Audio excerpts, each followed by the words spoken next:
imprisoning 680 million female prisoners. This women's prison has captured you too. Inside, each individual possesses unique skills and noble identities, including a femme fatale who navigates the underworld, a poison master responsible for the demise of millions, and a witch sweetie who defeated 180 strongmen. Yet, now they stand in scant clothing before you, constantly primping and preening, simply because you're the world's greatest war god, high in rank and power. Should they win your favor, not only would it be a great honor, they might also leave this prison early. Facing each fierce woman, eyes glittering like gold, wolf-like in their intensity, you calmly announce, "Enough, this war god has come to bid you farewell. My promised tenure at this women's prison has ended. It's time for me to leave." Your words stun everyone. Some prisoners, unable to handle the shock, collapse on the ground, wailing loudly. "War god Lin, how long will you be gone? When will you return? I can't bear to see you go," pleads the assassin Rose, her cold-blooded demeanor revealing a surprisingly tender side. For a moment, your kidneys throb as if seared by red-hot iron, tears pounding like a drum. Then, your expression subtly changes, and suddenly you embrace Desert Rose, her eyes red, looking at her. "Rose, the war god's illness flares again. Stay by my side before I depart," you declare. Rose, overwhelmed with emotion, nearly suffocates while other prisoners look on enviously. 2 hours later, Rose, soft and tender, asks, "War god Lin, are you truly leaving?" "Yes, after I leave, you will help the warden manage this prison. If anyone disobeys, call me directly, and I'll send someone to handle it." With that, you walk out of the room without looking back. Outside, the warden himself drives you away, handing you a letter. The letter reveals that your savior years ago was Zenanzi of Qingzhou's Su family. Tucking away the letter, memories flood back like a tide. You were adopted by the Song family of Qingzhou and had become lovers with their daughter Song Hanzhuang. You thought you were set for life, about to marry a rich and beautiful woman, reaching the pinnacle of life. Yet, unbeknownst to you, during a trip to Myanmar, Song Hanzhuang knocked you unconscious. Not only did she ruthlessly remove your kidneys, but she also left you for dead in a vast abyss. Had it not been for your fateful encounter with Zenanzi, you might not have lived to see Marshal Li. Marshal Li, the former war marshal of Dragon Country, met you by chance, not only transplanting 2 Qilin saints into you, but also imparting all his knowledge. Later, you joined the military, conquering battles in the north and south, eventually becoming the world's top warrior. However, due to the side effects of the Qilin saints, you had to rely on this women's prison, where these powerful women helped suppress the Qilin saints. After 2 years, you fully controlled its side effects. This departure is driven by a desire to repay a debt and seek revenge. "Zenanzi, you saved my life, Lin Feng. Today, I vow to grant you a lifetime of prosperity. Song Hanzhuang, you nearly took my life. I, Lin Feng, swear never to forgive you." Soon after, you arrive at the Song family's mansion. An elderly man in a police uniform answers the door. "Sir, who are you looking for?" You coldly spit out a few words, "Song Hanzhuang." The old man hesitates, then shakes his head. "Sir, Miss Song moved out 7 years ago." "Where did she go?" The old man watches you warily. "Who are you, and why are you asking about her?" Before you can reply, a pale-faced young man in flashy clothes emerges. "Butler, who's causing a disturbance?" "Young master, he is." Before the butler can finish, you push past him, stride up to the young man, and grab his neck, shocking him. "Who the hell are you to touch me without a word?" Realizing your hostile intent, Song Qingshu hurriedly asserts his identity. "Boy, I'm the young master of the Qingzhou Song family, the dear brother of Song Hanzhuang.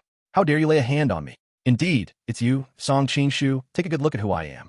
Song Qingshu instinctively looks at you, sensing familiarity but unable to place you. "Back in Myanmar, your sister wanted my kidneys. It was you who circled them and stabbed twice, remember?" Hearing this, Song Qingshu stares at you as if seeing a ghost. "You're Lin Feng, the orphan compatible with my sister's kidneys. Weren't you supposed to be dead? How could that be? You survived without your kidneys?" "Indeed, I'm still alive, here to seek revenge on Song Hanzhuang and your Song family." "Where's Song Hanzhuang?" "She's at the Qingzhou Grand Hotel, preparing for a wedding." "A wedding? Excellent. The thought of your kidneys giving her life and joy with another man disgusts you." Song Qingshu urgently pleads. "Lin Feng, let me go. I'll change and take you to see my sister." Song Qingshu hopes to delay you, planning to alert Song Hanzhuang to send people to kill you while he changes, as the deeds of the past must not be exposed. You smile faintly. "Letting you go?" "Sure." Song Qingshu sighs in relief, thinking he's safe, but then you suddenly tighten your grip, and with a snap, a searing pain shoots through him as you crush his neck, killing him instantly. You discard him like trash and head towards the Qingzhou Grand Hotel. Inside, Song Han Huang, dressed in expensive attire, directs the staff in setting up the venue. An accidental bump by a female worker dislodges a candy, darkening Song Han Huang's face. She strides over and slaps the worker hard. "You imbecile! How do you manage to ruin my candy?" The worker, her face drained of color, kneels in terror. "Miss Song, please spare my life." "Useless. If you can't handle this small task, why should you stay?" "Someone, throw this trash out. Let some beggars have their way with her, then sell her to a brothel. I want her life ruined."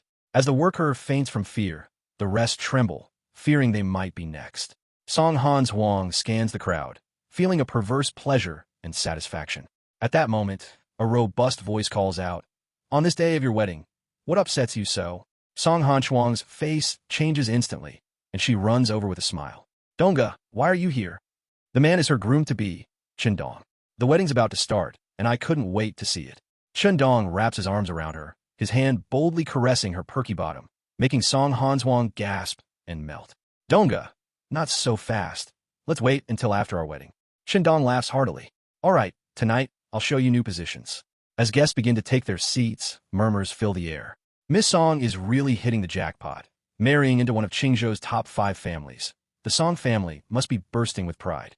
Song Han Huang's parents, overhearing, smile proudly, as if foreseeing the Song family's rise.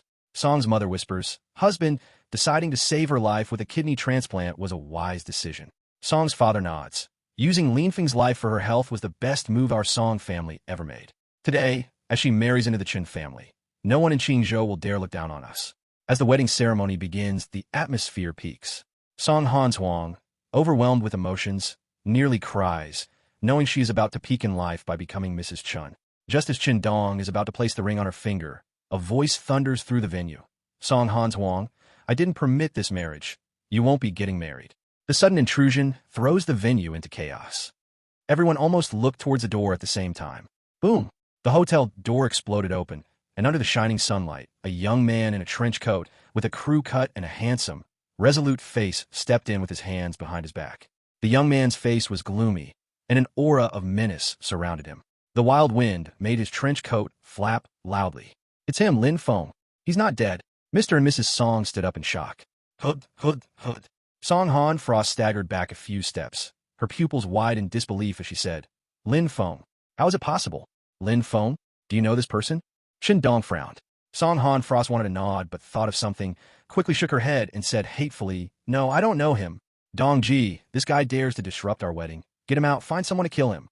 "Don't worry, Frost. No one dares to ruin our wedding."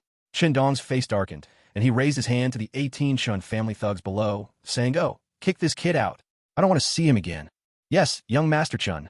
Immediately, the thugs charged toward Lin Feng. Bang, bang, bang. With a punch from Lin Feng, each thug was turned into a mist of blood in an instant. Crash! Some timid people fainted, while others fled in terror. The remaining part huddled together, their faces filled with fear. Chen Dong was startled, thinking that his thugs were heavily trained, capable of fighting 3 at a time. How could they all turn into blood mist in the blink of an eye? Song Han Frost screamed, hurriedly hiding behind Chen Dong, her voice trembling. Dong Ji, I'm scared, I'm so scared." "Don't be afraid. I'm here, no one can hurt you." Chen Dong steadied himself, glaring at Lin Feng, shouting, "Kid, who do you think you are, daring to cause trouble at my wedding? You better inquire about my identity. Get lost." Lin Feng rushed onto the platform and slapped Chen Dong, sending him flying. Ah! Half of Chen Dong's face collapsed, his front teeth falling out. He fell several meters away, spewing blood and fainting. Without Chen Dong's protection, Song Han Frost was completely exposed to Lin Feng's sight. Looking at Lin Feng, who was so close, Song Han Frost panicked, stuttering, Are you human or a ghost?" "Song Han Frost, I am a ghost. Here to take your life." Lin Feng sneered coldly, his fingers grabbing at Song Han Frost's waist. Puff! The power of his grip erupted, easily piercing through Song Han Frost's skin at her waist, then reaching inside her body, grabbing her kidney and yanking it out brutally. It hurts, it hurts, it hurts." Song Han Frost was in so much pain, she almost fainted. "Pain? Did you consider my pain when you dug out my kidneys back then?" Lin Feng's expression was emotionless, and with another hand, he pulled out Song Han Frost's other kidney. Song Han Frost screamed in horror, collapsing on the ground, convulsing wildly, her eyes filled with terror. Your hand is warm. You're not dead. You're alive. How can you be alive after losing both kidneys?" It's impossible, impossible. Sorry, this is reality. I'm alive, and this time it's your turn to die. After crushing the 2 kidneys, Lin Feng stepped on Song Han Frost's chest. Crack! Song Han Frost's chest caved in, instantly succumbing to death. Chapter 4: Revenge. Silence. The scene fell into a dead silence. Everyone's eyes widened, staring in horror at all of this. Tap, tap, tap. Lin Feng walked down from the platform with his hands behind his back, step by step. As the sound of his footsteps echoed, everyone finally reacted, some screaming as they ran out of the hotel. The remaining part was so stunned they stayed put, not even daring to breathe. Soon, Lin Feng reached in front of Song Han Frost's parents. Before he could speak, Mr. Song forced out a smile that was worse than crying. Lin Feng, why did you come back? Is it an accident? Is it a surprise? Lin Feng countered. Mr. Song's mouth twitched, secretly thinking it was too much of a surprise and accident. But he couldn't understand why Lin Feng, without both kidneys, was still alive. Lin Feng, you bastard, you dare to kill my daughter, I'll fight you. At this moment, Mrs. Song saw Song Han Frost's tragic death and grabbed a wine bottle from the table. A bottle smashed toward Lin Feng's head. Lin Feng didn't even glance at her, casually swatting the bottle away, shattering it as glass shards pierced Song Mother's cheek. Song Mother, her face covered in glass shards, fell to the ground, blood soaking her face, eyes wide open in death. Anyone who dared to threaten Lin Feng would pay the price.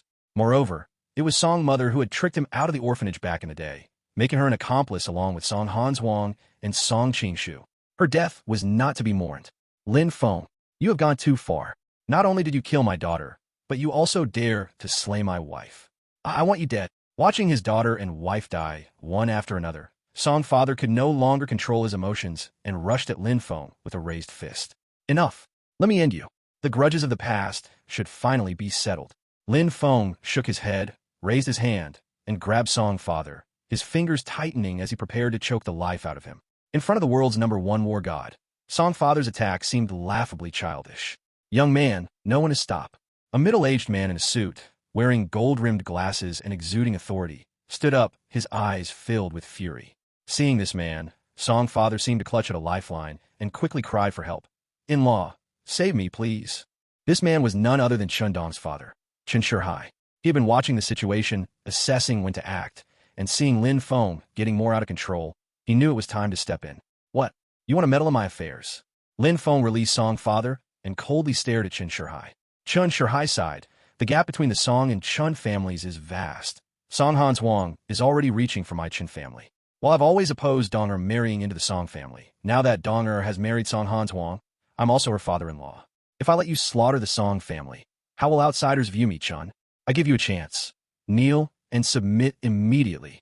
Await Donger to deal with you. Hearing this, Lin Feng laughed directly. Old fool, what are you? How dare you make me submit? Chen Shihai arrogantly replied. What am I?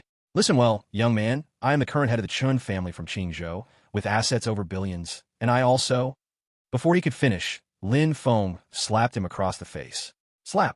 Chen Shihai screamed as he flew 10 meters, crashing down under the table, just like his son, unconscious. In-law, Song father's flicker of hope was instantly extinguished.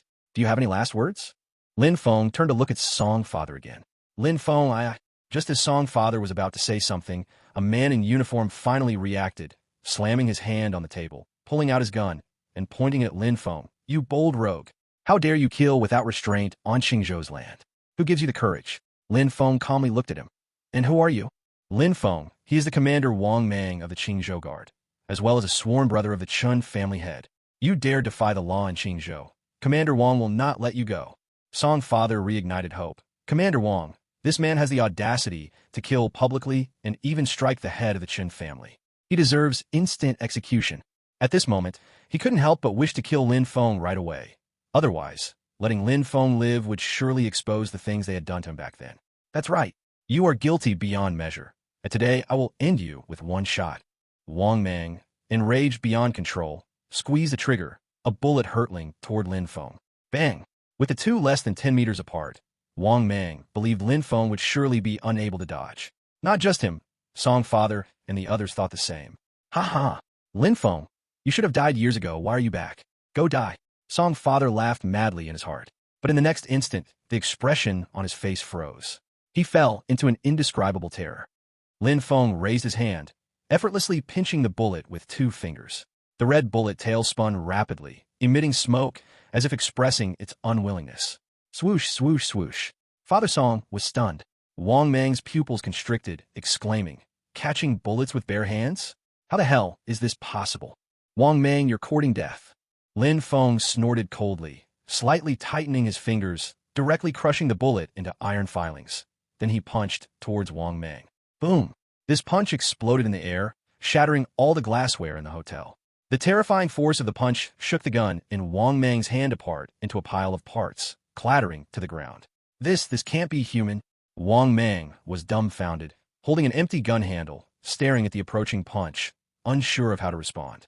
As the punch was about to hit him, Wang Mang suddenly thought of something in this life-and-death moment, urgently calling out to an old man with closed eyes behind him, "Elder Wu, help me deal with this person, and I can owe you a favor. This is what you said. If you go back on your word, my Feng Temple will not spare you." Elder Wu's eyes shot open, standing up, twisting his fist to meet Lin Feng's attack. The 2 punches clashed together at lightning speed. Terrifying power surged from the 2 fists, directly overturning the surrounding tables. Puff! Elder Wu's face changed dramatically, spitting out a mouthful of old blood, screaming as he flew back. Lin Feng's expression slightly changed. He forcefully stopped in place, hands behind his back, looking at Elder Wu. "What did you just say? You are a person of Feng Temple." Seeing Elder Wu defeated, Wang Mang was about to flee, but upon hearing this, he thought Lin Feng was frightened by the name of Feng Temple, immediately laughed out loud, gloating, "Kid, you've messed up big this time, daring to hurt Elder Wu of Feng Temple. You will surely face severe revenge from Feng Temple." Exactly. Feng Temple is an even more powerful force than the guard army of Commander Wang. No one in Qingzhou dares to provoke them. You've stirred up a hornet's nest. Don't even think about leaving here alive. Father Song was almost laughing madly. In his view, Lin Feng provoking Feng Temple was certainly a death sentence. Chapter 5 Hidden Truths. Elder Wu thought the same, as he got up, clutching his chest, glaring at Lin Feng. "Kid, I am indeed an elder of the Qingzhou branch of Feng Temple. How dare you harm me? It's a great disrespect. Quickly kneel down, apologize, and confess, otherwise, Feng Temple will chase you to the ends of the earth." Upon hearing this, Lin Feng's expression became strange. He looked at Elder Wu with a half-smile. "You, a mere elder, dare to claim you will chase me to the ends of the earth? Even if you were the branch leader, you wouldn't dare say such big words." Elder Wu laughed. "Young man, it seems you don't know how formidable Feng Temple is, let alone you being a nameless being. Even if you were the governor of Qingzhou, my Feng Temple Qingzhou branch could still hunt you whenever we please." As soon as he finished speaking, Wang Mang hurriedly urged, "Elder Wu, stop wasting words with this person. Quickly kill him." Father Song also worried about complications, echoing, "Elder Wu, please quickly slay this kid." Elder Wu felt helpless. He did want to eliminate Lin Feng. However, after just battling Lin Feng, he deeply realized that he was certainly not Lin Feng's opponent. But, with an arrow on the string, he had to fire. If he didn't find a way to take down Lin Feng, it would likely bring shame to Feng Temple. Thinking of this, Elder Wu's eyes flickered, suddenly formulating a plan. "Young man, you just boldly claimed that even the leader of my Feng Temple branch wouldn't dare to speak of hunting you, right? Good, very good. Would you dare to wait for the branch leader of Feng Temple Qingzhou to come?" Clearly, knowing he wasn't Lin Feng's opponent, he thought to call the branch leader to deal with Lin Feng. "Is your branch leader Su Ziqing?" Lin Feng asked. "Indeed, it is branch leader Su," Elder Wu declared proudly. "What? Do you know the name of my branch leader? If so, why not kneel and confess?" "Ha ha ha, what a joke." Lin Feng burst into laughter, pulled over a chair to sit down, and leisurely said, "Elder Wu, I give you a chance to let Su Ziqing meet me in 10 minutes. Elder Wu, seeing his arrogance, couldn't help but sneer inwardly, thinking this young fool seems too full of himself, completely unaware of the consequences of his actions. But this was just what he wanted. As long as Su Ziqing arrived, Lin Feng certainly wouldn't be able to continue living. "Good, this is your own doing. This elder, will see if you still have the arrogance to face Palace Master Su." Elder Wu snorted, took out his phone, and called Su Ziqing. After the call, Elder Wu let out a heavy sigh of relief, and his gaze toward Lin Feng turned pitying. Mr. Song and Wang Mang also felt a sense of relief, sitting in their chairs, staring at Lin Feng as if fearing he would escape. In less than 10 minutes, a group of powerful individuals stormed in. The leader was a young woman in a blue floral qipao, her hair styled high, exuding a proud demeanor. Seeing the newcomer, Elder Wu quickly ran over. Subordinate pays respects to Palace Master Su. Is she the Palace Master Su? So young, so beautiful. Mr. Song and Wang Meng both paused in surprise, then hurried to Su Ziqing, greeting her respectfully. Su Ziqing slightly nodded, then asked, Elder Wu, who is so bold as to not take my Feng temple seriously? Elder Wu pointed at Lin Feng. Palace Master Su, it is that person. Before he could finish, Su Ziqing saw Lin Feng's appearance, and the maple god ring on his finger made her body tremble violently. Elder Wu, are you sure it's him? Before Elder Wu could respond, Mr. Song and Wang Meng chimed in. Palace Master Su, it's this guy. He's so arrogant. He doesn't take your Feng temple seriously at all. After speaking, Wang Meng raised his gun and pointed it at Lin Feng, boasting, Kid, Palace Master Su is here. I want to see how you stay arrogant. Bang! As soon as Wang Meng finished speaking, Su Ziqing raised her hand and shot, blowing off Wang Meng's head. Hot blood splattered all over Mr. Song's face. Mr. Song was so scared that he collapsed on the ground, his whole body turning limp like a noodle. Elder Wu's expression changed, and he quickly said, Palace Master Su, you killed the wrong person. Our enemy is that kid. Not. Shut up. Su Ziqing shot a cold glance at Elder Wu, then ordered a nearby strongman. Take Elder Wu down. Yes, Palace Master. The strongman immediately stepped forward and directly subdued Elder Wu. Elder Wu was stunned. Everyone else was completely confused. Mr. Song, his face covered in blood, looked at everything in disbelief. He truly could not understand why Su Ziqing would act this way. Everyone else, get out. Su Ziqing ordered the other strongmen again. Immediately, those strongmen drove out all onlookers except for Lin Feng and Mr. Song. In an instant, the huge hotel was left with only Lin Feng, Elder Wu, Su Ziqing, and Mr. Song, besides a few corpses like Song Hanzhuang. Palace Master Su, why is this happening? Elder Wu couldn't help but ask. Su Ziqing ignored him and knelt in front of Lin Feng on one knee. Palace Master Su Ziqing of the Qingzhou branch of Feng Temple greets Master Lin. The warden had told her Lin Feng's photo and basic information and urged her to see him quickly, so she recognized Lin Feng immediately. Boom! Elder Wu's eyes almost popped out. Master of the temple? Lin Feng is actually the master of Feng Temple? Elder Wu, what are you still doing standing there? Hurry and kneel to apologize to Master Lin. Su Ziqing turned her head to scold him. Although Elder Wu felt this was incredibly unbelievable, he didn't dare defy Su Ziqing's orders, quickly kneeling on the ground. Subordinate did not know Master Lin had arrived. I am truly sorry. I hope Master Lin forgives. Elder Wu, does your Feng Temple still want to chase me to the ends of the earth? Lin Feng teased. Elder Wu's face turned awkward. Master Lin, I am getting old and confused. I don't know who you are, so. All right, it's normal that you don't know me. Go back and sweep the toilets for a year. This matter ends here. Lin Feng raised his hand and interrupted him.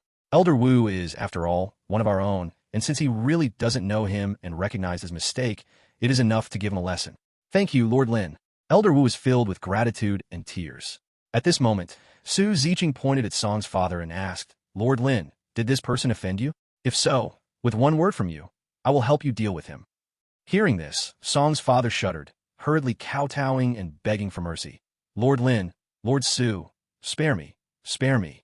The matter from back then was not intentional by the Song family. We were forced into it. Oh, Lin Feng squinted, sharply sensing something. So you're saying there's another secret behind what the Song family did to me? This? Song's father hesitated for a moment, unsure how to begin. Su Ziqing directly pressed the gun barrel against his forehead and shouted, You better come clean, or I'll blow your head off. Lord Su, don't be impulsive. I'll say everything. Song's father was terrified. He dared not conceal anything and hurriedly poured out everything like bamboo shoots sprouting in a row, recounting the events of that year. Chapter 6. The Man with the Mask. As Song's father recounted, Lin Feng's expression grew darker and darker. He never anticipated that the actions of the Song family against him years ago were actually instigated by someone else. Who is that person? Where is he now? Why did he instigate you to attack me? After Song's father finished speaking, Lin Feng unleashed a series of furious questions. According to Song's account, the reason the Song family approached Lin Feng for the matching of Song Hanchuan's kidneys was that a mysterious person found them, handed over Lin Feng's identity information, and threatened them to kill Lin Feng. Lord Lin, I don't know who that person exactly is. I'm unclear about his exact purpose. I only remember he wore a bright red mask, looked around 40 years old, and had a round birthmark the size of a coin on his right hand. Song's father shook his head, recalling, when we learned of Han Shuang's kidney failure, we actively contacted multiple hospitals to find a kidney source. After our continuous efforts, We finally found 2 kidneys at Qingzhou Hospital, just the night before we were to prepare for Han Shuang's surgery. That person suddenly came to me, threatening that if I didn't follow his orders to take your kidneys and kill you abroad, he would kill my whole family. As he spoke, Song's father seemed to think of something terrifying, and his eyes filled with fear. That man was too terrifying. I saw him smash a reinforced concrete wall to powder with just one slap. I was so scared that I completely dared not disobey. Upon hearing this, Lin Feng fell into deep thought, while Su Ziqing's expression changed slightly, looking at Lin Feng with complex emotions, as if he hadn't anticipated that this world-renowned god of war had such a tragic past and bizarre experiences. Lord Lin, I don't dare to hide anything from you. Although our Song family was forced back then, it is an established fact that we harmed you. Seeing Lin Feng remain silent, Song's father hurriedly added, now that you have killed my wife and Han Huang, the Song family has already faced punishment. Surely your grievances are mostly resolved. I hope you show mercy and spare my life and my son Qingshu's life, while letting the enmity between our Song family and you be settled. A light and casual settling. Lin Feng sneered repeatedly. If I hadn't had some strange fortuity that saved my life, I would probably be buried 6 feet under by now. Do you think the sins of the Song family can be erased with just 2 lives? Upon hearing this, Song's father was horrified. Lord Lin, do you mean you want to exterminate the entire Song family? Exactly. Lin Feng nodded indifferently. No matter your reasons for attacking me. Evil will eventually become real. It will not destroy your whole family. And my anger cannot be calmed. Ha ha, retribution, truly retribution. Seeing Lin Feng's killing intent firmly decided, Father Song crumbled to the ground, a bitter self-mocking smile on his face. Lin Feng, my Song family was wrong. We were wrong. You can take revenge on us, and I have no words to say. But my Song family has been passed down for 8 generations, and cannot end the incense and cut off the descendants. I hope you can show great mercy and leave a lone seed for my Song family, or I will go to hell without being able to explain to the ancestors of the Song family. You do not have the qualifications to bargain with me. Lin Feng's face darkened, and he slapped toward Father Song. Father Song screamed in despair. Lin Feng, can you be so heartless? So cold-blooded? So, before he could finish, Lin Feng slapped Father Song on the head. Crack! Father Song's head shattered, and he fell to the ground lifelessly. Lin Feng didn't even glance at him and turned his gaze to Su Ziqing. Su Ziqing, do a few things for me. Su Ziqing quickly knelt on one knee. Master Lin, please instruct. First, you arrange the follow-up matters here. Second, immediately verify the truth of Father Song's words. Once confirmed as true, find that masked man for me. Third, I need to know the detailed situation and whereabouts of the young lady of the Su family in Qingzhou, Su Nanji. This must be done before 8 o'clock tomorrow morning. Lin Feng issued 3 orders in succession. The attitude was resolute. The tone left no room for refusal. This time out of prison was for revenge and to repay kindness. Now that he had taken initial revenge for having his kidneys dug out, he wanted to find his benefactor from back then, Su Nanji, to repay his gratitude. Yes, Master Lin, I will do it right away. Su Ziqing committed the 3 orders to memory and then efficiently arranged the 3 tasks. After doing all this, Su Ziqing personally drove Lin Feng to a villa. This villa was very large and extremely luxurious. Master Lin, this is the residence I arranged for you. You will temporarily stay here. Also, you can rest for a moment. I have arranged a dinner for you, which will be brought over shortly. After entering the villa, Su Ziqing said respectfully, You are very thoughtful. Lin Feng was also a bit tired and raised his hand to signal for Su Ziqing to leave. Su Ziqing clapped her hands, and immediately 2 tall, coolly dressed, youthful and beautiful girls walked in. You both serve the master well. Su Ziqing instructed the 2 girls. The 2 girls sweetly said, Don't worry, Su Master, we promise to satisfy the master. After saying that, the 2 girls walked towards Lin Feng, sitting beside him on either side, fragrant aromas wafting around. One girl began to help Lin Feng undress. What does this mean? Lin Feng frowned and looked at Su Ziqing, who hurriedly explained, Master Lin, the prison warden specifically instructed me to take good care of you. You have worked hard all the way, so I'll let these 2 sisters help you relax. Please rest assured, they are still pure. Get out. Lin Feng waved his hand. Su Ziqing thought Lin Feng was eager for her to leave quickly, and her heart was delighted. Then Master Lin, please rest well. I won't disturb you. I mean for all of you to leave. I want to be alone, Lin Feng said helplessly. Su Ziqing was taken aback, not daring to go against Lin Feng's wishes, quickly took the 2 girls and left the room. In the large room, soon only Lin Feng was left alone. Lin Feng stood with hands behind his back on the balcony, gazing at the orphanage in the distance, murmuring to himself, I grew up in the orphanage. My circle of friends was extremely narrow, and I have never offended anyone. Who would be so intent on wanting me dead? Who exactly is it? No one answered. This night, Qingzhou was bound to be extraordinary. The news of the Song family's destruction quickly spread through Qingzhou, and people were discussing it everywhere on the streets. However, under Su Ziqing's manipulation, the vast majority of people only knew that the Song family was destroyed because they offended a mysterious killer organization from abroad. The real situation was known only to those who attended Song Hanchuang's wedding. No one else would ever know. But those who knew the truth, as if they had agreed, all kept their mouths shut, each one burying the matter deep inside, not daring to speak the truth, fearing retaliation from Lin Feng. In the dead of night, at the Chun family in Qingzhou, Chen Dong and Chun Shihai had already awakened. The father and son sat in the living room, smoking sullenly, their faces clouded, the atmosphere heavy to the extreme. Dad, that Lin Feng actually dared to disrupt my wedding banquet, slaughter my fiancé's family. If I don't take revenge, how will I ever have the face to stand in Qingzhou again? Chen Dong couldn't bear the atmosphere any longer and spoke first, his anger so fierce he felt he might crush his back teeth. Chapter 7. White Tiger's Fierce Guardian.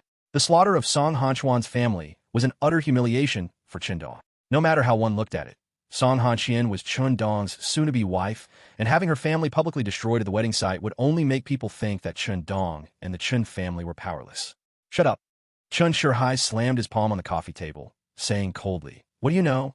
That Lin Feng is so powerful that he kills my Chun family's thugs like they're dogs, and he has a deep connection with Su Ziqing, the leader of the Feng Temple. With the strength of our Chun family, how can we seek revenge on him? Although he had been knocked unconscious by Lin Feng at the wedding scene and had not personally witnessed the meeting between Su Ziqing and Lin Feng, the Chen family, being one of the 5 major families in Qingzhou, could easily find out about the subsequent events after he lost consciousness. Dad, even if Lin Feng is strong and has a special relationship with Su Ziqing, are we really going to just let this go? It was my wife and my father-in-law and mother-in-law who died. Plus, both you and I were knocked out by that dog right there. Can we really swallow this anger? After calming down a bit, Chen Dong still felt angrier the more he thought about it. Chun Shihai frowned and looked at him, saying, Our Chun family's daughter-in-law and in-laws have suffered this great calamity. If we don't do something, won't we be laughed at by others? Hearing this, Chen Dong was delighted. Dad, have you thought a way to take revenge on him? That dog doesn't know how to die. Although our Chun family can't afford to provoke him, there are people who can deal with him. Chun Shihai took a deep drag of his cigarette, his expression vicious as he said, Don't forget, the city guard commander Wang Mang died by Su Ziqing's gun. That dog Lin Feng dares to kill wantonly in Qingzhou. The governor of Qingzhou cannot possibly ignore this. Chen Dong immediately reacted, his eyes brightening. So that's it, Dad. You mean to use the hand of the governor of Qingzhou to get rid of them? Exactly. But the governor of Qingzhou is also wary of the Feng Temple. Does he really dare to take action against them? Chen Dong was a bit worried. The governor of Qingzhou is considered a top force in this area, but compared to the Feng Temple, he is still lacking. The Feng Temple is rumored to have hundreds of branches around the world, with tens of thousands of members, far stronger than a mere Qingzhou governor. Donger, you know too little. The governor of Qingzhou is not as simple as he seems. The resources he can mobilize are vast. Maybe dealing with the entire Feng Temple is a bit difficult, but taking down a branch in Qingzhou shouldn't be a big problem. Chen Shihai's eyes flickered. Come, let's go see the governor together. Qingzhou governor's mansion, brightly lit. A roar echoed out. Su Ziqing, you have gone too far. You actually dared to kill my city guard commander. And you, Lin Feng, do you think the governor of Qingzhou is dead? How dare you rampage in my Qingzhou? Come, quickly capture Su Ziqing and Lin Feng. I want to throw them into the sky prison. Hearing this voice, Chen Shihai and his son exchanged glances and hurried inside. In the mansion's main hall, Wang Mang's corpse lay on display, and Governor Yin Quan roared with bloodshot eyes. Seeing Chen Shihai and his son, Yin Quan's expression darkened. What are you here for? Governor, please seek justice for my Chun family.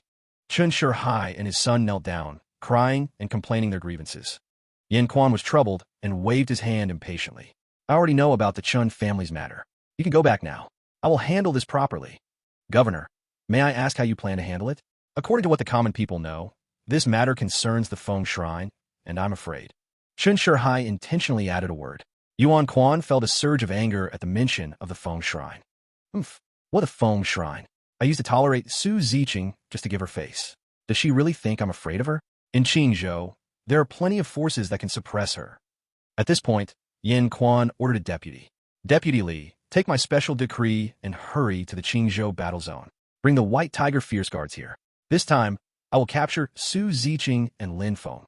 Hearing the words White Tiger Fierce Guards, the Qin father and son trembled all over, their hearts finally easing.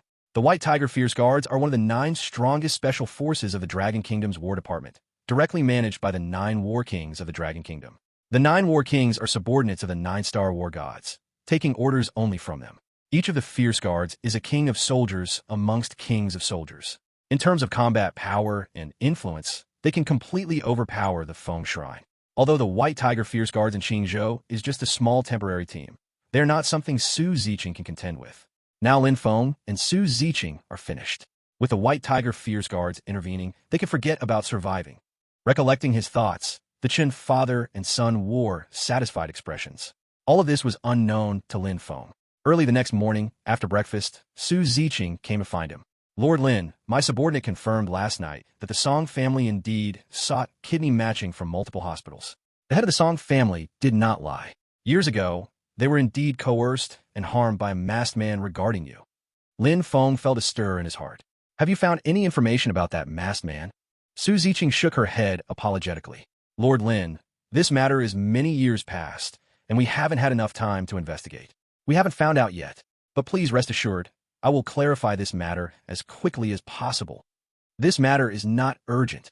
Lin Feng naturally knew that it would not be easy to clarify what happened back then. After a pause, he asked, what about Miss Su? Miss Su? Su Ziqing hesitated to speak. Speak. Lin Feng's voice suddenly rose. Su Ziqing's lovely body shivered, biting her red lip. Lord Master, the intelligence we currently have indicates that at the end of the family gathering 3 years ago, Miss Su was caught in a sudden fire. She, along with 108 members of the Su family, perished in the flames. Her life has forever been frozen 3 years ago. Boom, like a thunderclap echoing. Even with Lin Feng's resolute character, he felt his mind go chaotic at this moment. Dead?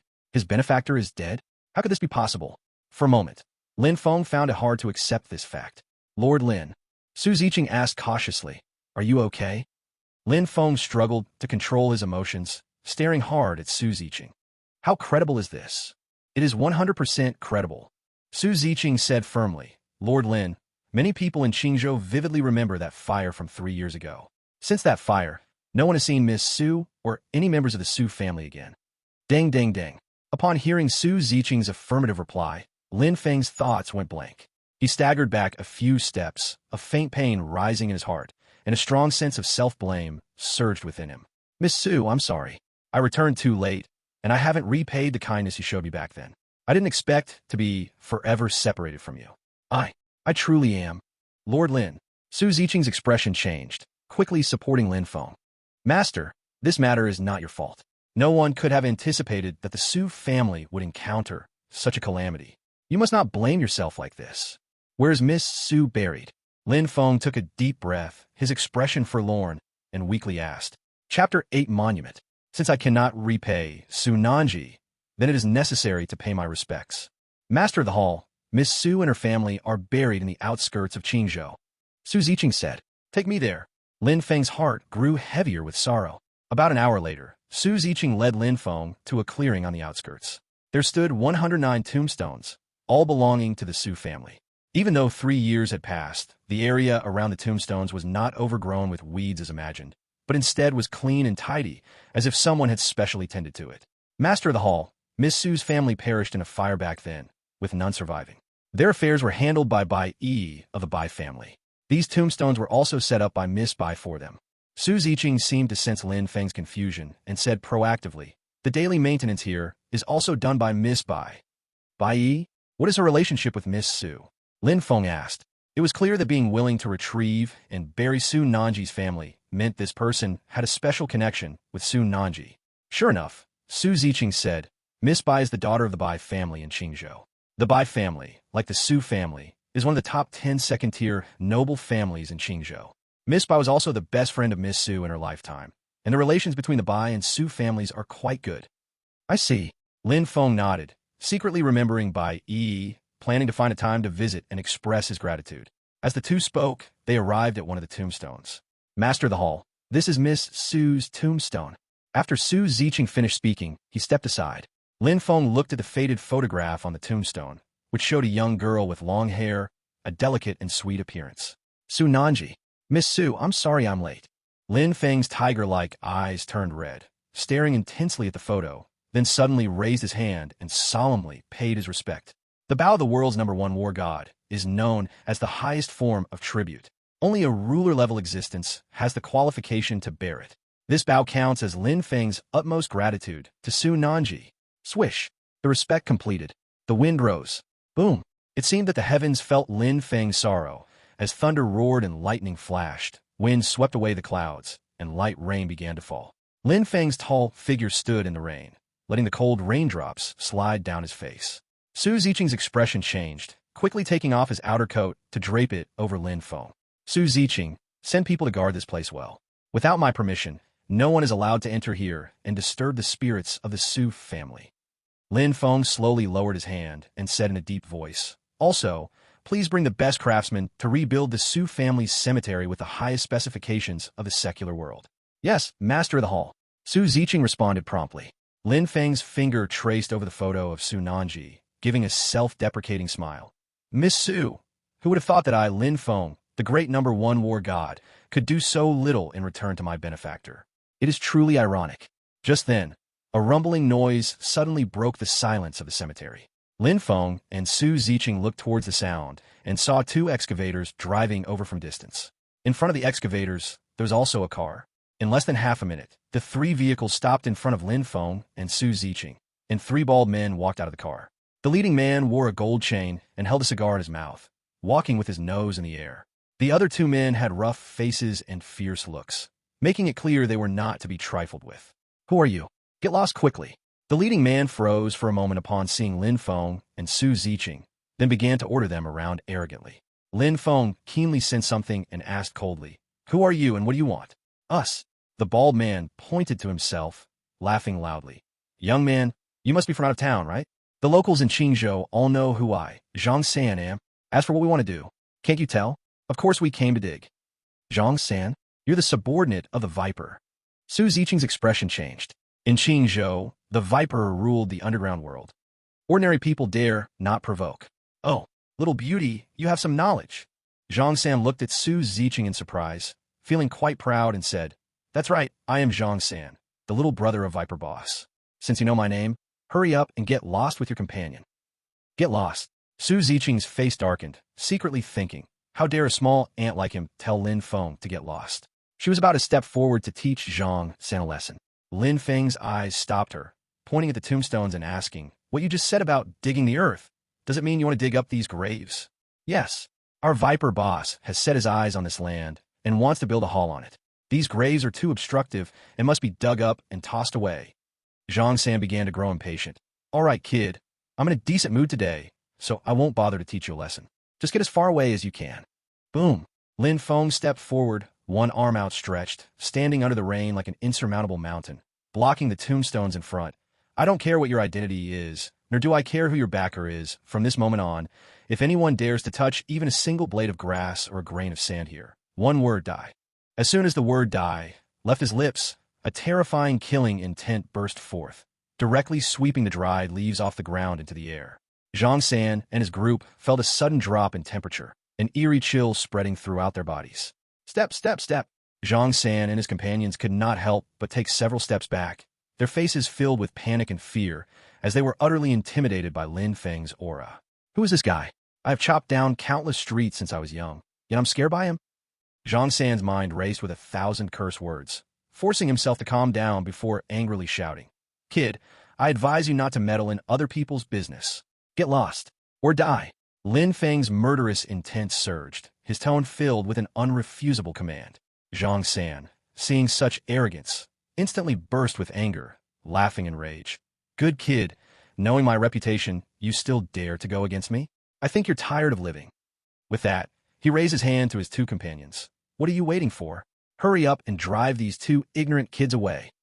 Yes, Brother San. Two little brothers clenched their fists and moved out, advancing left and right toward Lin Feng and the others. Su Ziqing could no longer hold back, directly blocking in front of Lin Feng, ready to pull out her gun and finish off the other side. Just then, a clear voice rang out, "Stop!" Swish, swish, swish. Everyone instinctively looked over, only to see a beautifully delicate girl running over, dressed in a long skirt and holding a bouquet of white chrysanthemums. The girl was dripping with fragrant sweat, her beautiful face filled with anger. Seeing the visitor, Zhang Xin felt frustrated. "It's this annoying girl again. What bad luck." While Su Ziqing said to Lin Feng, "The Grand Hall Master, this is Miss Bai Yi." "Miss Bai?" Lin Feng's gaze fixed on Bai Yi. Soon, Bai Yi ran up to Zhang San and glared at him. "Zhang San, last time I gave you 10 million. Didn't you promise me not to continue digging here? Why did you come back when I wasn't here? How can you be so untrustworthy?" Chapter 9, Viper. It was clear that Zhang San had come here before. In the past few times, he was always stopped by Bai Yi. Viper was wary of the strength behind the Bai family, which was why Zhang San paused the digging and took the opportunity to extort a sum from Bai Yi. Bai Yi thought that after getting the money, Zhang San would give up, but never expected him to be so shameless, taking the money yet going back on his word, not fulfilling his promise. "Miss Bai, I can't help it. This land is coveted by Viper Boss. I must dig it up, no matter what." Zhang San nonchalantly replied, thick-skinned. "Besides, I only agreed not to dig here that day. I never said I wouldn't dig here today." "You lie." Bai Yi had never anticipated that Zhang San could be this shameless, her angry body shaking violently. "Zhang San, you weren't this way when you took the money. You promised me you would never dig here again." "Huh," Zhang San laughed. "Miss Bai, I, Zhang San, am a good-for-nothing. You really believe my lies? You must be too naive." "You." Bai Yi was furious beyond control. But Su Nanji and she were as close as sisters. She could not let Zhang San mess with the spirits of the Su family. "Zhang San, I understand what you're after. It seems that 10 million won't satisfy you. Name your price. As long as it's within my limit, I can agree." Bai Yi bit her anger, starting to negotiate with Zhang San. In her mind, Zhang San was likely greedy, try to use this tactic to demand money. Zhang San shook his head. "Miss Bai, this isn't about money. You might not have heard me clearly earlier. My big boss wants this land, and he has ordered me to dig it up today, no matter what. You'd better step aside quickly.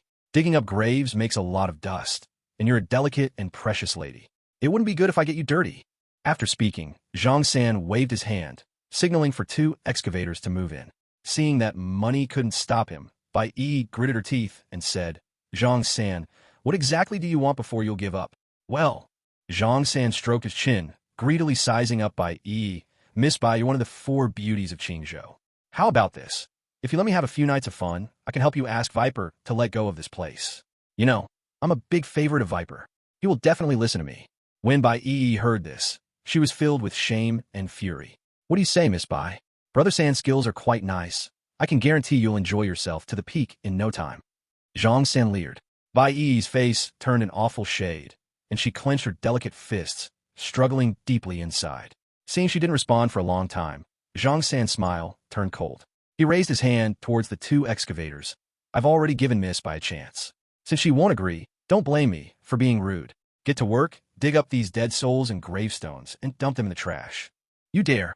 Lin Feng, Su Ziqing, and Bai Yi all shouted in anger at the same time. Zhang San was stunned for a moment, then laughed dismissively. "What can I not dare? Viper rules the underground in Qingzhou. What are you going to do to me?" This arrogant attitude instantly made Lin Feng's anger boil over. "Su Ziqing, clear these trash out for me. Also, before nightfall, I don't want any live snakes in Qingzhou." Lin Feng issued a cold command. Su Ziqing accepted the order and was about to strike at Zhang San and his men. Bai Yi hurriedly said, "Both of you, this has nothing to do with you. You don't have to step in." She didn't know Lin Feng and Su Ziqing and didn't realize their connection to Su Nanji. She thought they were just passionate young men trying to right a wrong. "Miss Bai, leave this to me. You don't have to worry." Lin Feng smiled and said, changing his usual demeanor. Bai Yi firmly refused. "No, you don't understand how dangerous Zhang San is. He has Viper, the underground emperor of Qingzhou, behind him. You can't afford to provoke him. Go now. There's no need for you to get involved." As soon as she spoke, Lin Feng felt a pang in his heart. Such a good girl. Even at this moment, she was still thinking about them. "Miss Su, you're lucky to have a friend like this." Lin Feng thought to himself as he stepped in front of Bai Yi, his tiger-like eyes sharp as he glared at Zhang San. "You bastard, dare to disturb the spirits of the Su family and covet Miss Bai's beauty. You have no need to live." Zhang San laughed wildly. Kid, how many plates of bear's heart and leopard's gall have you eaten to dare be more arrogant than me? All right. I've already stained my hands with enough blood. I'm not afraid to add you to the list. Men, chop this kid into pieces and feed him to the dogs. As soon as his words finished, Zhang San's two lackeys howled and charged at Lin Feng. Bai Yi and Su Ziqing's expressions changed at the same time. The former anxiously cried out, while the latter immediately drew a gun and aimed at the two men. Lin Feng's face was dark, his eyes like a calm, ancient well. As the battle between the two sides was about to erupt, a shout rang out. Zhang San, you have such boldness, you dare to touch my woman? Boom! A heavy off-road vehicle rushed in quickly, coming to a steady stop among the crowd. The car door was kicked open, and a young man dressed in martial arts clothes, wearing cloth shoes, and holding two engraved peaches rushed out. The young man's temples were bulging, his eyes shining with vigor, and his arms were long and muscular, clearly a martial arts master. Bang! The young man was like thunder, dashing at lightning speed to Bai Yi's side, kicking Zhang San's two little brothers away with 1 foot each. Seeing this person, Zhang San's expression changed drastically. It's you, Duan Tianhao. The reason the Viper gang had been wary of Bai Yi recently was that the Bai family had the support of the Duan family, one of the 5 great families of Qingzhou, and this person was none other than Duan Tianhao, the young master of the Duan family. This person had been pursuing Bai Yi for a long time. He wanted to marry Bai Yi as his wife. Duan Tianhao didn't even look at him, gazing affectionately at Bai Yi. I'm sorry I'm late. Did I scare you? Before Bai Yi could respond, Zhang San shouted, Duan Tianhao, don't meddle in my business. Viper is not afraid of your Duan family now. Swish! Duan Tianhao's face darkened, and he flicked one engraved peach out, hitting Zhang San's right arm. Ah! Zhang San screamed in agony, spitting blood and flying backward, his entire right arm exploding into a mist of blood. Zhang San, go back and tell Viper, if he dares to make a move here again, Duan Tianhao and the Duan family will not spare him. Duan Tianhao threatened without glancing back. Zhang San realized he was no match for Duan Tianhao, forced to endure the pain, gritting his teeth. Duan Tianhao, you wait for me. After saying this, Zhang San was about to flee with his little brothers. Did I let you go? Lin Feng suddenly spoke up. Duan Tianhao looked at him in confusion. Brother, I already resolved this matter. What else do you want to do? Lin Feng was too lazy to answer him, directly spitting out one word. None left. Dare to provoke the master of the main hall, die. Su Ziqing understood and suddenly raised his pistol, firing several shots that exploded the heads of Zhang San and his group. Zhang San's group fell to the ground like boxes, turning into graves on the spot. This scene left Bai Yi stunned. Duan Tianhao was even more dumbfounded at the scene. Chapter 10, South Branch Group. Although Zhang San was merely one of Viper's underlings, relying on Viper's reputation, few dared to provoke him in all of Qingzhou. Even the Duan family did not dare to offend him too deeply. Otherwise, if Duan Tianhao had acted just now, it would not have only been Zhang San's arm that exploded into pieces. Who are these two? They dared to kill even Zhang San. Duan Tianhao and Bai Yi were filled with confusion. At this moment, Lin Feng looked at Bai Yi, his killing intent fading away, with a warm smile on his face. Miss Bai, I have some things I want to ask you. I invite you to dinner? From his years of experience in battle, he keenly sensed that the death of Su Nanji was not as simple as it seemed. Moreover, he wanted to learn more about Su Nanji through Bai Yi. Although Su Ziqing had presented him with a detailed report on Su Nanji, that was only what could be found about her. Bai Yi, being Su Nanji's best friend, should know more. Sure, I happen to have some questions I want to ask you too. At this moment, Bai Yi was also filled with confusion and wanted answers. For instance, Lin Feng's identity, and why Lin Feng had come here, and what was Lin Feng's relationship with Su Nanji, etc. Seeing Bai Yi readily agree, Lin Feng signaled Su Ziqing to drive him away. Wait! As Bai Yi was about to leave with a stranger, Duan Tianhao was unwilling. How can you go with a stranger? Besides, they've just killed Zhang San. Viper will soon find out, and they will definitely take revenge. It's dangerous for you to follow them. Bai Yi shook her head. Precisely because of this, I must go with them. What? Duan Tianhao did not understand. Bai Yi glanced at Zhang San's corpse. With a firm gaze, he said, if the Viper comes for revenge, perhaps it will have some scruples because of me. After finishing, Bai Yi looked at Lin Feng. Sir, you killed Zhang San because you were helping the Su family. In this sense, you're my saviors. Please rest assured, I will do everything I can to stop the Viper from harming you. Hearing this, Lin Feng and Su Ziqing exchanged smiles and soon left the place with Bai Yi. As for the Viper's revenge, they didn't take it to heart at all. A mere viper, if it dares to seek revenge, will surely become a dead snake. Bai Yi, how can you do this? Damn, I have invited you to dinner many times, yet you refused. But you're willing to walk away with that guy you don't even know? Damn it, that guy is only slightly more handsome than me.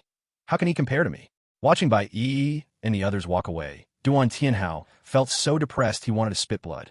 However, he soon felt relieved. Now that Zhang San was killed by Lin Feng and the others, the Viper would surely come after Lin Feng for revenge, right? Thinking about Lin Feng soon dying at the hands of the Viper, Duan Tianhao felt delighted. Forget it. I'll have a meal with Yi, considering you won't live for many more days. I'll be merciful to you, the dying man. As he finished speaking, he dialed a number. Hello, sent a few people to deliver some corpses to the Viper and bring him a few messages. At the Qingzhou Grand Hotel, in a private room, Su Ziqing stood outside as a bodyguard. Lin Feng and Bai Yi sat facing each other at opposite ends of a round table. For some reason, in a room with just the two of them, Bai Yi felt no tension or alertness at all. On the contrary, she was full of curiosity about Lin Feng, feeling that he exuded a captivating aura that made her unable to help but want to explore and understand him more deeply. Bai Yi hesitated and broke the silence first. Lin Feng smiled brightly. Miss Bai, let me introduce myself. My name is Lin Feng, and 7 years ago, Miss Su Nanji saved my life. Boom. Bai Yi's beautiful eyes widened, shocked. She stood up and stared at Lin Feng. Oh my god, are you the poor person that Nanji saved in Myanmar? You didn't die.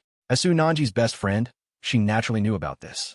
After hearing it, she even planned to visit Lin Feng in the Myanmar hospital to do what little she could. Unfortunately, by the time she arrived, Lin Feng had already been secretly taken away by General Li, and the Myanmar hospital, under General Li's orders, told them that Lin Feng had died tragically. That's right. Lin Feng nodded, with gratitude evident in his fierce eyes. If it weren't for Miss Su's timely action in sending me to the hospital and paying a huge medical fee, I wouldn't have survived. So Miss Su is my life-saving benefactor. Today, I went to the cemetery to pay my respects to Miss Su. I see. Bai Yi gradually calmed down, with some questions getting answered. Miss Bai, I would like to know the specific circumstances surrounding the Su family's incident back then. Can you tell me about it? Lin Feng continued to ask. As soon as she heard this, Bai Yi's expression darkened, and strong sadness appeared in her eyes, tears welling up. Heaven is jealous of beauty. The Nanji family suffered greatly. That day was supposed to be a joyful annual reunion for her family. Yet unexpectedly, a sudden fire broke out, burning them alive. Do you know the cause of the fire? Lin Feng was moved. He could imagine the horror of a whole family being burned alive. Bai Yi forced a smile. Relevant departments specially investigated afterwards. The fire was caused by a gas leak and negligence from a chef. But I've always felt that this explanation is somewhat forced. The Su family is one of the prominent families. How could such a mistake occur? In fact, I have been secretly investigating over the years, and increasingly feel that the fire was not that simple. Oh, Lin Feng did not expect that Bai Yi shared the same thoughts as him. Lin Feng, in the TV series, whoever ultimately benefited might be the murderer. Bai Yi lifted a cup of tea and said in a deep voice, after that great fire, the driver of Master Su, Dong Bing, not only did not help the Su family collect the bodies, but also quickly occupied the Su family's assets. The Nanji group. I suspect Dong Bing might be involved in this matter. Dong Bing. Lin Feng remembered this name and asked, Miss Bai, is there any evidence for this matter? No, it's just my intuition. Bai Yi shook her head. Although she had done her best to investigate the events of that year, her strength was limited, and what she could find was also limited. Understood. Lin Feng realized that continuing to ask wouldn't lead to any answers, so he handed Bai Yi a business card. Miss Bai, my contact information is on this card. If you face any difficulties in the future, feel free to call me. I will help you solve it. Bai Yi took the card and examined it carefully. Okay, if I encounter difficulties, I won't be polite with you. I wouldn't want anything more. Miss Bai, enjoy your meal. Lin Feng laughed. Since he couldn't repay the deceased Su Nanji, doing something for her living friend gave him a sense of relief. Lin Feng, Bai Yi picked up a piece of beef and was about to say something when suddenly an angry shout came from outside the door. The Supreme Master is hosting distinguished guests inside. We want. If you know what's good for you, quickly get lost. Chapter 11. Rebel Sons and Thieves. Hearing the voice outside, Bai Yi's small hand trembled, and the beef fell onto the table, her expression turning flustered. Not good. It must be the Viper seeking revenge. Lin Feng, you should leave quickly. Lin Feng looked calm and teased with interest. Miss Bai, if I leave, what will you do? Seeing Lin Feng's fearless demeanor, Bai Yi became even more anxious. Lin Feng, what time is it? Why aren't you worried at all? Don't mind me. With my status, the Viper wouldn't dare to mess with me. Though the Bai family was a second-line wealthy family in Qingzhou, under normal circumstances, they couldn't compete with the Viper, but Duan Tianhao was pursuing her, and with the strength of one of Qingzhou's 5 major families, the Duan family could indeed make the Viper think twice. No, I can't leave. Lin Feng shook his head, stood up, and walked towards the door. Seeing this scene, Bai Yi felt her heart leap in her throat. Lin Feng, don't act impulsively. The Viper is several times stronger than Zhang San. You can't deal with him. Can't deal with him? Lin Feng paused, his spirits soaring. In this world, there's no one Lin Feng, cannot deal with. If there is, that person must not be human. After saying this, Lin Feng opened the door and strode out. It's over. Bai Yi sighed helplessly and hurriedly followed him. The two had just stepped out when they saw Su Ziqing glaring darkly, blocking a group of people. To Bai Yi's surprise, these people were not from a Viper, but rather the governor of Qingzhou, Qin's father and son, and 12 fully armed warriors dressed in battle uniforms embroidered with white tiger patterns. Each of those warriors exuded a fierce aura and murderous intent, and their iron-blooded might made Bai Yi feel a sense of panic, causing her to almost lose her balance. Supreme Master, we're sorry to disturb you. Upon noticing Lin Feng's presence, Su Ziqing turned to apologize. Lin Feng waved his hand. It's not your fault. Then, Lin Feng's gaze swept over the governor of Qingzhou and others and said lightly, what is your intention? Upon seeing Lin Feng, Chen Dong's eyes turned red, uncontrollably recalling the tragic fate of his wife's family at Lin Feng's hands, and the shame of being publicly slapped by Lin Feng with his son. He immediately lost control of his emotions and shouted, you bastard, you really deserve to die, daring to annihilate my sweet wife's family. I want you dead. Hearing this, Bai Yi was dumbfounded, covering her mouth in shock as she stared at Lin Feng. The tragic death of Song Hanchuan's family yesterday was well known. She had heard about it, and thought it was true that they had been killed by mysterious forces abroad, but now it seemed that this matter was likely related to Lin Feng. When Su Ziqing saw Chen Dong daring to yell at Lin Feng, she immediately pulled out her gun and pointed it at Chen Dong. Chen Dong, you better speak politely to me, or do you believe I will shoot you dead with one shot? What a crazy tone.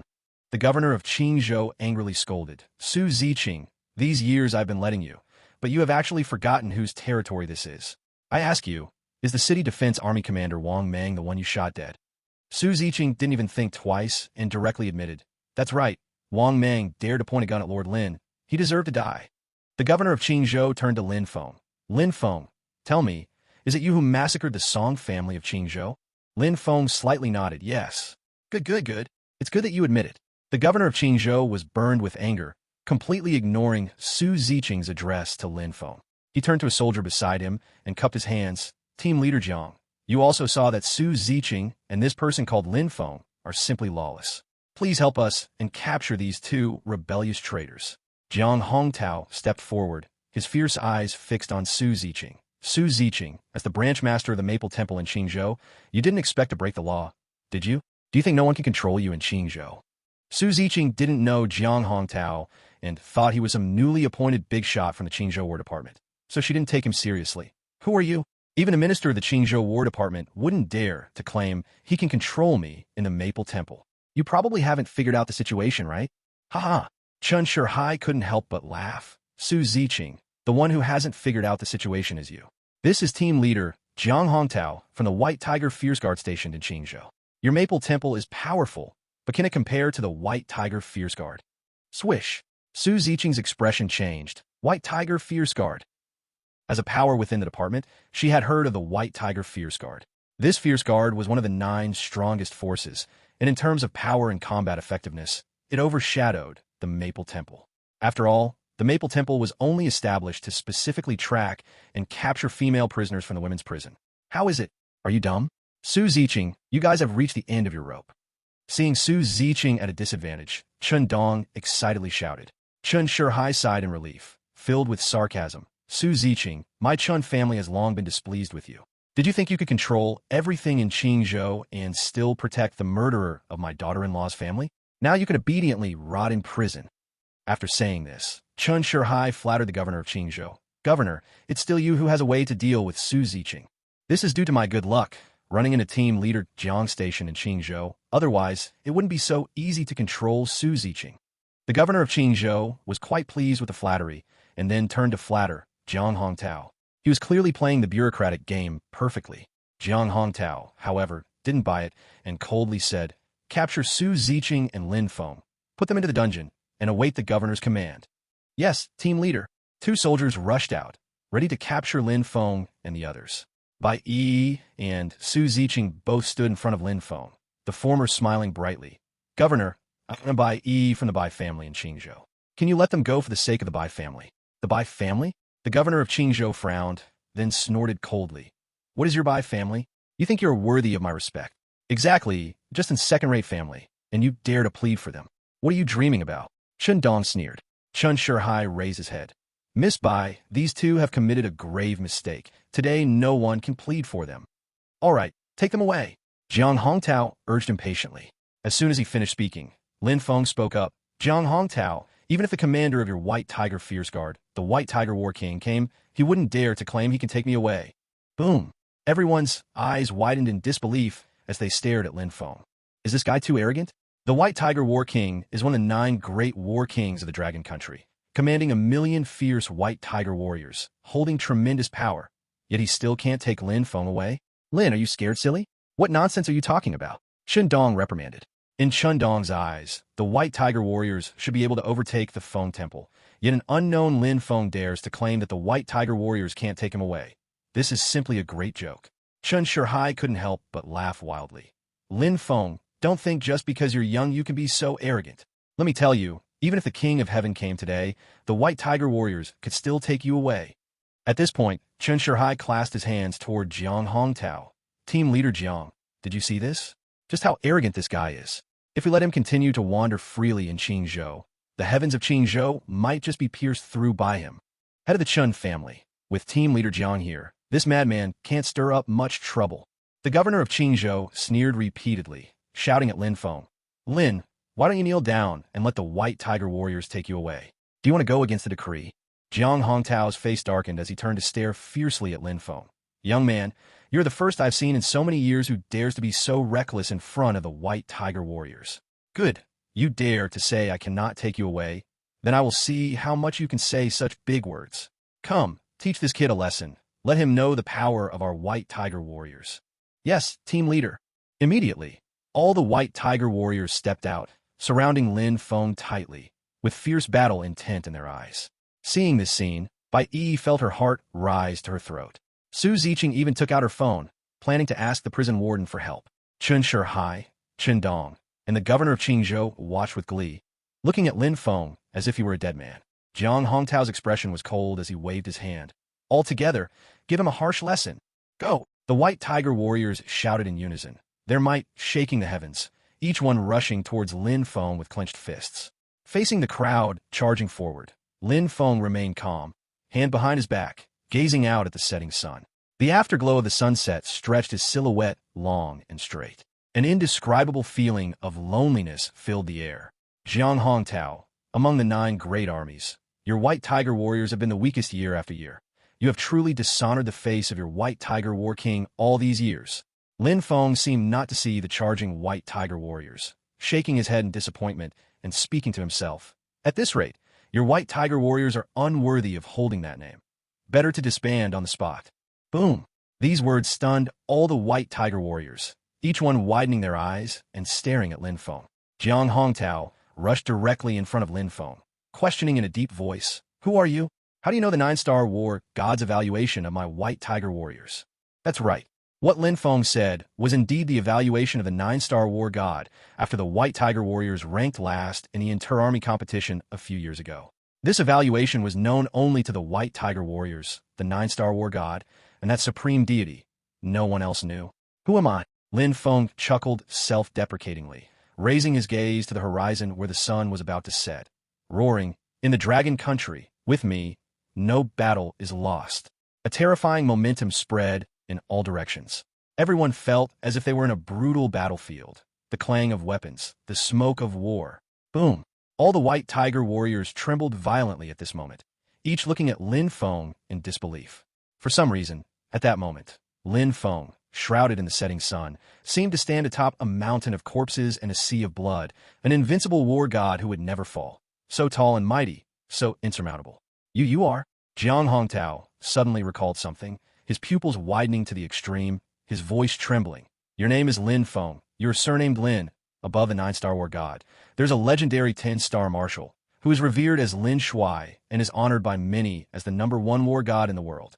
At this point, his limbs softened, and he laboriously raised his arms, solemnly saluting, shouting loudly, "With me, the Dragon Kingdom, we are undefeated in 10,000 battles. With me, the Dragon Kingdom, we are undefeated in 10,000 battles." The other White Tiger elite guards also saluted one after another, excited and fervently shouting. They knew that anyone who could roar, "With me, the Dragon Kingdom, we are undefeated in 10,000 battles," with such iron-blooded momentum, especially with the surname Lin and being so young, could only be the legendary Lin Commander of the present age.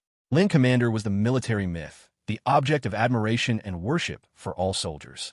Although many people did not know Lin Commander's real name, they had heard of his legend. 3 years ago, the coalition forces of 98 countries assembled an army of 7 million to invade the Dragon Kingdom. Lin Feng single-handedly charged into the massive army of 98 nations, ruthlessly slaughtering the war gods and commanders of the enemy.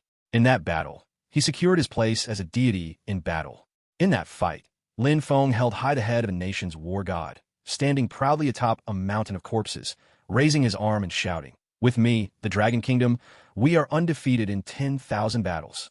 His words rallied the Dragon Kingdom's army and terrified the remaining troops of the 98 nations, who immediately signed a surrender agreement and agreed to pay huge reparations and land.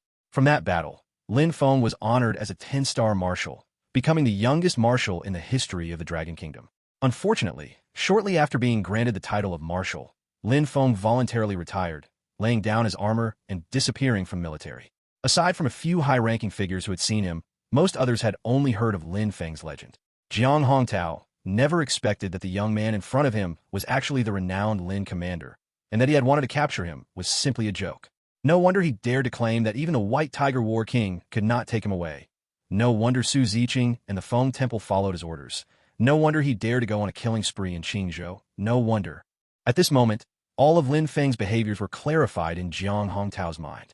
Jiang Hongtao could confidently confirm that Lin Feng was indeed that legendary Lin Commander. Thinking about being an enemy of Lin Commander, Jiang Hongtao could no longer remain calm, and his legs weakened, ready to kneel and apologize to Lin Feng. Lin Feng held him up with one hand, saying, "Soldiers, kneel to heaven, kneel to the earth, kneel to parents, kneel to the nation. How can a soldier's knees kneel without reason? Get up." His words made Jiang Hongtao and the other White Tiger elite guards' eyes turn red. Unable to hide his excitement, Jiang Hongtao quickly straightened his back and, raising his hand, saluted powerfully, "Yes, Lin Commander. Yes, Lin Commander." The other White Tiger elite guards shouted in unison. This scene left the governor of Qingzhou and others in shock. Seeing that things were not right, Chen Shihai quickly said, "Leader Jiang, what are you doing? Why are you saluting him?" "Yes, Leader Jiang. Shouldn't you be capturing him, throwing him into a death cell, and ensuring he can never rise again? What's going on?" Shindong also felt confused, but the governor of Qingzhou suddenly realized something and turned pale. "Not good. We may have kicked a metal board." "That's right. You indeed kicked a metal board." Jiang Hongtao reacted, glaring at the governor of Qingzhou. "You really are blind. How dare you touch Lin Commander? You're simply asking for death. Bring people here, execute the governor of Qingzhou, Chen Shihai, and Qindong on the spot. Annihilate the entire Chen family in Qingzhou." Chapter 13, Nightwalker. Chen Shihai and his son were so scared that their legs softened, plopping down on the ground, shivering uncontrollably, their faces pale as if drawn from the same mold, and they were so frightened they almost wet themselves. A pungent smell filled the air. The governor of Qingzhou was clearly more composed than they were, but he still looked somewhat flustered. He gritted his teeth and suppressed his anger, saying, "Leader Jiang, what is going on? What is going on? Do you know who this person is?" Jiang Hongtao pointed at Lin Feng, speaking each word clearly.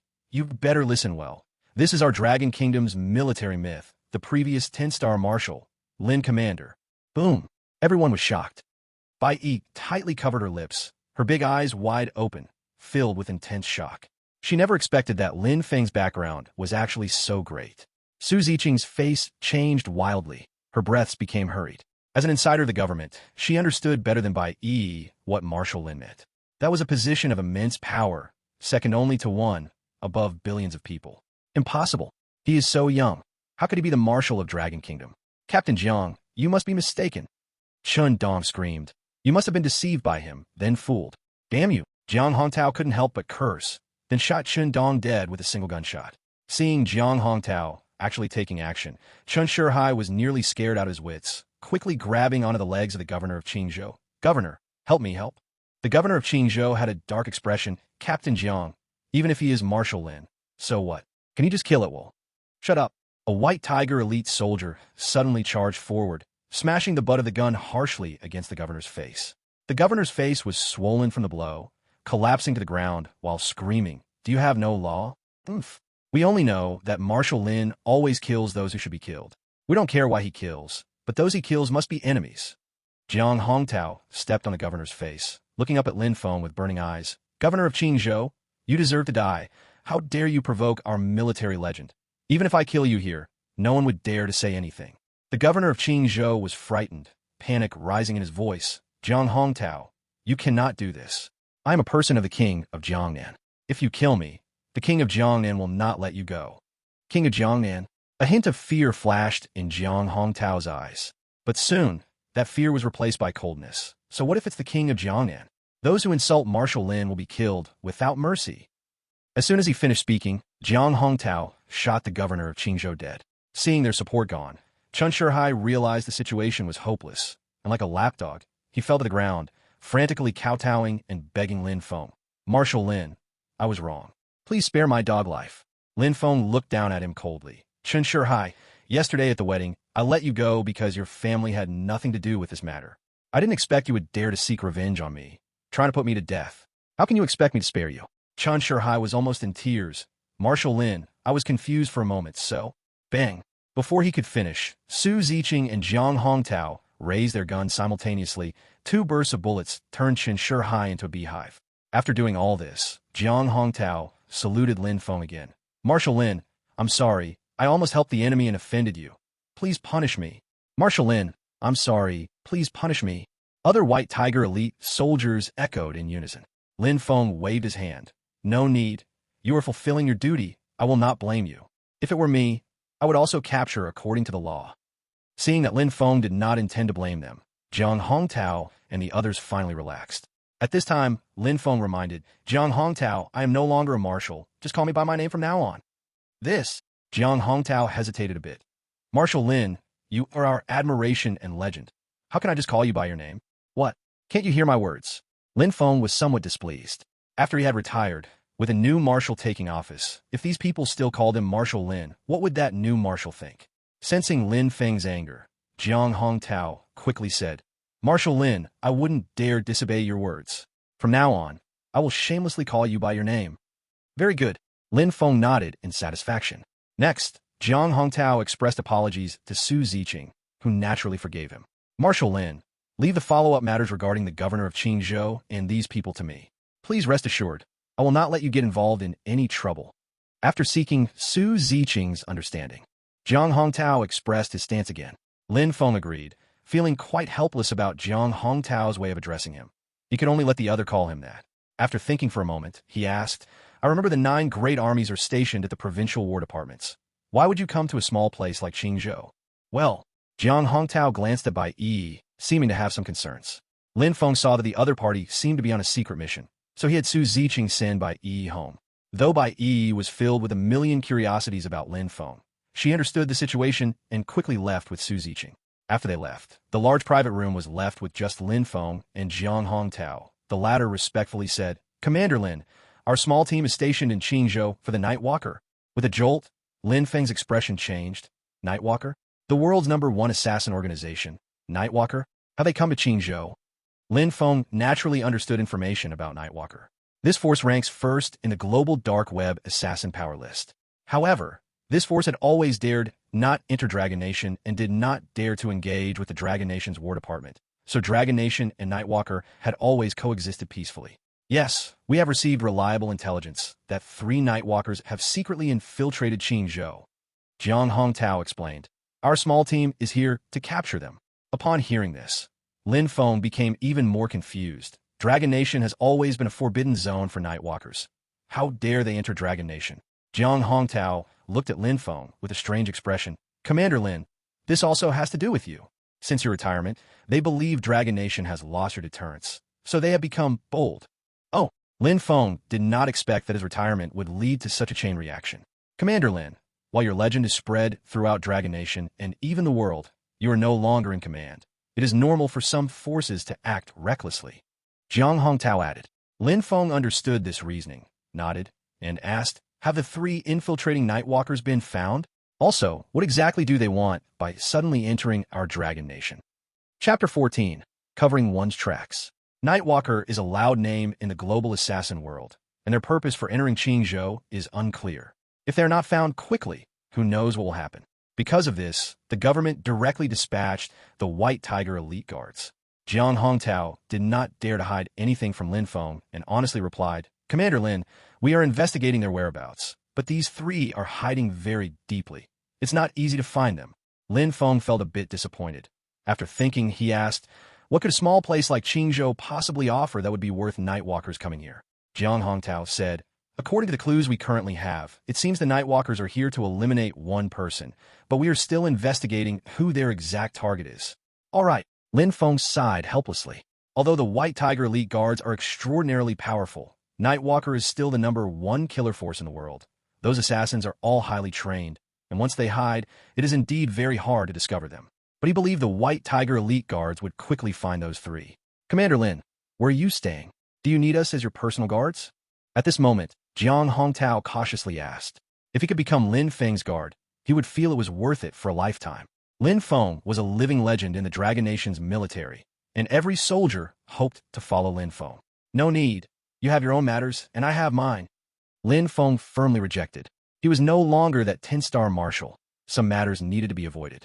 Though it felt a bit regretful, Jiang Hongtao understood that Lin Feng was always firm in his words and could only nod regretfully. All right, Commander Lin. In the future, if there is anything needed, just call me anytime. At this, Jiang Hongtao handed Lin Feng a business card. Lin Feng took it readily, saying, okay, it's getting late. You all hurry to complete the mission. Yes, Commander Lin. Jiang Hongtao solemnly saluted, then left with his subordinates and the corpses of Chen Shihai and others. Lin Feng then called Su Ziqing. Su Ziqing, come with me to eliminate the Viper. Yes, Commander Lin. Su Ziqing replied excitedly, even changing how she addressed Lin Feng. On the other side, Su Ziqing dropped Bai Yi back home. As she got out of the car, Bai Yi hesitated to speak. Su Ziqing chuckled. Miss Bai, were you about to ask about Commander Lin? Hit with her thoughts exposed, Bai Yi's pretty face flushed, and she shyly nodded.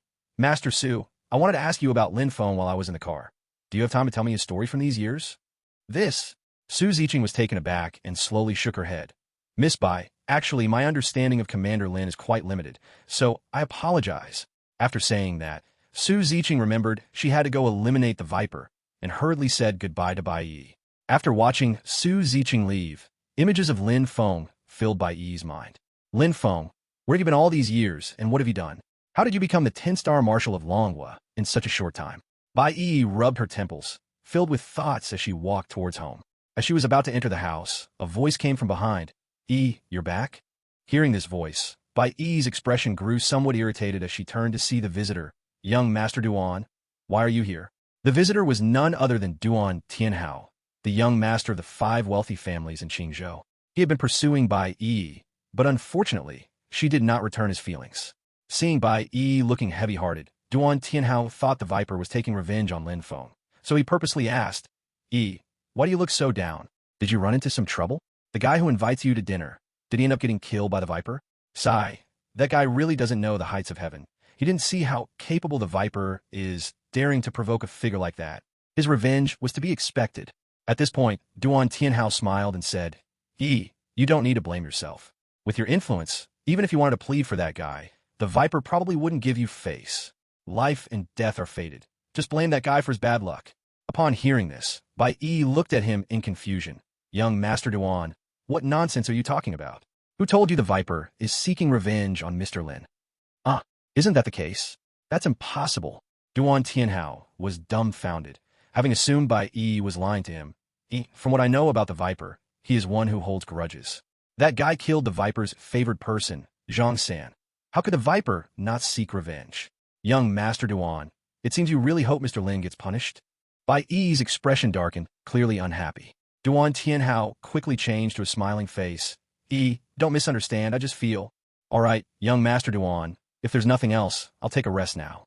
Please leave. Bai Yi did not want to entangle with him further. If you look so troubled, it's obvious you couldn't protect that guy named Lin.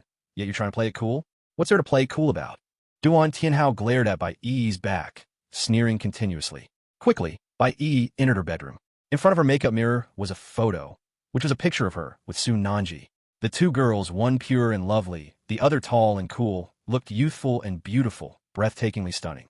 Bai Yi picked up the photo, her fingertips sliding over Su Nanji's face, murmuring to herself, Nanji, my good sister, do you know? The person you saved back then is still alive. His name is Lin Feng, and he is our last 10-star marshal of Longhua. Aren't you surprised? I tell you, I'm also quite surprised. Lin Feng is not only very handsome, but he also has such masculine charm. Ah, what a pity. If you're still here, it would be great. With your conditions, you should be able to pursue him, right? Maybe you two even have a chance to become a couple. While speaking, Bai Yi's eyes turned red, and tears flowed uncontrollably. Nanji, I miss you so much. I really miss you. Woo-woo. In the living room of a luxurious villa in Qingzhou, a small man dressed in warrior attire, wearing wooden sandals, sat on the sofa with one leg crossed over the other, embracing two women. A bulky middle-aged man stood in front of him, looking cautious and careful. Lord Kato, I have sent my capable assistant Zhang San and others to the Bai family cemetery to dig those graves. They should be done by midnight at the latest. Yoshi, with you handling things, I am very relieved. Kato nodded in satisfaction, speaking in poor dragon language. You let Zhang San secretly transport those bodies to the place I designated. The rest of the matters are not for you to worry about. Viper was extremely curious. Lord Kato, is there some secret among those Su family corpses? Otherwise, why would you want to conceal it like this? In Kato's plan, Viper was using the excuse of building a shrine to forcibly occupy the Su family cemetery. However, in fact, building a shrine was just a facade for outsiders, and Kato's real intention was the corpses of the Su family. Chapter 15, a grand scene. Kato's face instantly darkened. Viper, don't ask what you shouldn't. Just take care of what I assigned to you. Other matters are not for someone of your level to know. Upon hearing this, Viper's mouth twitched, and he wanted to curse. No matter how he spoke, he was still the underground emperor of Qingzhou, yet the other party actually looked down on his low level. But despite cursing internally, he dared not show any dissatisfaction. This Kato came from the Qingzhou Dongying Chamber of Commerce. This Chamber of Commerce was a first-level power in Qingzhou. Even the 5 major families in Qingzhou had to curry favor with them. It was said that there was support from the Dongying military behind them. And it was precisely with Kato's backing that Viper had changed his usual demeanor and did not take Duan Tianhao lightly. Otherwise, even just the relationship between the Duan family and Bai Yi would make him not dare to act rashly. Yes, Lord Kato, I was a bit abrupt.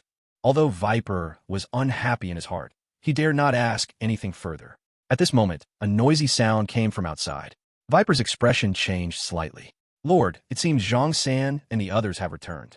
Oh, Kato pushed away the 2 women and stood up, walking outside. Soon, they reached the door. Just as they arrived outside, a little brother rushed over in a panic. Boss, something happened. Something big happened. Could it be that Zhang San delivered the Su family corpses to the wrong place? Viper was startled, breaking out in a cold sweat. The next moment, he saw a group of Duan family members carrying a few corpses walking in. The leader of the Duan family greeted Viper with a cupped fist.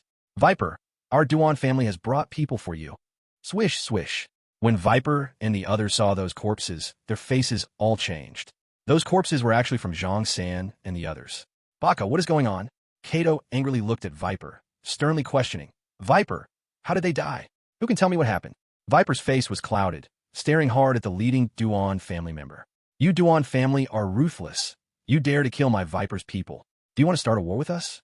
Ha, you misunderstand. The death of Zhang San and the others has nothing to do with our Duan family. On the contrary, our young master happened to witness them being killed, and he compassionately sent us to bring them back. The Duan family member shook his head. Viper, someone else killed them. Young Master Duan asked me to deliver a message to you. If you find the person who killed Zhang San and the others, please make sure you do not leave him alive. As soon as these words were spoken, the Viper frowned tightly. He never expected that there would be someone else involved in this matter. Who is the one who killed them? The Viper took a deep breath and asked coldly. The person from the Duan family shook his head. Viper, that person is not known to young Master Duan. Qingzhou is not that big. I believe with your strength, it will be easy to find. Well, my task is completed. I will take my leave. After saying this, the Duan family member turned to leave. Wait, the Viper called out to him. Why does young Master Duan want to help me? The Duan family member laughed loudly. Young Master Duan, guess you would ask this. Viper, that person wants to steal young Master Duan's woman, and young Master Duan wishes for him to die. Do you understand? Once he finished speaking, the Duan family member quickly left. After they left, Kato Taka slapped the Viper hard across the face. Baka, you are a huge waste. You can't even handle this small matter. You disappoint me. Half of the Viper's face swelled from the slap, and he quickly knelt down on the ground. My lord, I hope you will give me another chance. I will definitely handle this matter, and I will capture the one who killed Zhang San and have him diced into pieces. Humph, I will give you another day. If you can't settle this matter, you won't have a reason to live in this world. Kato Taka snorted coldly and stormed off. As soon as he left, the Viper wiped the blood from the corner of his mouth, stood up fiercely, and his face darkened terrifyingly. Someone, dig up Su's family grave tonight. Even if we have to dig 3 feet into Qingzhou, we must find the one who killed Zhang San. No need, I've already come. A powerful voice echoed. Then, the main door was blasted open, and a group of men surged in with murderous intent. It was Lin Feng and Su Ziqing's group. Upon seeing them, the Viper and others' expressions changed in unison, feeling a strange sense of panic. However, the Viper was ultimately an underground boss and quickly regained his composure, staring fixedly at Lin Feng. Who are you? How dare you invade my residence at night? What do you want? Impudence upon seeing me. The chief hall master of Feng Shrine, Lin, shouldn't you kneel right away? Su Ziqing stepped forward and reprimanded sharply. As soon as he heard the words Feng Shrine, the Viper felt a chill run through him. He had been entrenched in Qingzhou for many years. How could not have heard of Feng Shrine? It was rumored that Feng Shrine was regarded as an unforgivable force by various countries, with ties to a terrifying prison in the Dragon Country, and its power was unfathomable. How could they suddenly appear in his territory? A sense of foreboding spread through his mind. The Viper trembled and quickly put on a smile as he approached. So, it's a big shot from Feng Shrine who has come. Please come in. Kneel. Before Lin Feng could even speak, he saw Su Ziqing pressing a gun against the Viper's forehead. The cold muzzle nearly scared the Viper so much that he lost control, and he quickly raised his hands, trembling as he said, My lord, please, don't be impulsive. Let's talk things through calmly. Thud. As soon as he finished speaking, the Viper's legs went weak, and he knelt down. There was no way. The imposing manner of Lin Feng's group was too strong, and with a gun pressed against his forehead, even though he was an underground boss, he could not resist at all and had to yield. Boss! The little brothers were taken aback as they saw the Viper kneeling instantly. Damn it, why are you still standing there like a bunch of jerks? Quickly kneel. The Viper was in a state of panic. Until now, he still didn't understand what he did wrong to attract such a super existence as Feng Shrine. Seeing that their boss had spoken, the little brothers didn't dare to hesitate any longer and all kneeled down together. After they knelt down, the Viper forced a smile and said, Masters, what did I do that made all of you so angry? Can you please shed some light on this? You don't even know what you did. Lin Feng looked down at him, coldly sneering. Viper, Zhang San was killed by me. You shouldn't have touched the Su family's grave. Anyone who dares to dig up the Su family's grave will be killed without mercy. As he spoke, Lin Feng waved his hand and gave the order directly. Su Ziqing, leave no one alive. Yes, Su Ziqing accepted the order. In the next moment, hundreds of members of the God Sealing Hall raised their guns in unison, aiming at the Viper and others. The cold, murderous intent filled the entire area. The Viper thought he had seen a lot of big scenes, but he had never seen such a setup before. Over 100 guns were clearly aimed to execute them on the spot. In an instant, the Viper's heart was in turmoil, and he anxiously shouted, my lords, there's been a misunderstanding. It's all a misunderstanding. Misunderstanding? What I believe is never a misunderstanding. Viper, you've caused chaos in the region. It's time to meet the King of Hell. Lin Feng snorted, turned, and walked out. Chapter 16, Digging the Tomb. Lin Feng believed that the following matters would be well handled by Su Ziqing. As for a small character like the Viper, who lingered in the gray area, he didn't see the need to get his hands dirty personally. At the moment Lin Feng turned around, Su Ziqing clearly understood his intention, raising her hand to signal. Suddenly, the sound of gun bolts being pulled echoed continuously, and the cold, murderous aura filled the air even more. In an instant, hundreds of guns clicked open, ready to pull the trigger and end the Viper and his companion's sinful lives. The Viper immediately felt the terrifying killing intent coming over him. Turning pale with fear, he hurriedly shouted, "My lord, spare my life. Digging the graves of the Su family was not my intention.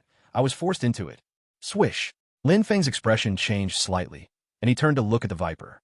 Seeing he had moved, the viper secretly breathed a sigh of relief, then crawled to Lin Feng's feet like a hound, anxiously saying, "My lord, it was that bastard Kato Taka who made me do this. He threatened me that if I didn't comply, he would destroy me. Woe is me, although I have some weight in the underground world of Qingzhou, I cannot provoke Kato Taka at all." Hearing this, Su Ziqing frowned slightly and explained to Lin Feng beside her, "Home Master, Kato Taka is the vice president of the Qingzhou East Yamato Chamber of Commerce." Yes, that's right. Kato Taka is indeed the vice president of the Qingzhou East Yamato Chamber of Commerce. Seeing Su Ziqing knew Kato Taka, the viper quickly added, "My lord, I wouldn't dare lie to you. Everything was instructed by Kato Taka." Kato Taka? A Yamato person? Lin Feng's eyes shot out intense hatred. Looking down at the viper with a disdainful expression, "I didn't expect you, a dignified citizen of the Dragon Country, would actually follow the orders of a devil. Your backbone is truly laughably soft." His words made the viper awkwardly embarrassed. He forced a self-deprecating smile and said, "My lord, you don't know. The Qingzhou East Yamato Chamber of Commerce, where Kato Taka is, even the 5 major families have to flatter them. I have little power. I really cannot provoke them." "If a bunch of spineless creatures," Lin Feng snorted coldly, asking sharply, "Tell me, what does this Kato Taka want you to dig the grave for?" The viper was stunned by Lin Feng's imposing manner and did not dare to hide anything. He quickly explained the situation in detail. "My lord, I don't know what they are planning. He only told us to transport the bodies of the Su family to a designated place." "Do you dare lie?" Su Ziqing struck the back of the viper's head with the butt of her gun. The viper felt pain and twitched, enduring the agony as he shouted, "My lord, I'm not lying to you. If I dare to deceive you, may the heavens strike me down. Then you may as well die." Su Ziqing did not want to waste any more words, raising her gun, ready to shoot the viper. "Wait!" Lin Feng stopped her and then looked at the viper. "If you want to live, do as I say. Call Kato Taka immediately and tell him to wait at the designated place, saying that you will soon transport the bodies of the Su family there." Hearing this, the viper's pupils widened, staring at Lin Feng in disbelief. "My lord, are you looking to find trouble with Kato Taka? He is the vice president of the Qingzhou East Yamato Chamber of Commerce." "What nonsense! The Hall Master wants you to do this, so just obediently go and do it," Su Ziqing shouted. The viper felt like he was about to die from fear and immediately didn't dare to make another sound. Tremblingly, he took out his phone and dialed Kato Eagle. The call quickly connected, and he heard Kato Eagle's voice. "Viper, what's the matter?" Viper instinctively glanced at Lin Feng and tried hard to calm himself. "Kato Eagle, I have sent someone to the Su family cemetery, and in about 2 hours, we can dig up those bones. At that time, I will personally escort them to the designated location. How does that sound?" Upon hearing this was the matter, Kato Eagle's tone improved significantly. "Yoshi, Viper, your efficiency is impressive. Good. I will wait for you at the designated location. This time, I hope you won't make any mistakes." Don't worry, Viper repeatedly assured him. After ending the call, Viper looked at Lin Feng with a fawning smile. "Master, I have called him as you asked. Can I leave now? Tell me where the designated location is, and you can leave," Lin Feng said lightly. Upon hearing Lin Feng was letting him go, Viper immediately blurted out, "Master, it's in the abandoned steel factory on the outskirts of Qingzhou." After speaking, Viper stood up and cupped his fist toward Lin Feng. "Thank you for your mercy countless times, Master. Rest assured, from now on, I, Viper, will turn over a new leaf, live under a false name, and will no longer be a so-called underground emperor." "Oh, you can go," Lin Feng signaled to Su Ziqing with his eyes. Su Ziqing understood, pulled the trigger, and shot Viper in the head. Viper never understood until his death why the leave that Lin Feng mentioned ended up meaning this kind of leaving. Boss Viper. Seeing Viper dead, those little brothers were furious and ready to explode. Unexpectedly, Su Ziqing raised his gun and fired a shot into the sky, shouting, "Viper's gang is utterly immoral, committing many evils. Today, we eliminate the harm to the people and will kill them all." As the last word fell, everyone from the Feng Temple fired their guns in unison, quickly defeating those little brothers. Su Ziqing, handle the situation here. Lin Feng didn't even glance at the bodies and turned to get into a car, heading towards the abandoned steel factory on the outskirts of the city. "Burn all these people. Everyone follow me to escort the Grand Temple Master." Su Ziqing quickly issued orders. Soon, Viper and his little brothers were all set ablaze, along with Viper's villa, which erupted into a raging fire. Go! Su Ziqing led everyone from the Feng Temple to chase after Lin Feng. At this moment, the Duan family, not far away, was startled by the gunfire, and they all stopped in their tracks. What happened? The leading man from the Duan family looked towards the direction of Viper, and, upon seeing the rising flames, his expression changed drastically. Viper's house is on fire, and there are hundreds of gunshots. Could it be that Viper in them? Let's go back and take a look. After saying that, a group of Duan family members ran back to Viper's residence. When everyone saw Viper and his little brothers buried in the sea of fire, they were all terrified. Oh my god, Viper has been wiped out, one of the Duan family members exclaimed. The leader of the Duan family looked serious. Quickly, let's report this situation to young Master Duan. In no time, the Duan family members rushed back to the Duan family estate. At this moment in the Duan estate, Duan Tianhao was strolling on the lawn. Thinking of the possibility that Lin Feng might be wiped out by Viper, his mood brightened. He, in the vast Qingzhou, only I, Duan Tianhao, deserve Bai Yi. Any other man who dares to compete with me for Bai Yi will surely die. Just as he finished speaking, an old man who looked like a butler jogged over. Young master. Wang Butler, what is it? Duan Tianhao asked. Butler Wang handed a delicate invitation to Duan Tianhao. Young master, the Dong Group has just sent an invitation, inviting you to attend the Dong Group's auction tomorrow at 10 o'clock. Duan Tianhao took the invitation and was a bit surprised. He was aware of the Dong Group. This group was originally named the Nanji Group, which was once a core asset of the Su family in Qingzhou. After the Su family fell, the Dong Group was occupied by the driver of the Su family head, Dong Bing, and was renamed the Dong Group. The Dong clan's development momentum is astonishing, and it has subtly threatened the 5 major families of Qingzhou. Why did this Dong Bing suddenly invite me to the auction? What does he want? Duan Tianhao frowned and asked. Butler Wang speculated. Young master, I heard that the Chun family, one of the 5 major families, was wiped out overnight, leaving a gap in the 5 great families. The strength of the Dong clan is now closest to our families. I fear Dong Bing intends to replace the Chun family and become a new wealthy family. Haha, a former second-tier wealthy family leader's driver thinks he can become a new wealthy family? How naive and ridiculous. Duan Tianhao scoffed in disdain. They were very clear about the background of Dong Bing and the Dong clan. Butler Wang paused and asked, Young master, will you still attend this auction? Of course I will go. Duan Tianhao casually tossed the invitation aside and smiled wickedly. I have no interest in the auction, but Bai Yi definitely wants to attend. With her there, even if the auction is dull, I have to go. Upon hearing this, Butler Wang hesitated for a moment and said, Young master, if I may speak frankly, with your status and position, it would be easy to get a woman like Bai Yi. Just give the order, and I will bring her to you. The Bai family is ultimately a second-tier wealthy family, and their status and strength are far from the 5 major families. If Duan's family forcibly takes Bai Yi, no one would dare to say anything. Shut up. Duan Tianhao coldly reprimanded. What do you know? A woman like Bai Yi must be conquered slowly. Letting her willingly climb into my bed is what gives me a sense of achievement. What's the point of forcing her? Butler Wang realized he had misspoken and quickly apologized and stepped back. Duan Tianhao glanced at the invitation on the ground and murmured, Bai Yi, I will invite you to the auction tomorrow. If you still refuse to submit to me, then don't blame me for being rude. Although I enjoy challenging women like you, my patience has limits.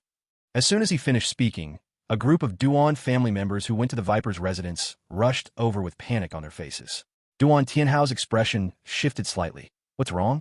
You all look flustered. Did you see the Viper in a rage killing someone? That kid who treated Bai Yi to dinner. Did he die a terrible death? Come, tell me all about how he was killed by the Viper. As he spoke, Duan Tianhao sat in a chair, ready to listen to the story of how Lin Feng was killed by the Viper.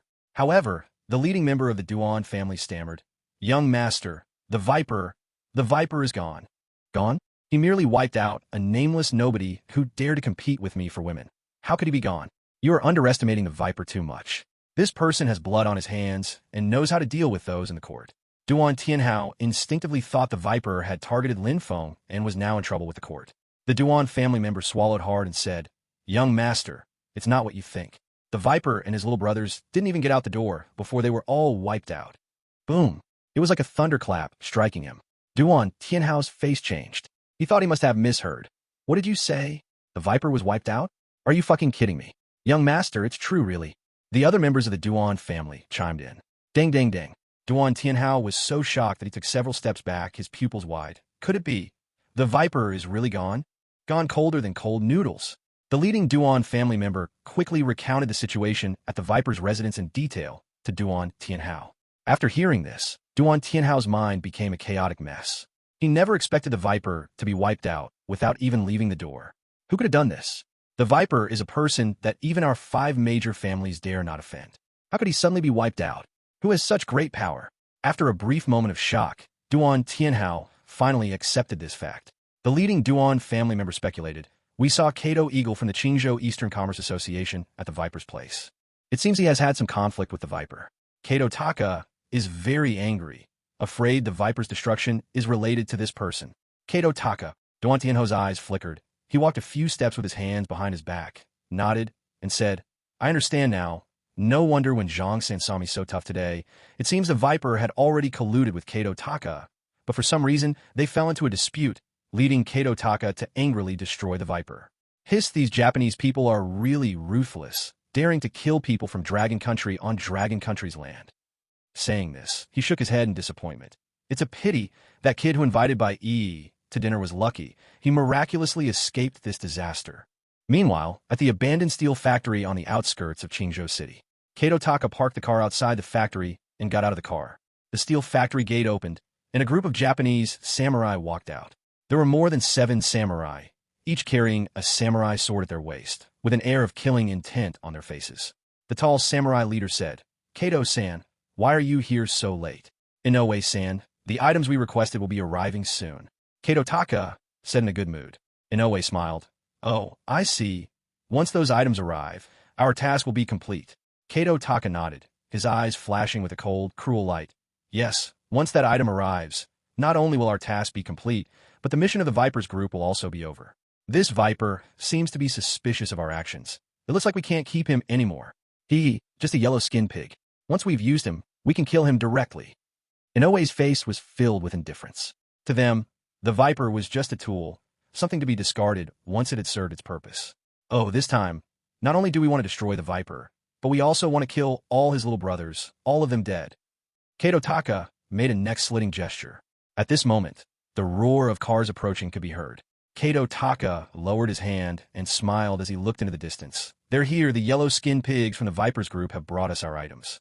Remember, once we've confirmed that everything is correct, kill them all." "Understood," Inoue replied with a bow.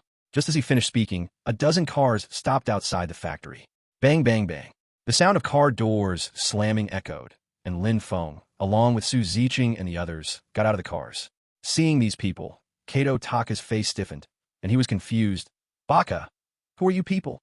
What are you doing here?" Inoue and the 7 other Japanese samurai immediately became alert, gripping the handles of their swords tightly, ready to draw their weapons at any moment. Chapter 18, Military Dagger. At the abandoned steel factory on the outskirts of Qingzhou City, the night was dark, the wind howled, and the cool breeze swept up the dust and dead leaves on the ground. The atmosphere on the scene was inexplicably tense and filled with killing intent. Su Ziqing pointed to Kato Taka and said to Lin Feng, "The Grand Hall Master, this is Kato Taka. You better give me a satisfactory explanation for disturbing the Su family members. If you can't, then one word, death." Lin Feng spoke bluntly, his voice harsh as he questioned Kato Taka. The word death slipped out, and the terrifying aura caused Kato Taka and the others to involuntarily take half a step back, each of them feeling their eardrums ache and their blood reverse. "A master." Inoue and the others were shocked. Their faces grew more serious, and cold sweat began to form on the palms gripping the sword handles. Kato Taka realized that Lin Feng had come for the Su family, and he became puzzled in his mind. Wasn't the Su family completely wiped out? When did they have such a powerful helper? And didn't the Viper tell him he would send the Su family's bones here? Why didn't the Viper show up, but instead a group of bloodthirsty strangers arrived? How did these people know he was here? And how did they know him? Countless questions echoed in his mind. What the hell is going on here? No one answered, but Kato Taka quickly regained his composure and sneered coldly. "Baka, what are you? How dare you question and threaten me? Ridiculous yellow-skinned pig. Who gave you the courage to be so rude in front of noble people like us from the honorable Japanese nation?" Kato Eagle looked at Inoue and said, "Inoue-kun, these yellow-skinned pigs seem to be looking for trouble with me. Please, deal with them and wipe them out with the warriors."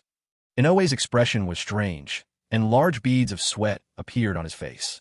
He secretly thought, How the hell am I going to wipe them out? There are over 100 of them, and we have only 7 warriors. What's worse, they all have guns in their hands. Our samurai swords are basically useless against them, right? Although he knew he might be no match for them, his bizarre pride and mysterious confidence in Bushido wouldn't allow him to bow down and surrender to a group of people from the Dragon Kingdom so easily. Baka, you yellow-skinned pigs are dead. Inoue let out a strange scream, pulled out his katana with a clang, gripped it with both hands, raised it above his head, and charged at Lin Feng and the others with a grim expression. The other 6 samurais also fearlessly rushed toward Lin Feng's group. They were pretty much like mad dogs. Ridiculous yellow-skinned pigs. All of you should die, Bakayero. Kato Eagle took a few steps back, shouting frantically. Facing the charge of Inoue and the others, Lin Feng's face darkened to the extreme. Before he could speak, Su Ziqing pulled out a triangular military dagger and said, Grand Hall Master, these self-righteous fools, killing them with bullets would be an insult to bullets. Let me take care of them and help them commit seppuku. Go ahead. Remember, when dealing with the Japanese, don't show any mercy. Mercy towards them is cruelty to ourselves. Lin Feng said coldly. Since he was young, Lin Feng had heard many of the horrific things the Japanese had done to the Dragon Kingdom, and deep in his bones was a hidden hatred and resentment towards Japan. Now, encountering such arrogant Japanese, it stirred up the blood in his veins and his hatred for his country. Kill! Su Ziqing yelled, and like a swift leopard, she darted out in a flash. Seeing that out of more than 100 people, only one person came to fight them, Inoue, and the others felt severely insulted, which made them even angrier. Baka, a weak Dragon Kingdom woman, dares to block my path as a Japanese warrior? I'll slice you with one blow, then kill the others, and slowly strip off your clothes, and play with you until you die, huh? Inoue let out a lewd laugh and rushed toward Su Ziqing, swinging his sword at her. Swish! With one strike, the sword reflected the moonlight, emitting a chilling, murderous intent. The speed of the strike was incredibly fast, the momentum extremely strong, and it even caused the air to explode. Disgusting trash, Dot. Su Ziqing cursed angrily, lifting her military dagger and making a sharp upward thrust. With a loud clang, the military dagger erupted with incredible force, breaking Inoue's katana into 2 pieces. What? Inoue was shocked and pale with fear. The next moment, he felt a chill in his abdomen and a bloodstain appeared. In this instant, Su Ziqing had actually sliced him open for seppuku. No wonder Su Ziqing became the master of the Qingzhou branch of the Feng Temple. It seems she really has some real strength. Lin Feng nodded in appreciation. At this moment, Su Ziqing kicked Inoue flying, her figure flashing as she quickly darted past the remaining 6 samurais. The 6 samurais froze, their eyes wide open, and blood erupted from their abdomens. Clearly, they had also been sliced open for seppuku. Hud, hud, hud. After returning to Lin Feng's side, all the samurais fell to the ground dead. Seeing this scene, Kato Eagle was stunned, completely not expecting Lin Feng's group to be so powerful that they could send just one person and instantly kill all 7 of their samurais. Escape. Kato Eagle's first reaction was to turn and flee into the factory, hoping to use the complex terrain and darkness to escape the disaster. He had realized that Lin Feng's group wasn't friendly, and they definitely wouldn't let him off. You want to escape? You haven't even answered the Grand Hall Master's question. Where do you think you're going? Su Ziqing sneered, releasing her military dagger, which made a sharp whistling sound as it precisely pierced Kato Eagle's, but right in the center of the circular target, directly scoring a 10-ring hit. Let Kato Takashi's chrysanthemum wither. Kato Takashi screamed, his whole body knocked down to the ground by the powerful thrust of the army dagger, feeling nothing in his lower half, completely numb. Kato Takashi, answer the Supreme Lord's question honestly, or die. Su Ziqing rushed over, kicked him over, and shouted with fierce killing intent. Kato Takashi nearly fainted from the pain, gritting his teeth and shouting, "You bastards from the Dragon Nation, I am the Vice President of the Qingzhou Eastern Japan Chamber of Commerce. Do you dare to mess with me? You better release me immediately and compensate me with 10 billion dragon dollars and 1,000 young, sexy women, otherwise I will never let you go. So ugly, and you think so highly of yourself. Facing death, you still dare to threaten us." Lin Feng stepped in front of him and heavily stomped down on Kato Takashi's left arm. Crack! The left arm shattered. The intense pain made Kato Takashi convulse, letting out a furious scream like a butcher's pig. "You dog! You dare to ruin my arm? I will kill you, kill your whole family." "What did you say?" Lin Feng's rage peaked. Kato Takashi, devoid of reason, roared fiercely. "You dog! Listen clearly, I will kill your whole family and make them die miserably. You better not let me live, or I will slaughter everyone related to you, wahaha. You are looking for death. Lin Feng was infuriated to the extreme and lifted his foot to stomp on Kato Takashi's face. Bang! It sounded like a watermelon exploding. Kato Takashi's entire face caved in. His head burst into a pool of blood. Supreme Lord Lin, are you okay? Feeling Lin Feng's terrifying killing intent, Su Ziqing asked worriedly. Lin Feng's face was dark as ink, waving his hand and saying, "Find a trash, gonna put this dog's corpse in, and send it to the Qingzhou Eastern Japan Chamber of Commerce, telling the president, come see me within 3 days. If he doesn't come by then, kill without mercy." Since Kato Takashi was the vice president of the Qingzhou Eastern Japan Chamber of Commerce, he must have been acting on the president's orders when he attacked the Su family. Now that Kato Takashi was dead, Lin Feng felt he could extract some information from the president. Chapter 19. Dong's Group Auction. After issuing the orders, Lin Feng couldn't be bothered to look at Kato Takashi or the others, turned around, and sat in the car, closing his eyes to rest. The Supreme Lord is so powerful. Yeah, I have long disliked these Eastern Japanese people, and I've always wanted to deal with them like the Supreme Lord. Exactly, the Supreme Lord did what we wanted to do, but never dared. The people of Feng Shrine idolized Lin Feng, their eyes bright with admiration. Su Ziqing quickly calmed her excited heart and strictly executed Lin Feng's orders, quickly finding several stinky garbage cans to put Kato Takashi, Inoue, and others inside, even adding a pile of trash as filler, and sent them overnight to the Qingzhou Eastern Japan Chamber of Commerce. That night, with the deaths of Kato Takashi and others, became extraordinary. First, the Chun family father and son were inexplicably slaughtered, causing many suspicions. However, these doubts were directed by a mysterious force towards a specific direction, firmly believing that the Chun family was implicated by the Song family and slaughtered by a mysterious foreign power. As for who that foreign power exactly was, no one dared to guess, fearing they would bring disaster upon themselves and lose their lives. Secondly, the Qingzhou governor suddenly died in a hotel. This news caused quite a stir, but relevant departments quickly issued an announcement, firmly stating that the Qingzhou governor died of a sudden severe illness, directly quelling countless suspicions. Finally, the underground emperor of Qingzhou, Viper, along with his gang of little brothers, was buried in a sea of fire, leaving only ashes.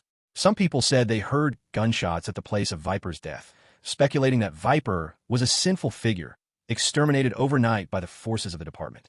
After all, in the Dragon Nation, only some department members could wield guns. In short, several major incidents happened in Qingzhou in one day. Under the negotiation and manipulation of various forces, it surprisingly did not cause any big disturbance, which is truly a miracle. The next morning, Bai Yi was eating breakfast while scrolling through the news on her phone, her beautiful eyes wide open. Perhaps others did not realize the true situation of the Chun family and the fall of the governor of Qingzhou, but she was very clear about it.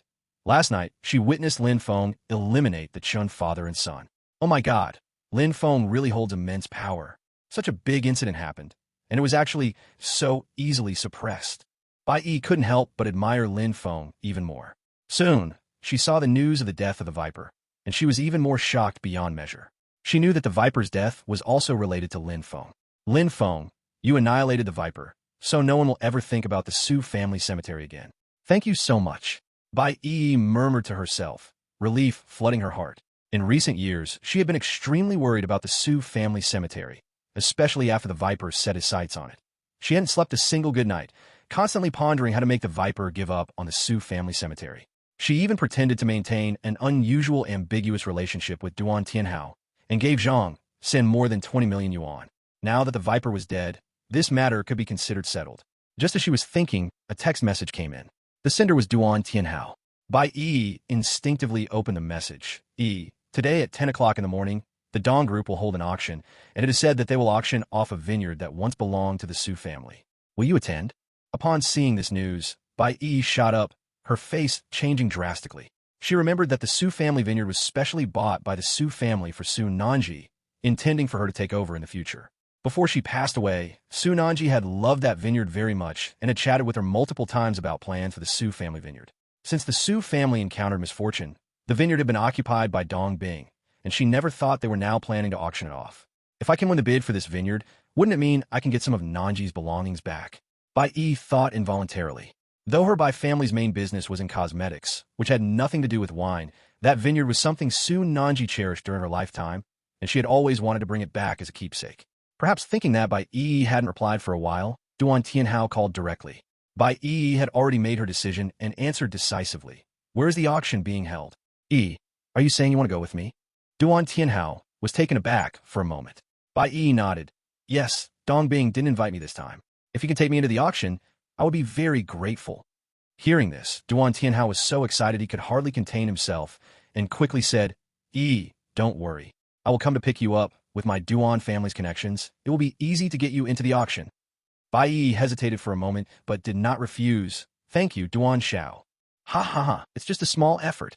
After Duan Tianhao excitedly hung up the phone, he arrived at Bai Yi's door in less than 5 minutes. Bai Yi got into his car, tightly gripping a bank card, her beautiful eyes firm as she said, Nanji, don't worry. Today I will do my utmost to win the vineyard back. Duan Tianhao observed everything, his eyes flickering, not knowing what he was thinking. On the other side, after Lin Feng finished breakfast, he went to the backyard to practice martial arts. This was a habit he formed during his years in the army.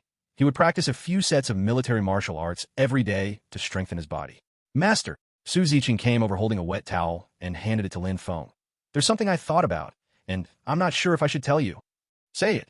Lin Feng took the towel and wiped the sweat from his brow. Su Ziqing nodded. Master of the Hall, Dong Bing of the Dong Group is holding an auction at the Qingzhou auction house today at 10 in the morning, reportedly to auction off the Su family's former vineyard. Boom. Lin Feng halted his movements and suddenly looked at Su Ziqing. The Su family's vineyard? Yes, Master of the Hall. Su Ziqing said.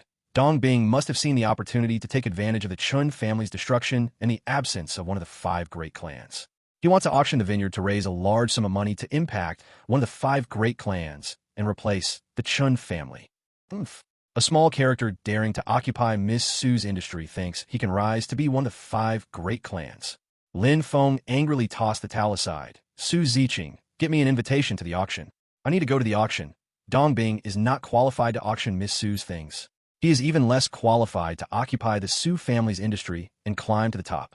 Su Ziqing seemed to have anticipated Lin Feng's actions and took out an invitation, handing it to Lin Feng. Master of the Hall, Dong Bing's status does not qualify him to invite our Feng God Temple. This invitation was obtained from friend. Thoughtful. Lin Feng looked appreciatively at Su Ziqing, took the invitation, and quickly headed towards the auction house. Chapter 20. Occupation. The Qingzhou auction house is the largest auction house in Qingzhou, and almost all high-value major auction items are auctioned here. At this moment, a middle-aged man in a suit with a rosy face stood at the entrance of the auction house, welcoming the VIPs with a smile. He is Dong Bing, the chairman of the Dong Group.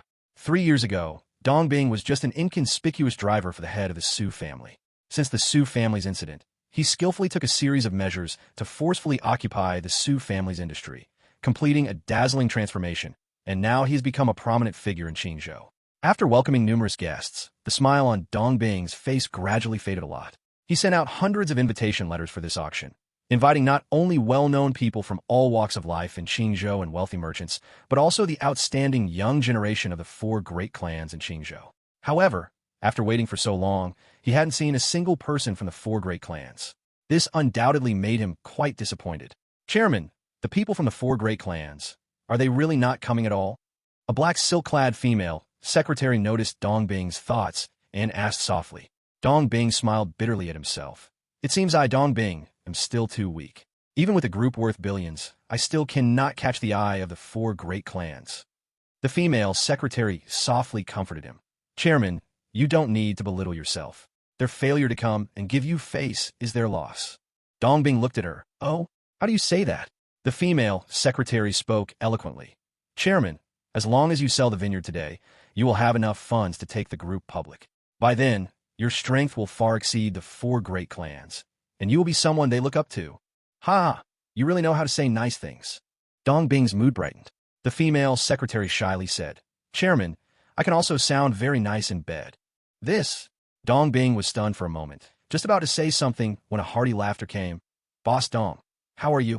Dong Bing quickly looked over and saw a young man and woman walking side by side. It could only be Duan Tianhao and Bai Yi.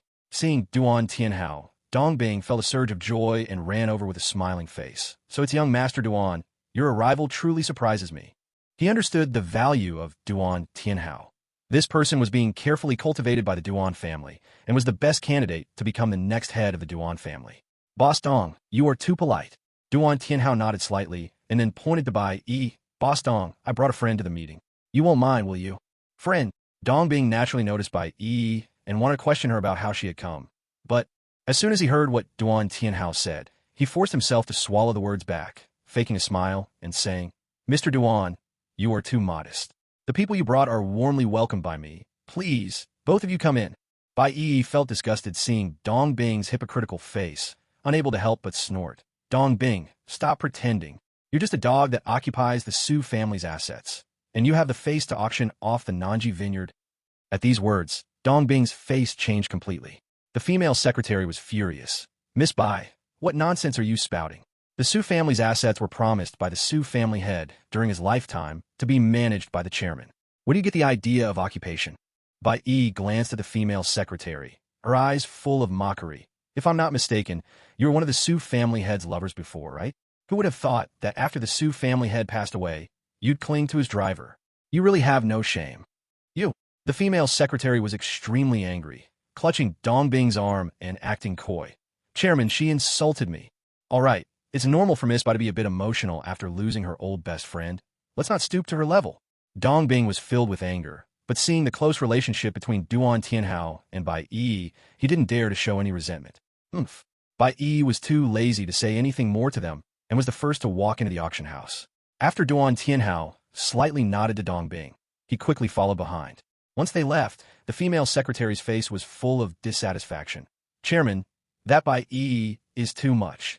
Not only has she been secretly investigating you these past 3 years, but she also dares to try to snatch the Su Corporation from you. This woman is truly insane. Dong Bing pulled her aside, his face cold as he reminded her, Bai Yi is now favored by Duan Tianhao, so whatever anger you have, keep it inside for now. We'll deal with it once I become a powerful figure. The female secretary could not swallow her anger and unwillingly replied, Chairman, will we just let it go like this? Let it go. No, sometimes we don't need to take action ourselves to deal with Bai Yi. Dong Bing sneered, looking up to indicate a woman gracefully walking over not far away. Do you see her? The female secretary looked over, and when she saw the expensive clothes and jewelry on the woman, her eyes revealed strong jealousy and envy. That's Zhao Wenli, the daughter of the Zhao family. I didn't expect her to come. I heard she's pursuing Duan Tianhao. Does the chairman mean that Zhao Wenli will cause trouble for Bai Yi? The Zhao family, like the Duan family, is one of the 5 great families of Qingzhou. However, the Zhao family is slightly weaker than the Duan family. The head of the Zhao family has always harbored great ambitions, wanting to elevate the Zhao family to the top of the 5 great families for glory and ancestral pride. In this situation, the head of the Zhao family encouraged his daughter, Zhao Wenli, to seduce Duan Tianhao. As long as the Zhao and Duan families marry, it wouldn't be impossible for the Zhao family to rise to the forefront using the power of the Duan family. Moreover, with the Chun family destroyed now, if they could unite with the Duan family to divide the Chun family's resources, this possibility could be even greater. If nothing unexpected happens, it should be. Dong Bing smiled slightly and then jogged towards Zhao Wenli, a fawning smile on his face. Mr. Dong welcomes Ms. Zhao's arrival. Please come in. Zhao Wenli glanced at him disdainfully, her high and mighty tone. I didn't come this time because of your face. There's no need to flatter me like this. After saying this, without waiting for Dong Bing to respond, she directly chased after Duan Tianhao. Dong Bing's face turned extremely ugly. He knew perfectly well that people like Zhao Wenli looked down on him. You cheap thing. One day when I rise to power, I'll definitely conquer you beneath me and make you understand my strength. Dong Bing thought maliciously in his heart. Suddenly, a strong sense of heart palpitation struck. Dong Bing felt as if he were being stared at by a fierce beast, and chills ran through his body. Unwittingly, he looked up and saw a young man with a resolute face and an extraordinary presence striding towards him. The young man exuded a powerful aura. It gives the impression that it is not just one person walking, but 1,000 armies coming. Sir, may I ask who you are? Dong Bing was taken aback, suppressing the pounding in his heart, and approached with an awkward expression to inquire. This list of invitees for the auction was personally drafted by him, and he knew almost every one of them. But Lin Feng before him was incredibly unfamiliar. You're Dong Bing. Lin Feng stopped and looked at him indifferently, answering without answering. Dong Bing couldn't figure out Lin Feng's true identity, but still honestly answered, Yes, sir, I am Dong Bing. Not bad. Lin Feng withdrew his gaze, leaving these 2 baffling words behind, and stepped into the auction house. Watching Lin Feng's back, Dong Bing felt a strange unease rising in his heart. Who on earth is this guy? After sending Lin Feng into the auction house, Dong Bing grew even more puzzled. However, since Lin Feng could enter the auction house, it showed that he had an invitation, and he was one of the targets he invited. Perhaps he is a young master from an invited family? Dong Bing shook his head and muttered to himself. These young heirs are all so proud. It's no wonder they don't look at me since I am a newcomer. At this point, Dong Bing clenched his fists tightly, sneering repeatedly. But today, with the auction of that winery, my Dong group will have the capital to go public. At that time, who in Qingzhou would still dare to look down on me? At this moment, inside the auction house, when Lin Feng entered, he found that many people were already present. These people were all dressed in splendid clothes, exuding extraordinary temperament, clearly not ordinary wealthy people. Since the auction had not officially started, everyone was gathered in small groups chatting about something. Lin Feng did not like this atmosphere, so he found an inconspicuous spot to sit down. As soon as he sat down, a surprised voice came. "Mr. Lin, you also came? Whose voice is this?" Lin Feng looked up and saw a gracefully dressed young girl with exquisite makeup looking at him in surprise. A faint blush appeared on the girl's charming face, and her beautiful eyes were filled with evident surprise and excitement, as if she had seen her idol. "Miss Bai." Seeing that the visitor was Bai Yi, Lin Feng revealed a rare smile and stood up to respond. "I heard that the winery of the Su family is up for auction, so I came to take a look. Do you want to bid for this estate?" Bai Yi asked curiously, slightly moved. She knew from her encounter with Lin Feng yesterday that he held gratitude for Su Nanji and wanted to do something for her. "Yes, since this estate belonged to Miss Su when she was alive, I should help her get it back." Lin Feng spoke with overwhelming confidence. Upon hearing this, Bai Yi let out a deep sigh of relief. In fact, after arriving at the auction house, she had seen many powerful forces stronger than the Bai family, and if those forces also wanted to bid on the estate, she was afraid she wouldn't have a 100% guarantee to win against them. However, the situation was different now. If Lin Feng joined the bidding, with his identity and strength, the chance of winning the estate would be extremely high. Having the estate in Lin Feng's hands was much more reassuring than it falling into someone else's. TSK. This Mr. Lin has quite the big ego. At this time, Duan Tianhao came out holding a glass of red wine, sneering disdainfully. "Mr. Lin, the starting bid for that winery is at least 100 million. Moreover, there are so many strong forces and families participating in this auction. Do you really think you can take the estate just by boasting?" After saying this, he deliberately stood beside Bai Yi and said loudly, "The auction hasn't even started yet, and you already think you can win the estate? Isn't that too disrespectful to everyone present?" His voice nearly echoed throughout the entire auction house, drawing the attention of many people. Some self-proclaimed distinguished individuals, upon hearing this. Suddenly, people started pointing at Lin Feng. Who is this young man? Speaking so arrogantly. Does he think he is the best in Qingzhou? Exactly, I have a net worth of 5 billion and don't even have a 60% guarantee to win that estate. This kid, who I've never even seen before, dares to speak such nonsense? It's simply ridiculous. Young and reckless, doesn't even know where he came from. A second-generation rich kid, probably has a few bucks, arrogant to the point of forgetting his own name. Hearing the crowd's discussion, Duan Tianhao couldn't help but sneer in his heart. "Kid, don't blame me for embarrassing you. Who told you to be more handsome than me? Who told you to flirt with my woman, Bai Yi? Who told you that it's lucky you haven't been killed by a viper? Oh, who is this handsome guy? I haven't seen him in the circle of young dignitaries in Qingzhou." In the crowd, Zhao Wenli looked at Lin Feng in confusion and asked a nearby delicate young man. This young man was Lin Zitao, the young master of the Lin family in Qingzhou. The Lin family, like the Bai family, was one of the top 10 second-tier wealthy families in Qingzhou, and this person had always been Zhao Wenli's lackey. "Sister Lily, I don't recognize this guy either. He shouldn't be part of the second-generation rich kid circle in Qingzhou because I know the younger generation in that circle." Lin Zitao recalled carefully and guessed, he might be a second-generation rich kid from another city. Impossible. Zhao Wenli firmly denied it. This auction, Dong Bing only invited the dignitaries from Qingzhou and didn't invite any wealthy family from other cities.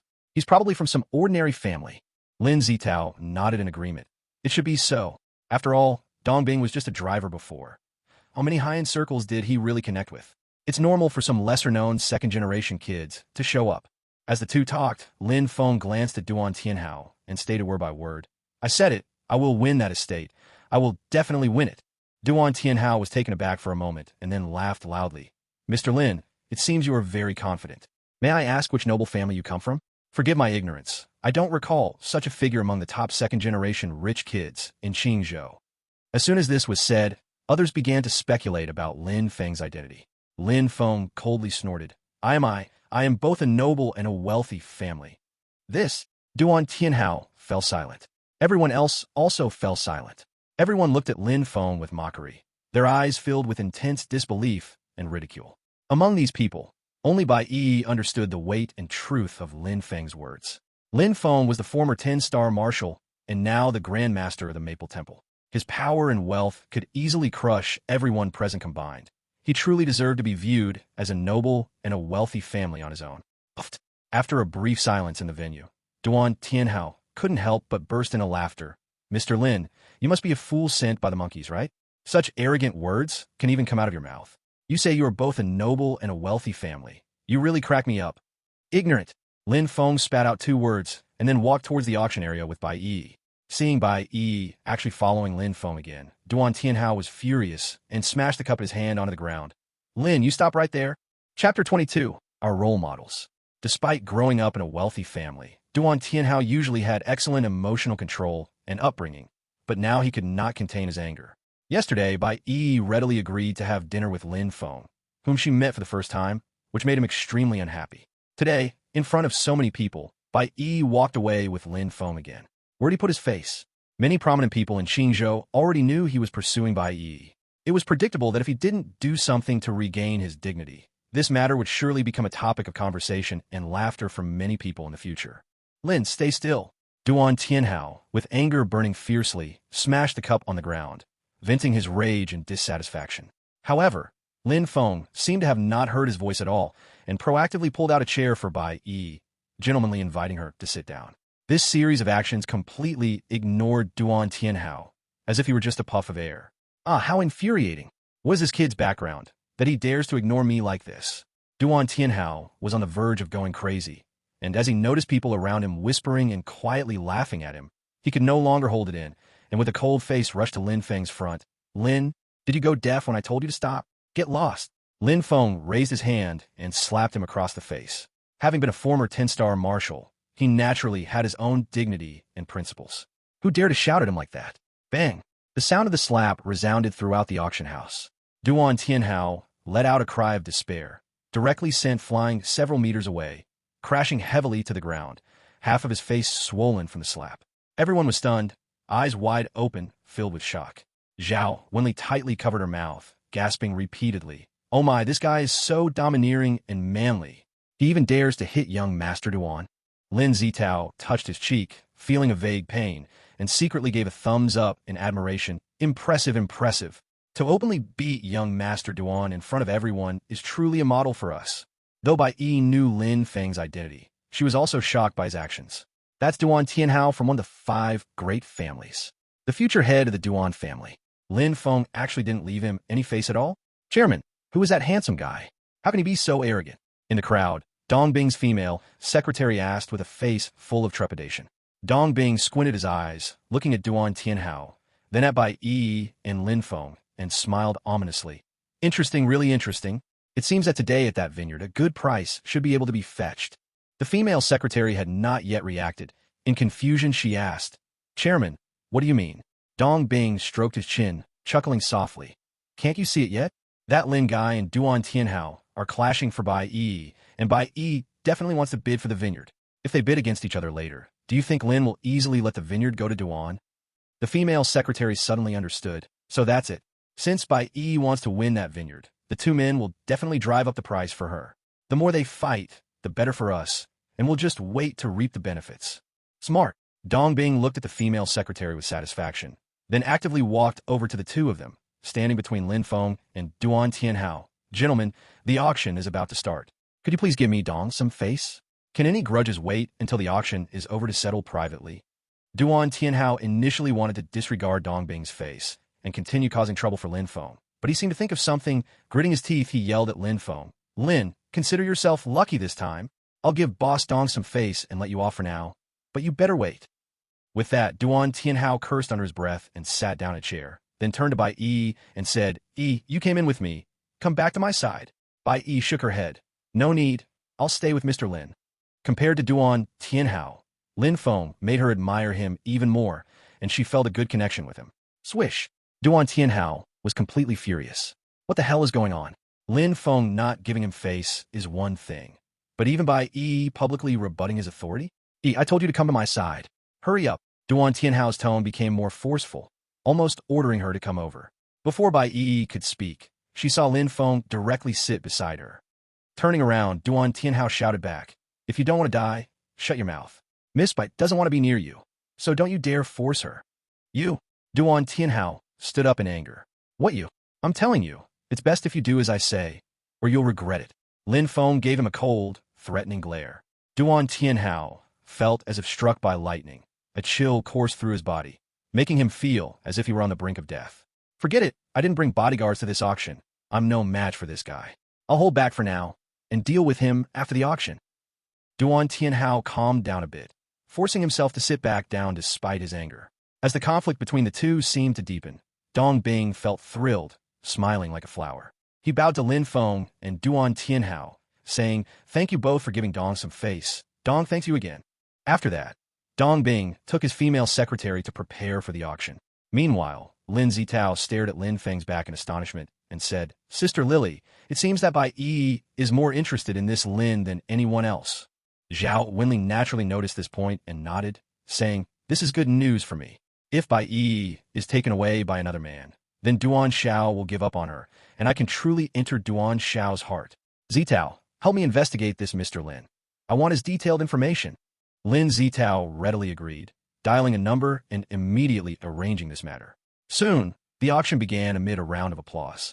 This auction featured not only the Su family's vineyard, but also various other items like antique paintings and calligraphy. Lin Feng was not very interested in those items. Fortunately, there weren't many items, and before long, it was time for the highlight of the auction, the Su family vineyard. Ladies and gentlemen, you must have heard of this vineyard. It is the only vineyard in Qingzhou authorized by Longfa Winery. Longfa Winery is the world's #1 wine brand, so you can imagine the value of its authorized vineyards. Dong Bing stood on stage with a microphone, shamelessly bragging, "This vineyard was given to me by the late master of the Su family. After his passing, I was supposed to manage it well, but regrettably, my ability and energy are limited, so I can only let it go to someone truly in need. Of course, this vineyard has great potential for the future, so I set the starting bid at 100 million, with each bid increasing by no less than 10 million. Hearing this, Bai Yi could not hold back any longer and stood up abruptly. "Dong Bing, you're talking nonsense. That vineyard is clearly something you forcibly occupied. The master of the Su family never gave it to you." Dong Bing's expression changed, but he quickly recovered, forcing a smile and saying, "Miss Bai, I understand your feelings. Miss Su Nanji was your good friend, so it's normal for you to have such emotions. But facts are facts. I hope you won't cause trouble." At this point, he signaled to the auctioneer, who then announced loudly, "Everyone, the auction for the vineyard officially begins. 110 million. Immediately, a businessman began to bid. However, as soon as this businessman called out a price, Lin Feng raised his paddle and calmly said, 1 billion. Chapter 23, Verify Funds. Boom. The scene fell into silence again. Everyone's gaze instantly gathered around Lin Feng. Even the spotlight of the auction focused on Lin Feng at this moment. Lin Feng suddenly became the absolute focus and center of the auction. "Lin, what do you mean by this? How could you bid like that?" Duan Tianhao, seeing Lin Feng in the spotlight, felt a surge of jealousy and angrily questioned him. Everyone else was starting bids at 10 million, while Lin Feng just jumped straight to 1 billion. This was not bidding. This was clearly stirring up trouble. "How I bid is my business. If you don't like it, go ahead and bid." Lin Feng gave him a faint glance. That contemptuous gaze made Duan Tianhao quite displeased. "Lin, don't be so arrogant. 10 billion, huh? If you want to play like this, I'll play with you." Duan Tianhao still wanted to regain some face through bidding. He certainly wouldn't concede just like that. He raised his paddle and called out a price, 20 billion. As soon as this price was shouted, the vast majority of people fell silent, abandoning any thoughts of bidding. Many among them, despite their considerable wealth, found that 20 billion had already exceeded the highest value of the vineyard, and only a rich fool desperate for spending would continue to bid. Right? 20 billion? I'm done. All my family's assets add up to only 15 billion. It seems I'm out of my depth this time. Bai Yi squeezed the bank card in her hand, her eyes filled with sorrow. She knew that the 20 billion bid had completely exceeded her limits. For now, she could only pin all her hopes on Lin Feng. Unconsciously, she looked at Lin Feng and whispered a reminder. "Mr. Lin, The bid has reached 20 billion, which exceeds the highest value of the vineyard. I know, Lin Feng smiled. Bidding for this vineyard is to retrieve what belongs to the Su family. Whether it exceeds the highest value is irrelevant to me. Upon hearing this, Bai Yi secretly breathed a sigh of relief. She was really worried that Lin Feng would give up bidding after seeing the price rise too high. If that happened, the vineyard would fall into Duan Tianhao's hands, something she did not want to see. Lin, what's wrong with you? Can't keep up? It's just a paltry 20 billion, and you can't handle it? Seeing Lin Feng not raising his paddle for a long time, Duan Tianhao mockingly taunted, I thought you were impressive, boasting about how you take the vineyard even before the auction started. How do you like getting slapped in the face now? 20 billion once? Are there any further bids? If no one is bidding, the vineyard will go to young Master Duan. Dong Bing signaled to the auctioneer on stage, who quickly alerted the crowd. 200 billion. Lin Feng curled his lips into a cold smile, raising his paddle again to call out a tenfold bid. As soon as this price was announced, everyone became unsettled. Who is this young master? Could he be an understated big shot? My goodness, he suddenly bids 200 billion. His family behind him must be quite powerful. Incredible. 200 billion is already infinitely close to the limits of the 5 great wealthy families. Could he really be from a wealthy family? In an instant, countless people speculated again about Lin Feng's identity. Zhao Wenli's gaze towards Lin Feng changed, and her breath quickened. This man has such great ambition. He speaks of a wealthy family price. It's just too crazy. Indeed, he's too powerful. Too against the heavens. Lin Zitao was also shocked beyond belief. Dong Bing was so excited he almost jumped up. If he could seal the deal with a 200 billion bid, the auction price alone could make him part of a wealthy family. 200 billion? Are you ing joking? Duan Tianhao was stunned, furiously shouting, Lin, you must be randomly calling out a price. Is that so? Then, young Master Duan, are you bidding or not? Lin Feng looked at him teasingly. Duan Tianhao wanted to say he would bid, but then thought that the Duan family would have to cash out everything to gather 200 billion. His face flushed as he countered. You're illogical random bidding? I'm not that stupid to continue bidding. Lin Feng smirked. So you're saying you can't keep up? Since you can't keep up, you should go back to the Duan family early. Don't embarrass yourself here. These words are not very damaging, but highly insulting. Duan Tianhao was about to explode with anger, pointing at Lin Feng and shouting, Lin, what the hell are you doing? I don't believe you can come up with 200 billion. Saying this, Duan Tianhao looked at Dong Bing. Mr. Dong, in this auction, you didn't check the funds. I now seriously suspect that the Lin family doesn't have 2 billion in assets. He has nothing and is shouting prices blindly. I suggest we immediately verify his funds. Because the invitation list this time included prominent figures from Qingzhou, Dong Bing did not arrange for a fund verification process. Hearing this, Dong Bing suddenly had sharp thought. Yeah, after all this, what if Lin Feng has no money? In fact, there have been real cases of people shouting prices wildly at auction without having the money. Thinking of this, to be safe, Dong Bing nodded and said, what Duan Xiao said makes sense. For the fairness and justice of the auction, it is indeed necessary to verify funds. As soon as he finished speaking, the female secretary came to Lin Feng with a fund verification machine in hand. Mr. Lin, the amount involved in the auction is huge. Please cooperate with the fund verification. Verify funds? Lin Feng frowned slightly, secretly thinking, am I being questioned? He hated being questioned. What? Are you afraid to verify funds?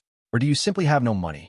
Seeing Lin Feng's troubled expression, Duan Tianhao mistakenly thought he was put in a difficult position and laughed with delight. Since you have no money, what qualifications do you have to bid against me? What qualifications do you have to tell me to go back to the Duan family? In my opinion, the one who is embarrassing and disgraceful is you, not me. Young Master Duan, you shouldn't comment on Mr. Lin like that. Bai Yi spoke up. Although she didn't know if Lin Feng could take out so much money for verification, she knew Lin Feng's identity. A 10-star marshal, how could he be treated so rudely by Duan Tianhao? At this point, are you still defending him? You disappoint me too much. Duan Tianhao, seeing Bai Yi so partial to Lin Feng, felt more and more displeased with Lin Feng. So what if I disappoint you? Who do you think you are? Do you have the right to control who Bai misspeaks for? Lin Feng raised his eyes, coldly staring at Duan Tianhao. Duan Tianhao, who told you I'm afraid to verify funds? Who told you I have no money to bid on the estate? After finishing, Lin Feng took out a black card embossed with the totems of 180 nations and tossed it to the female secretary. What are you still dawdling for? Quickly verify the funds. Okay, Mr. Lin, I'll verify it right away. The female secretary hurriedly grabbed the card and began the verification process. Chapter 24. unable to identify. Duan Tianhao had not expected Lin Feng to truly bring out a card for verification, and he immediately sensed something was off. However, when he saw that the bank card was quite unfamiliar, he secretly breathed a sigh of relief and couldn't help but mock. Lin, that card is probably some unknown brand shopping card, right? Bringing out this kind of card for verification. Who are you trying to fool? Just admit you have no money. Is it necessary to put on a false front like this? As a young master of the Duan family, he had seen various high-end bank cards, but had never seen the kind of card in Lin Feng's hand. Not only him, but others had never seen it either. Lin Zitai glanced at the bank card and also felt they didn't recognize it. He leaned over and whispered, "Lily, you studied abroad. Have you seen this kind of card? I've never seen this kind of card in the country. Is it a bank card?" Zhao Wenli observed the card carefully for a moment, pondering. "This card looks a bit familiar. I think I've seen it somewhere. Wait a moment, I'll check online." With that, Zhao Wenli began searching on her phone. At this moment, the female secretary swiped the card on the verification machine. Then a crisp sound of the card being swiped rang out. Everyone couldn't help but hold their breath, each of them staring intently at the female secretary. Bai Yi clenched her fists, feeling extremely nervous, worried that Lin Feng would embarrass himself if there wasn't enough money on the card. "Mr. Lin, please enter your password." At this moment, the female secretary tentatively reminded, her voice trembling with anxiety. After all, the Lin Feng before her could very well be a super rich man with billions in assets, and facing such a high-level presence, she couldn't maintain her composure. "Okay." Lin Feng nodded and quickly entered a series of passwords. Seeing his calm and composed demeanor, Duan Tianhao's heart raced to his throat, secretly wondering if this guy was not joking. Did he really have 200 billion? If the funds were verified successfully, wouldn't he be slapped in the face publicly? Just thinking about being slapped in the face by Lin Feng made Duan Tianhao panic. On the other hand, Dong Bing was the exact opposite. Watching Lin Feng skillfully input the password, Dong Bing was so excited that he almost jumped up. If Lin Feng really had that much money, the Su family's vineyard would be successfully auctioned off for 200 billion, thus allowing him to possess enough funds to rival the 5 major wealthy families without listing the Dong group. Am I finally going to become a wealthy family? Dong Bing trembled all over, his eyes wide open, staring motionless at the verification machine. Others also had their own thoughts, all staring intently at the verification machine. Soon, as Lin Feng entered the last password, the verification machine lit up and emitted a sharp alarm sound. "Sorry, your card could not be recognized. Please insert a valid card." Boom! Dong Bing felt as if struck by lightning, like being doused with a bucket of cold water from head to toe, standing there dumbfounded. Bai Yi's pretty face changed dramatically, suddenly filled with panic. Lin Zitao shook his head speechlessly, muttering, "Turns out it was a fake. I thought he really had that much money." Others burst into loud laughter, pointing and mocking Lin Feng. Duan Tianhao let out a heavy sigh of relief, unable to hold back his laughter. "Lin, you really are hilarious. What do you think this place is? Can just any shopping card pretend to be a billionaire? This is too funny." Lin Feng frowned slightly, thinking that shouldn't be the case. This card was given to him by the president of the Global International Bank, the highest level card, containing 100 trillion in funds. How could it be unrecognized? "Duan Tianhao, what are you so pleased about?" Lin Feng glanced at Duan Tianhao and then turned to the female secretary. "My card is fine. Your verification machine has a problem." No way." The female secretary instinctively responded. To ensure accuracy, she specially brought a brand new verification machine. How could it have a problem? "What, no way? Didn't you hear what Mr. Lin said? Our verification machine hasn't been used in a long time. Isn't it normal for it to have issues?" Dong Bing rushed over and scolded. "Why don't you hurry up and change for a few new verification machines?" He couldn't wait for Lin Feng to really have 200 billion, so he could become wealthy. Though the female secretary was full of questions, she had to listen to the boss's orders and could only run to get a few new verification machines. Once she left, Dong Bing put on a flattering smile. "Mr. Lin, I'm sorry. Our new verification machines will be here soon. Please wait." Boss Dong is really confused. Isn't this a problem with the verification machine? This is clearly an issue with his card. Seeing Dong Bing come out to stir trouble, Duan Tianhao became displeased, angrily saying, "No use bringing a bunch of verification machines. His card is not even a bank card. This guy is just a fraud. A big fraud." "Shut up," Dong Bing snapped. "Young Master Duan, whether Mr. Lin is a fraud or not will be verified once the new machines arrive. Is it appropriate for you to say such things without evidence?" He was very worried that Duan Tianhao would run off angry and ruin Lin Feng's auction. Duan Tianhao didn't expect Dong Bing to dare speak to him like this. Instantly furious, but also laughed. Dong Bing, you haven't even become wealthy yet, and you're already so arrogant? Good, good. I want to see if this Lin really has 200 billion. As soon as he finished speaking, the female secretary ran in panting, carrying 7 new verification machines. Mr. Lin, we brought the new machines. What do you think? Dong Bing nodded and bowed, speaking with utmost flattery and caution. Let's verify. My card won't have problems. Lin Feng tossed the card to him. Dong Bing quickly held the card and went to the verification machine. Lin, fakes can never be real. How long do you plan to pretend? Duan Tianhao sneered, full of disdain. Lin Feng completely ignored him and again entered his password on the verification machine. The sound of the card being swiped echoed a second time. Immediately after, a cold, unfeeling voice came through. Sorry, your card cannot be recognized. Please insert a valid card. Everyone fell silent. Duan Tianhao's smile was so wide it looked like his jaw might drop. Dong Bing's expression darkened, but he still forced a smile. Mr. Lin, it's okay. This machine must be broken as well. Let's try another one. What a useless machine. Lin Feng felt somewhat displeased. Next, Dong Bing personally operated the remaining verification machines, but one after another, none could recognize the card. Mr. Lin, are you messing with me? Dong Bing's attitude changed instantly, his face cold as he shouted. He was furious. Lin Feng's card being unrecognized was not only a slap in his face, but also shattered his hopes in front of the wealthy. Boss Dong, I told you the truth. This guy is just a fraud.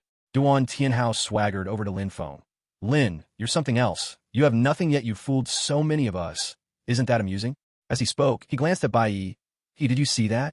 This guy's a complete fraud. Don't be fooled by his sweet words. No, Mr. Lin is not a fraud. There must be something wrong. Bai Yi shook her head decisively, then turned to comfort Lin Feng. Mr. Lin, please don't feel burdened. Even if others don't believe you, I will always stand by you and support you. Chapter 25, Purple Crystal Black Card. Although she didn't know what was wrong with Lin Feng's card that made it unrecognized, she understood Lin Feng's background. With Lin Feng's status, it wasn't possible for him to casually take out a card to deceive others.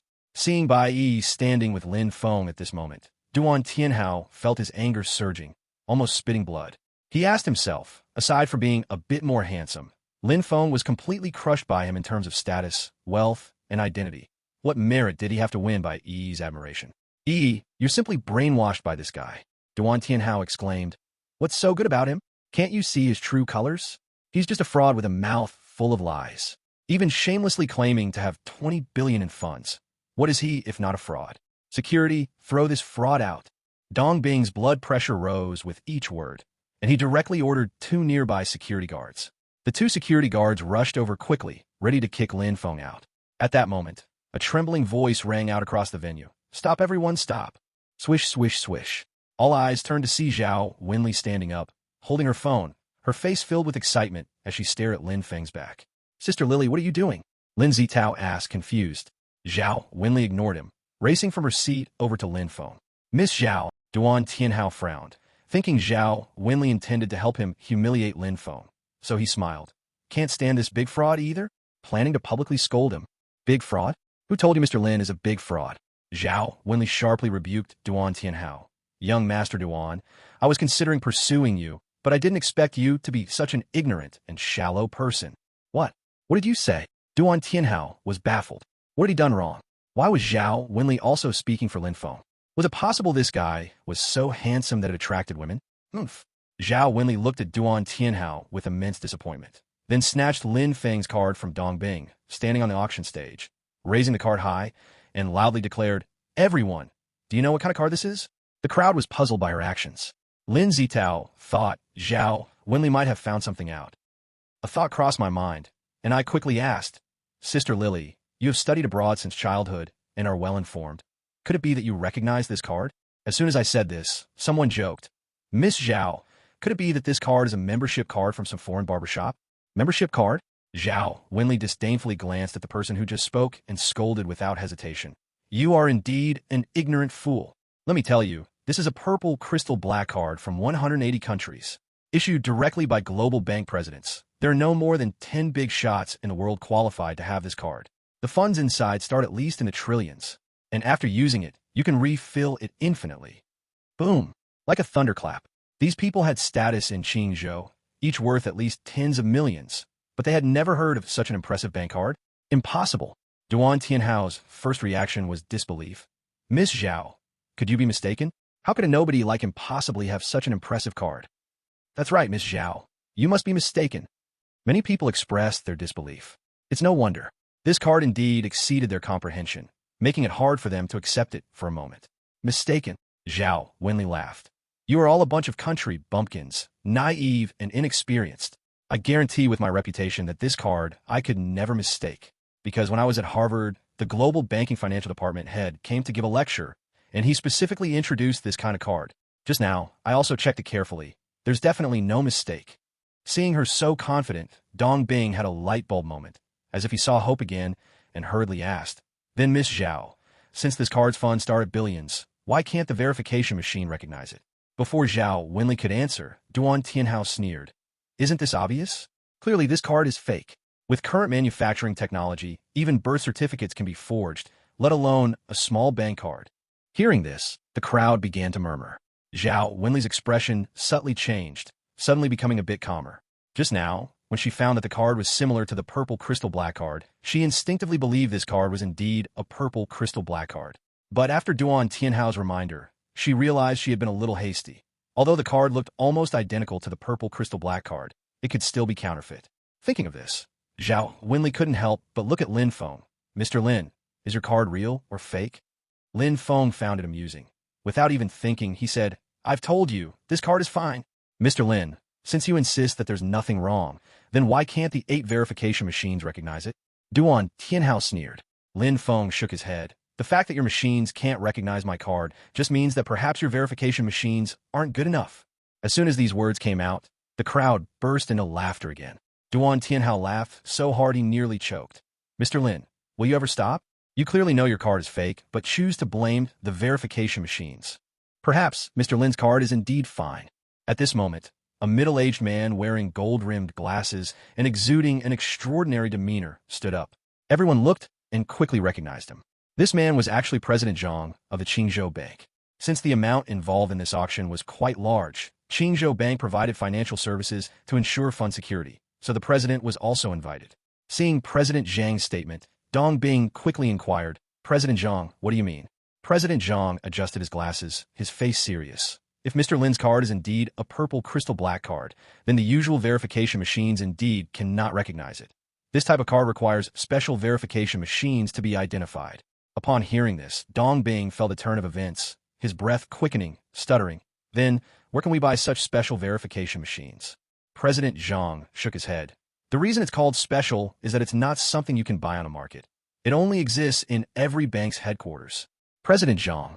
You see, Dong Bing looked at him pitifully.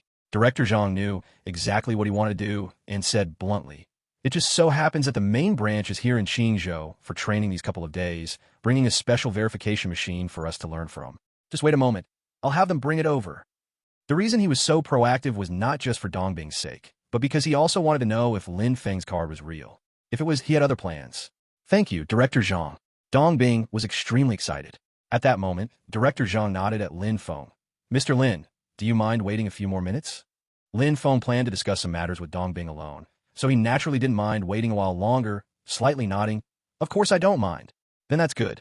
Director Zhang felt relieved, then dialed a number, asking the training staff from the main branch to quickly bring the special verification machine over. Seeing that Lin Feng always appeared calm and self-assured, Duan Tianhao felt frustrated and muttered, Lin, I really admire your thick skin. Just how far do you intend to keep pretending? Young Master Duan, the situation is not yet determined. I advise you not to jump to conclusions. Bai Yi reminded him. That's right before the result comes out. Young Master Duan should keep his words to a minimum. Director Zhang seemed to want to make his presence felt in front of Lin Feng, just in case, and unexpectedly spoke up for Lin Feng. Zhao Wenli walked gracefully down from the auction stage, holding up a bank card and offering it to Lin Feng. Mr. Lin, please take good care of your card. Although Zhao Wenli couldn't understand for a moment whether Lin Feng's card was real or fake, she was influenced by Lin Feng's overwhelming confidence and subconsciously chose to believe him. You all, Duan Tianhao didn't expect so many people to stand by Lin Feng's side, and he laughed angrily. I have underestimated this Lin. He must have some tricks up his sleeve to confuse all of you. Just wait for him to be slapped in the face. As his words fell, 2 staff members from Qingzhou brought in a password box.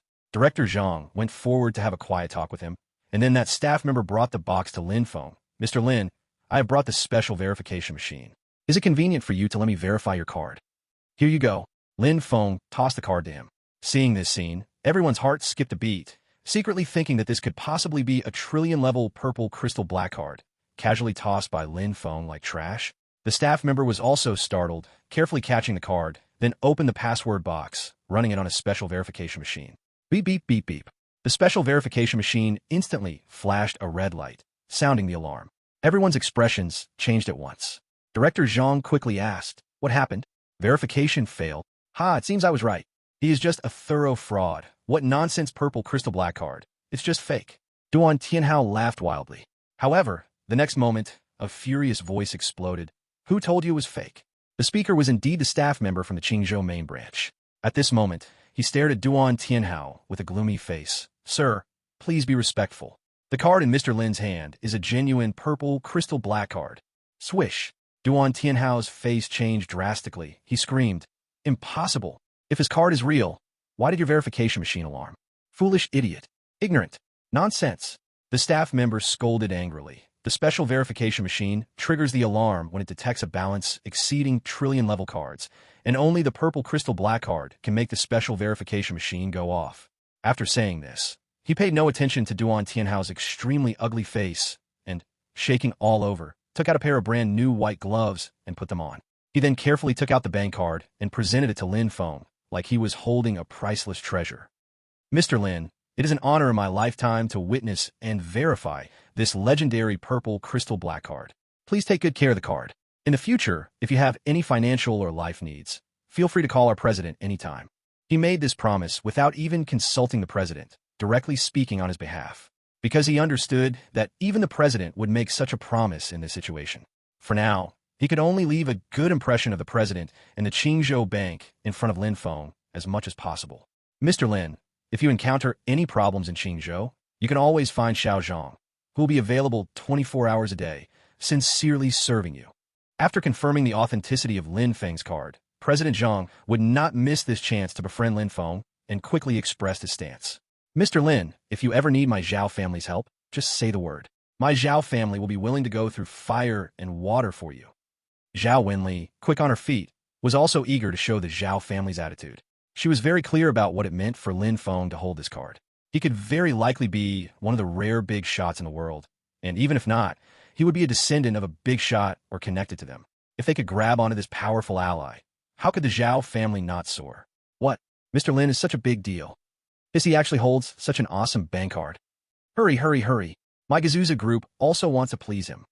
Damn it, my Three Rabbits group also wants to grab onto this big leg. And my Shanghai International Trade. Count me in. Don't leave me out." Seeing Zhao Wenli and Qingzhou Bank actively flattering Lin Feng, the gathered dignitaries could no longer sit still and rushed forward to get familiar with Lin Feng. Lin Zitao wanted to establish some presence in front of Lin Feng, but unfortunately he was too weak and couldn't even squeeze in, getting knocked down and stepped on multiple times, causing him to yell in pain. Fortunately, he wasn't facing down, otherwise he might have been seriously harmed. The auction scene quickly turned chaotic, and Lin Feng was surrounded by people. Duan Tianhao was pushed aside, watching the scene alone, feeling as if he was in a dream. "This guy, is he really this amazing?" "Duan Tianhao," a furious voice shouted. Duan Tianhao was startled and looked around, only to see Dong Bing approaching him with 2 security guards, radiating hostility. "Dong Bing, what do you want?" "What do I want? You scoundrel dare to question Mr. Lin, a big shot. I must speak up for Mr. Lin. Security, give him a good beating and throw him out." Dong Bing deliberately shouted loudly. "Mr. Lin, please don't worry. I'll help you get rid of this scoundrel right away." Obviously, seeing that he couldn't get in to make his presence felt, he quickly thought of this method to increase Lin Feng's goodwill towards him. After all, Duan Tianhao had been so hostile towards Lin Feng earlier. If he helped teach Duan Tianhao a lesson, Lin Feng would likely be grateful to him. To receive gratitude from such a big shot like Lin Feng would be hugely beneficial for him. Duan Tianhao thought he must have heard wrong and stared at Dong Bing in disbelief. "Dong Bing, what the hell are you talking about? I'm a young master of the Duan family. You dare to hit me? Dare to throw me out? The young master of the Duan family is nothing in front of Mr. Lin.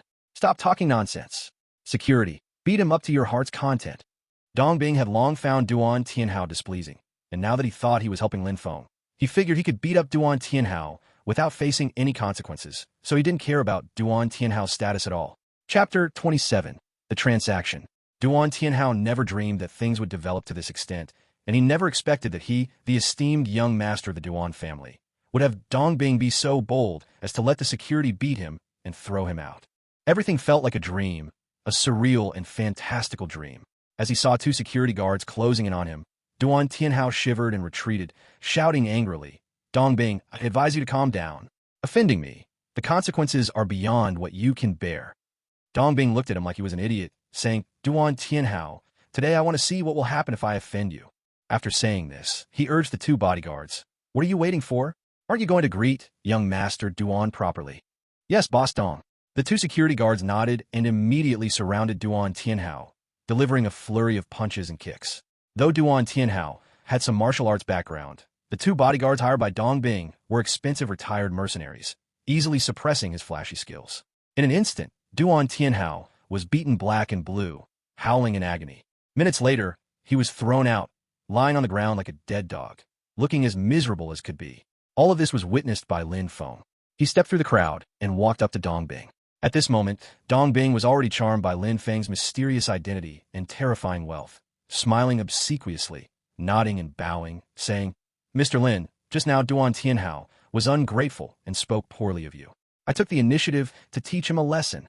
Clearly, he was trying to take credit in front of Lin Feng. Lin Feng smiled slightly. "You did well. It's getting late. Come with me to a private room to finalize the wine estate transaction, and there are some matters I want to discuss with you." Upon hearing this, Dongbing was so excited he could hardly breathe. What did he hear?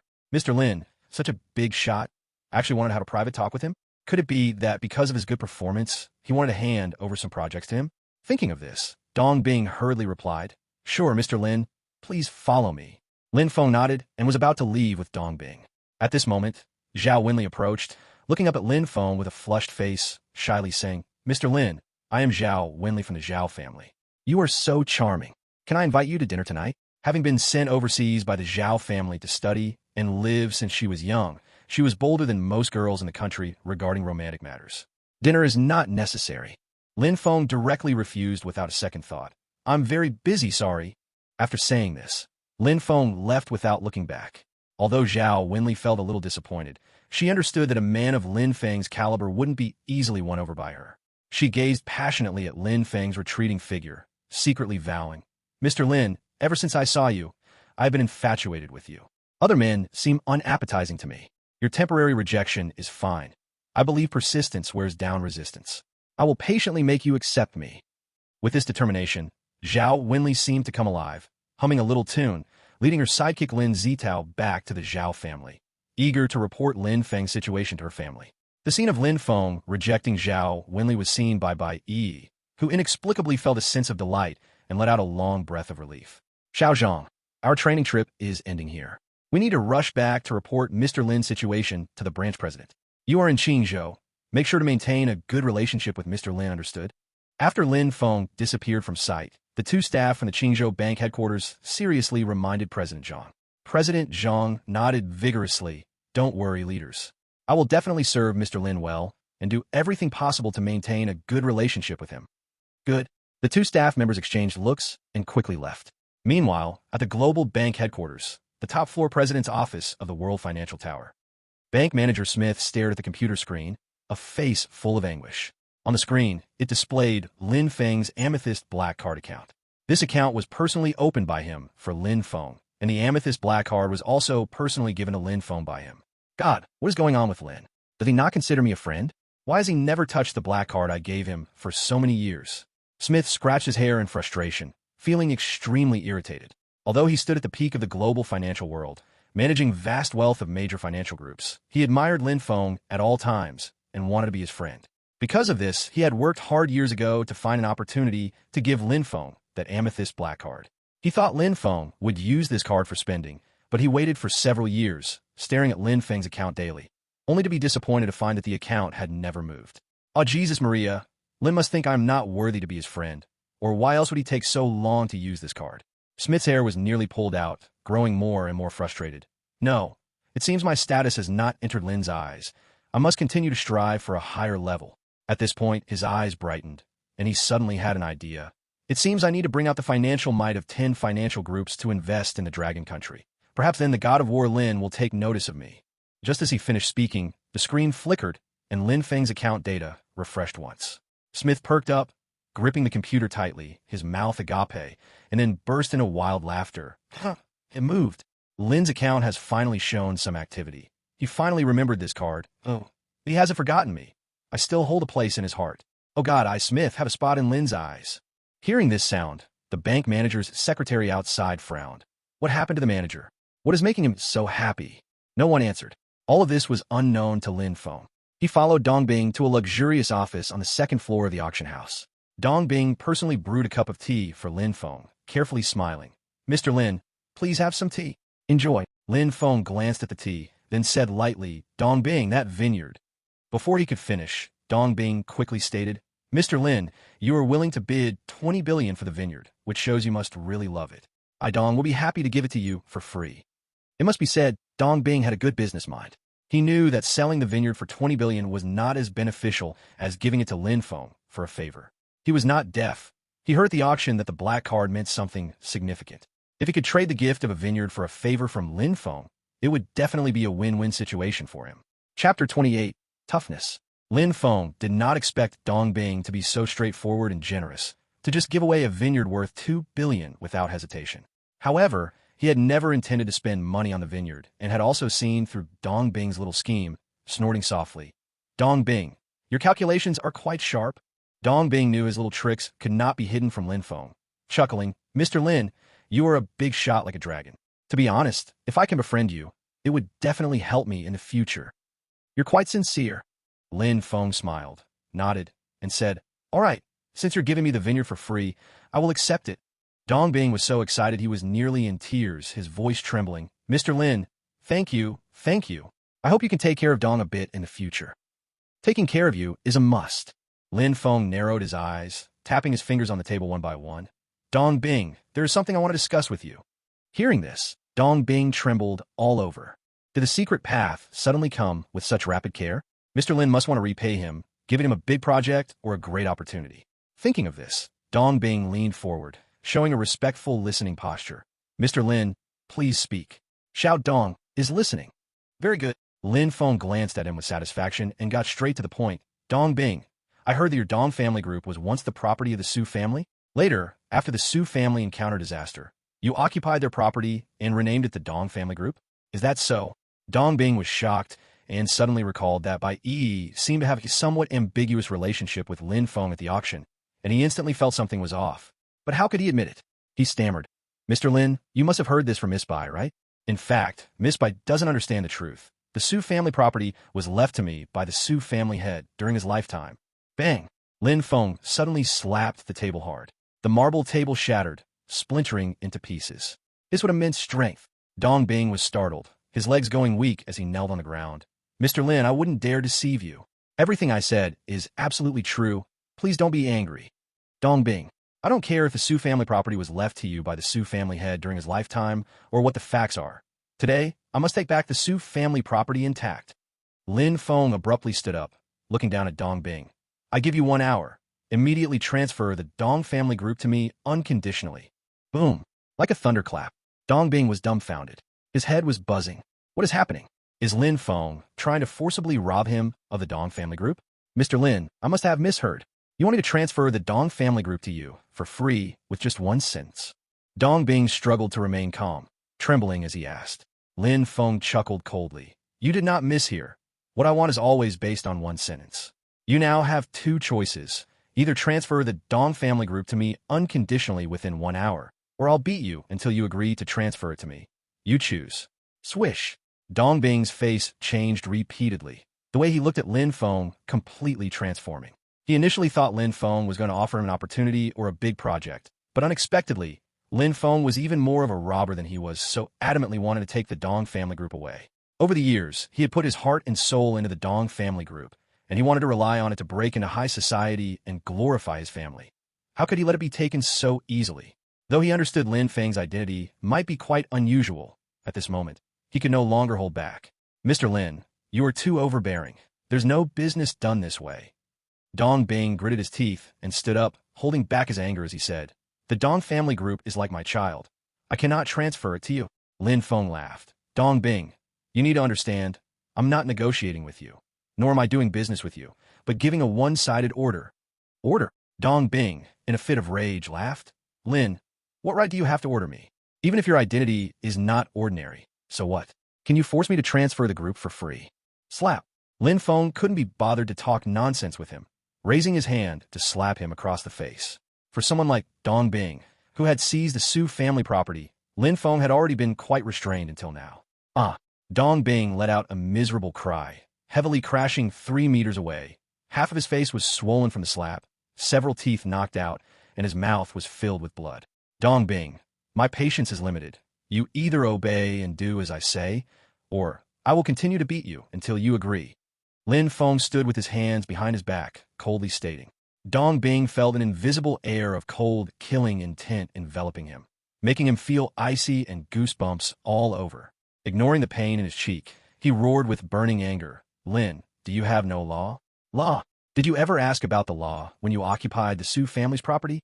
Lin Feng snorted. A foot stepped on Dong Bing's face. Let me reiterate, my patience is very limited. You better not challenge me, or if I can't control my strength and hit too hard, I can't guarantee I won't kill you.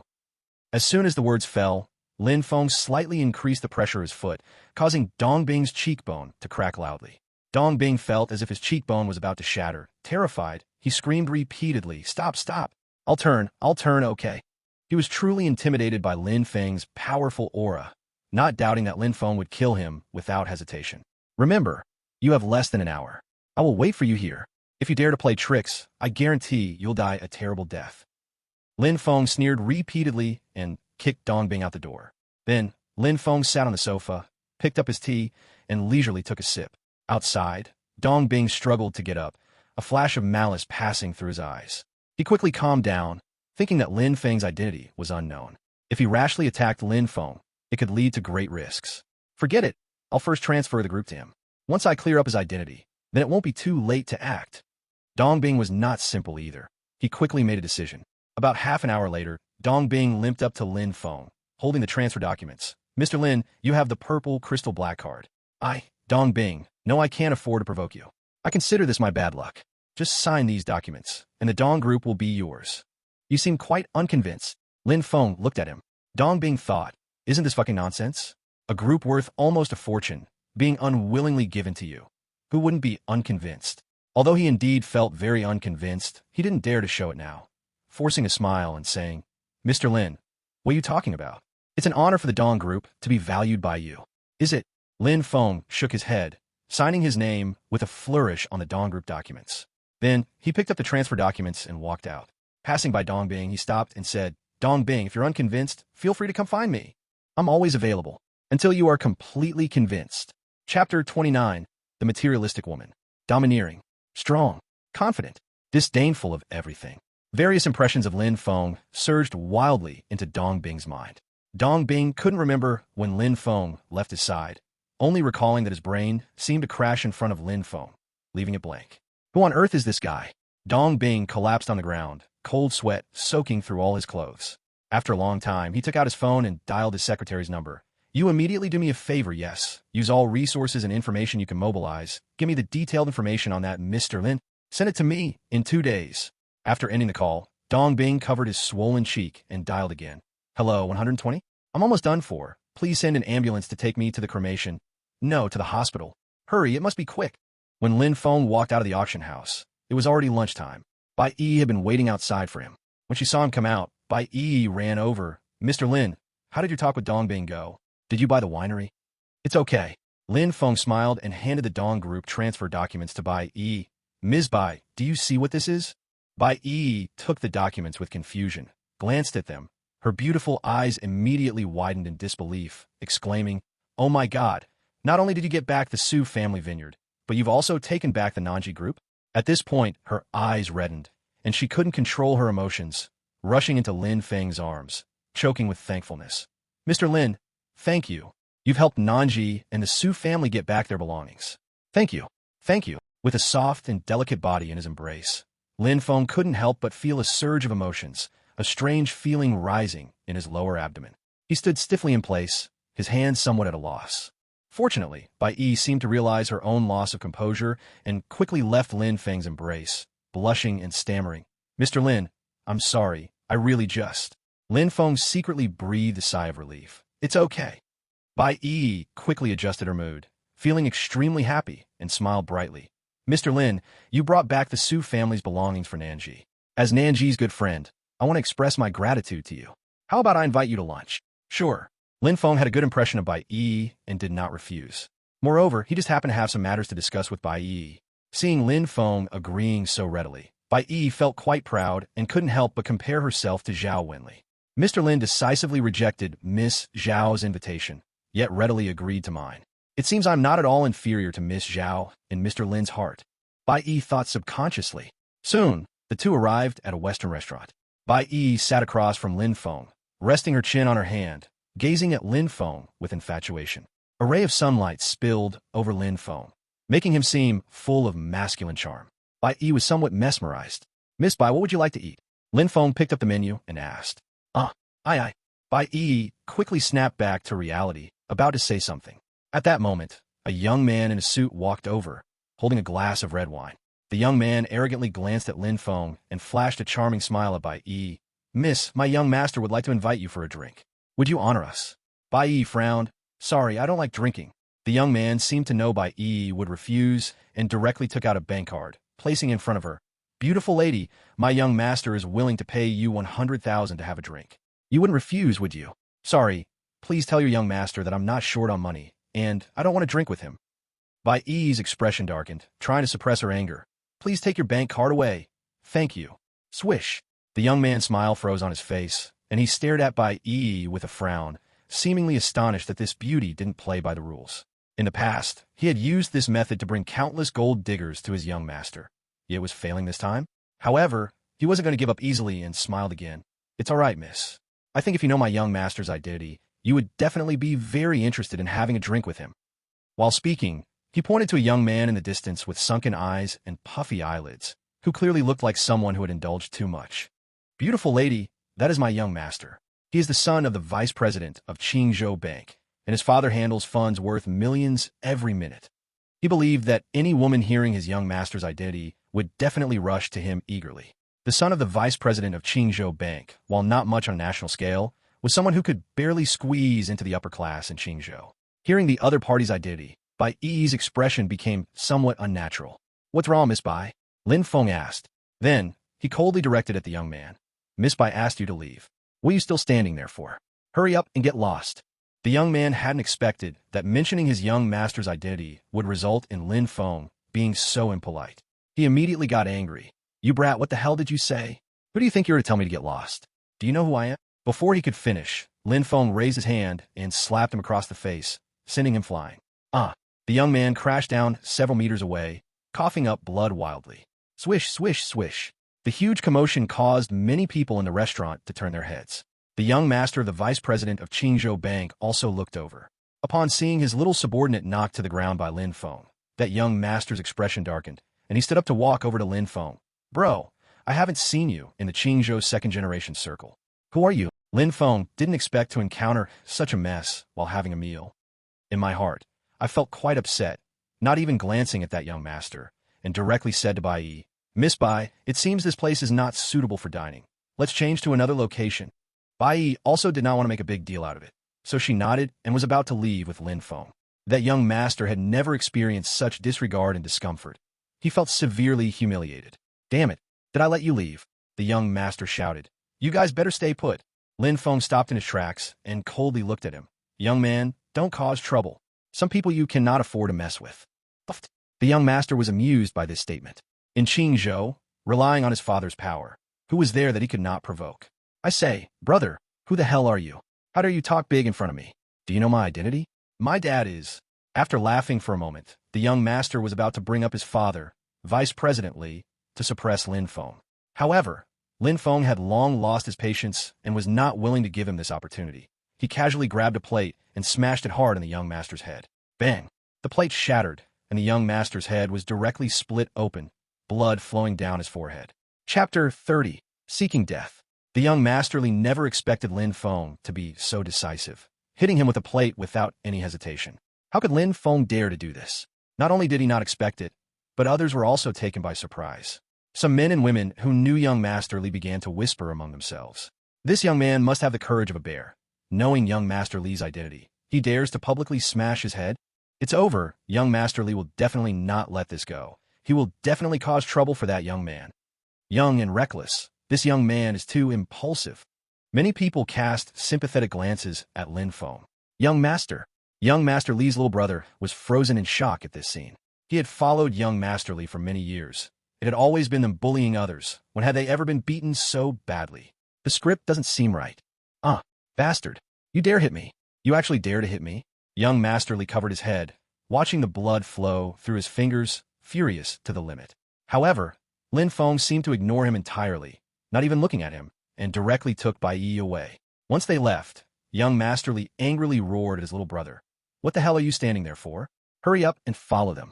Make sure to stick on their tails. Clearly, he did not intend to let this go. Otherwise, young Master Li would lose face in Qingzhou in the future. Young Master, that guy seems a bit hard to handle. Why don't we go to the hospital to deal with the wound first, and then investigate his identity? The little brother suddenly thought of something after taking a couple of steps, looking troubled as he spoke. Young Master Li could see that his little brother was scared by Lin Feng, both angry and annoyed. You useless dog. What are you investigating? I've been in the circles of Qingzhou's young rich heirs and have never seen this person. Hurry up and follow them. If that little brat escapes, do you believe I will break your legs? In his view, Lin Feng was simply a regular person without background, looking ordinary and not someone he needed to fear. When young Master Li got angry, even though the little brother was terrified of Lin Feng, he did not dare to go against young Master Li's wishes and could only suppress his fear to follow Lin Feng and Bai Yi.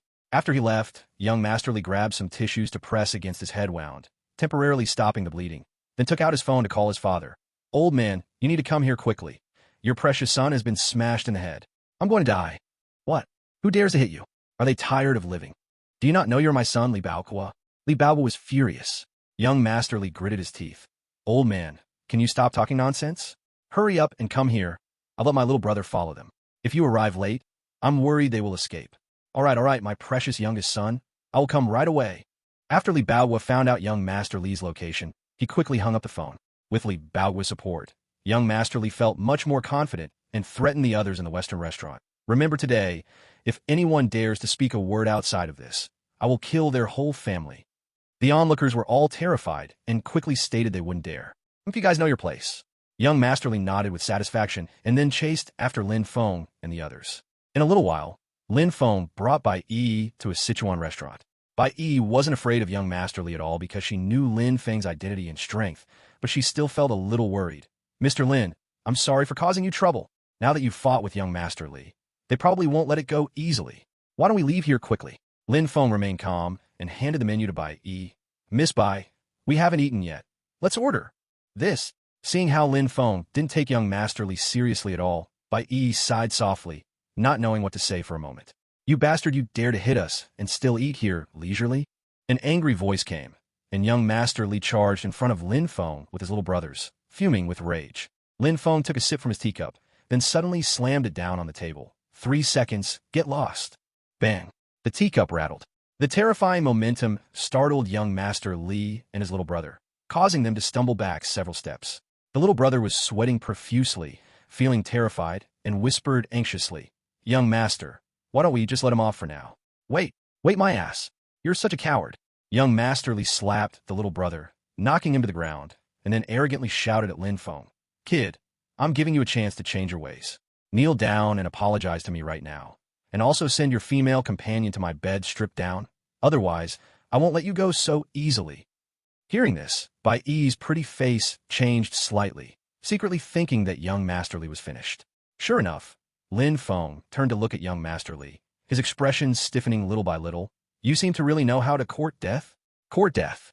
Young Master Li sneered. You're staring death in the face, and you're still pretending? Let me tell you the truth. My father is coming soon, and he will take care of you. Is that so? Then I would like to see how your father deals with me. Lin Feng said with interest. Seeing that he didn't take his father seriously, young Master Li felt a momentary panic, thinking how could this guy be so calm? Is he a low-key, rich, second generation from another province? But he quickly denied his thoughts, because even if a rich second generation from another province came to Qingzhou, other rich second generations in his circle would definitely have informed him. Thinking of this, young Master Li became more convinced that Lin Feng was just an ordinary person who only knew how to act tough. Kid, you keep playing tough there. When my father arrives, it'll be the time you have no place to cry. Young Master Li scoffed. As soon as he finished speaking, a fat middle-aged man wearing gold-rimmed glasses ran in, panting heavily. Seeing that man, Bai Yi's face became increasingly uncomfortable. Dad, you finally came. Young Master Li was overjoyed and quickly said to the man, Look, my head has been smashed open by that kid. Hurry, help me teach that bastard a lesson. The newcomer was none other than young Master Li's father, Li Baohua. When he saw the hideous wound on his son's head, Li Baohua was furious. Kid, come over here and kneel to apologize to my son. Kneel? What are you to deserve me kneeling? Lin Feng didn't even glance at him. Such contemptuous and arrogant attitude instantly made Li Baohua explode with rage. What am I? Listen well, you crazy one.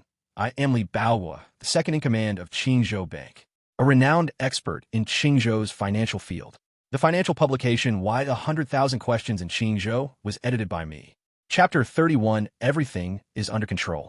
After Li Baohua revealed his identity, the diners at the scene began to chatter. What? He is Vice President Li? I've heard Vice President Li has immense power. He previously harmed someone's husband and even broke 2 legs of that person's wife, yet nothing happened to him. What's going on? Did this young man provoke Vice President Li? Oh no, this young man is probably done for. In an instant, many people's eyes looking at Lin Feng filled with pity.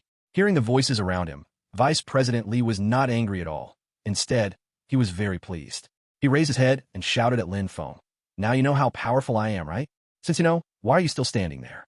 Hurry up and come kneel. Lin Feng was both angry and amused. Finally turning his head to speak. Li, do you know why a vice president of a bank can be so foolish? Dad, he is insulting you. Young Master Li reminded him. Li Baohua naturally heard it, and his expression turned extremely dark. Kid, you are really asking for it. How dare you insult me? Very well, believe it or not, I can make a call that will ruin your life. You can certainly try. Lin Feng laughed coldly. Seeing Lin Feng's contempt for him, Li Baohua was thoroughly enraged. Fine, you little punk, wait for me. I'll have someone come and take you away. After saying this, Li Baohua was about to make a call. At this moment, young Master Li thought of something and quickly said, Dad, find a way to make him spend his life in prison. Also, he broke my head, so I want to break his head. Plus, I have my eyes on his female companion and must get her to bed tonight. Hearing this, Li Baohua finally noticed Bai Yi. Seeing Bai Yi, Li Baohua froze for a moment, thinking he misheard, and pointed to Bai Yi asking his son, Are you sure it's her? Yes. Young Master Li suddenly became nervous. Dad, I saw her first. Don't try to steal her from me. He knew very well how Li Baohua behaved. Not long ago, he liked a widow, and before he could do anything, Li Baohua had already taken the lead. Ha ha! Li Baohua laughed loudly, without answering young Master Li, and instead greedily stared at Bai Yi. Miss Bai, what a coincidence! Vice President Li. Hello. Bai Yi, seeing that she was recognized, greeted Li Baohua with a somewhat unnatural expression. Seeing this scene, both Lin Feng and young Master Li were quite surprised, not expecting Bai Yi to actually know Li Baohua. Miss Bai, do you know him? Lin Feng instinctively asked, thinking no wonder Bai Yi appeared a bit uneasy upon learning young Master Li's identity. Bai Yi awkwardly nodded. Our Bai family has an important loan at Qingzhou Bank and has interacted with him before. What? Young Master Li gasped in shock. Dad, you actually know her? Then she's. For what he knew about Li Baohua, this guy was even more perverted than himself. He feared that, taking advantage of his position, he wouldn't let go of a beauty like Bai Yi. Don't worry, I haven't gotten this woman yet, but soon. Li Baohua revealed a cunning glint in his eyes and leered as he approached Bai Yi. Miss Bai, your companion hurt my son, right? How about this? You agree to stay with us father and son for a few nights, and I'll let your companion go. How about that? Upon hearing this, Bai Yi was both embarrassed and furious. Not long ago, she had worked with Li Baohua on a loan for the Bai family, and this person was lusting after her beauty, and through various means, she managed to escape a disaster, at least for the moment. Unexpectedly, this person found another opportunity this time. Dad, you're going too far. She was clearly the one I saw first. Young Master Li was almost crying in desperation. Li Baohua snorted, Shut up, you. Good things will be shared by both of us. Do you understand? After speaking, Li Baohua's eyes shone as he stared at Bai Yi. How about it, Miss Bai? If you don't agree to me, then your companion here, I can make a phone call and have him rot in jail. No, Bai Yi instinctively retreated behind Lin Feng, her delicate face as pale as a sheet. Lin Feng's face was as dark as ink, and he stared intensely at Li Baohua. TSK, TSK, TSK. What use is your glare at me? What's wrong? Are you scared? Ha ha ha, arrogant young man. This world isn't about having courage and fists. You need power and money. Do you understand? Li Baohua thought Lin Feng was afraid and laughed wildly with pride. Miss Bai, come into my arms quickly. Tonight, serve us well, or else your companion here will end up ruined. You filthy bastard. How can my dragon country have garbage like you? Lin Feng felt a deep sense of irony. The country he, along with countless soldiers, had fought and bled for, was breeding such vile pests. A feeling of sadness echoed in his heart, pushing his anger to its peak. Filthy bastard, die. In his fury, Lin Feng kicked Li Baohua in the stomach. Boom! It was like an explosion. Li Baohua's pupils bulged, his body curled up like a shrimp, and he was sent flying dozens of meters, crashing violently into a wall, coughing up blood. Dad! Young Master Li was shocked. However, in the next moment, Lin Feng picked up a plate and smashed it hard onto young Master Li's head. Clang! The plate shattered into pieces, and young Master Li screamed, knocked unconscious, and collapsed into a pool of blood, his life uncertain. Seeing this, everyone felt a chill rise in their hearts. Li Baohua howled viciously. You dare kick me, you bastard, I will destroy you. Vice President Li, let's talk calmly, don't be impulsive. Bai Yi quickly called out. She truly worried for Li Baohua, because she had seen Lin Feng eliminate the Chun family father and son with her own eyes. She feared that if Li Baohua continued to provoke him, his life would be in danger. And Li Baohua was closely related to the Bai family's loan.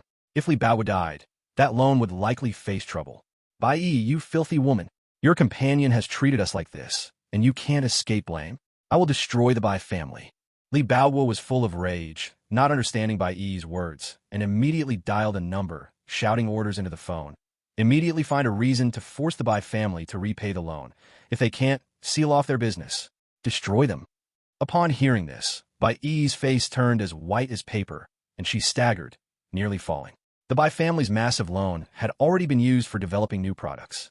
Currently, those products hadn't been launched yet, and there was no way to get the funds back. If the loan was demanded now, even if the Bai family sold off everything they had, they wouldn't be able to repay it. Miss Bai, the Bai family will be fine. Don't worry, everything will be handled by me. Lin Feng firmly held Bai Yi, gently comforting her.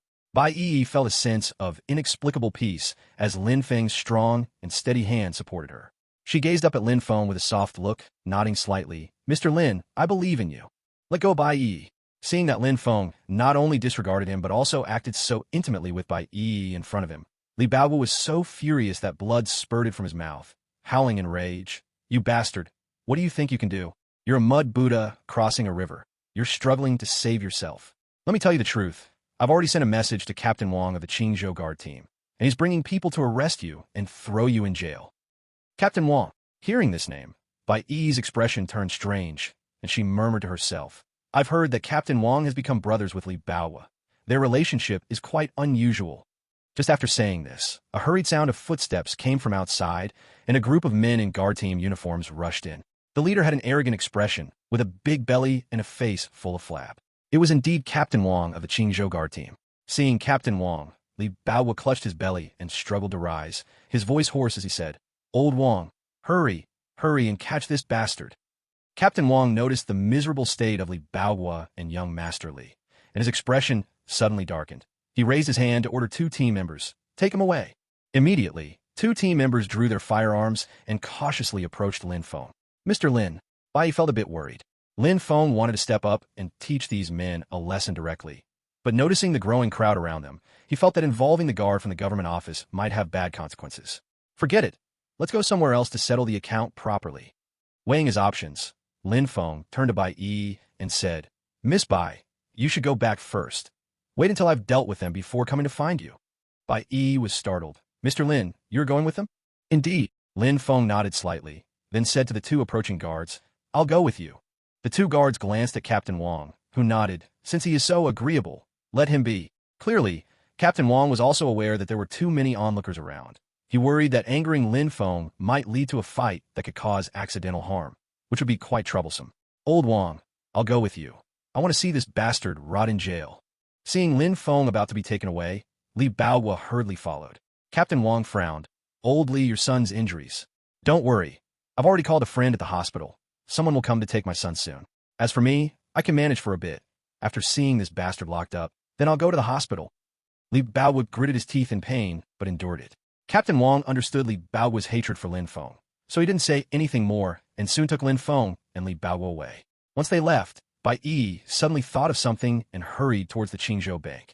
At Qingzhou Bank, in the president's office, President Zhang had locked himself in his office since returning from the auction, instructing his assistant not to disturb him unless it was something extremely urgent, while he thought hard about how to win Lin Feng's favor. He knew Lin Feng's unique identity would soon be known by the president of the head office, and that the head office president would definitely come to Qingzhou to visit Lin Feng. If he could establish a good relationship with Lin Feng before that, it would be crucial for his future. Damn it. How should I naturally approach Mr. Lin and gain his favor? President Zhang frowned in deep thought. At that moment, there was a knock at the door.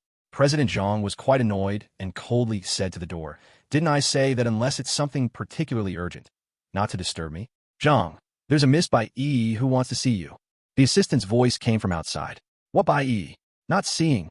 President Zhang instinctively tried to refuse, but then realized something was wrong. He stood up abruptly to open the door and stared at the assistant tightly.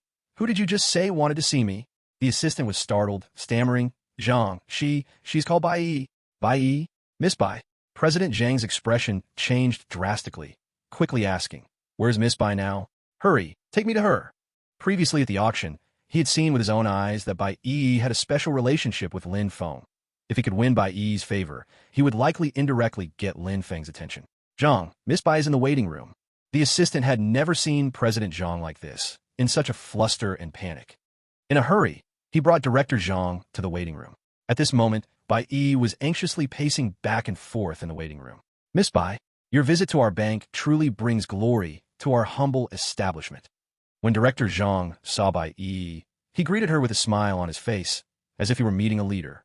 Bai Yi knew that Director Zhang was acting this way because of Lin Feng. Otherwise, with her status, it would be questionable whether she could even meet Director Zhang. "Director Zhang, Mr. Lin has been taken away by Vice Director Li. You must quickly save him." Bai Yi got straight to the point. Boom. Director Zhang looked as if he had been struck by lightning, his eyes wide open. "Miss Bai, do you mean?" Vice Director Li Baowu had Mr. Lin taken away. Bai Yi nodded and quickly narrated the enmity between Lin Feng and Li Baowu. After listening, Director Zhang's head buzzed, wishing he could take a knife and deal with Li Baowu immediately. That damn bastard. How could he be blind enough to offend Lin Feng? Isn't that courting death? The key is that with Li Baowu doing this, it might also implicate him in Qingzhou Bank, leaving a bad impression of them in Lin Feng's mind. "That son of a bitch Li Baowu, I'll kill him." Director Zhang was furious, even cursing out loud. Bai Yi said, "Director Zhang, look at Mr. Lin over there. Miss Bai, please rest assured, I will go deal with that son of a bitch Li Baowu right now." Director Zhang suppressed his anger, grabbed the car keys, and rushed to the security bureau. After he left, Bai Yi pondered for a moment and called Su Ziqing. "Master Su, Mr. Lin has been taken away by the security bureau." After Su Ziqing dropped her off last night, they exchanged phone numbers. "What?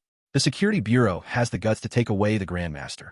Su Ziqing was enraged. Meanwhile, in the Qingzhou Security Bureau, Lin Feng was brought to the interrogation room. Captain Wong threw a pile of documents in front of Lin Feng, smiling coldly. "You dog, dare to hit my father and son. Don't you know they are protected by me? Sign here, or I will make sure you rot in prison." "Sign, hurry, and sign." Li Baowu shouted proudly from the side. Lin Feng looked at Captain Wong, his eyes filled with disappointment. "I never expected that among the Dragon Country's ranks, there would be a scum like you who abuses power. It's really sad and lamentable." Chapter 33, An Untouchable Person. Li Baowu did not expect that Lin Feng, in such a situation, would not panic or plead for mercy, but instead looked at Captain Wong with disdain. This calm demeanor, not putting them in his eyes, made him very unhappy.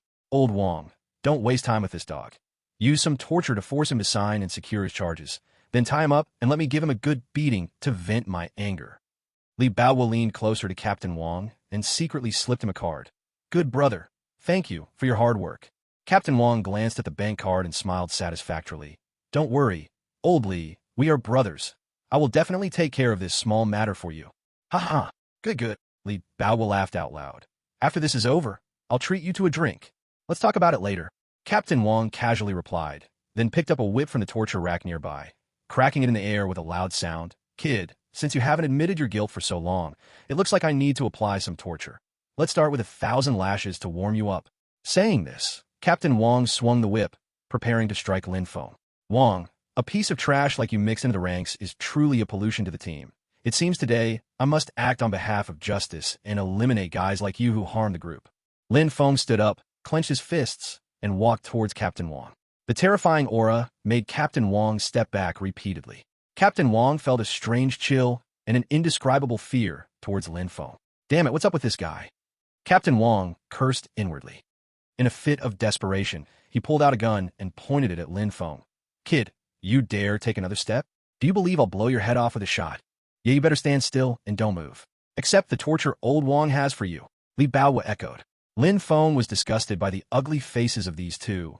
Overwhelming killing intent surged in his eyes, and his fists were clenched, veins bulging, making cracking sounds. Kid, are you deaf? I'll count to 3. If you move again, I swear I'll shoot. Noticing Lin Feng's terrifying killing intent, Captain Wong took 2 steps back and sternly reprimanded. Upon hearing this, Lin Feng tilted his head and laughed. Ridiculous. Truly ridiculous. The millions of brave soldiers who swore to protect their citizens with their flesh and blood cannot have a vile bug like you. Pathetic, Wong. If you don't die today, I can't accept it. As soon as he finished speaking, Lin Feng's figure flashed, and he charged towards Captain Wong. Captain Wong shuddered and instinctively aimed his gun to shoot. But at that moment, an angry voice rang out, "Stop!" Swish, swish, swish. Lin Feng and the others stopped their actions and looked over to see a middle-aged man in a suit striding in. Seeing this man, Li Baohua trembled and eagerly approached with a smile. Manager Zhang, what brings you here? Smack! Manager Zhang slapped Li Baohua hard across the face. Li Baohua, you really have the guts to let someone take Mr. Lin away? Li Baohua was bewildered. What did I do wrong? Captain Wong frowned at the sight of his brother being hit and said unhappily, Manager Zhang, what do you mean by this? Is it appropriate to hit my brother in my territory? Manager Zhang ignored Captain Wong and quickly rushed to Lin Feng's side, full of apologies. Mr. Lin, I'm sorry for the trouble. My subordinate acted recklessly and offended you. I apologize on his behalf. Seeing this scene, Li Baohua's eyes nearly popped out. Manager Zhang, what are you doing? Shut up. Manager Zhang exploded in anger, glaring at Li Baohua. Li Baohua, I officially notify you as the manager. From now on, you are dismissed from my bank, and you are placed on the permanent blacklist of Qingzhou Bank, never to be employed or do any business with Qingzhou Bank again. Moreover, I will upload your information to the National Banking Association system, making you a blacklisted individual throughout the entire banking industry. You will never be accepted by any bank. Upon hearing this, Li Baohua assumed Manager Zhang was joking, chuckling, Manager Zhang, this is too much, not funny at all. Not funny? A joke. Manager Zhang snorted coldly. Li Baohua, this is an official notification. Who the hell has time to joke with you? What? Are you serious? Li Baohua felt as if struck by lightning, utterly dumbfounded. Manager Zhang, why? What's going on? Why? Can't you see? This Mr. Lin is not someone you can provoke. After saying this, Manager Zhang ignored the foolish Li Baohua and turned his gaze to Captain Wong. Captain Wong, I think this is a misunderstanding. Can you do me a favor and let this matter end here? Let me take Mr. Lin away. Captain Wong, cunning and shrewd, noticed the hint in Manager Zhang's attitude towards Lin Feng. He thought to himself, since Manager Zhang treats Lin Feng this way, it seems Lin Feng's identity is quite extraordinary. Considering this, Captain Wong nodded. Since Manager Zhang has put it this way, I will give you this favor. Thank you. Manager Zhang cupped his fists toward Captain Wong and then moved to take Lin Feng away. Seeing this, Li Baohua hurriedly shouted, Old Wong, you can't let him go. Hurry and capture him. Let him rot in prison. Who do you think you are? Captain Wong turned hostile. He was very realistic. Li Baohua was once the vice president, who had some use for him, which was why he had treated him like a brother. Now that Li Baohua was nothing, he naturally didn't want to waste any more time with him. What? You actually turned your back so quickly. Li Baohua felt as if the sky had collapsed. Unable to believe. Captain Wong, we have been brothers for many years. Could you really be so heartless? Captain Wong scoffed coldly in his heart, secretly thinking, you don't even have any fur left. How do you dare to call me brother? All right, you should just get lost. Don't say you know me from now on. Captain Wong waved his hand impatiently, like shooing away a stray dog. Seeing Captain Wong's attitude, Li Baohua finally realized the sad truth and let out a mournful laugh. Good, good, good. Oh, Captain Wong, you really turn your back faster than flipping a book. Human feelings are cold. When the tiger falls to the plains, it's bullied by dogs. Ha ha ha. In an instant, Li Baowu seemed to age dozens of years, staggering as he walked. Stop. At that moment, Lin Feng suddenly spoke up. I didn't let you go. Where do you think you're going? Li Baowu, already at his lowest mood, exploded hearing Lin Feng's words. You little bastard, what do you want? I'm already left with nothing. Are you happy now? Are you proud now? Captain Wang had known Li Baowu as a brother for many years, and still had some feelings left. Noticing that Lin Feng seemed unwilling to let Li Baowu go, he supported Li Baowu, saying, Mr. Lin, this man is severely injured. If he doesn't go to the hospital soon, it could be life-threatening. Please let him go. Chapter 34 High Level. Lin Feng did not respond to Captain Wang. His gaze fell on President Zhang. What do you think? President Zhang felt a chill and thought to himself, this is bad. It seems my handling of Li Baowu did not satisfy Lin Feng. Realizing this, President Zhang hurriedly stated, Mr. Lin, Li Baowu can leave for now, but our bank will set up a special investigation team to thoroughly investigate his past. If there are any criminal facts, we will report them to the Guard Bureau immediately. Hearing this, Li Baowu's limbs went weak, cold sweat poured down, and with a thud, he collapsed to the ground, fainting from fear. Over the years, he didn't know how many funds he had embezzled openly and secretly, and how many crimes he had committed using his position. If he were to be investigated, he would probably spend the rest of his days in prison, and who knows, he might even end up eating peanuts. It's over, Li Baowu is completely finished. Captain Wang looked at Li Baowu helplessly, fully aware that this person's fate would be very tragic.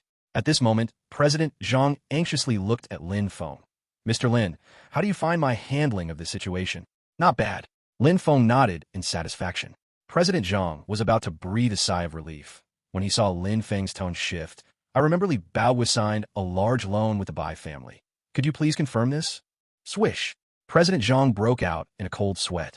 He knew about this loan.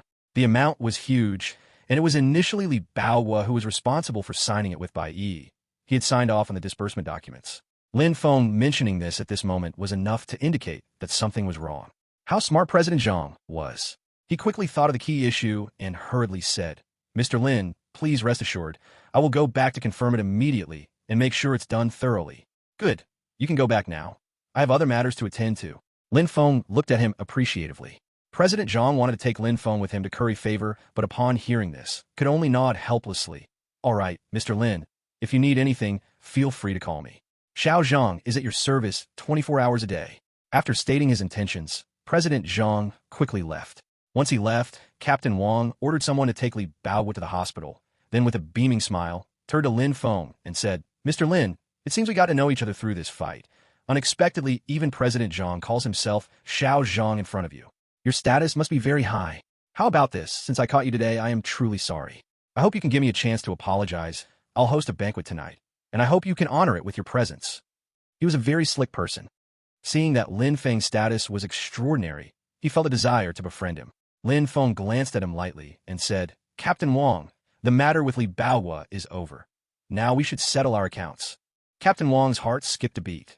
Thinking Lin Feng was pretending to be angry to intimidate him, he hurriedly took out the bank card Li Baowu had given him and handed it to Lin Feng. Mr. Lin, it's just a misunderstanding. This card has at least 10 million in it. Take it to calm down. Lin Feng slapped the bank card away. Wang, I said I would act for heaven and eliminate you, and I will definitely eliminate you. Upon hearing this, Captain Wang was horrified. Mr. Lin, what do you mean? Do you want to kill me? Lin Feng did not answer. Hood. Captain Wang was sweating profusely, involuntarily stepping back a few steps, drawing a gun aimed at Lin Feng. Mr. Lin, are you joking with me? No, I never joke. Lin Feng walked towards Captain Wang step by step with his hands behind his back. Wang, I'm the kind of person who cannot tolerate a scoundrel like you. Since the team has not yet discovered you to eliminate you, I will do it for them. Realizing that Lin Feng was truly intent on killing him, Captain Wang's face completely changed. Lin, you are simply crazy. This is my territory. Even if your status is extraordinary, you can't act recklessly here. I will give you a chance to apologize to me, otherwise. Otherwise, what do you want? A crisp shout came out. Then a thick crowd rushed in. These people were full of murderous intent, each armed with a firearm. Seeing these people, Captain Wang's pupils shrank. Feng Shrine. The newcomers were Su Ziqing and a group of Feng Shrine members. Su Ziqing and the others rushed to Lin Feng's side and saluted in unison. We arrived late because of a drinking offense. We hope to plead for Mr. Lin's forgiveness. Boom. Captain Wang was completely stunned. The Grand Shrine Master. Lin Feng, was actually the Grand Master of Feng Shrine. No wonder even President Zhang called himself a junior in front of Lin Feng. Thump! Captain Wang's legs went weak, and he directly fell to the ground, throwing his gun aside, trembling as he said, "Mr. Lin, no, Grand Master Lin, spare me, spare me." Although he held a decent position in the City Defense Bureau, compared to a high-level organization like Feng Shrine, he was nothing. It could be said that even a random member of Feng Shrine was of a higher level than him. Higher officials can crush the lower ones. As long as someone from Feng Shrine speaks, just the force of their power could crush him. "Su Ziqing, why are you here?" Lin Feng didn't even look at Captain Wang, asking curiously. Su Ziqing quickly replied, "Grandmaster Lin, it was Miss Bai who called me. She told me you were captured." At this point, she glanced at Captain Wang. "Grandmaster Lin, this person dared to capture you. He is simply looking for death. Don't worry, my subordinates will handle him properly." "That's fine." Lin Feng was too lazy to deal with garbage like Captain Wang himself. After leaving 2 words, he left the City Defense Bureau. As soon as he left, Su Ziqing pressed a gun against Captain Wang's forehead, causing him to be so scared he nearly lost his breath, trembling and saying, "Su Master, spare me, spare my life." Bang! Su Ziqing said nothing as she pulled the trigger, shooting Captain Wang's head to pieces. Captain Wang never expected he would accidentally kick at the iron plate that was Lin Feng. Qingzhou People's Hospital. Li Baohua and young Master Li were placed in the same hospital room. After some treatment, they gradually regained consciousness. Young Master Li looked at Li Baohua. "Dad, did you have Uncle Wang kill that bastard? And what about Bai Yi? Did you manage to get her?" He shouldn't have spoken, but once he did, Li Baohua became unbelievably angry. Thinking about how he went from vice president to being broke and facing investigation and imprisonment, Li Baohua's eyes turned red with rage. Bang! Li Baohua grabbed a fruit platter and smashed it hard on young Master Li's head. "Damn it, everything I have is ruined by this thing of yours. If I had known I would raise such a J8 thing, I should have shot you to the wall and fed you to the mosquitoes when I had that fierce battle with your mother back then. You dog, go die. He became angrier the more he thought, losing all sense of reason as he spoke, and his actions slowly became uncontrollable. Chapter 35. Breaking the Engagement. Bang, bang, bang. In his fury, Li Baohua lost all reason. He struck without restraint, and it wasn't until his son's head was smashed into pieces that he finally started to calm down.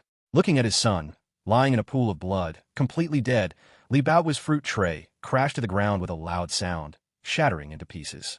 The man, as if his soul had left his body, collapsed powerless onto the floor. "Dad, my son is dead? I killed him with my own hands?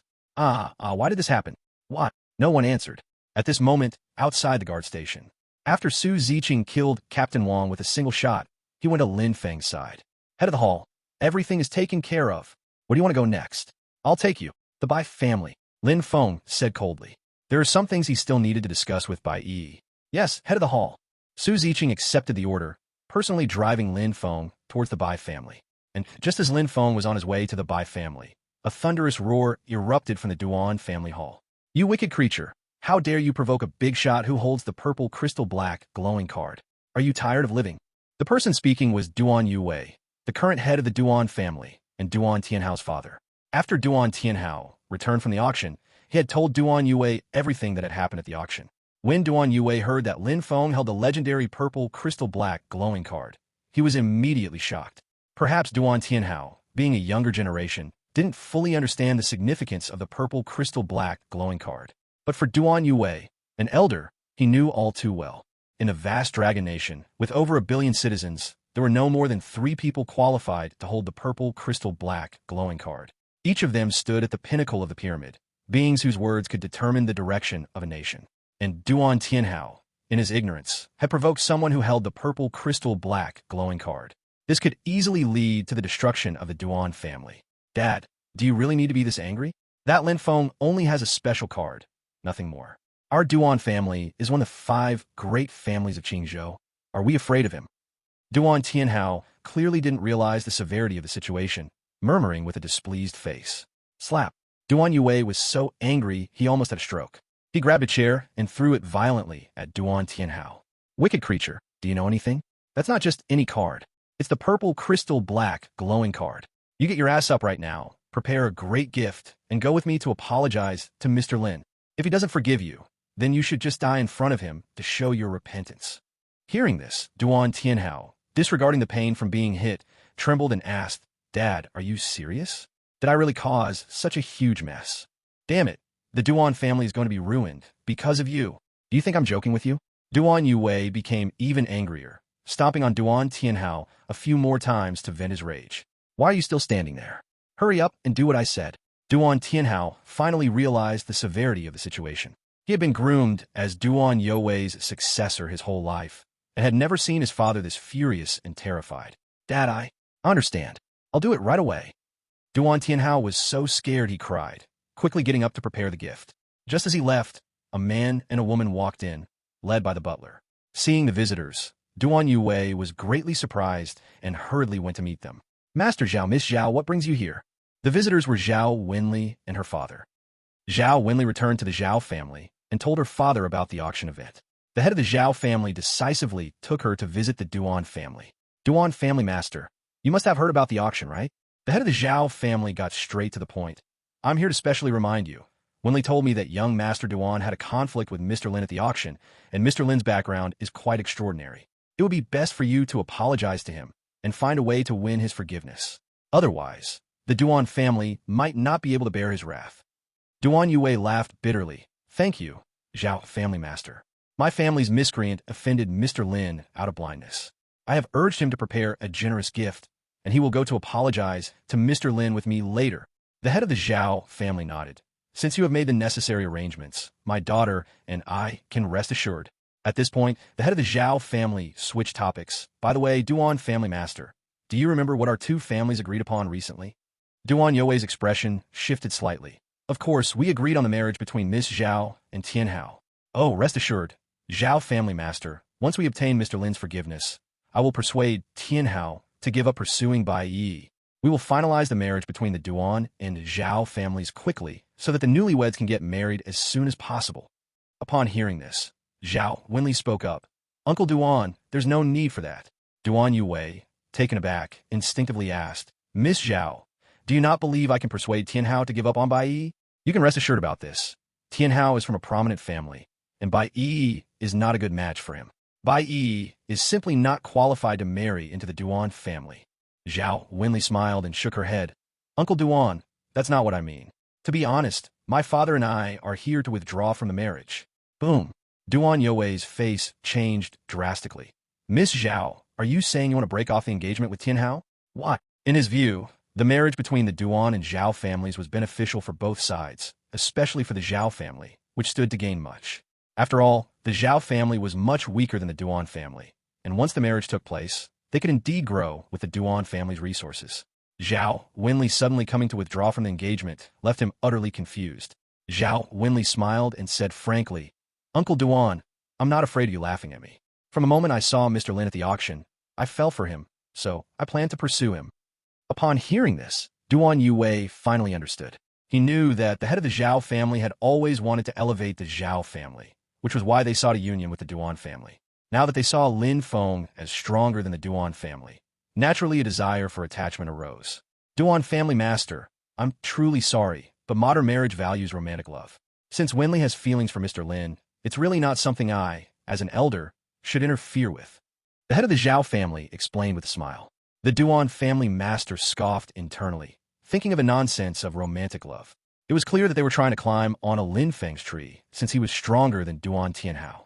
Although the Duan family master understood clearly, he also knew that wealthy families prioritize family interests and are very realistic and ruthless. So he calmly said, since Miss Zhao has no intention towards Tianhao, the union between the Zhao and Duan families will be nullified. Thank you, Uncle Duan, for your understanding. Zhao Wenli let out a heavy sigh of relief, thinking that without the engagement to the Duan family, she could now pursue Lin Feng freely. Mr. Lin, I will definitely win you over. Zhao Wenli clenched her fists tightly, her eyes filled with determination and confidence. Chapter 36, Pressuring for Debt. Qingzhou Bank. After President Zhang returned from the Protectorate Bureau, he immediately opened his computer to check on the Bai family's huge loan. At the Protectorate Bureau, Lin Feng specifically mentioned this matter, as he believed there must be some problem with the loan. He had to find out the problem quickly and resolve it. Otherwise, he would surely offend Lin Feng. Why is it marked prepayment required in case of default, when there is still 1 year left until the repayment date of this loan?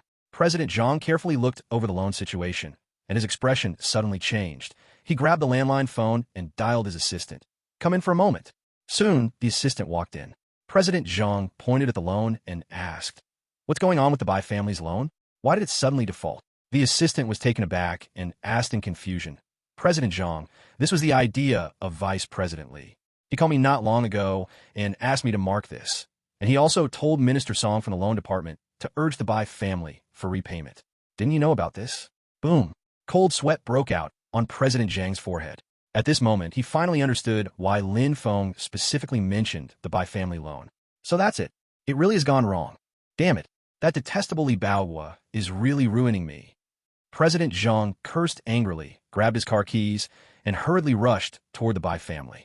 At this moment, outside the Bai family's villa, Bai Yi received a call from Lin Feng. After learning that Lin Feng had escaped safely, Bai Yi let out a heavy sigh of relief. "Mr. Lin, I knew you would be fine." Lin Feng smiled. "Thanks to you calling Su Ziqing and the others for help. Otherwise, I might have ended up in prison. By the way, Miss Bai, are you at the Bai family? I have something I want to discuss with you." Upon hearing that Lin Feng wanted to see her, Bai Yi's heart raced, and she was filled with excitement. Almost without thinking, she said, "Yes, Mr. Lin, I'm at the Bai family." "Good. I will arrive in about 5 minutes." After saying this, Lin Feng hung up the phone. Bai Yi held the phone tightly, her heart full of joy. "Bai Yi, so you know how to come back?" An angry female voice called out. Bai Yi snapped out of her thoughts and looked over to see a heavily made-up woman, about her age, with her arms crossed, glaring angrily at her. "Cousin Tianjiao?" Bai Yi furrowed her brows, her beautiful eyes showing deep dislike for this person. This woman was her cousin, Bai Tianjiao. The Bai family had 2 children. Bai Yi's father, Bai Yuntian, was second, while Bai Tianjiao was the daughter of her uncle, Bai Shihai. Because Bai Yi was more capable and also looked better than Bai Tianjiao, she managed most of the Bai family's business. As Bai Yi's contributions to the Bai family increased and her status rose, Bai Tianjiao grew envious of her, secretly trying to sabotage her and take over the family's business. Over the years, Bai Yi did not know how many times she had been schemed against by Bai Tianjiao. "Bai Yi, what are you staring at? What have you done outside? Do you know you're going to ruin the Bai family?" Seeing the confused look on Bai Yi's face, Bai Tianjiao erupted in anger. Bai Yi was even more bewildered. What had she done? How could she be ruining the Bai family? "Cousin Tianjiao, I don't understand what you're talking about." Bai Yi shook her head. "Don't understand? Just look at the mess you've created." Bai Tianjiao grabbed her wrist and pulled her into the living room. As soon as they entered the living room, Bai Yi sensed the atmosphere was off. She instinctively looked around and saw the current head of the Bai family, Bai Chongshan, along with her father, Bai Yuntian, her uncle, Bai Shihai, and more than a dozen core senior members of the Bai family, sitting on the sofa. Opposite them sat a group of men and women dressed as bank staff, lounging in their chairs. "Bai Yi, kneel down." Upon seeing Bai Yi, Bai Chongshan angrily shouted with a dark face. Bai Yi's mind went blank, completely confused about what was happening. "Grandpa, why should I kneel?" "Why?" Bai Shihai said coldly. Did you offend Vice President Li outside?" Whoosh. Bai Yi suddenly reacted. Her pretty face changed, and she bluntly said, "Vice President Li and his son wanted me." Before he could finish speaking, Bai Chongshan slammed his palm on the table, trembling with anger. "Bai Yi, these years you have taken Bai family money to build a cemetery for the Su family. I didn't say anything. Even when you misappropriated 15 billion from the family to participate in auctions, I haven't blamed you. But why did you offend Deputy Director Li for no reason? Don't you know our Bai family is under pressure during this critical time, with a huge strain on our finances? Now that you have angered Deputy Director Li, he will find a reason to say we breached the contract and force us to repay early.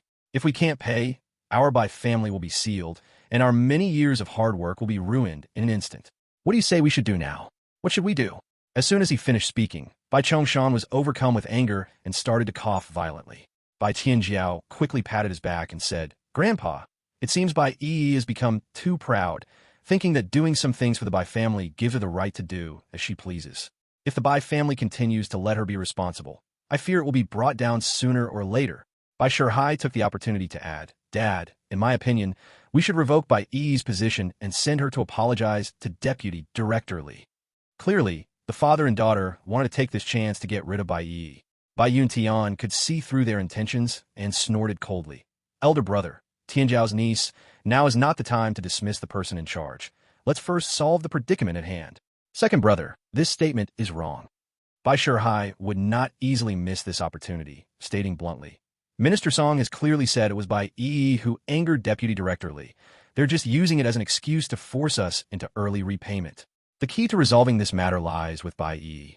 If we revoke her and send her to Deputy Director Li, perhaps we can calm his anger. Bai Tianjiu echoed. Exactly. Second uncle, tell me, besides revoking Bai Yi, is there any other way to resolve this? Our current funds cannot be returned. How can we pay such a large loan? This. Bai Yintian didn't know what to say. All right. Bai Chongshan made a decisive statement, his voice cold. This matter arose from Bai Yi. Naturally, she must bear the responsibility. I have decided to immediately revoke Bai Yi's position as the head of the Bai family's business. Furthermore, Bai Yintian, you quickly take your precious daughter to Deputy Director Li. You both should personally apologize to him. If you cannot calm Deputy Director Li's anger, both of you should never return to the Bai family. As soon as these words were spoken, Bai Yintian and Bai Yi felt as if struck by lightning. Chapter 37. Operation Mistake. Bai Yi had never expected that, in order to solve this matter, her grandfather not only revoked her position, but also wanted to expel them from the Bai family. A feeling of desolation and loss surged within her. Grandpa, are you really going to be this heartless? Tears welled up in Bai Yi's eyes, and she felt heartbroken to the extreme. Is this still the grandfather who has doted on her since childhood? Bai Yi, you must bear the consequences of your own mistakes. The Bai family cannot be destroyed by you. Bai Chongshan's face was grim. In the past, I spoiled you too much, letting you become increasingly arrogant, increasingly reckless. Remember this, if you cannot resolve this crisis for the Bai family, you and your father are not worthy to bear the surname Bai, even less worthy to continue being part of the Bai family. After speaking, Bai Chongshan stood up and cupped his fist toward a middle-aged man. Minister Song, how do you feel about my handling of this matter? Minister Song nodded in satisfaction. Not bad. If Deputy Director Li can forgive Bai Yi, your loan issue should not be a problem. At this point, he smiled at Bai Yi. Miss Bai, you and your father should come with us. I hope you act a bit smarter this time. The Bai family is not one of the 5 great families. We cannot afford to offend Deputy Director Li. Bai Yi, did you hear that? Quickly leave the Bai family with Minister Song. After seeing Deputy Director Li, feed your apologies. They ask you to do whatever they want. If they want you to sleep with him, you take off and go to sleep. If they want you to blow the trumpet, you blow it hard. Never resist. If you mess up again this time, don't come back to the Bai family. Bai Tianjiao said with a triumph of gloating. Bai Shihai waved his hand impatiently. Second brother, you all stop dragging. Hurry up and solve this matter. Wait, Bai Yi spoke up. Grandpa, let me make a phone call first. I am confident I can resolve this matter now. Huh? Bai Tianjiao laughed. Bai Yi, do you still not understand? There is only one solution to this, and that is for you to accompany Deputy Director Li well. As long as you make him happy, this matter will naturally be resolved. Minister Song looked at Bai Tianjiao with approval. I didn't expect Miss Tianjiao to be so insightful. That's right. The reason why Deputy Director Li sent us to chase the debt is because he is dissatisfied with Bai Yi. There's only one way to resolve this, to accompany Deputy Director Li well. Saying this, Minister Song became a bit impatient. Bai Yi, this time the Bai family has given us a lot of benefits. That is why I told you so much. Please don't waste time. Let's go. Bai Yi thought of Lin Feng and resolutely shook her head. No, I'm not going. Bai Tianjiao was angry. What do you mean? Do you want to go against Grandpa's wishes? Bai Yi ignored her and looked at Bai Chongshan with a pitiful expression. Grandpa, please believe me once. I can definitely solve this matter. Bai Chongshan wouldn't believe Bai Yi. Seeing her hesitating and not leaving, he became furious. Bai Yintian, what are you still doing there? Hurry up and take your daughter away. If Deputy Director Li waits too long and gets unhappy, what will we do? Bai Yintian sighed helplessly and tugged his daughter's arm. Let's go first. No. Bai Yi stepped back, took out her phone, and was about to call Lin Feng. Lin Feng had said before that she could find him anytime if there was trouble. She believed that with Lin Feng's abilities, he could easily solve this matter. Bai Yi, what are you still struggling with? Bai Tianjiao rushed over, slapped Bai Yi's phone away, and stomped it to bits. Did you take Grandpa's words as wind in your ears? Hurry up and accompany Deputy Director Li. Seeing her phone smashed, Bai Yi's eyes turned red, feeling an extreme sense of injustice in her heart. Grandpa, okay, I will go now. You can rest assured, I will definitely resolve this matter. Bai Yi sobbed, turned around, and was about to leave. At that moment, a figure rushed in hurriedly. Is Miss Bai Yi here? Everyone's expression changed drastically upon seeing the person. Minister Song quickly came to greet. Director Zhang Yu, why are you here? It's over. This matter has even alarmed Director Zhang.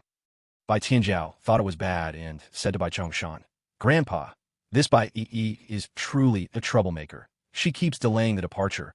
And now look, even Director Zhang is alarmed. I'm afraid it will be difficult to resolve the Bai family's crisis. Bai Yi, you little disaster. Bai Chongshan trembled with anger and quickly ran over to greet Director Zhang with a smiling face. Director Zhang, that loan we Bai family.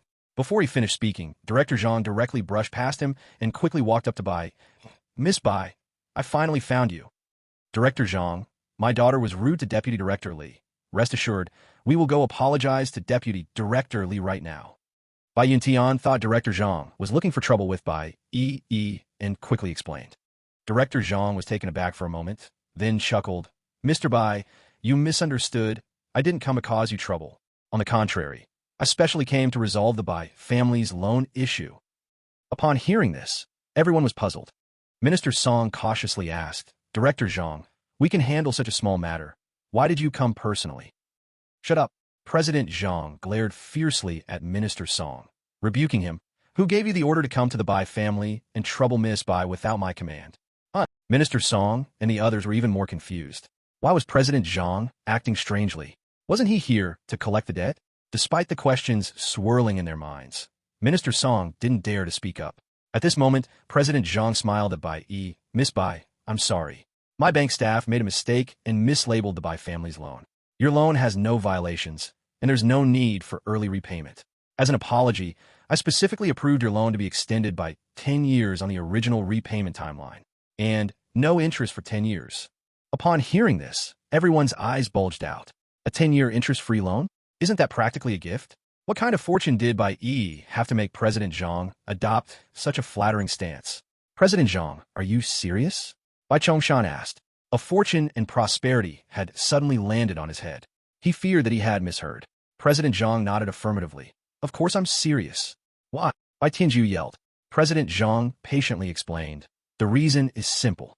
I'm friends with Miss Bai, and this debt collection incident was a mistake made by our bank staff. This decision is a form of compensation from our bank to your Bai family. Compensation? Bai Yi smiled bitterly. Perhaps others were unaware of the insider details, but how could she not see that President Zhang's actions were entirely because of Lin Feng? It appeared Lin Feng was aware of her predicament and specifically arranged for President Zhang to come and resolve it. No wonder Lin Feng had called earlier, saying he would arrive soon. He must have come specifically to solve this matter. Thinking of this, Bai Yi felt a surge of emotion. Chapter 38, The Lover. In the Qingzhou Bai family, Bai Tianjiao and her father never anticipated that President Zhang would suddenly appear and, with just a few words, resolve Bai Yi's loan issue. This result was not what they had hoped for. Bai Tianjiao discreetly glanced at Bai Shihai, whispering, Dad, how did this Bai Yi get so lucky? How would I know? Bai Shihai frowned. Previously, he could never have imagined that President Zhang would take the initiative to stand up for Bai Yi because, given her status and the Bai family's level, they wouldn't even be able to reach out to President Zhang. It's over. This bitch hit the jackpot. Knowing President Zhang, she's likely to escape from this trouble. Seeing Bai Yi successfully resolve her loan, Bai Tianjiao felt extremely uncomfortable. At this moment, President Zhang approached Bai Chongshan, his face full of apologies. Old Bai, I'm sorry. This time our bank caused you some trouble. Don't worry, I'll take care of that troublemaker Vice President Li. He won't have a chance to trouble you again. Bai Chongshan still thought he was dreaming. Hearing President Zhang apologize to him, he quickly responded, President Zhang, that's unnecessary. We should thank you. You've allowed our Bai family to turn a misfortune into a blessing. Haha, old Bai, there's no need to thank me. You should thank Miss Bai Yi. President Zhang seemed to want to help Bai Yi and intentionally said, by the way, old Bai, there will be a change document for the loan modification that needs to be signed. How about having Miss Bai come to the bank to sign for the Bai family? Sure. Let everything be done as President Zhang wishes. Bai Chongshan didn't dare to say no. Seeing him agree, President Zhang nodded in satisfaction. All right then, I'll return to the bank to prepare the change document. Please let Miss Bai make a trip over to sign later. Okay, President Zhang. Bai Chongshan had a face full of flattery. President Zhang, I'll see you off. No need for the trouble. President Zhang politely declined, then left with Minister Song and the others. Once they were gone, Bai Chongshan approached Bai Yi with a smile, as if he had become a different person. Incredibly kind. Yi, granddaughter, I didn't expect you to have such a good relationship with President Zhang. You really are a blessing for our Bai family. Bai Yuntian said irritably, Dad, didn't you say my daughter is a disaster before? Nonsense. Bai Chongshan glared at him. How can my precious granddaughter be a disaster? Bai Yi looked at Bai Chongshan, who changed his face faster than the weather, and helplessly smiled. Grandpa, I'm a bit tired. I'm leaving first. Bai Chongshan's earlier attitude had really hurt her feelings too much. Although she knew that Bai Chongshan had become this way due to the constant manipulation of Bai Tianjiao and her father, she still couldn't accept it for a moment. Seeing Bai Yi about to leave, Bai Chongshan suddenly realized something and hurriedly said, Granddaughter, don't rush to leave. Grandpa has an important announcement. The head of the Bai family's business will still be you. Not only that, your father and daughter's annual salary and various benefits will double. Hearing this, Bai Tianjiao exploded in anger. Grandpa, why? Why? Because Yi is friends with President Zhang. Because President Zhang, for Yi's sake, gave the Bai family a 10-year interest-free loan. Bai Chongshan shouted. Bai Tianjiao stamped her feet in annoyance, grumbling resentfully. What friends?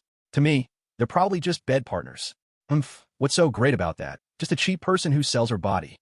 Her voice wasn't loud, but Bai Yi still heard it. Bai Yi had already reached her limit with her, and with a slap, she hit Bai Tianjiao's face. Bai Tianjiao, I've always treated you as a sister. I don't want to argue with you, but don't go too far. Bai Tianjiao didn't expect Bai Yi to dare hit her, and immediately screamed. Bai Yi, you actually dare to hit me? Have you grown wings? Do you think knowing President Zhang makes you so impressive? I'm going to tear your face apart. After speaking, Bai Tianjiao rushed towards Bai Yi in a fit of rage. She was incredibly angry. Seeing that Bai Yi was about to be dismissed, and the position of head of the Bai family business was about to fall to her, now it was all for nothing. Not only that, but Bai Yi also dared to hit her in front of so many high-ranking members of the Bai family. If she didn't retaliate, how could she have any face to remain in the Bai family in the future? Stop! A voice full of authority came. Bai Tianjiao, who had been furious a second ago, was suddenly shocked into silence by this voice. Mr. Lin, Bai Yi's expression brightened, and she ran over, looking as if a little wife was waiting for her husband to return. Miss Bai, is someone trying to bully you? Lin Feng stopped, his fierce eyes sweeping over the people in the Bai family, and finally landing on Bai Tianjiao. That terrifying gaze made Bai Tianjiao feel hair-raising, and goosebumps appeared on her skin. Mr. Lin, no one is bullying me. Bai Yi sensed Lin Feng's killing intent and quickly said, You said on the phone that you have something to discuss with me? Let's go to a quiet place to talk. At this moment, she really didn't want to stay here any longer.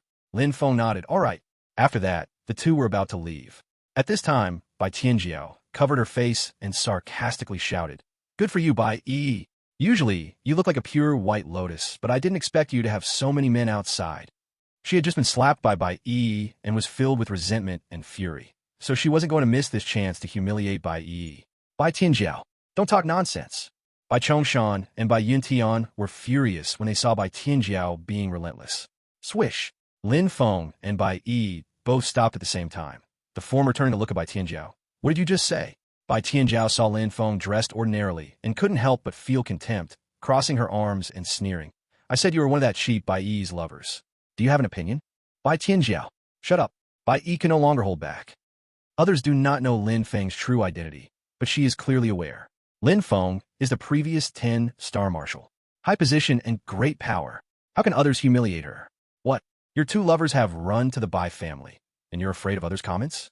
Bai Yi, you are really cheap, relying on your looks to crazily seduce men outside? If I remember correctly, the young master of the Duan family is pursuing you, right? If these scandals get to the young master Duan, how do you think he will view you? Bai Tianjiao was overwhelmed by anger and jealousy, completely ignoring the presence of Bai Yi's father, and blurted out, Bai Yi, I'm going to tell young Master Duan about your affairs with other men. I wanted to give up on pursuing you. Ha ha ha. Chapter 39, Arrival of the Aristocrats.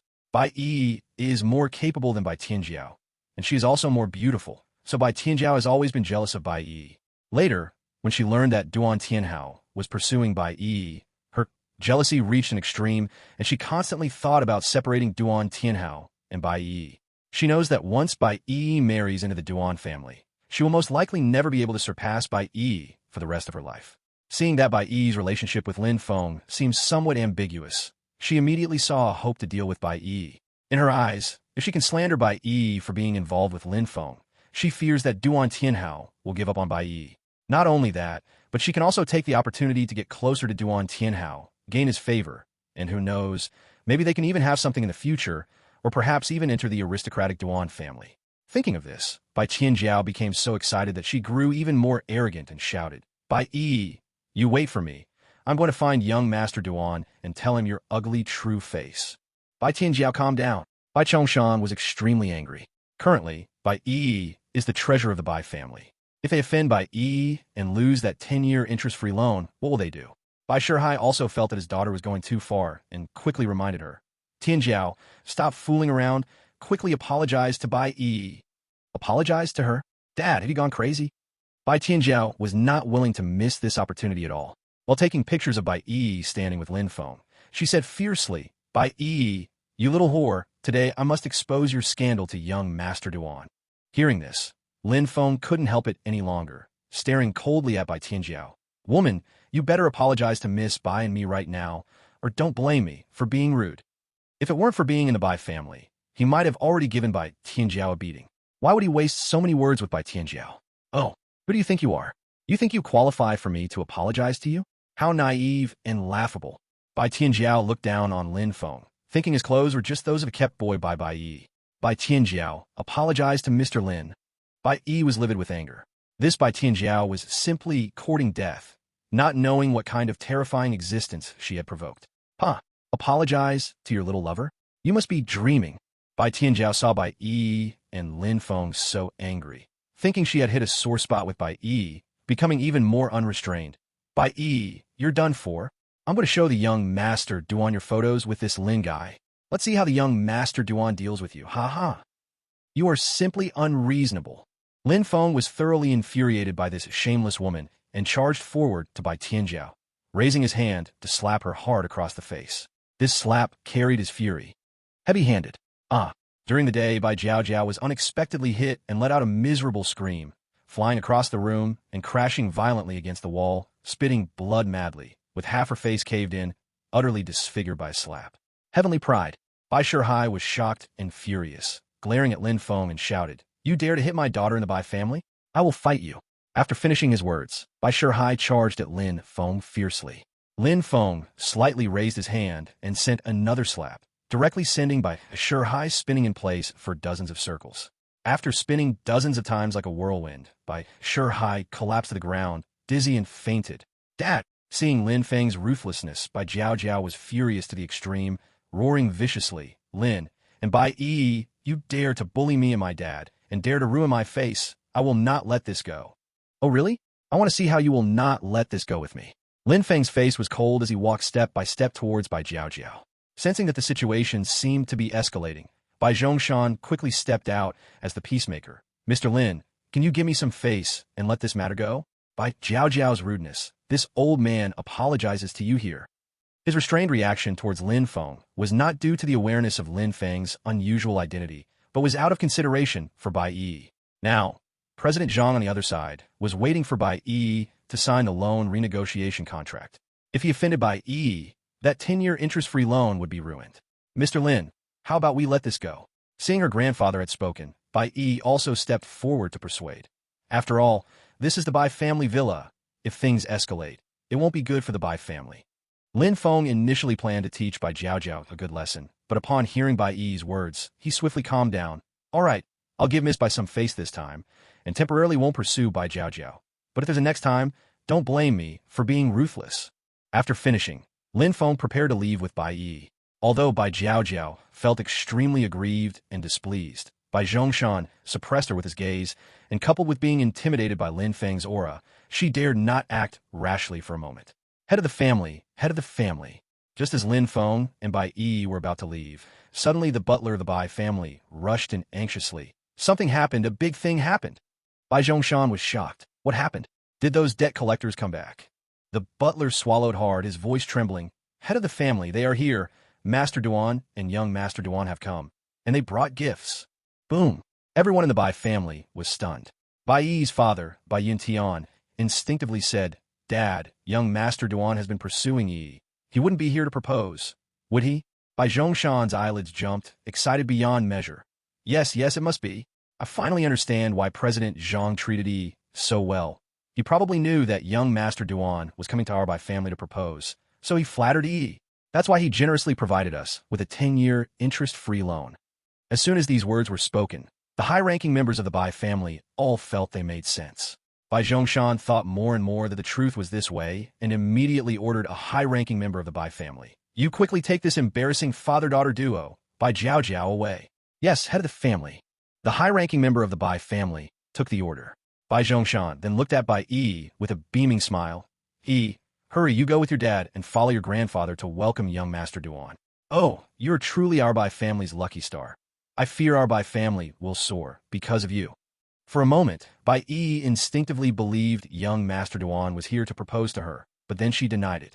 She shook her head and said, Grandpa, young Master Duan and the others may not be here for me. Upon witnessing Lin Feng's immense financial power, Duan Tianhao, fully aware that his relationship with Lin Feng was unusual, still ventured to propose marriage, clearly showing he did not care for Lin Feng's feelings. If Duan Tianhao were not foolish, he would never do such a thing.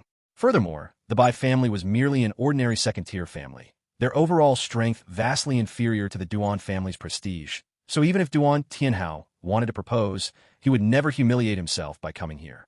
Ah, my silly granddaughter, among the entire Bai family, only you can catch young Master Duan's eye.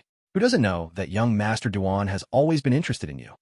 Bai Chongshan said with a smiling face. Moreover, this time young Master Duan even brought rich gifts and came with his father. What other reason could there be for such a display, if not to propose? Bai Yintian was also in a good mood and chimed in, You truly are my good daughter. It seems you are destined to marry into a wealthy family. Now, let's not keep young Master Duan waiting. We should go welcome them. Bai Yi shook her head. Grandpa, Dad, whether you believe it or not, I really think young Master Duan wouldn't come here for me. Oh, you are truly confused. If young Master Duan didn't come for you, would he come for this old bone of mine? Bai Chongshan sighed, worried about seeming disrespectful to the Duan father and son, and quickly urged, let's not dawdle. Hurry, let's go greet them together. Saying this, Bai Chongshan lovingly grabbed Bai Yi's wrist, wanting to lead her out. Seeing Bai Yi so surrounded by her family, Bai Tianjiao's jealousy peaked, and she shouted excitedly, As long as I am here, this shameless woman Bai Yi will never marry into a wealthy family. Oh, why not? A puzzled voice came, and Duan Tianhao and his father walked in confidently. Behind them were 20 servants from the Duan family, each carrying expensive gifts.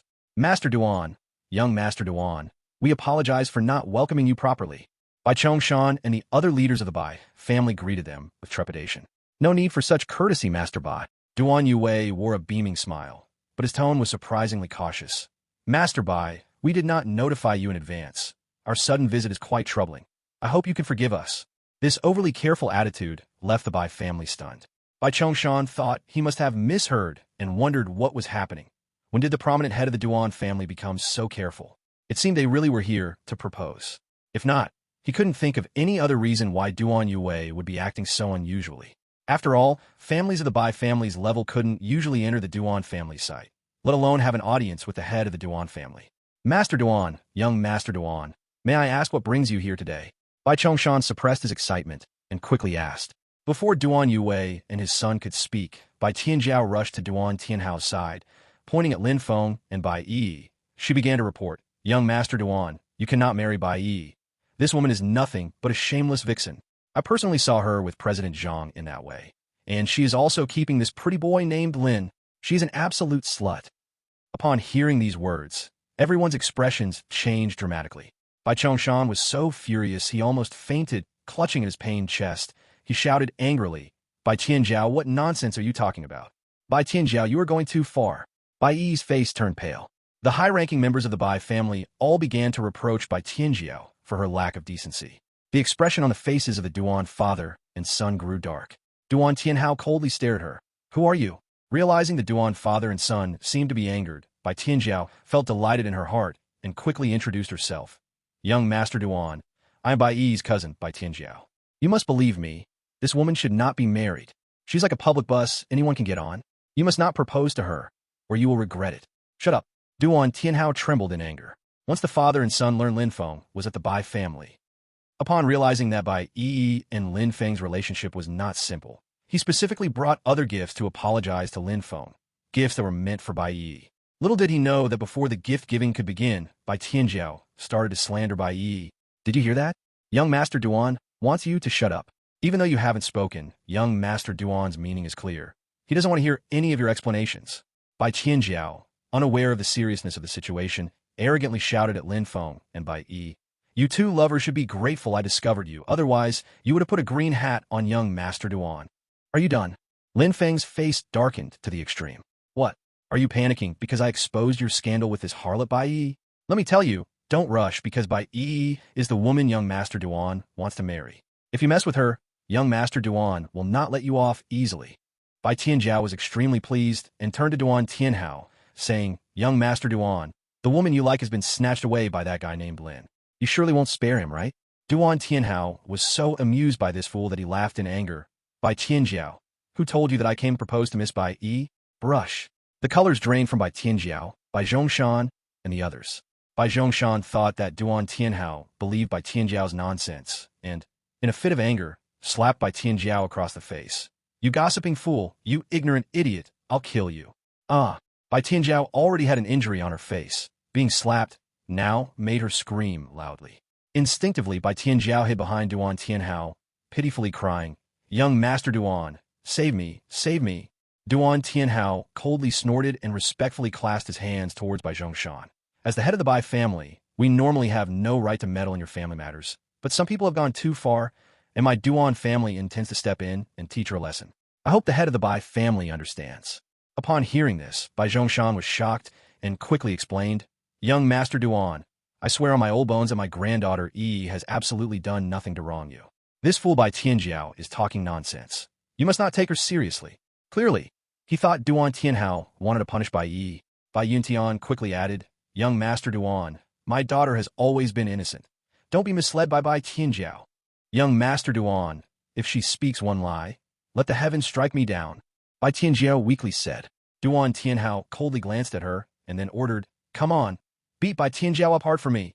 Bai Tianjiao was stunned for a moment, thinking Duan Tianhao had mixed her up, and hurriedly explained, Young Master Duan, you want to hit Bai Yi, not me. I'm Bai Tianjiao. I'm going to hit you. Duan Tianhao shouted in her ear, screaming in fury. Chapter 41, Resolution. Bai Tianjiao's eardrum buzzed, and her mind went blank. She could hardly believe this was real. Duan Tianhao actually wanted to hit her? What the hell was this? Young Master Duan, are you sure you're not mistaken? Bai Tianjiao asked weakly. Duan Tianhao shot her a cold glare, then kicked her to the ground, shouting at his men, Why are you still standing there? Hit her hard. Yes, young master.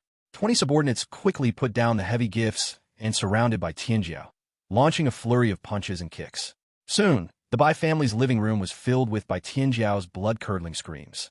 The Bai family members were all dumbfounded, pondering what kind of madness Duan Tianhao was up to. How could he treat Bai Tianjiao like this? However, even though Bai Tianjiao was from a Bai family, they dared not stop Duan Tianhao and could only watch helplessly as Bai Tianjiao was beaten up. All right, if you keep hitting her, someone will die. A few minutes later, upon hearing that Bai Tianjiao's screams were weakening, the leader signaled his men to step back. Bai Tianjiao was covered in blood, with a face swelled up like a pig's head, looking as pathetic as it could get. Why? Young Master Duan, why is this happening? Bai Tianjiao, tough-skinned and muscular, surprisingly wasn't knocked out. He struggled to lift his body, his face filled with confusion and bewilderment. Duan Tianhao completely ignored him, took a deep breath, and stepped in front of Lin Feng. Then, to everyone's astonishment, knelt before Lin Feng with a thud. Mr. Lin, I'm sorry, I didn't know your identity at the auction. I was blind and got into a conflict with you. Please punish me. Boom. Bai Tianjiao was stunned in place. Bai Zhongshan and the others exchanged glances, their pupils filled with shock. The young master of the Duan family, one of the 5 major families, actually came forward to admit fault and knelt to Lin Feng for punishment. This is absolutely absurd. This Mr. Lin, not showing off but still so powerful. Could he be some big shot? Bai Zhongshan and the others instinctively thought. Grandpa, Dad, I told you young Master Duan wasn't here for a marriage proposal, right? Bai Yi shrugged at Bai Zhongshan and the others. Gulp. Bai Zhongshan swallowed hard, feeling more and more unable to understand his own granddaughter. Where on earth did she meet such a big shot? As he was wondering, he saw Duan Yue gesture for 15 subordinates to bring thick gifts to Lin Feng, bowing deeply. Mr. Lin, my son is young and foolish, and had some unpleasantness with you. Xiao Duan here apologizes to you. Xiao Duan. Bai Zhongshan and the others were almost staring their eyes out. The head of the Duan family actually referred to himself as Xiao Duan in front of Lin Feng. How high must Lin Feng's status be? Unable to help it, the Bai family began to reassess Lin Feng, finding him more and more impressive. Probably a super big shot. My daughter, you're really amazing. You actually know someone who can make the Duan family head refer to himself by nickname. What is his identity truly? Bai Yuntian, not knowing when he had come to Bai Yi's side, asked in a low voice. Bai Yi pretended to be profound. Dad, Mr. Lin's identity is far too high. I can't say. What? Bai Yuntian was startled, thinking that Lin Feng's identity might be classified. Otherwise, why couldn't his daughter reveal it? Without time to think more, Bai Yuntian hurriedly instructed. Since it's inconvenient for you to speak, don't say anything. Just remember to make sure to befriend Mr. Lin and never offend him. Don't worry. Bai Yi smiled softly. At that moment, Lin Feng glanced at Duan Yue. You two came specifically to apologize to me? Duan Yue answered without even thinking. Yes, Mr. Lin, my son told me about the events at the auction after coming back, and upon learning that he dared to offend you, I immediately brought him here to apologize. Mr. Lin, you see how sincerely my foolish son acknowledges his mistake. Can you forgive him? Mr. Lin, I truly know I was wrong. Please forgive me. Duan Tianhao quickly bowed his head. Lin Feng frowned and began to think. Originally, after Duan Tianhao was taught a lesson by security at the auction, he didn't plan to pursue this insignificant ant any further. But now that Duan Tianhao had taken the initiative to apologize, he felt he should give him a little symbolic punishment. Mr. Lin, these humble gifts are specially prepared for you by us. I hope you can accept them. Seeing Lin Feng remain silent for a long time, Duan Yue was so nervous that he broke out in cold sweat and hurriedly instructed his men to place the gifts in front of Lin Feng. Not only that, but he also hinted to 5 other subordinates to bring the remaining gifts to Bai Yi and then smiled flatteringly at her. Miss Bai, my son had some unpleasantness with you before, so these gifts can be considered an apology. Moreover, from now on, anytime you or the Bai family needs help, our Duan family will do our utmost. This statement was clearly flattering Bai Yi. Duan Yue is very smart. He thought that simply apologizing to Lin Feng might not make Lin Feng forgive them easily. So, he made 2 preparations. At the same time, he apologized to Bai Yi and declared himself as the Bai family supporter. This way, Lin Feng might forgive them out of respect for Bai Yi. Based on his intuition, he believed Lin Feng's relationship with Bai Yi was likely quite extraordinary, and Bai Yi could somewhat influence Lin Feng's decisions. I have to say, Duan Yue's ability to become the head of the Duan family shows his skill. After Bai Yi received the gifts and Duan family's promise, Lin Feng's expression indeed improved significantly. The members of the Bai family were even breathing faster, so excited that they nearly fainted. They all knew very well that if the Bai family could ride on the Duan family's big ship, their future was probably limitless. Hurry, and respond to the head of the Duan family. Bai Chongshan's old face turned red, coughing as he reminded her. Bai Yi felt a bit dazed, subconsciously responding, It's all right, head of the Duan family. Good. Duan Yue breathed a sigh of relief, smiling as he looked at Lin Feng, cautiously asking, Mr. Lin, regarding my son. Get up. Lin Feng said indifferently, Since your attitude in admitting your mistakes is sincere, I may not be unable to forgive you this time. Thank you, Mr. Lin. Thank you for your magnanimity. Duan Yue and his son were almost moved to tears. Lin Feng raised his hand, changing the subject. However, Duan Tianhao dared to speak disrespectfully and humiliate me. While the death penalty can be avoided, the living punishment cannot escape. Kneel here and slap yourself 1,000 times. Correct your mouth, and I will no longer pursue this matter. This. Duan Tianhao looked embarrassed. He was the eldest young master of the Duan family. Kneeling in the Bai family's living room, slapping himself 1,000 times in front of so many people would not only be shameful, but it would also hurt. Fool, what are you hesitating about? Mr. Lin has already given us a huge face with this punishment. Why are you not doing it? Duan Yue slapped him on the forehead. Duan Tianhao felt frustrated and unwilling, but reluctantly began slapping his own face. Slap. The sound of Duan Tianhao's loud slaps echoed in the Bai family's living room. Lin Feng no longer paid attention to him and turned to Bai Yi, saying, Miss Bai, let's go somewhere else to talk. Chapter 42, Expulsion from the Family. Bai Yi was deeply impressed by Lin Feng's powerful authority and masculinity, behaving obediently like a little wife. She nodded gently and murmured, before walking out of the Bai family's house with Lin Feng. Duan Yue and Bai Chongshan wanted to personally send Lin Feng off, but Lin Feng refused. Not only that, before leaving, Lin Feng directly returned all the generous gifts Duan Yue had given him, presenting them to the Bai family in front of the Duan family members. This action was clearly done deliberately for Duan Yue to see to make him understand the close relationship between him and the Bai family. Duan Yue, being so clever, could see through Lin Feng's intentions. He secretly swore to wholeheartedly help the Bai family, perhaps in the future using the Bai family to flatter Lin Feng. After Lin Feng and Bai Yi left, Bai Chongshan walked up to Bai Tianjiao with a cold expression. Bai Tianjiao looked like a frightened little rabbit, gazing at Bai Chongshan with a wronged expression, sobbing, "Grandpa, Bai Tianjiao, I'm deeply disappointed in you and your father." Bai Chongshan interrupted her harshly, his face expressionless. "You and your father are now expelled from the Bai family. You will be removed from the Bai family's genealogy, and from now on, you are not allowed to step into the Bai family's door." Boom! Bai Tianjiao was struck as if by a lightning bolt. Throw Bai Tianjiao and her father out. Bai Chongshan couldn't be bothered to pay attention to Bai Tianjiao. With a wave of his hand, several high-ranking Bai family members grabbed Bai Tianjiao and her father and threw them out. Meanwhile, in the Qingzhou Eastern Japan Chamber of Commerce Hall, a group of Japanese people stood far away, surrounded by a bucket of dirty water with flies buzzing around, holding their noses and pointing. The bucket was filled with garbage and corpses. One of the bodies was the vice president of the Eastern Japan Chamber of Commerce, Kato Taka. "Baka, why aren't you working? What are you doing gathered here?"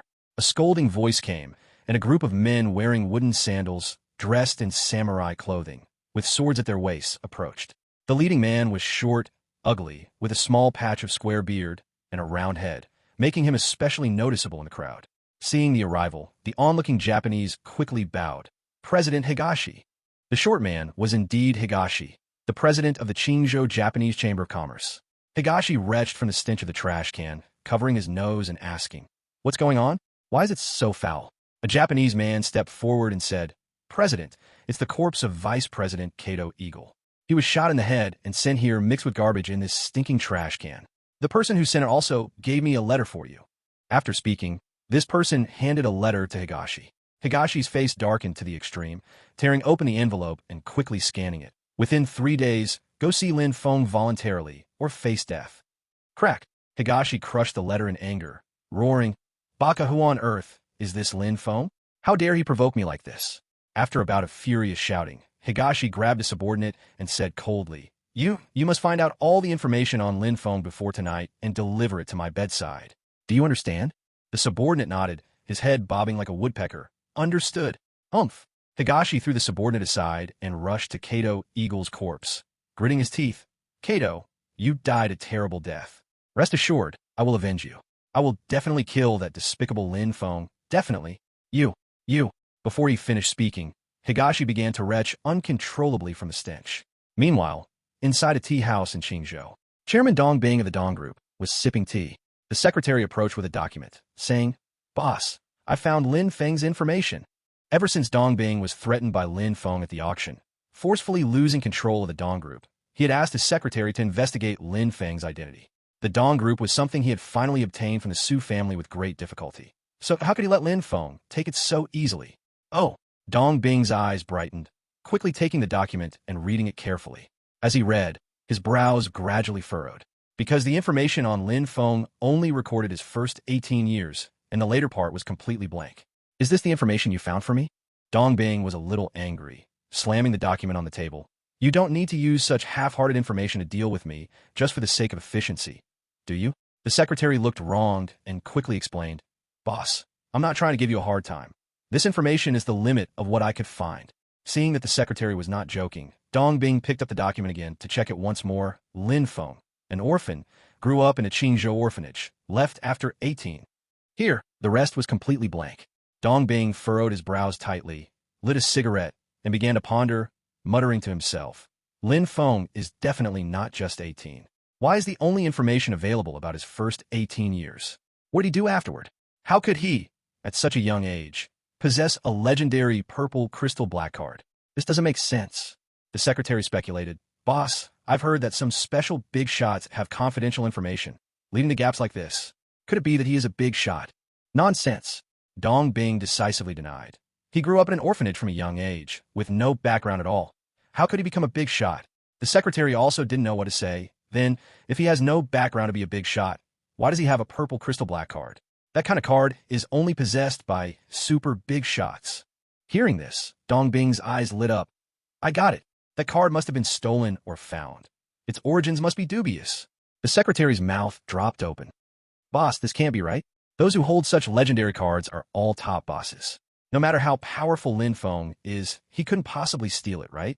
The more Dong Bing thought about it, the more he felt this way, and he began to laugh loudly.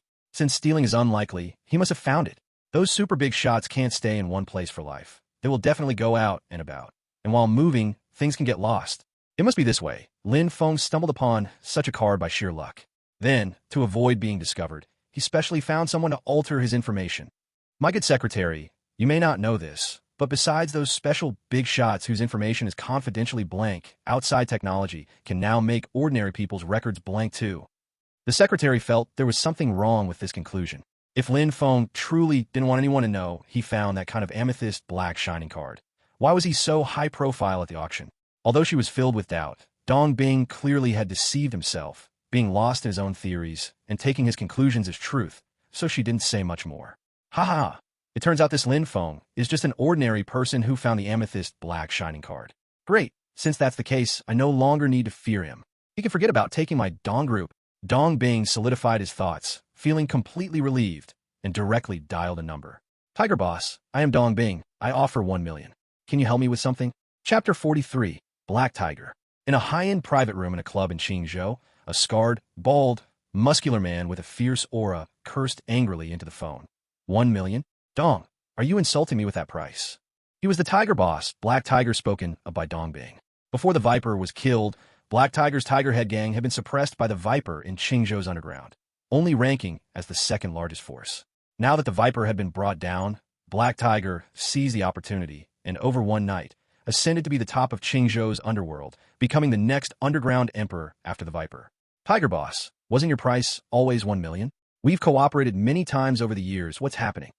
Dong Bing was confused, not understanding why Black Tiger was furious. Little Dong, are you really dumb or just pretending to be? Don't you know that my status has changed drastically? Black Tiger sneered repeatedly. Listen closely. I am now the new king of Qingzhou's underground. If you want my help in the future, the price is 10 times higher. Gulping, Dong Bing swallowed hard, recalling the rumors from last night. Apparently, the Viper gang had been wiped out by the authorities. Thinking of this, Dong Bing quickly put on a smile. Tiger Boss, I'm sorry, I didn't react in time. So, Black Tiger impatiently interrupted him. Stop with the nonsense. If you want to do a job for you, the lowest price is 10 million. Will you pay or not? With those words, Dong Bing froze. 10 million is too expensive. He initially wanted to decline Black Tiger, but Black Tiger's tone clearly had a threatening edge. If he didn't hire Black Tiger, he feared he would be taken care of by him. And Black Tiger's status was different now. He simply couldn't afford to offend him. I'll pay. Tiger Boss, I'll offer 10 million for you to handle this matter. Is that okay? Dong Bing secretly cursed himself for not resisting wisely, having to swallow his grievances and forcing a smile as he spoke. Seeing that he was still somewhat reasonable, Black Tiger finally nodded in satisfaction. All right, I'll bring people over soon. You prepare the payment. I need the money up front. Dong Bing's face turned as dark as the bottom of a pot, helplessly saying, Okay, I'll prepare the payment right away, eagerly awaiting your arrival. After hanging up the phone, although Dong Bing's heart ached painfully, he still asked his secretary to prepare the payment. This Dong Bing is really getting worse with his manners.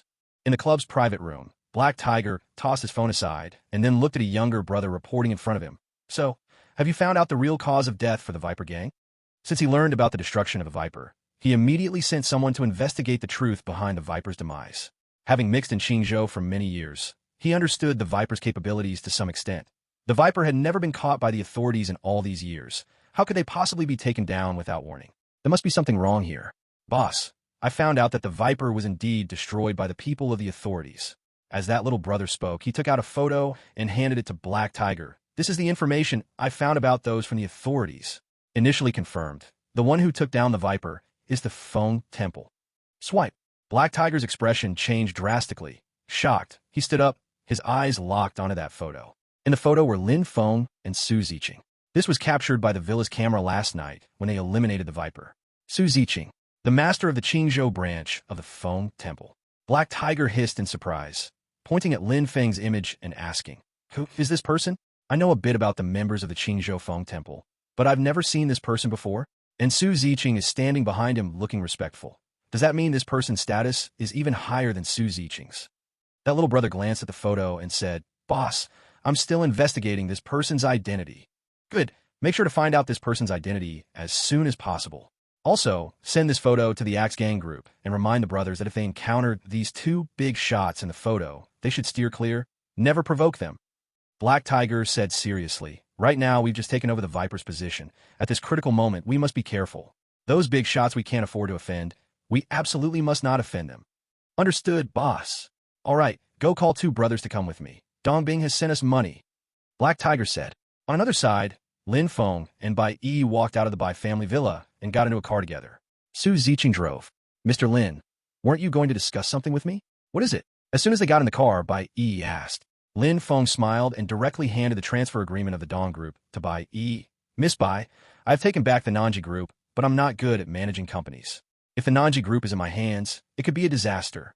I've waited over and want to unconditionally give it to you. Bai Yi was stunned for a moment and quickly declined. Mr. Lin, I absolutely cannot. The Nanji Group is too valuable. I cannot accept. Lin Feng smiled. What? Don't you want to help your good friend Miss Su to protect her assets? This, Bai Yi hesitated. She had indeed always wanted to help Su Nanji take back the Nanji Group and manage it well, as a kind of comfort to Su Nanji's spirit. All right, you buried the remains of the Su family and have done so much for the spirits of the Su family these years. Out of emotion and reason, the Nanji Group should be given to you. Without waiting for her to speak, Lin Feng directly stuffed the transfer agreement in her hand. I've already had someone handle the changes related to the group's legal person. By today, you will be the chairman of the Nanji Group. Bai Yi's mind went blank. She never expected Lin Feng would act so domineeringly, directly giving her the Nanji Group without her consent. That was equivalent to a significant part of a first-tier wealthy family's financial power. If combined with the Bai family's assets, it would be enough to elevate the Bai family into a first-tier wealthy family in Qingzhou. With such a large group falling into Bai Yi's hands, it would be a lie to say she wasn't moved. However, Bai Yi's feelings toward the Nanji Group were merely a spiritual connection to her deceased friend Su Nanji. She had never thought of truly possessing the Nanji Group. Thinking of this, Bai Yi seriously looked at Lin Feng. Mr. Lin, if you want me to accept the Nanji Group, you must agree to one of my requests. Lin Feng asked with great interest. What requirements? Tell me.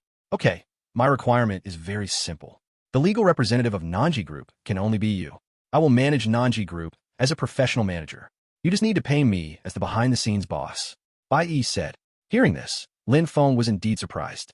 You must know that after Dongbing operated Nanji Group for these years, its size is immense, and few can resist the temptation of owning Nanji Group. Bai Yi, on the other hand, voluntarily gave up the ownership of Nanji Group. While thinking, Bai Yi added, Mr. Lin, if you refuse my request, then I will firmly not accept any arrangements about me and Nanji Group. Chapter 44. Jiangnan King's adopted son. Lin Feng's fingertips tapped on the edge of the car window, making a banging sound. He was thinking about the truth of Bai Yi's words. Mr. Lin, please agree to my request. Seeing Lin Feng silent, Bai Yi was almost crying in urgency. She knew that with Lin Feng's terrifying identity, if he forced her to become the legal representative of Nanji Group, she would have no way to resist. All right, I agree to you. Lin Feng clearly realized that Bai Yi was not joking, stopped his actions, and smiled slightly. Then my professional manager, since you will manage Nanji Group for me, I can't treat you unfairly. How about this? An annual salary of 10 billion, plus 49% of Nanji Group's profit sharing. What do you think of this reward? Boom. Bai Yi was struck dumb. Lin Feng's reward has indirectly turned her into the second largest shareholder of Nanji Group. Moreover, an annual salary of 10 billion could buy 2 Bai families. Mr. Lin, that's too much, right? Bai Yi stammered. Lin Feng then waved his hand, incredibly domineering. It's settled then. You must not haggle with me. Bai Yi was speechless. This guy was even more domineering than a typical CEO. All right, you offer such a high reward. Looks like I have to create value for Nanji Group. Bai Yi muttered.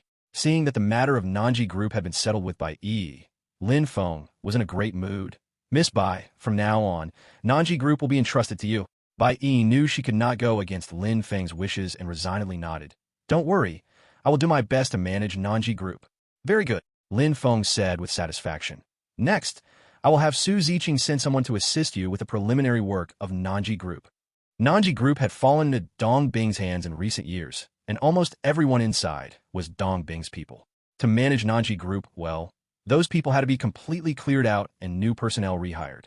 and clearing out the original employees would inevitably encounter obstacles. Without the help of Feng's temple, it would be hard for Bai Yi to do it. Thank you, Mr. Lin. Bai Yi expressed her gratitude. Lin Feng smiled and joked. Remember, I am now your boss. Call me Lin Zong. Okay, my respected Mr. Lin Zong. Bai Yi stuck out her tongue, looking completely speechless. The two laughed and chatted, unconsciously arriving outside Qingzhou Bank. As soon as Su Ziqing parked, he received a phone call. After hanging up, Su Ziqing turned around and said, Temple Master, I have just received several important messages. Oh, Lin Feng squinted his eyes. Su Ziqing glanced at Bai Yi, and after seeing Lin Feng's signal that it was fine, continued to report, Temple Master, there are mainly 3 messages. First, the Qingzhou Dongying Chamber of Commerce has received the bodies of Kato Taka and several samurai, along with your warning.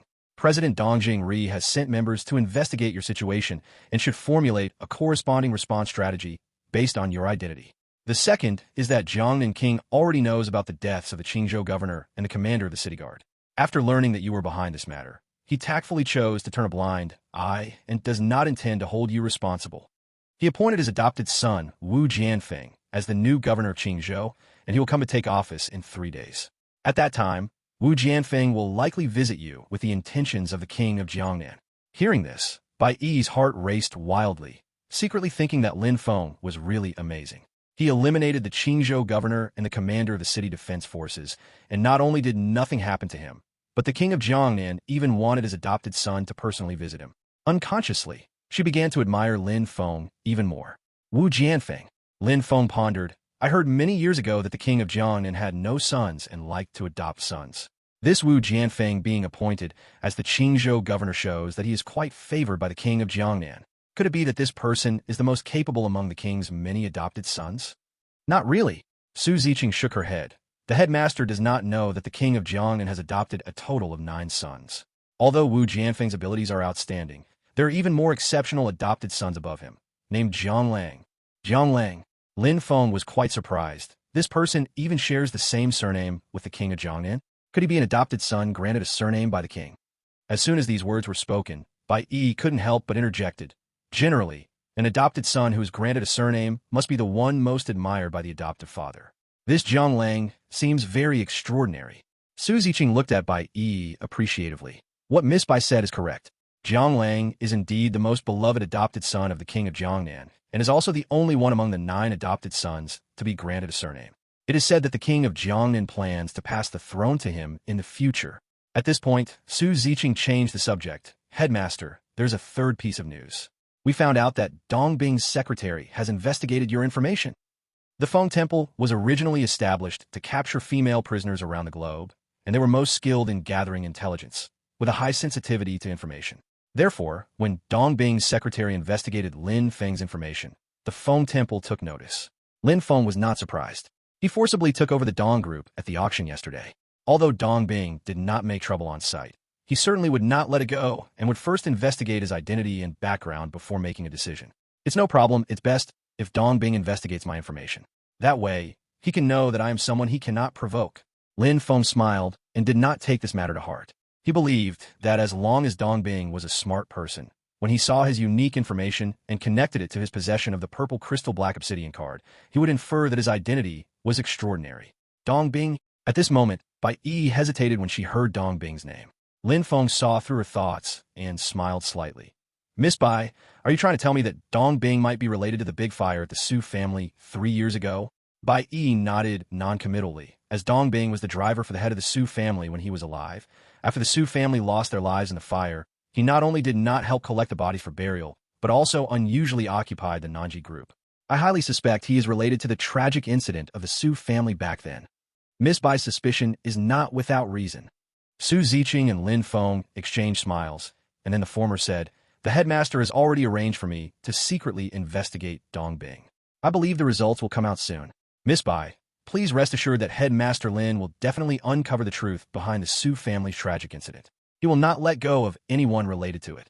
Bai Yi did not expect that Lin Feng had already done so much in secret for the Su family, and her eyes turned red with emotion. Master Lin, thank you. Thank you for everything you have done for the Su family. All right. Lin Feng handed her a tissue and smiled lightly. Miss Su is my savior. It is only right for me to do this for her and the Su family. Miss Bai, it is getting late. If I am not mistaken, President Zhang is still waiting for you to sign the loan modification contract, right? Only then did Bai Yi remember that President Zhang had mentioned earlier at the Bai family. Let her go to Qingzhou Bank, find him to sign a 10-year interest-free loan contract and a contract for loan extension changes. If it weren't for Lin Feng's reminder, she would have almost forgotten. Bai Yi hurriedly took the tissue to wipe her tears, fixed her makeup, and got out of the car. I'll go with you. Lin Feng followed closely, planning to see President Zhang as well. After all, President Zhang had done a lot for the Bai family because of him, so seeing him would be a way to show thanks. A person of his stature visiting President Zhang in person would surely surprise him and make him more willing to serve the Bai family in the future. Seeing Lin Feng about to accompany Bai Yi, Su Ziqing opened her mouth, looking hesitant to speak. Seeing her like this, Lin Feng realized that Su Ziqing probably had something important to say. Miss Bai, you go find President Zhang first. I'll come over later, Lin Feng said. Bai Yi naturally wouldn't say much. She nodded and walked into the bank. Once she left, Su Ziqing finally spoke. Hall Master, there's something Miss Bai mentioned here that I couldn't report. What else is there? Lin Feng asked. Su Ziqing hurriedly replied. Hall Master, regarding the person who coerced the Song family to take your kidneys and attempted to assassinate you. I found some clues. Swish. Lin Feng's expression changed slightly. A cold killing intent surged. Many years ago, he was nearly killed by the Song family. Later, when he destroyed the Song family, he learned that everything they did against him was instigated by a mysterious person. And this mysterious person, to this day, he only knows that this person wore a bright red mask, is about 40 years old, and has a circular birthmark the size of a 1 yuan coin on the back of his right hand. Who is he? Lin Feng looked coldly at Su Ziqing. Su Ziqing trembled slightly, affected by Lin Feng's terrifying killing intent. Her voice shook. Hall Master, I'm incompetent. I haven't been able to identify his exact identity, but I found that this person has appeared in the Jiangnan Wangfu. Perhaps it's related to the Jiangnan Wangfu. Hearing this, Lin Feng's killing intent dissipated completely, and his brows furrowed. Jiangnan Wangfu? Could he be someone from the Jiangnan Wangfu? Saying this, Lin Feng waved his hand. Su Ziqing, no matter what means you use, make sure to find out who this person is. Yes, Hall Master, Su Ziqing answered. Lin Feng looked up towards the Jiangnan Wangfu direction and said in a deep voice, You go do what you need to do. Don't come to me unless I give orders. As soon as he finished speaking, Lin Feng walked into the Qingzhou Bank with his hands behind his back. Meanwhile, Su Ziqing realized that Lin Feng didn't seem satisfied with her work efficiency and quickly drove away. Next, Su Ziqing needed to intensify her efforts to investigate that mysterious person for Lin Feng.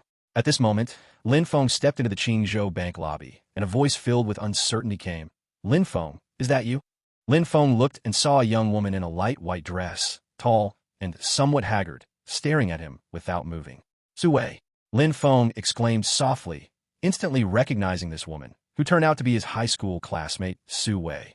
Su Wei not only was his classmate in high school, but also the class flower of his grade. Back then, she was attracted by his handsome appearance and even pursued him actively, only to be let down when he was noticed by Song Han's Huang, unable to resist the temptation of such a rich and beautiful girl, thus neglecting Su Wei's genuine feelings. Is it really you? Su Wei saw Lin Feng call her name and instantly confirmed that the man in front of her was indeed the Lin Feng she knew. It's me, Su Classflower, hello. Lin Feng smiled slightly and politely greeted Su Wei. The two hadn't seen each other for many years. Everything had changed, and they no longer had any connection. The feelings they once had were already quite faint. Lin Feng, how have you been these years? How is the daughter of the Song family treating you? Su Wei felt Lin Feng's strangeness and distance. A fleeting shadow of sadness flashed in his eyes, and then he half-jokingly said, If it weren't for Miss Song stealing your soul back in high school, who knows, maybe we would already be a couple. Please don't mention that woman to me. Thank you. Lin Feng's expression suddenly darkened, and in a bland tone he said, Su Banhua, I have some things to attend to, so I will leave now. Lin Feng. Su Wei paused for a moment, feeling that Lin Feng must have been abandoned by Song Han Shuang, which was why he didn't want to hear her name. Seeing Lin Feng about to leave, she unconsciously hurried after him, grabbing his arm. Lin Feng, I'm sorry, I didn't mean to bring her up. It's fine. Lin Feng shook his head. He then glanced at Su Wei's hand gripping his arm. Su Banhua, if there's nothing else, please let go of me. Thank you. Only then did Su Wei realize and quickly let go of Lin Feng. Lin Feng smiled slightly at her, then turned to find Bai Yi. Lin Feng, Su Wei chased after him for a couple of steps, seemingly wanting to say something to Lin Feng. However, just as she opened her mouth, A heavily tattooed young man walked over with a black bag, swaggering as he raised his chin. As soon as the young man saw Su Wei and Lin Feng so close together, his face immediately turned grim, and he unexpectedly slapped Su Wei hard across the face. Smack! The sound of the slap echoed through the bank hall, startling many people inside. Su Wei let out a scream, falling directly to the ground, half of her face swelling red. Lin Feng stopped, looking at the young man in confusion. The young man shot him a fierce glare, then angrily pointed at Su Wei. "You filthy woman! Didn't I tell you before not to be seen with other men? What the hell do you mean? Why are you so close to a stranger? Do you want to have an affair with him?" No, that's not it. Gao Wei, you've misunderstood. You really misunderstood. Su Wei choked up as she explained. Misunderstood? Do you think I'm blind? You were practically pressing your chest against that dog thing just now and still dare to deny it. Gao Wei was furious, raising his hand again to hit Su Wei. However, Lin Feng grabbed him by the neck and forcibly lifted him up. He originally didn't want to meddle in Su Wei's personal affairs, but Gao Wei dared to insult him as a dog thing, and that was something he couldn't tolerate. Gao Wei suddenly found himself suspended in midair, startled, and turned his head to see Lin Feng, yelling, "Dog thing, what the hell are you doing? Let go of me now." "All right." Lin Feng waved his hand, and Gao Wei was thrown 3 meters away, crashing hard to the ground, almost displacing his organs. Lin Feng, hurry and leave, get out of here. Seeing Gao Wei being taught a lesson, Su Wei urged Lin Feng in panic. Lin Feng, however, stood firm and directly asked, "What is Gao Wei to you?" Chapter 46. Joy turns to sorrow. Before Su Wei could answer, she saw Gao Wei getting up from the ground, his eyes reddened and fierce as he roared, "Dog thing, I'm this slut's boyfriend. How dare you hit me? You're dead, you're dead." Hearing this, Lin Feng's face darkened even more as he stepped closer to Gao Wei. "You dare to threaten me? Are you looking for death?" Seeing the situation turning bad, Su Wei quickly grabbed Lin Feng, her eyes filled with pleading. "Lin Feng, don't be impulsive. I'm begging you. Just leave. You can't provoke him. Please leave."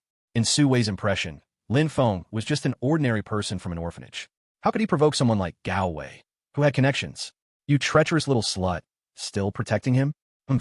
After hitting me, you think you can just walk away? No chance." Gao Wei was even angrier when he saw Su Wei actually speaking for Lin Feng. He immediately pulled out his phone and dialed a number. "Cousin, I've been beaten in your bank's lobby. Come help me. It's over. This is all over." Su Wei's face filled with despair as she then looked apologetically at Lin Feng. "I'm sorry, Lin Feng. I have dragged you down. I'm sorry." "Bitch, you really have dragged him down. Let me tell you, my cousin is the head of the business department at Qingzhou Bank and is about to be promoted to vice president. How dare he hit me in my cousin's bank? It's like lighting a lantern in a toilet. Looking for trouble." Gao Wei laughed triumphantly. At that moment, a middle-aged man with a big belly and slick-back hair came out. This man is Gao Wei's cousin, whose last name is Qian. Originally, he was the head of the business department at Qingzhou Bank, but after Li Baohua offended Lin Feng and got demoted, the vice president position became vacant, and President Zhang was considering promoting either Minister Qian or another department head to vice president. Minister Qian felt quite good about himself, thinking his chances of being promoted to vice president were very high, and he inevitably became a bit cocky. However, at this critical moment, someone dared to hit his cousin in the bank. If this got out, wouldn't it make him look incompetent? Damn it! Who dares to hit the cousin of a future vice president? Get out here! When Minister Qian stepped out, he clearly saw that Lin Feng was the one who had hit Gao Wei, but he pretended not to notice and deliberately put on a facade of authority. Gao Wei quickly ran over, covering his face like a dog, and pointed at Lin Feng, saying to Minister Qian, "Cousin, it's him. That dog not only seduced my woman, but also dared to hit me in your bank. This is your bank, isn't it a slap in your face?" This statement struck a chord with Minister Qian. Minister Qian was furious and glared at Lin Feng, commanding in an authoritative tone, "You, come over and kneel to apologize to my cousin. Hurry up, or I won't be nice to you." Gao Wei, Minister Qian, Lin Feng didn't do it on purpose. If you're going to blame anyone, blame me. I'll apologize for him," Su Wei said as she prepared to kneel. In her eyes, someone like Lin Feng, who was just an ordinary person, was no match for Minister Qian. A person with power and money like Minister Qian could eliminate Lin Feng with just a word. "Bitch, it seems you have a special relationship with this dog. You call him Lin Feng so affectionately. Damn it, you want to apologize for him? Let me tell you, no way." Gao Wei was so angry he almost spat blood, gritting his teeth. "Cousin, I don't want that dog to apologize to me. He hit me. I want to make him a cripple." "Cousin, isn't that a bit too much?" Minister Qian calmed down a bit, realizing that this was a bank, and being too extreme here would have a bad effect. Gao Wei replied, "Cousin, what are you afraid of? You will soon be the vice president.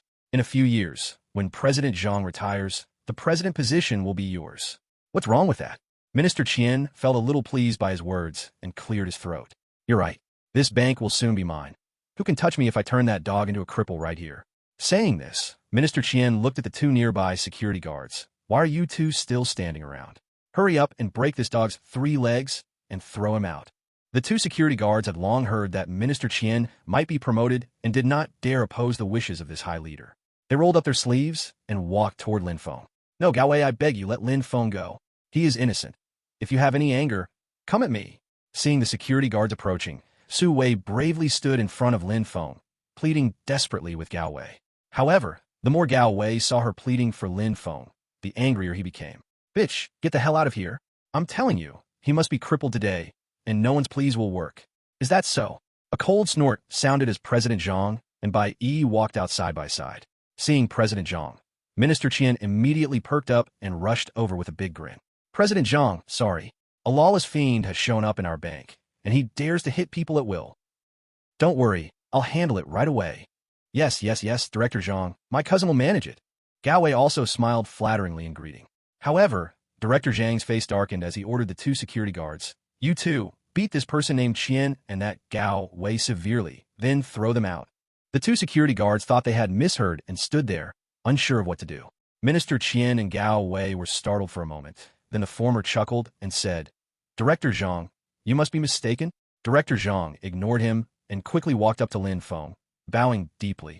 I'm very sorry, Mr. Lin, for you to encounter such an unpleasant event at my bank. It is truly my management oversight. Boom. Everyone was stunned. Su Wei covered her mouth and stared at Lin Feng, shocked to the extreme. Minister Qian suddenly realized something, pointing at Lin Feng in panic. You must be the big shot who caused Deputy Director Li to fall from power? Perhaps others did not know the real reason Li Baoguo fell, but as a high-ranking official of Qingzhou Bank, Minister Qian knew a bit. There were rumors that Li Baoguo had offended a big shot named Lin, which led to his downfall. Never did he expect to be so unlucky, running into such a big shot. How joy can turn to sorrow. If one doesn't act recklessly, one won't die.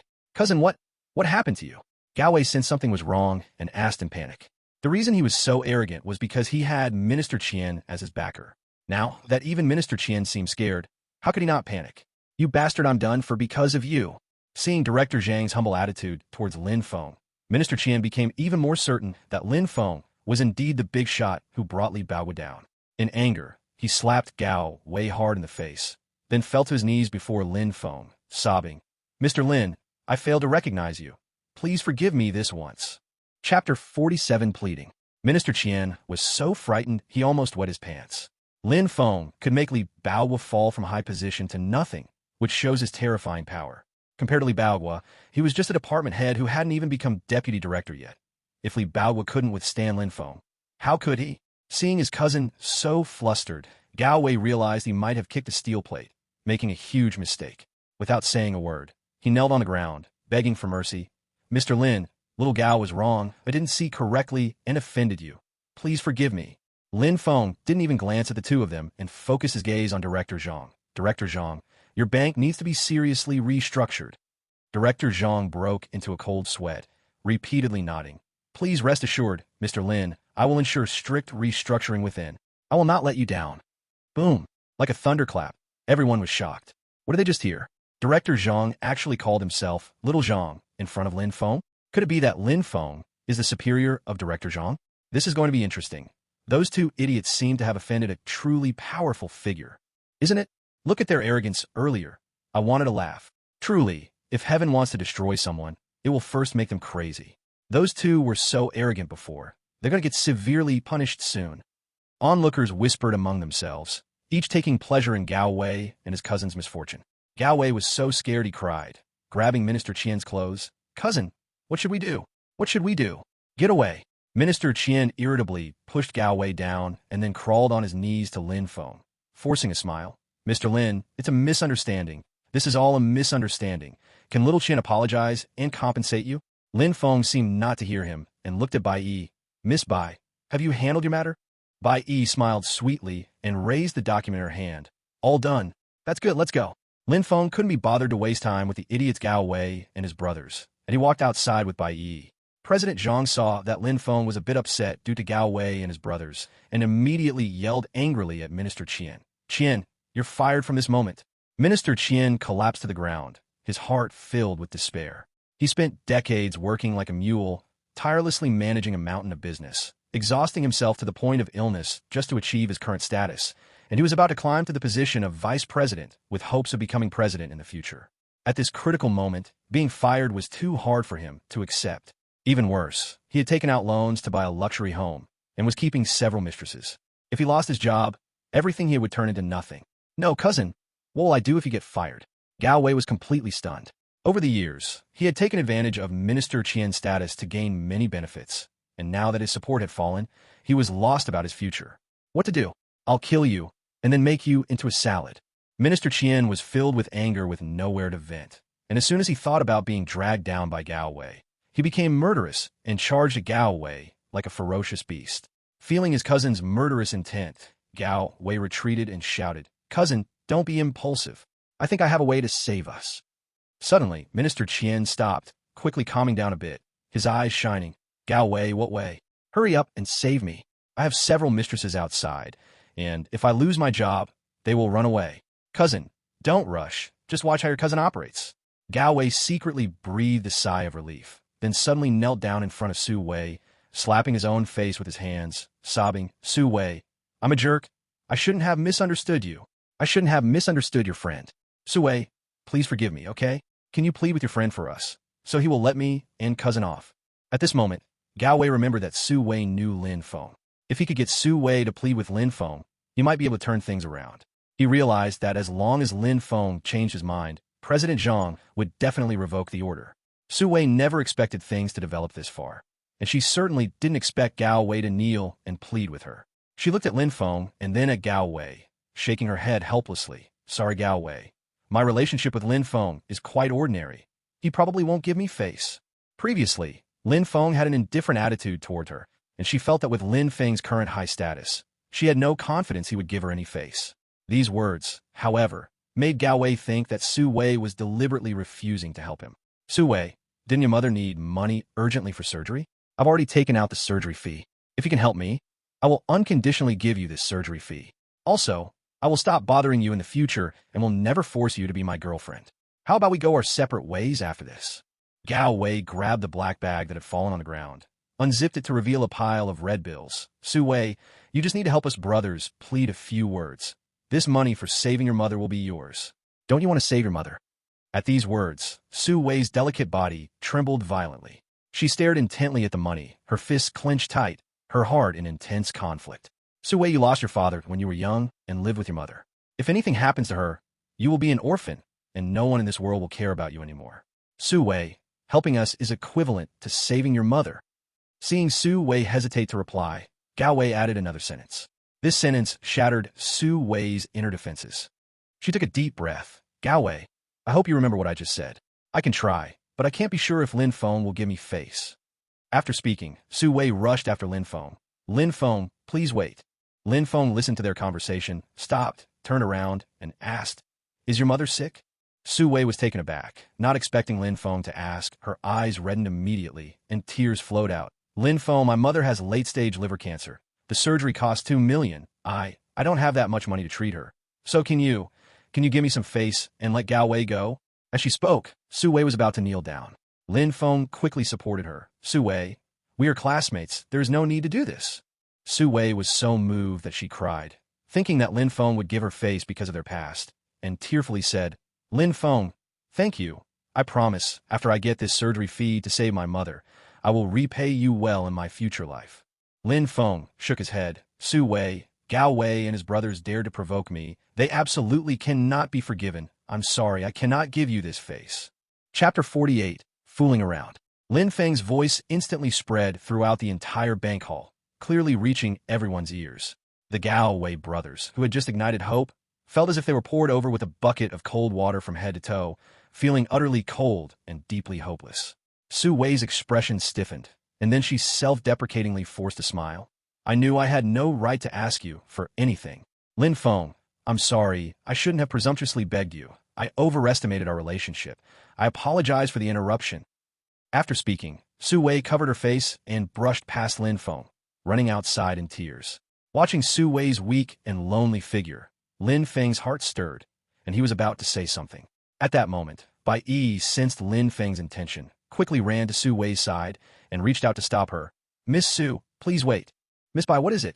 Su Wei knew Bai Yi had an unusual relationship with Lin Feng, and she instinctively thought that Bai Yi was Lin Feng's new girlfriend. Seeing Bai Yi's noble demeanor and stunning beauty, Su Wei felt a sense of losing her luster. In her heart, she helplessly sighed, thinking, what does she even count to Lin Feng? Lin Feng's status had changed drastically, and here she was foolishly hoping Lin Feng would give her face?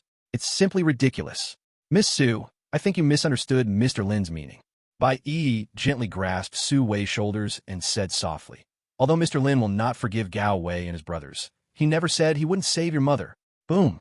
Su Wei looked at Lin Feng in disbelief. Lin Feng was stunned for a moment, thinking that Bai Yi must have understood his thoughts as if she was a worm in his stomach, guessing what he wanted so quickly. In fact, Lin Feng had always felt quite guilty for having disappointed Su Wei's deep affection during high school.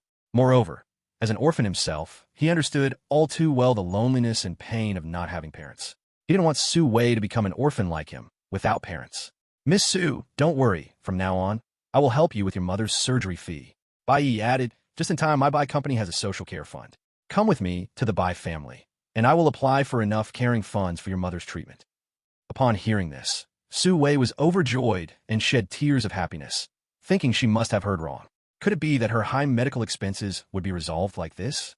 God knows what she has been through these days to raise the medical costs. "Okay, your mother's illness is urgent. Miss Bai, I will trouble you with the following matters." Lin Feng smiled slightly, looking at Bai Yi with appreciation. Noticing Lin Feng's admiration for her, Bai Yi felt a bit surprised, but pleasantly so, and then kindly took Su Wei's hand like sisters. "Miss Su, your mother's illness cannot wait. Let's hurry." Su Wei nodded heavily, looking at Lin Feng with tears of gratitude. "Lin Feng, I remember your kindness. One day, I will repay you." After saying this, Su Wei left with Bai Yi. Once they left, Bank Director Zhang came over to Lin Feng and said, "Mr. Lin, Qingzhou Bank has special funds for major illness assistance. I'll arrange a transaction shortly." "You're very kind." Lin Feng nodded slightly. He could see that Director Zhang was trying to please him because he had seen Su Wei, who was his classmate. It's a small matter. Seeing that Lin Feng did not refuse, Director Zhang was so excited he nearly jumped up. For him, gaining Lin Feng's favor would greatly benefit him. Who knows, if he pleased Lin Feng, just one word from him could change his life, allowing him to rise smoothly and enjoy endless wealth and honor. Thinking of this, Director Zhang put in more effort to show off in front of Lin Feng, directly waving his hand and ordering the 2 security guards, "Beat up Gao Wei and throw him out." "Mr. Lin, spare us. We know we were wrong," Minister Qian and Gao Wei shouted. However, the next moment, they were surrounded by security and were beaten up mercilessly. Soon, the 2 brothers were left gasping for breath and were thrown out like 2 dead dogs. Shortly after the brothers were thrown out, a group of fierce-looking men walked past them. Seeing the leader, Gao Wei gasped, "Hey Hu, it's Hey Hu." "Hey Hu," the leader of the Tiger Head Gang. Minister Qian, rubbing his swollen face, looked astonished. What is he doing here? Did he come to deposit money? No one answered.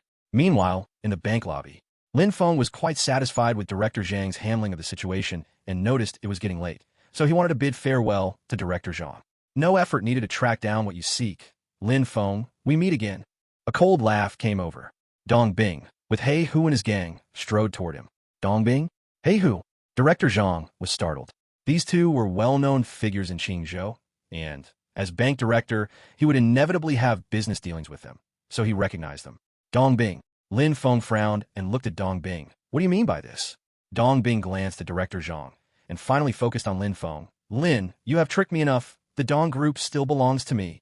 Lin Feng's expression slightly changed as he thought, is this guy not smart? Didn't he investigate my identity and background? Did he only check for not and not realize that I am someone he can't mess with? Director Zhang realized that Dong Bing was not friendly, worried about a conflict erupting, and quickly smiled, playing the peacemaker. "Boss Dong, do you have a misunderstanding with Mr. Lin? Let's talk it out calmly. Get lost." With Hey Hu backing him, Dong Bing had no regard for Director Zhang. He shoved him aside and rushed to Lin Feng, nearly nose to nose. "Lin, I give you 1 hour to return the Dong Group to me. If not, I'll make you regret it." Upon hearing this, Lin Feng just laughed, looking down at Dong Bing like he was an idiot. I heard you've been investigating me. Is this your investigation result? Dong Bing paused, thinking, how does he know I've been investigating him? But he didn't want to think too much and threatened. Yes, this is my investigation result. That legendary amethyst black diamond card probably isn't yours, but something you picked up. Lin, you almost tricked me. What? The amethyst black diamond card was found. Director Zhang was shocked. Boss Dong, you can't say such baseless things. Dong Bing sneered. Director Zhang, who told you I have no basis? You really are confused. Don't you think he's so young with no background? How could he deserve an amethyst black diamond card? This, as Director Zhang heard Dong Bing's reasoning, his trust in Lin Feng wavered slightly. President Zhang, I don't mind telling you, after the auction ended, I had someone specifically investigate this person named Lin. The investigation showed that he is nothing more than a lowly commoner, even worse than us. How could a commoner get a purple crystal black card? Seeing President Zhang waver, Dong Bing added, so in my opinion, that card of his was either stolen or picked up. There is no other possibility. Chapter 49. A Disordered Crowd. Dong Bing's words made President Zhang's trust in Lin Feng waver even more. In fact, President Zhang had also suspected Lin Feng's identity. After all, it is suspicious for someone as young as Lin Feng to possess such a legendary bank card. However, President Zhang didn't investigate Lin Feng like Dong Bing did. In his view, Lin Feng should be the descendant of some big shot who held a purple crystal black card. All he needed to do was please Lin Feng. Now, Dong Bing's unwavering confidence made him doubt Lin Feng's identity again. President Zhang glanced at Lin Feng, who appeared calm and indifferent, and couldn't help but ask, Mr. Lin, is what Mr. Dong said true? Was that card you possess picked up or stolen? What?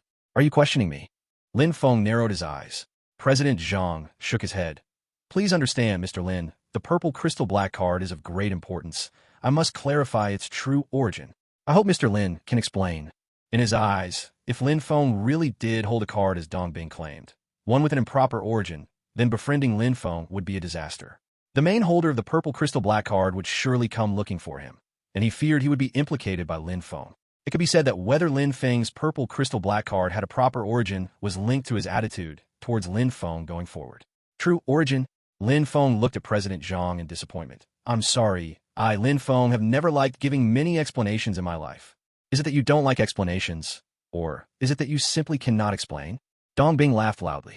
Then, he deliberately raised his voice and said, President Zhang, you must have seen that this Lin person cannot explain the origin of that card at all. What does that indicate?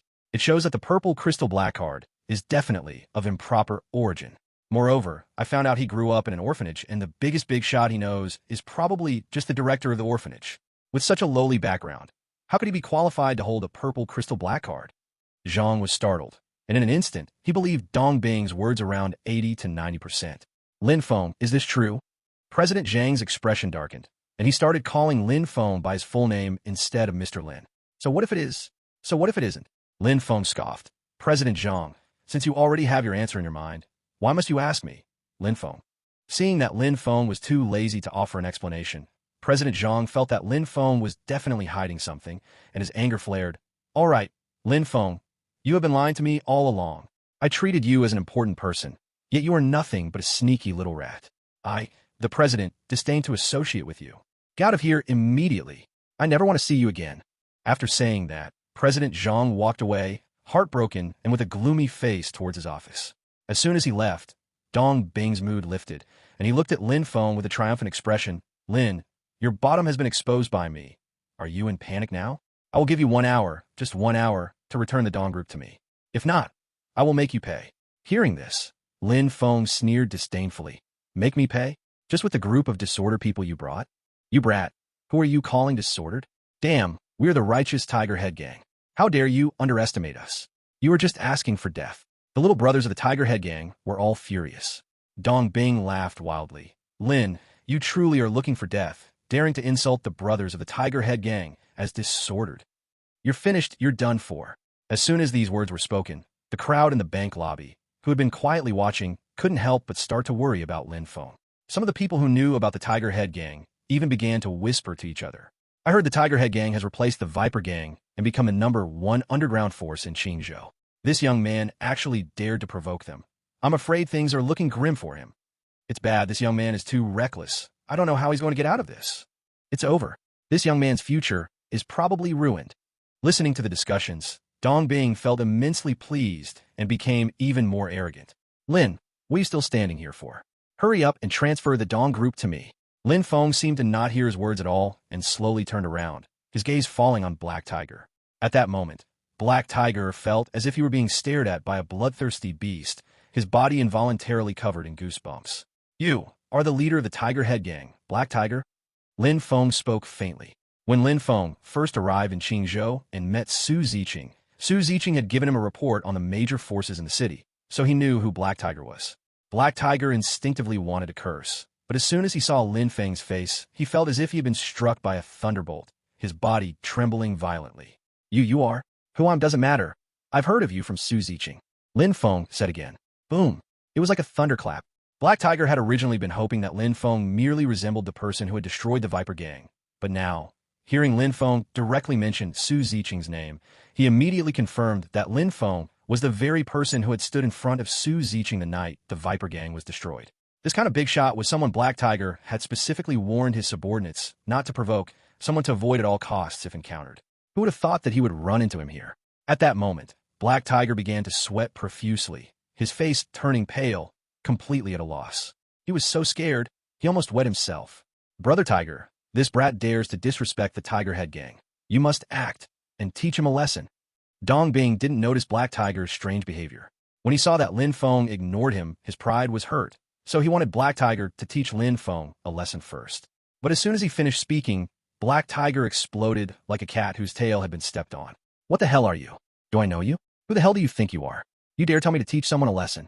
Black Tiger slapped Dong Bing hard across the face, knocking him to the ground, then began to punch and kick him mercilessly. Brother Tiger, what's wrong with you? I'm Dong Bing. I spent $1 million to have you teach Lin Feng a lesson. Why the hell are you hitting me instead? It hurts, it hurts. Stop. Dong Bing screamed in pain. What the hell is this, Dong Bing? What about the million? I don't understand a word. I'm the mighty leader of the Tiger Head Gang, and you think some stranger like you can control me? Damn! While beating Dong Bing, Black Tiger kept sneaking glances at Lin Feng. When he saw that Lin Feng had a somewhat satisfied expression on his face, Black Tiger immediately stopped and quickly ran over to Lin Feng, grinning. Sorry, Mr. Lin, I don't know this fool at all. I was just passing by. I'm so sorry for the disturbance. I'll leave right away. As soon as he finished speaking, Black Tiger gave a signal to his stunned subordinates and quickly fled with them. The scene fell into silence. Everyone watched in disbelief. What has happened? Wasn't Black Tiger here to teach Lin Feng a lesson? Why did he suddenly look so afraid of him? Chapter 50. Embarrassment. Dong Bing's head was buzzing, his face swollen and bruised as he climbed to his feet. Terrified, he stared at Lin Feng. What did you do to Brother Tiger? Why is he so scared of you? At this moment, Dong Bing was both scared and angry. He was scared because Black Tiger's sudden, abnormal humility made him unable to understand Lin Feng's identity any better. Angry, he lost 10 million and hired the Black Tiger to teach Lin Feng a lesson. But after paying the money, Lin Feng had no issues at all. His backer was even beaten up, and it seemed that the Dong group couldn't get their money back for now. He couldn't swallow this feeling of suffocation. Dong Bing, I hope that when we meet next time, you can still leave alive. Lin Feng answered without addressing the question, said this headless and tailless sentence, and then walked out of the hall. Dong Bing was confused, thinking about what Lin Feng's words meant.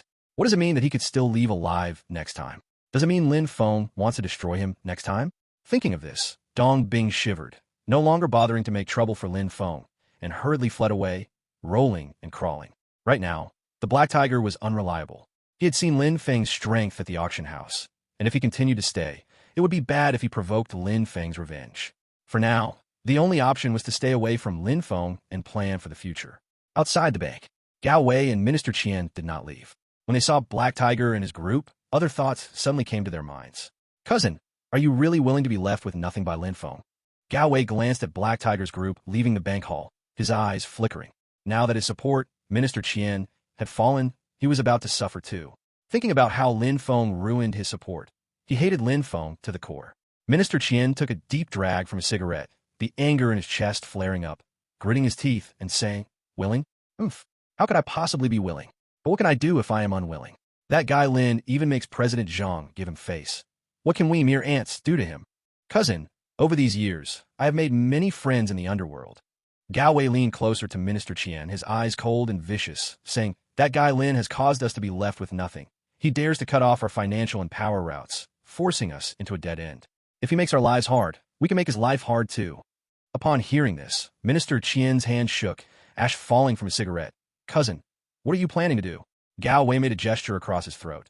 Cousin, since we're already left with nothing by that Lin guy, what else is there to be afraid of? Gao Wei said coldly. First, let's take care of Lin. Then, we can take the medical money from that Su Wei and run away to live freely abroad. Lin is an old classmate of Su Wei, so he's likely to have had some past with her. If Su Wei doesn't get money from me, Lin will definitely give her a lot of money to save her mother. Minister Qian thought for a moment, and thinking about how Lin Feng had made him broke, he gritted his teeth and said, Damn it, let's do it. Cousin, I leave the matter of dealing with Lin to you. Good. Watch your cousin perform.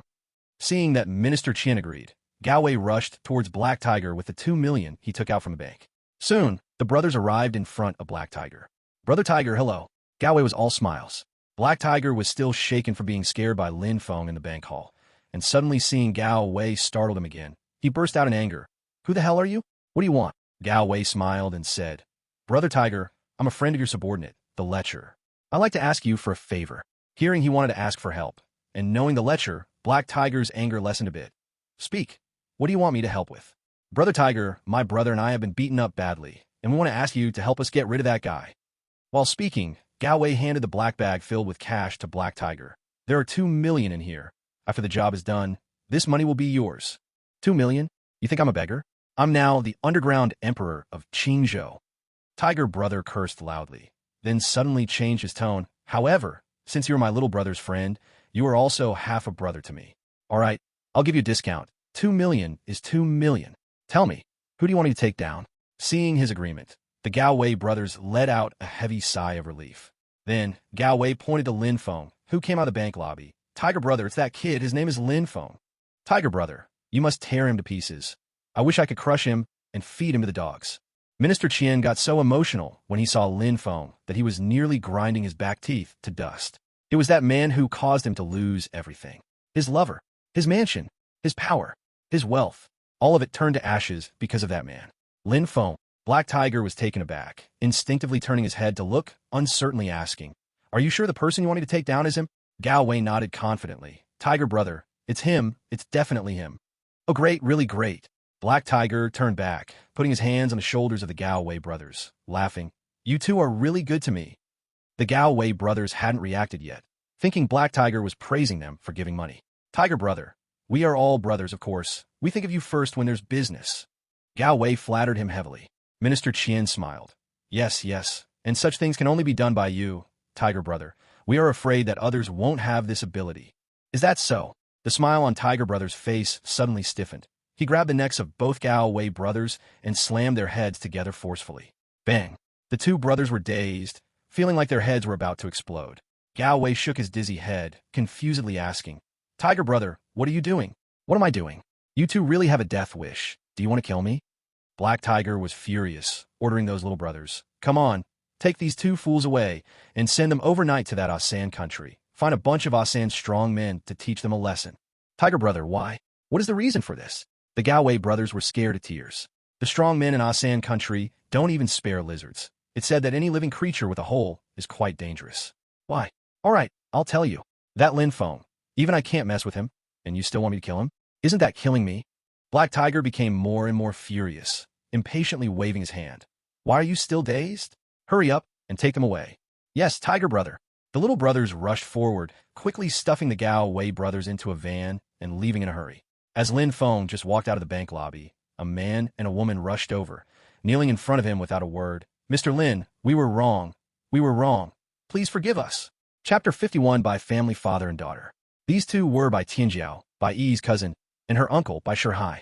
After the Bai family publicly humiliated by Yi and Lin Feng, the Bai old man expelled them from the Bai family, and they had been unwilling ever since, searching all over for Lin Feng.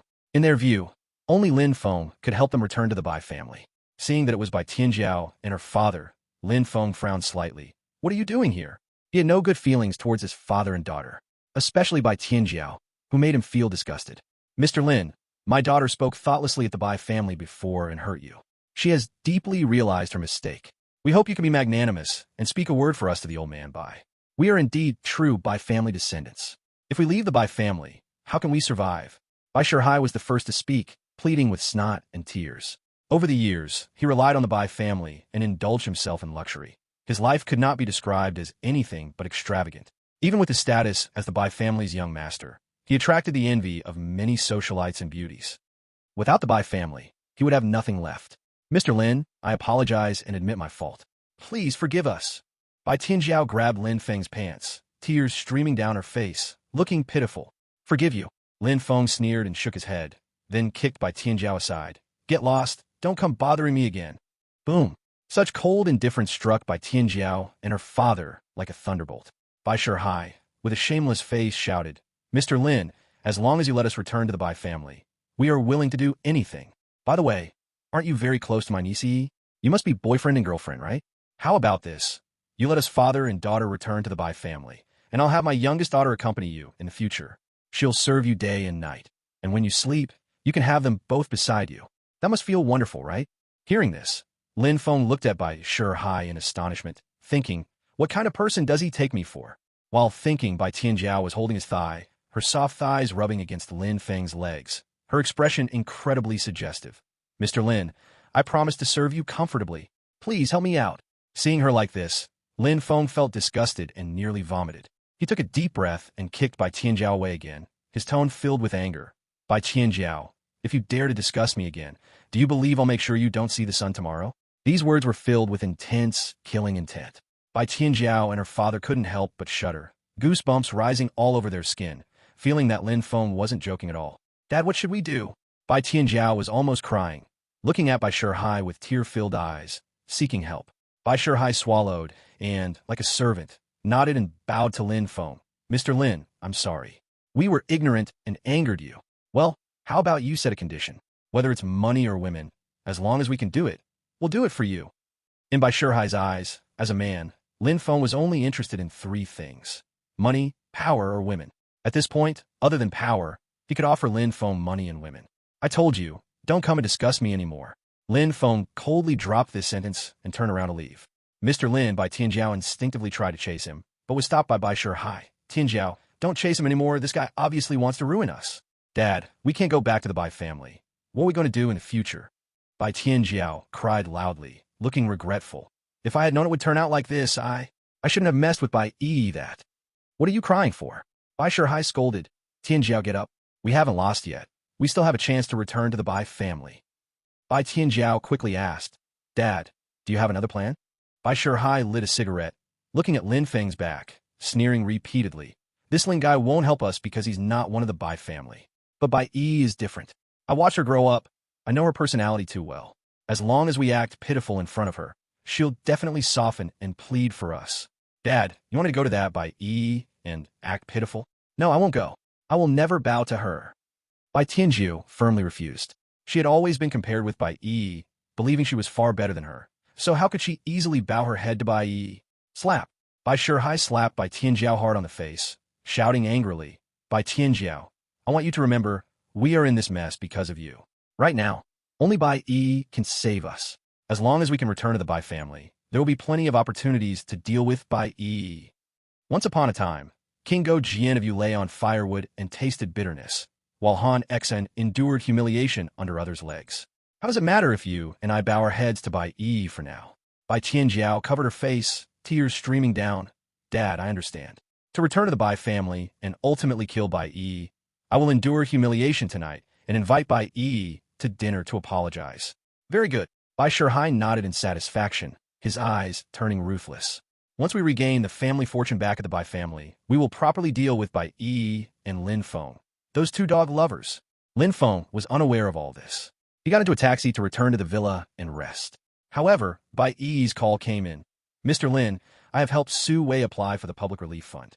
Now, I want to visit her mother. Would you like to join? Okay.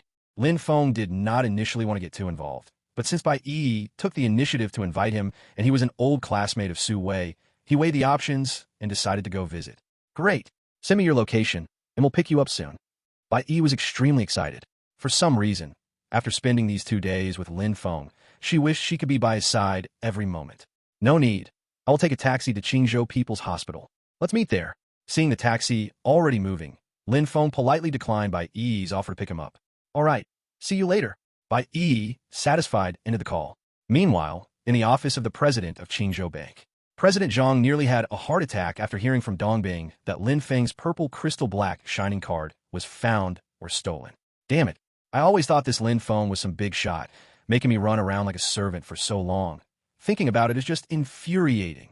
President Zhang cursed irritably and grabbed the phone to notify the Bai family to retract the 10-year interest-free loan. However, just as he was about to dial, an unexpected number called in. Upon seeing the number, President Zhang turned pale, shocked enough to stand up from his chair. This number was the private phone of the president of the Qingzhou Bank. Although the office phone of the president was public for high-level executives in various branches, the private number was known only to those who had a particularly close relationship with the president. President Zhang knew the president's private phone number because he had spent a large sum of money years ago to obtain it.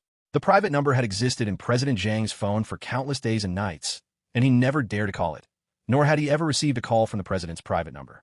Now, the president was actually using his private number to call him, which really startled President Zhang. President, is it you? President Zhang quickly steadied himself, trembling fingers connecting the call, his voice shaking from overwhelming excitement. He understood what this call meant. It meant the president regarded him as an insider. Xiao Zhang, it's me. The president said cheerfully, you don't need to be nervous. I'm calling to inform you about something.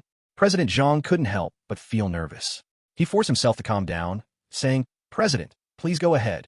I have heard about Mr. Lin from Qingzhou holding the purple crystal black shining card. You did well in this matter. The president praised, Xiao Zhang. I have confirmed Mr. Lin's identity through multiple channels. He is a remarkable big shot. I am contacting you to remind you to treat him well. You absolutely must not offend him.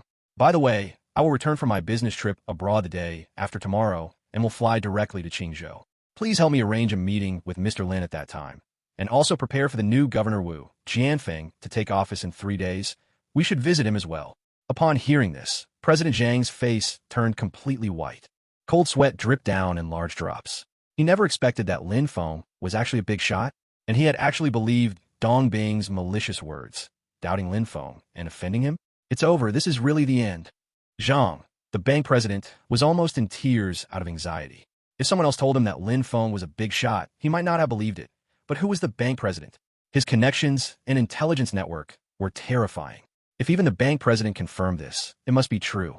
Seeing that President Zhang hadn't responded for a long time, the bank president realized something, and his tone became a bit colder. Xiao Zhang, you are silent. Don't tell me you offended Mr. Lin? Zhang quickly became alert and hurriedly explained, No. President, how could I dare to offend a big shot like Mr. Lin? I was just wondering what his identity really is. The bank president sighed in relief, his tone returning to normal. What identity does Mr. Lin have? At your level, you're not qualified to know. In any case, you must make good connections with him. If you handle this matter well, I can consider promoting you to the headquarters. What? Promote to the headquarters? Zhang's breaths grew rapid. If he could enter the headquarters, wouldn't he be soaring to success?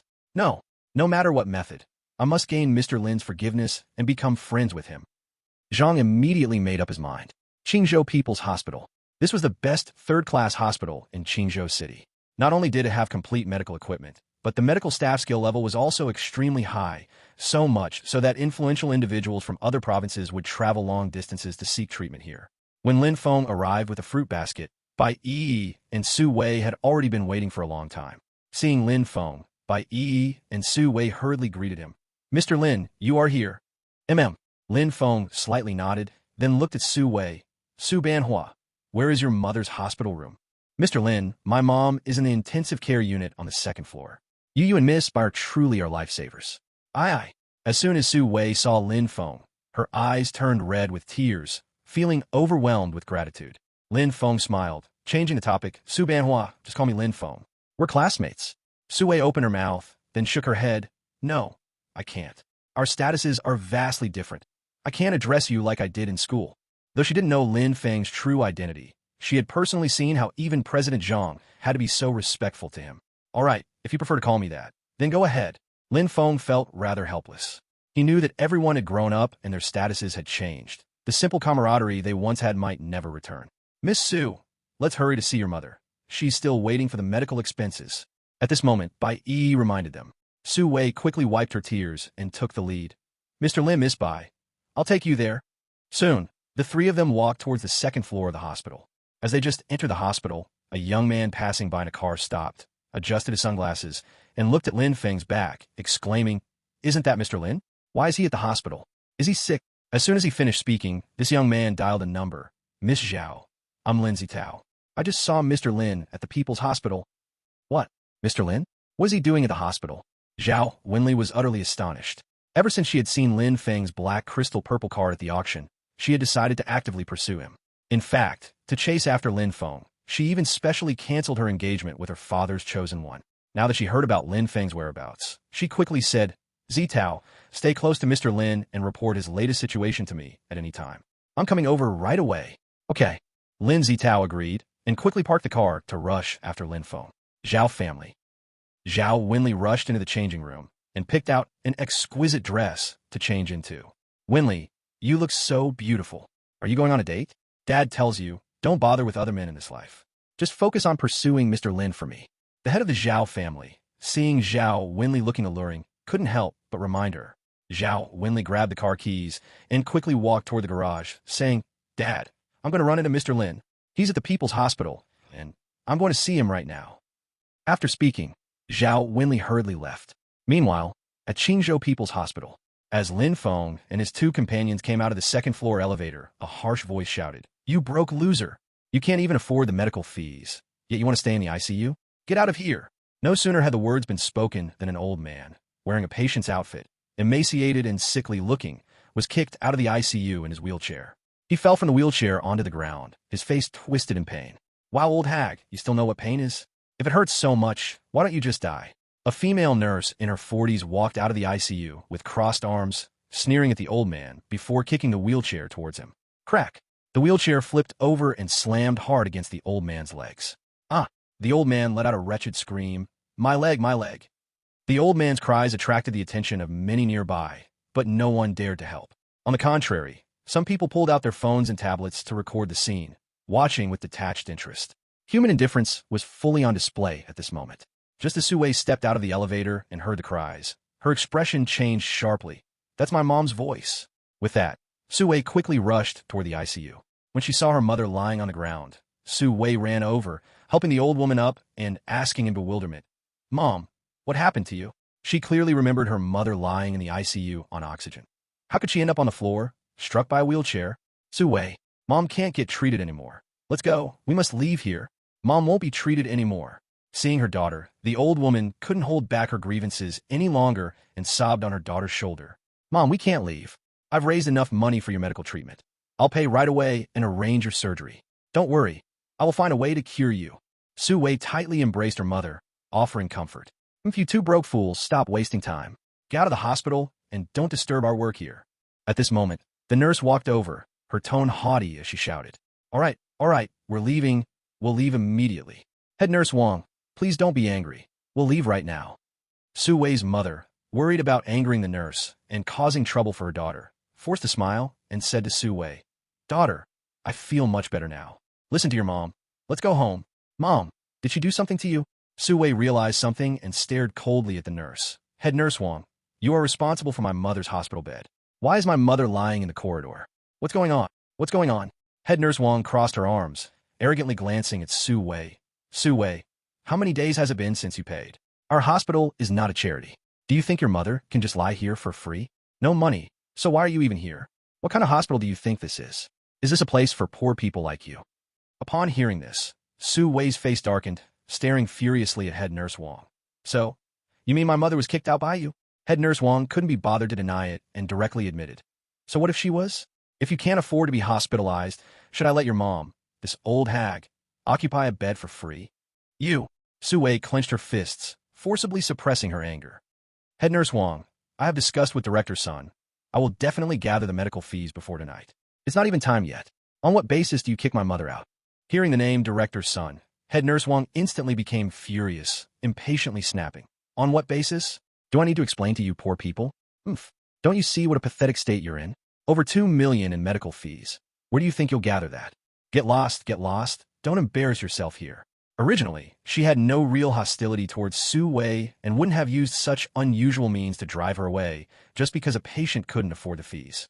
However, She had an old relationship with Director Sun, and she had recently noticed that he seemed interested in the young and beautiful Su Wei, which sparked her jealousy. So now she wanted to use this matter to get rid of Su Wei and her mother. Daughter, let's go. We won't treat anymore. Mom won't treat anymore. Su Wei's mother was in tears, feeling immense humiliation. Mom, we won't leave. The more she thinks we can't afford treatment, the more we need to show her we can. Su Wei was young and couldn't bear such humiliation. She took out a bank card directly. Head Nurse Wong, I have gathered the medical fees. I will go pay right now. You better apologize to my mom immediately and compensate for my mom's emotional distress. Otherwise, I won't let this go. Ha ha. Head Nurse Wong was taken aback for a moment, then laughed loudly. Su Wei, who do you think you are? You want me to apologize and compensate? You must still be dreaming. Is she the one dreaming, or is your brain not clear? Lin Feng and Bai Yi walked over, the former coldly staring at Head Nurse Wong. I can't believe there is such garbage in a people's hospital. I'll give you 10 seconds. Hurry up and apologize and compensate Su's mother. Otherwise, I'll make you regret it. As the last word fell, everyone felt the temperature in the corridor drop several degrees, each of them shivering. Head Nurse Wong looked at Lin Feng and Bai Yi and felt that these two had a temperament and attire that were not ordinary people. Her expression became serious. Who are you? Why are you meddling? Lin Feng didn't answer, picking up a pocket watch and looking at it. You have 7 seconds left. Don't test my limits. Seeing Lin Feng standing up for her, Su Wei's mother quickly said, Young man, you better leave. This Head Nurse Wong is not someone ordinary people can afford to provoke. Mom, this is my old classmate, Mr. Lin Feng, and the young lady beside him is Miss Bai Yi. If they hadn't helped me, I wouldn't have gathered the medical fees. Su Wei hurriedly introduced. Upon hearing that Lin Feng and Bai Yi helped gather the medical fees, Su Wei's mother was overwhelmed with gratitude, unsure of what to say. At this moment, Lin Feng looked at the pocket watch again and focused his gaze on Head Nurse Wong. 10 seconds is almost up. Are you still planning to stand there without apologizing or compensating? Aye. Seeing Lin Feng so aggressive and not knowing his identity, Head Nurse Wong originally intended to compromise a bit, but thinking of her backing from Director Sun, she gained some courage. You want me to apologize? No way. I'll give you 10 seconds to get out of the hospital, or else. Before she finished speaking, Lin Feng stepped forward, raised his hand, with a wave. Slap. A loud slap echoed in the corridor. Immediately afterward, Head Nurse Wong screamed as her whole body flew out several meters, crashing hard onto the corridor, her face caving in on one side, her bones nearly breaking, with blood continuously flowing from her mouth. Silence.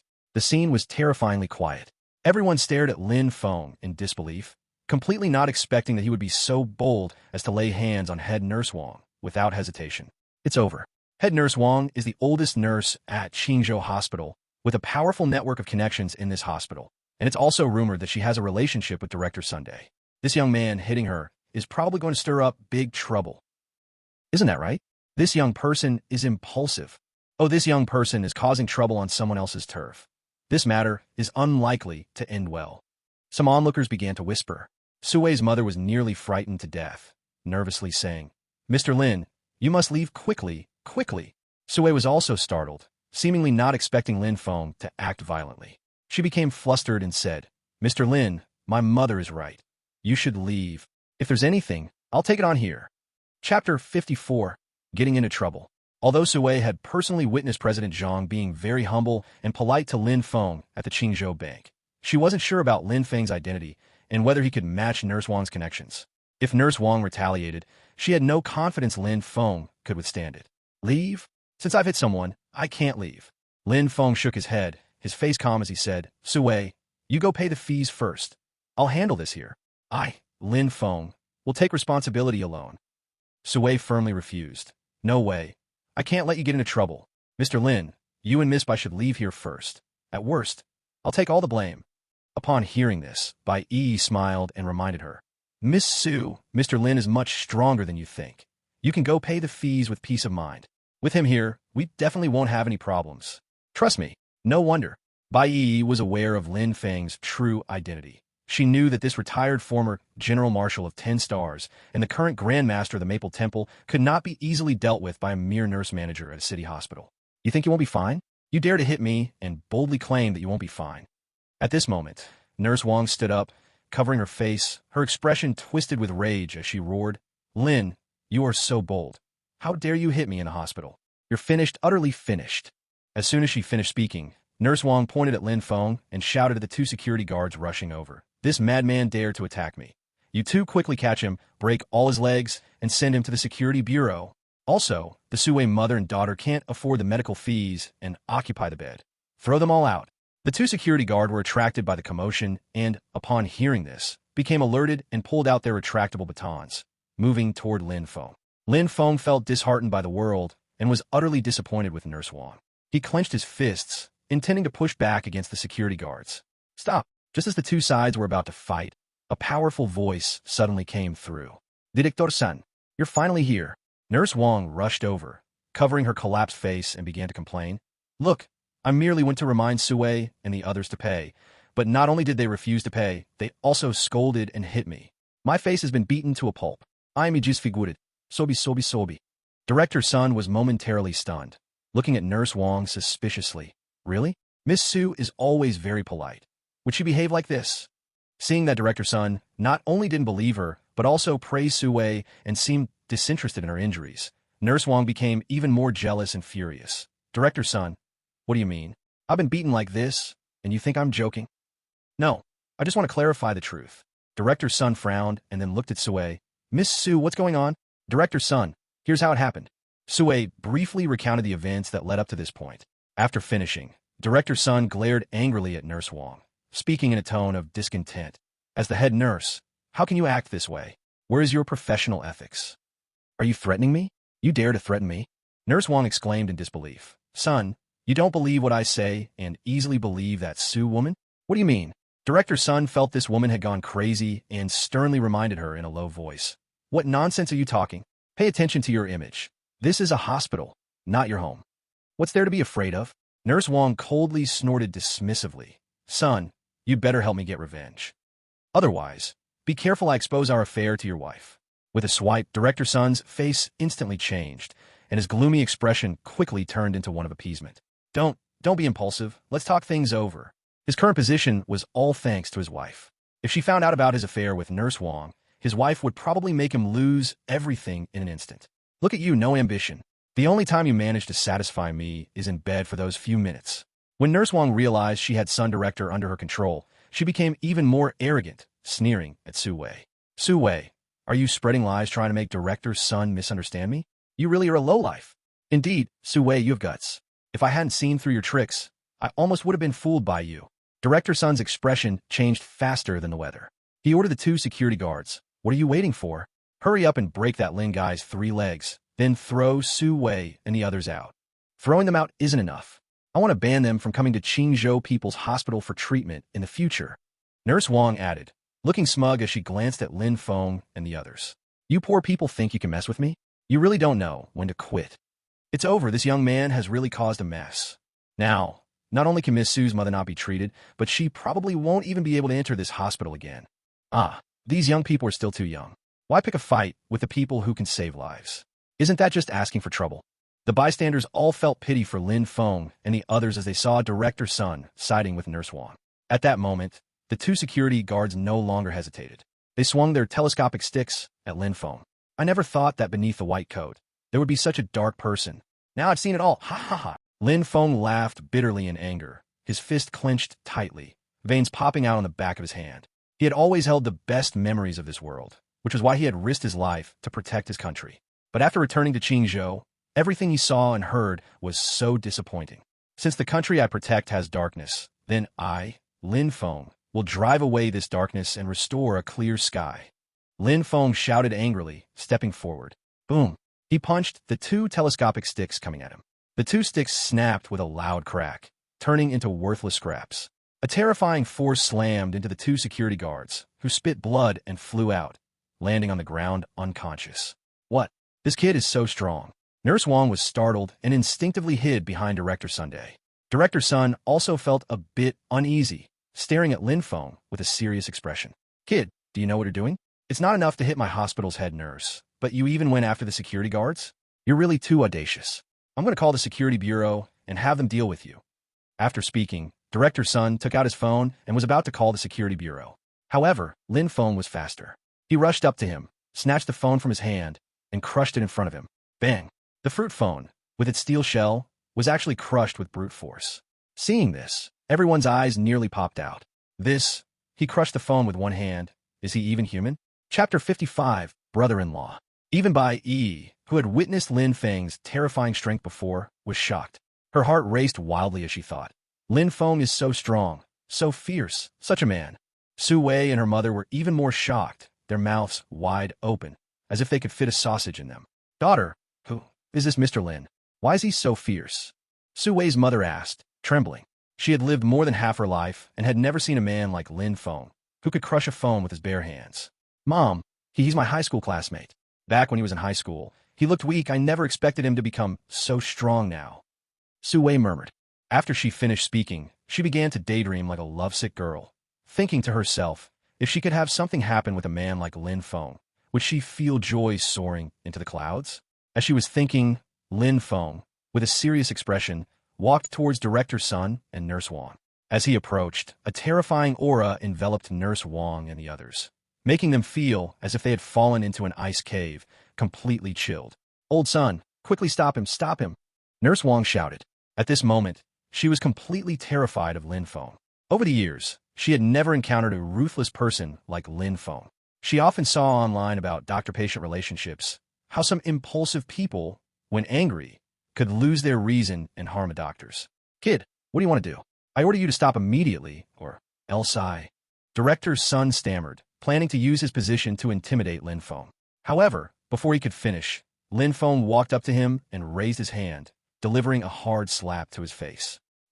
Director Sun's glasses flew off, half of his face swelled up, and he staggered, falling to the side, gasping in pain. Old Sun, Nurse Wang exclaimed, and without Director Sun's protection, she was directly exposed to Lin Feng. Lin Feng coldly stared at her, and before he could speak, Nurse Wang shouted fiercely, Lin, do you want to hit me too? Do you know what you're doing? You hit Director Sun. You're making a big mistake. Oh, I would like to know, what big mistake have I made? Lin Feng looked down at her with interest. Seeing Lin Feng seemingly taken aback, Nurse Wang calmed down a bit, deliberately raising her voice. Lin, I tell you, Director Sun is different from me. He is the son-in-law of the Lin family in Qingzhou. If you dare to hit him, it's the same as offending the Lin family. Do you know the Lin family? They're a second-tier wealthy family in Qingzhou. Can you fight against a wealthy family? As soon as this was said, everyone gasped. Bai Yi's expression changed slightly. She looked at Director Sun in amazement, thinking, this person is actually the son-in-law of the Lin family? How did I not know? The Lin family is a second-tier wealthy family, like the Bai family. Although these wealthy families may not compare to the 5 first-tier families in Qingzhou, they are not to be provoked by ordinary people. Oh no, this Director Sun has such a big background? Mr. Lin might be in danger. Su Wei's mother's face changed drastically, and she urgently said to Su Wei, Daughter, quickly take Mr. Lin away.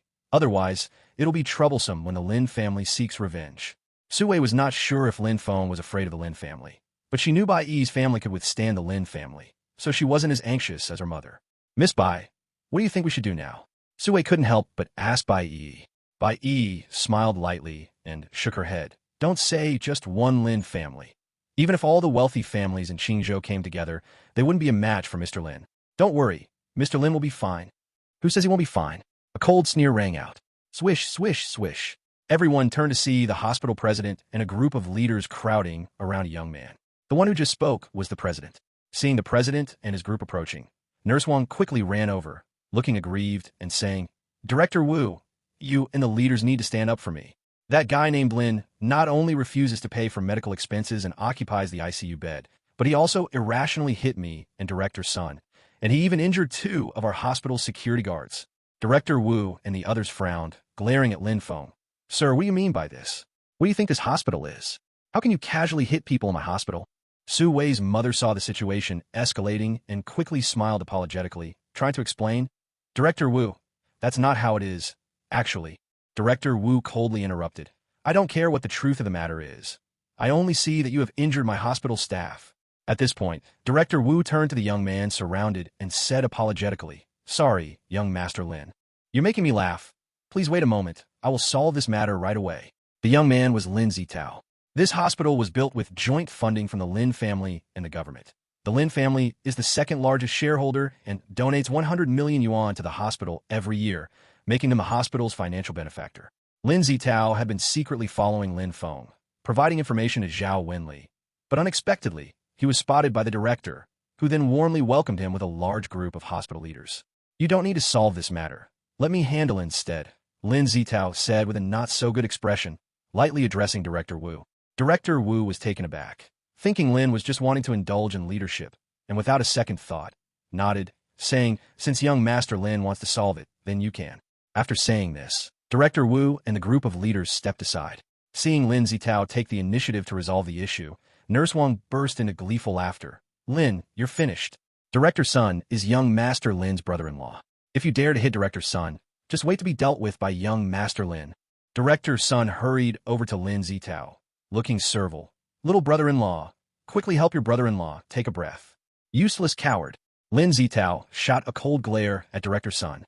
He had never respected this brother-in-law who relied on others. Yes, your brother-in-law is indeed a coward. Little brother-in-law, feel free to insult me. I truly let the Lin family down this time." Director Sun not only was not angry, but instead felt ashamed. "Little brother-in-law, it's my fault for not practicing martial arts. I simply can't compete with that Lin. But you're here, and with you taking action, that Lin will surely know the painful price of offending the Lin family." Upon hearing this, Lin Zitao wished he could kill this idiot.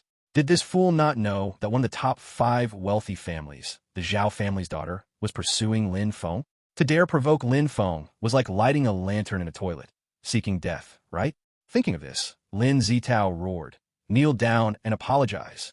Director Sun hadn't reacted yet and instinctively thought Lin Zitao was telling Lin Feng to kneel, so he shouted at Lin Feng, "Lin, why are you still standing there? My little brother-in-law told you to kneel down and apologize. Are you deaf?" As soon as the word "ma" escaped his lips, Lin Zitao slapped him hard across the face, angrily cursing. "I'm telling you to kneel down and apologize to Mr. Lin. What nonsense are you talking about?" Chapter 56, Justice Against Family. Slap. The loud sound of the slap echoed throughout the corridor. Everyone was stunned. What's happening? Lin Zitao actually hit his brother-in-law in public and demanded his brother-in-law apologize to Lin Feng? Director Sun was confused, covering his cheek and looking at Lin Zitao in disbelief. Nurse Wang was surprised and quickly reminded, "Young Master Lin, are you mistaken? Director Sun is your brother-in-law, and he just got hit by that Lin. You." Before she finished, Lin Zitao glanced at Director Wu. "Director Wu, I really dislike this nurse. Please fire her. Thank you." How could Director Wu be unaware of the hidden truths in this situation? He immediately nodded, saying, "Rest assured, young Master Lin, I will fire her right away." As soon as he finished speaking, Director Wu looked at Nurse Wang. "You are fired from this moment on. Go to the finance office to settle your salary and leave." Boom. Nurse Wang thought she had misheard. "Director, I have worked at this hospital for decades. I'm a veteran employee. To fire me at this time, I'm over 35. It's not easy to find work outside. That is your problem. It has nothing to do with me." Director Wu snorted coldly. He had long disapproved of Nurse Wang, and had it not been for her connections with Director Sun and the ties to the Lin family, he would have dismissed her long ago. Seeing Director Wu's resolute attitude, Nurse Wang panicked completely and quickly turned to Director Sun for help. "Old Sun, please, help me say something. I can't lose this job. In the future, I plan to retire and enjoy my old age. The pension will be really high." Director Sun thought he was beaten by Lin Zitao because he had lost the Lin family's face, so he flattered him with a smile, saying, "Brother-in-law, this Nurse Wang has worked in the hospital for most of her life. Even if she hasn't made any contributions, she has worked hard. You see? See? I see that you no longer need to stay in the hospital." Lin Zitao was furious and coldly said to Director Wu, "Find a good reason to get rid of that Sun guy." Director Wu was startled and whispered, "Young Master Lin, Director Sun is your brother-in-law. You aren't joking, are you?" "Do I look like I'm joking?" Lin Zitao snorted coldly. Gurgle. Director Wu swallowed, his mind racing. He thought to himself, who exactly is Lin Feng, that he could make Lin Zitao be so righteous and even betray his own family? Despite the thousands of questions in his mind, Director Wu didn't dare go against Lin Zitao's wishes and quickly responded, "All right, young Master Lin, I'll take care of this." Bang! Director Sun fell to the ground, grabbing Lin Zitao's little leg like a dog, and whined, "Brother-in-law, you're joking, right? I'm your brother-in-law. How could you really fire me? Even if you want to fire me, how would you explain it to your sister?" Don't mention my sister to me." Lin Zitao kicked him to the ground. "I was against you marrying my sister from the start.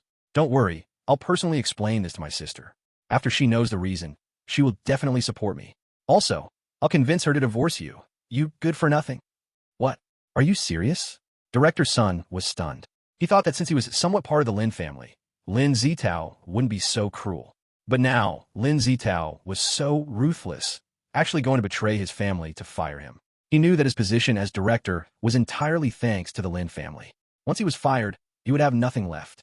Nonsense. Why would I bother pretending with a good-for-nothing like you? Lin Zitao shook his head, then walked toward Lin Feng. Immediately, under the shocked gazes of everyone, Lin Zitao deeply bowed to Lin Feng and said, Mr. Lin, I'm so sorry. Those two people made things unpleasant for you. I apologize on behalf of the Lin family. Please forgive us. At this, the scene erupted in chatter. What's going on? Young Master Lin isn't making trouble for them. He's apologizing instead. This is so strange. Who is this young man named Lin? Why can he make young Master Lin bow down? Could it be that this Mr. Lin has a higher status than young Master Lin? Hearing the discussions, Su Wei's mother was shocked, tightly holding Su Wei's little hand, breathing rapidly, and said, Daughter, it seems your old classmate is an extraordinary person. If you have the ability, make sure to hold on to him. If I had such a son-in-law, I'd die with a smile. Upon hearing this, Su Wei became shy. Mom, Lin Feng is too excellent. I'm too ordinary. I don't think I'm good enough for him. Nonsense. Su Wei's mother glared at her daughter. I've lived for decades, and let me tell you, fate is unpredictable. Don't look at the differences in status. When fate comes, you can still become his woman. Daughter, you have to believe me. I would never lie to you. Mom, I understand. Su Wei nodded slightly. At this moment, Director Sun saw how ruthless Lin Zitao was and was unwilling to give up. He immediately climbed up and shouted, Young Master Lin, you gone too far?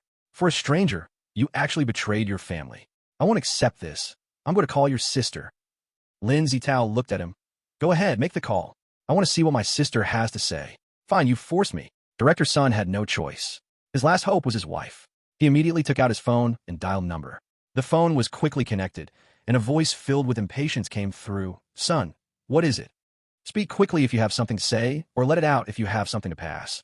I'm busy playing mahjong. Director Sun revealed a wry smile and quickly added with careful exaggeration. Wife, the matter is like this, my brother-in-law. In a flood of nonsense, he placed himself in the victim's position, crying and pleading, Wife, you must stand up for me. My brother-in-law is too much. He helped a stranger bully me. He doesn't see you, his sister, as important. What? This little brat, grown up and thinks he can fly? He even dares to touch my man? Just wait. I'm coming over to deal with him. Slap. The phone hung up. Director Sun sighed in relief. Feeling quite pleased, he said to Lin Zitao, Brother-in-law, your sister is coming soon. She will definitely stand up for me. Oh, really? I would like to see how she will stand up for you. After Lin Zitao said this, he directly spoke to Director Wu. Please transfer Miss Su's mother to the best ward. Please arrange for the best nurses and find the best doctor to treat her. Besides, all medical expenses will be covered by my Lin family. As soon as he said this, even Lin Feng was a bit surprised. If he remembered correctly, he and Lin Zitao didn't have much connection, right? Seeing Lin Feng's confusion, Lin Zitao smiled lightly at him. Mr. Lin, you don't need to be surprised. This hospital has shares for my Lin family. Since the staff here caused you trouble, I will do this as an apology. Apology? Good job, Lin Zitao. Your father hasn't even passed away yet. Since when do you have the final say in the Lin family? An angry voice came from behind, and a heavily made-up, brand-name dressed, plump, rich woman strode forward. The rich woman was Lin Zitao's sister, the Lin family's daughter, Lin Meili. Don't be fooled by Lin Meili's title as the Lin family daughter. She looked like a landlord with waves in her hair and heavy makeup, completely unlike the refined and beautiful wealthy girl one might imagine. Moreover, the current head of the Qingzhou Lin family had one son and one daughter. The head should dote more on Lin Zitao, as he is the male, destined to inherit the family business. However, the head of the Lin family was filled with guilt over almost losing his wife when Lin Meili was born. Thus he has always loved Lin Meili and her mother more than Lin Zitao in recent years. Because of this, Lin Meili was spoiled and arrogant growing up, domineering over Lin Zitao, to the point that even the head of the Lin family could no longer control Lin Meili now that she was grown up. Seeing Lin Meili arrive, Director Sun ran over with a smile plastered on his face, fawning like a servant. Madam, you finally came. Quickly stand up for me. My brother-in-law helped an outsider bully me. As he spoke, Director Sun started to sob like a little girl. Damn, this useless fool doesn't even know how to win my sister's favor. Lin Zitao cursed inwardly, feeling that this son was disgusting and embarrassing the Lin family. Old son, since I'm here, no one dares to bully you. Lin Meili, as if petting a pet, randomly rubbed her chubby hand through Director Sun's hair, then turned her cold face towards Lin Zitao. Her gaze was fierce and cold like a mother tiger, shocking Director Wu and others to instinctively retreat a few steps. Lin Zitao felt inexplicably scared but forcibly calmed himself to explain, "Elder sister, this son." Slap. Before Lin Zitao could finish, Lin Meili fiercely slapped him across the face. "Lin Zitao, ever since old son married into our Lin family, you've constantly disliked him and made things difficult for him. I've tolerated that as a childish mistake, but how could you help an outsider deal with him while he is working hard in the hospital? Tell me, what do you mean?" Lin Zitao covered his face and immediately got angry. "Lin Meili, do you dare to hit me? Oof. Don't you ask what that surnamed son has done. I'll tell you. He has offended someone that our Lin family cannot afford to offend. If I don't deal with him this way, this useless fool might bring disaster upon us." Perhaps others don't know Lin Feng's power, but he knows it all too well. With just his possession of the purple crystal black card, he is not someone our Lin family can provoke. Not to mention that Lin Feng is currently favored by the influential Zhao family's daughter, Zhao Wenli. Just Zhao Wenli's influence is something the Lin family cannot withstand. Disaster? People that the Lin family cannot afford to provoke. Director Sun laughed, pointing at Lin Feng, and said to Lin Meili, "Dear wife, this Lin fellow is in cahoots with that poor ghost Su Wei. They can't even afford the surgery fee. And with such poverty, I really don't see how our respectable Lin family could be in any sort of danger. You brat, shut your mouth." Seeing Director Sun walking further down the edge of his own demise, Lin Zitao grew anxious. "Lin Meili, I advise you to hurry up and get rid of that surnamed Sunday. Don't embarrass yourself here." "Dear wife, my brother-in-law is being mean to me. Did you see that? He actually yelled at me. He dares to be mean to me in front of you." Director Sun hugged Lin Meili's sturdy thigh, looking frightened and scared. Seeing Lin Zitao completely disregard his relationship with Director Sun and repeatedly speak up for Lin Feng, Lin Meili instantly exploded with anger. "Good, Lin Zitao. Are you increasingly disregarding me, Zhao Meili? Very well, you think we can't provoke that poor fellow named Lin, right? I want to see how he cannot be provoked." After saying this, Lin Meili suddenly looked at Dean Wu. "Xiao Wu, aren't you calling the security team over to beat up that Lin fellow and his gang?" Dean Wu was in a dilemma, looking at Lin Zitao and then at Lin Meili, completely unsure what to do. "What? You even stopped listening to me? I see you've been the dean for too long and have forgotten how you got that position." Lin Meili's tone grew cold. "Xiao Wu, I warn you not to test my patience. Otherwise, tomorrow at this time, someone else will be sitting in the dean's chair." Hearing this, Dean Wu's face turned pale, and he hurriedly grabbed his phone to call the security office. Compared to Lin Zitao, he felt that Lin Meili had more authority in the Lin family. Offending her would mean disaster. Seeing Dean Wu about to make the call, Bai Yi and Lin Zitao spoke up simultaneously, "Wait. Oh, Miss Bai, the daughter of the Bai family?" Lin Meili had long noticed Bai Yi, and now seeing her speak up, she couldn't help but sneer. "What? Miss Bai, do you want to meddle in our Lin family's affairs? Although both our families are second-tier influencers, you don't have the right to interfere in our Lin family matters." Bai Yi shook her head, huffing quietly. "Miss Lin, I just want to kindly remind you that this matter should be settled quietly. Don't go too far, or you will regret it." Director Sun, Nurse Wang, and Lin Meili all laughed. Nurse Wang couldn't help but scoff. "We're only dealing with a few poor ghosts. How could she possibly regret it? Besides, in the enormous Qingzhou, who could make Miss Lin regret?"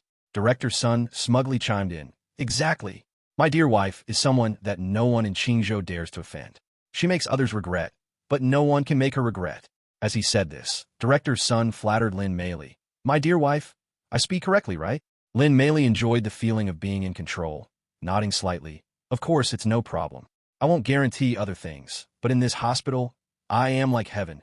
I am the invincible presence." "Is that so?" A cold laugh echoed through the entire hallway. A beautifully made-up woman, stepping in high heels with snow-white long legs, a sexy and enchanting beauty walked over.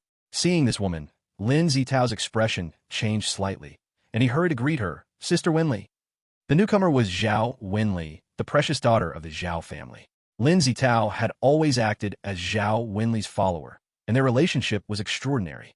"Miss Zhao, what brings you here?" Lin Meili greeted with a big smile, flanked by a group of high-ranking officials from the hospital. Compared to a first-tier noble like Zhao Wenli, the daughter of the second-tier noble Lin Meili was considerably inferior.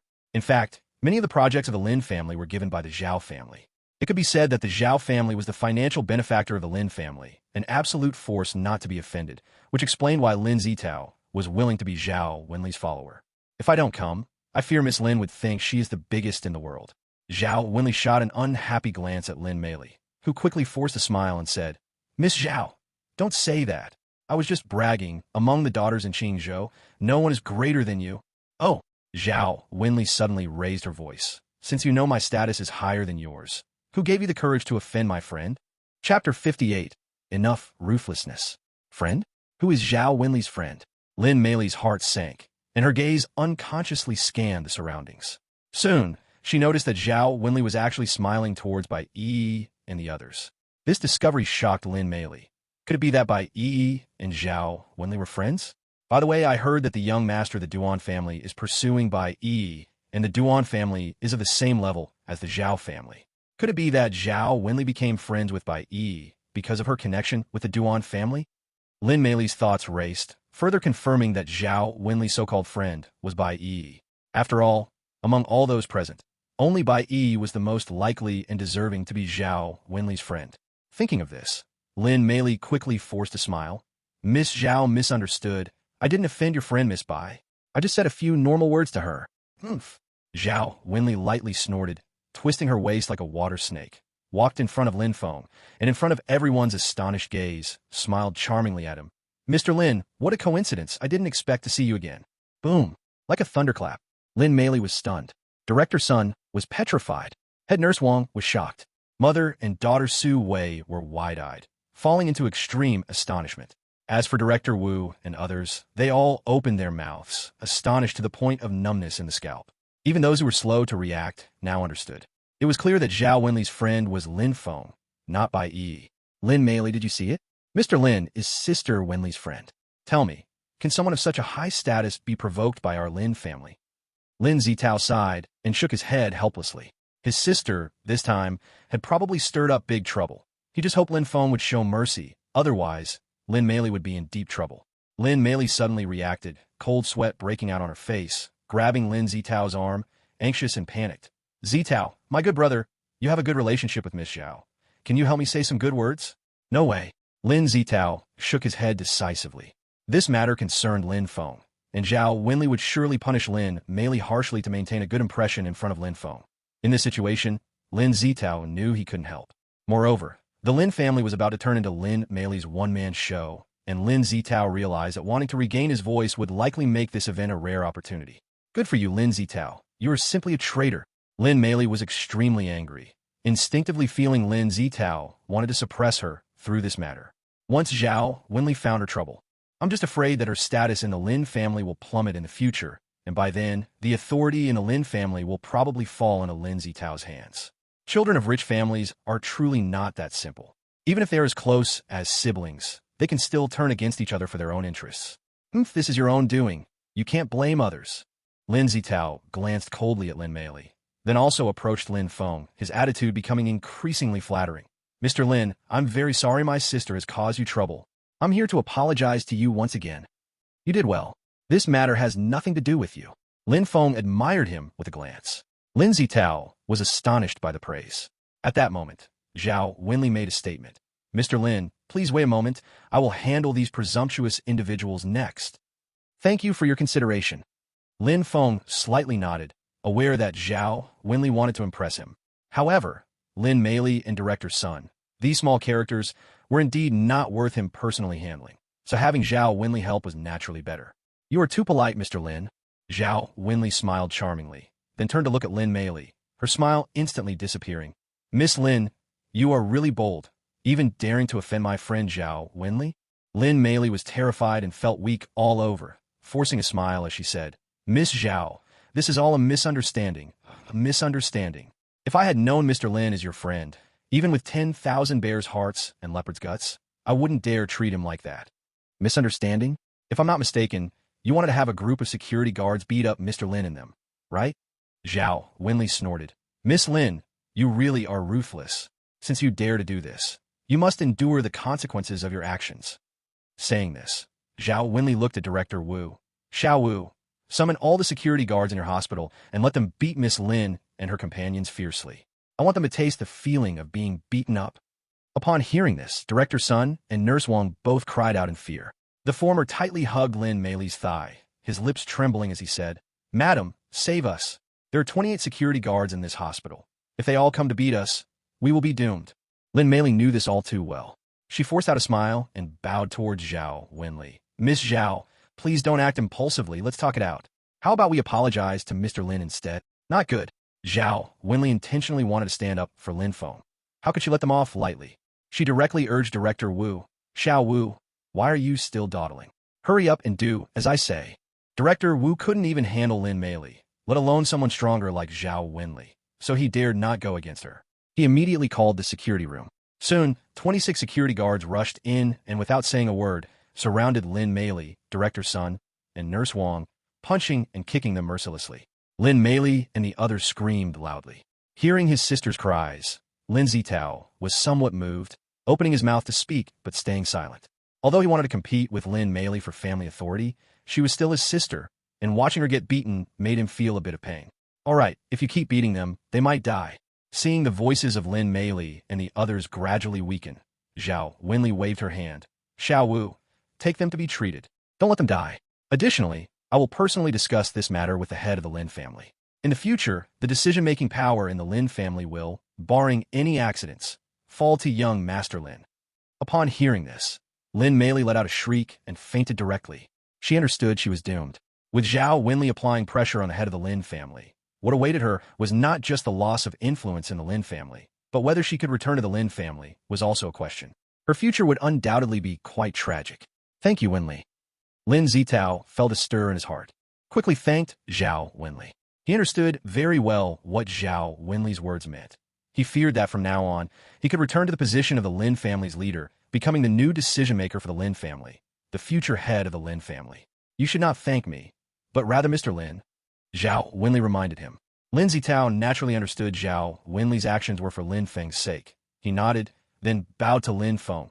"Mr. Lin, thanks to your blessing this time, I have gained quite a lot. You can rest assured, I will personally take responsibility for Miss Su's mother's illness from now on, ensuring she receives the best treatment." Hearing this, Su Wei was overwhelmed with gratitude, tears streaming down her face. She looked at Lin Feng's back and made a silent vow. "Lin Feng, your great kindness, I, Su Wei, will repay for a lifetime." Just as she was thinking, a flustered figure rushed over. "Mr. Lin, I finally found you wonderful. Truly wonderful." Chapter 59, Competition. The figure was covered in sweat, panting heavily, with a face filled with obvious panic. It was President Zhang from the Qingzhou Bank. Since receiving a personal phone call from the bank's president confirming Lin Feng's extraordinary identity, he immediately realized his mistake and wanted to find Lin Feng to apologize and mend their relationship. Otherwise, when the bank president arrives in Qingzhou in 2 days and discovers that Lin Feng was offended by him, he feared that he would lose his position as a branch president. It could be said that whether or not he could obtain Lin Feng's forgiveness and establish a good relationship with him was crucial for his future career. One misstep, and he might lose everything. Seeing that the visitor was President Zhang, Dean Wu and others were stunned. Some who recognized President Zhang's identity were even more dumbfounded on the spot. What was going on? What identity does Lin Feng have? Not only did the Zhao family's heiress from one of the 5 great families take the initiative to please him, but even President Zhang seemed to lower himself to him. "President Zhang, what brings you here?" At this moment, Bai Yi took the initiative to greet him. President Zhang had just approved a 10-year interest-free loan for their Bai family, so Bai Yi felt grateful towards him. "Miss Bai, hello. I'm here to find Mr. Lin." President Zhang quickly returned the greeting and then hurriedly moved to Lin Feng's side, smiling widely. "Mr. Lin, I've been looking for you for a long time, and I finally found you." Lin Feng remembered when he was at the Qingzhou Bank, President Zhang had believed Dongbing's nonsense and questioned him, which made him feel displeased. He replied indifferently, "President Zhang, what do you want from me? A petty person like me. Weren't you too disdainful to associate with?" Hearing this, President Zhang was immediately embarrassed, mustering the courage to explain quickly, "Mr. Lin, please don't be angry. At that time, I was misled by Dongbing and misunderstood you. How could someone of your stature be a petty thief? If you can leave, I don't know you." Lin Feng snorted lightly, not intending to continue entangling with this person. This kind of person who dared to question him, who did not believe him, even claimed he was a petty thief, he looked down upon associating with. Zhang Bank president grew increasingly anxious. He knew Lin Feng was still angry with him. If he couldn't get Lin Feng's forgiveness, his future was definitely doomed. Thinking of this, President Zhang put aside his pride and knelt down in front of Lin Feng with a thud. "Mr. Lin, I was wrong. Please give me a chance to apologize." Boom, the scene erupted. Everyone looked at this scene in disbelief. What did they see? The dignified president of Qingzhou Bank, a top boss in Qingzhou, actually knelt in public to ask Lin Feng for forgiveness? This young man's identity must be terrifying. Terrifying is an understatement.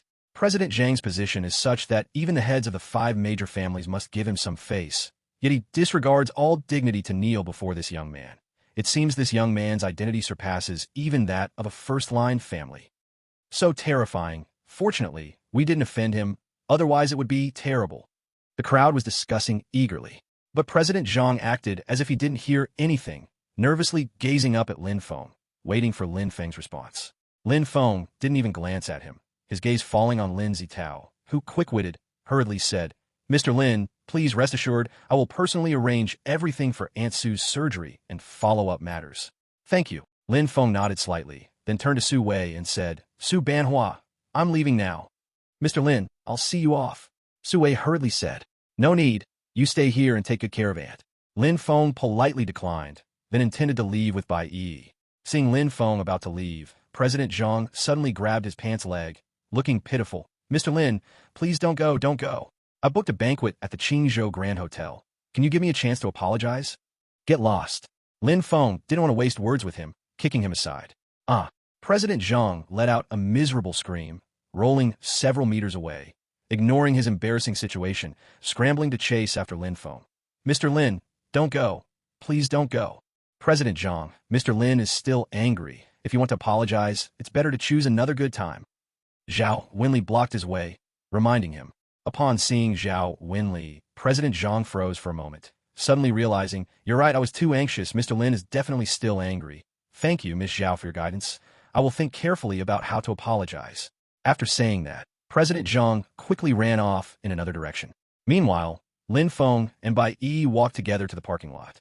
Lin Zitao, Zhao Wenli, and a group of hospital executives accompanied them. "Mr. Lin, please wait." Just as Lin Feng was about to drive away, Zhao Wenli suddenly stepped forward, smiling charmingly. "Mr. Lin, can I invite you to dinner tonight?" Bai Yi instantly became nervous, feeling a strange wave of jealousy. As a woman, how could she not see Zhao Wenli was interested in Lin Feng? "Dinner is unnecessary. Thank you, Miss Zhao, for your help today." Lin Feng smiled slightly, which was rejection. This scene shocked President Wu and others again. Zhao Wenli was one of the 3 flowers of Qingzhou, and she was a well-born young lady. Countless men wanted to queue up to invite Zhao Wenli to dinner, yet now Zhao Wenli actively invited Lin Feng and was actually turned down by him. If this matter spread, it might pierce the hearts of those pursuing Zhao Wenli. Zhao Wenli seemed to have guessed that Lin Feng would refuse and didn't get angry. Instead, she swayed her waist like a water snake to Lin Feng's side, leaned close to his ear, and whispered, "Mr. Lin, I have some clues about the fire in the Su family back then that I'd like to tell you at dinner. What do you think?" "What?" Lin Feng's expression changed drastically, staring at Zhao Wenli intently. "Is that true?" In fact, he had been investigating the Su family matter, but Su Ziqing had not yet provided him with a clear investigation result. "Of course it's true." Zhao Wenli hooked her lips into a smile, slowly saying, "Mr. Lin, my Zhao family has been rooted in Qingzhou for many years, and I know much more than others. You can trust me. All right, I'll trust you this once." Lin Feng opened the rear car door for her, gesturing for her to enter. "Miss Zhao, tonight's dinner. I'll treat you." "Then I won't stand on ceremony." Zhao Wenli was so excited that her delicate body trembled. Without saying a word, she hurriedly got into the back seat. Once she sat down, Lin Feng looked at Bai Yi. At this moment, Bai Yi felt somewhat lost. Seeing Lin Feng's gaze, Bai Yi said sourly, "Mr. Lin, since you want to have dinner with Miss Zhao, then I'll just go home by myself." After speaking, she sighed deeply in her heart, secretly thinking that she seemed to be outmatched by Zhao Wenli. In terms of figure and looks, Zhao Wenli could compare with her, but in terms of status, she was a figure she could only look up to. In Zhao Wenli, a woman educated in the West. In terms of feelings, she was clearly bolder and more proactive than her. With such a Zhao Wenli, how could Lin Feng compete with her? If I were Mr. Lin, I would probably choose Miss Zhao, too. Bai Yi thought with disappointment. Miss Zhao knows a bit about the Xiang family situation. As her best friend, should you join me for dinner? While thinking, Lin Feng's voice came. Bai Yi's breath quickened, and without thinking, she was about to agree. However, at that moment, a phone call came in. By E, are you free tonight? I want to invite you to dinner. Chapter 60, Lucky Star. The caller was Bai Yi's cousin, Bai Tianjiao.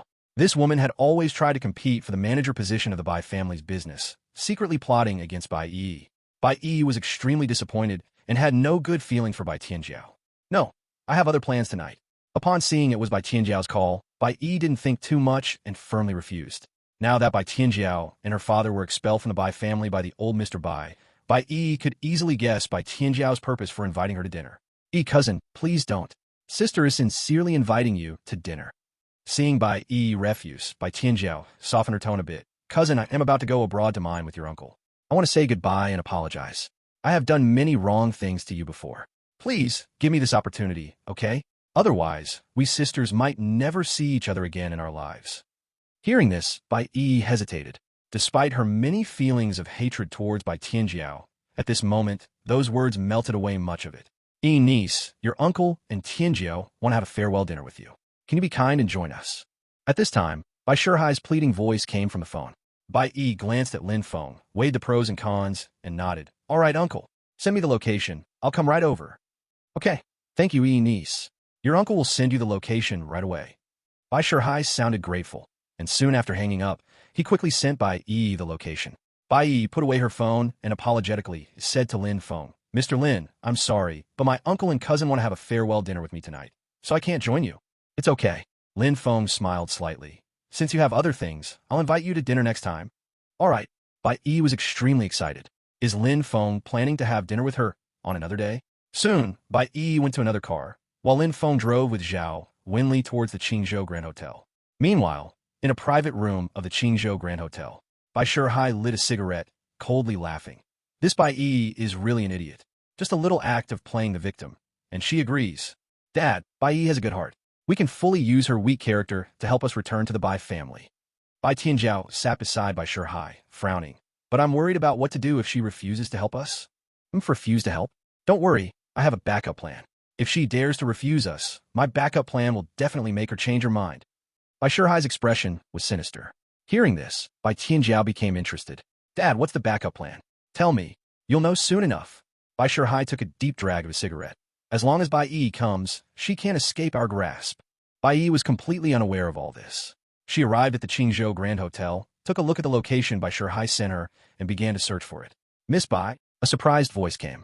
Bai Yi instinctively looked over, only to see a bald man with a group of people looking at her in surprise. That group of people all had rough faces. At first glance, he was clearly not a character to be trifled with. Bai Yi instinctively felt a sense of fear, taking 2 steps back and asking, Hello, is there something I can help you with? The bald man smiled broadly, moving toward her and trying his best to appear friendly. Miss Bai, don't be afraid. I do not wish to harm you. Oh, by the way, let me introduce myself. My name is Black Tiger. Swish. Bai Yi's delicate face changed dramatically. Black Tiger. He was the leader of the Tiger Head Gang, which had ranked second in the underground forces of Qingzhou. After the number 1 snake, Viper, was eliminated by Lin Feng, Black Tiger took Viper's place, becoming the strongest ruler of the Qingzhou underworld. Why was such a big shot suddenly looking for her? Bai Yi became increasingly anxious. Miss Bai, here's my business card. If you need anything in the future, feel free to call me. Black Tiger grinned widely, pulling out a business card and handing it to Bai Yi. Bai Yi felt a bit dazed, stammering. Boss Tiger, what does this mean? Black Tiger tried to be flattering. Miss Bai, I have heard that you share a special relationship with Mr. Lin. I simply hope you can speak a good word for me in front of him from time to time. Clearly, Black Tiger knew that Lin Feng was the mastermind behind the elimination of Viper and had investigated Lin Feng right after, thus learning that Bai Yi was very close to him. He did not dare to meet Lin Feng, but could approach Bai Yi instead. Once he could flatter Bai Yi, he believed he could indirectly win over Lin Feng. He needed to continue mixing in the Qingzhou underworld, and if he did not get close to a big shot like Lin Feng, he feared that one day, Lin Feng would eliminate him just as he had done to Viper. This, Bai Yi soon realized, so it was because of Lin Feng. Seeing Bai Yi hesitate to take the business card, Black Tiger started to panic. Miss Bai, do you look down on me? No. How could I dare to look down on someone as important as Boss Tiger? Bai Yi noticed Black Tiger's unease, thought for a moment, and still accepted the business card. Black Tiger let out a long sigh of relief, cupping his hands in respect and smiling at Bai Yi. All right then, I won't disturb you further, but I hope you can remember what I just said. When you have the opportunity, please say something nice about me in front of Mr. Lin. I would be extremely grateful. Furthermore, to thank you for accepting my business card, I have decided to arrange some big projects for your Bai family. I believe the Bai family will receive good news soon. After finishing, Black Tiger led his followers upstairs. Bai Yi looked at Black Tiger's business card, feeling an unreal sense, as if she were dreaming. But she knew that Black Tiger was being so flattering simply because of Lin Feng. Mr. Lin, you truly are the lucky star for my Bai family. Bai Yi let out a breath, then felt a sense of loss in her heart. Wait, my Bai family can share in Mr. Lin's fortune, perhaps because Nanji saved Mr. Lin's life back then. Speaking of which, my Bai family is blessed by Nanji. If Nanji were still alive, I'm afraid Mr. Lin's blessings would go to the Su family, not my Bai family. As these words fell, Bai Yi walked into the box where Bai Tianjiao and her father were, feeling complex emotions.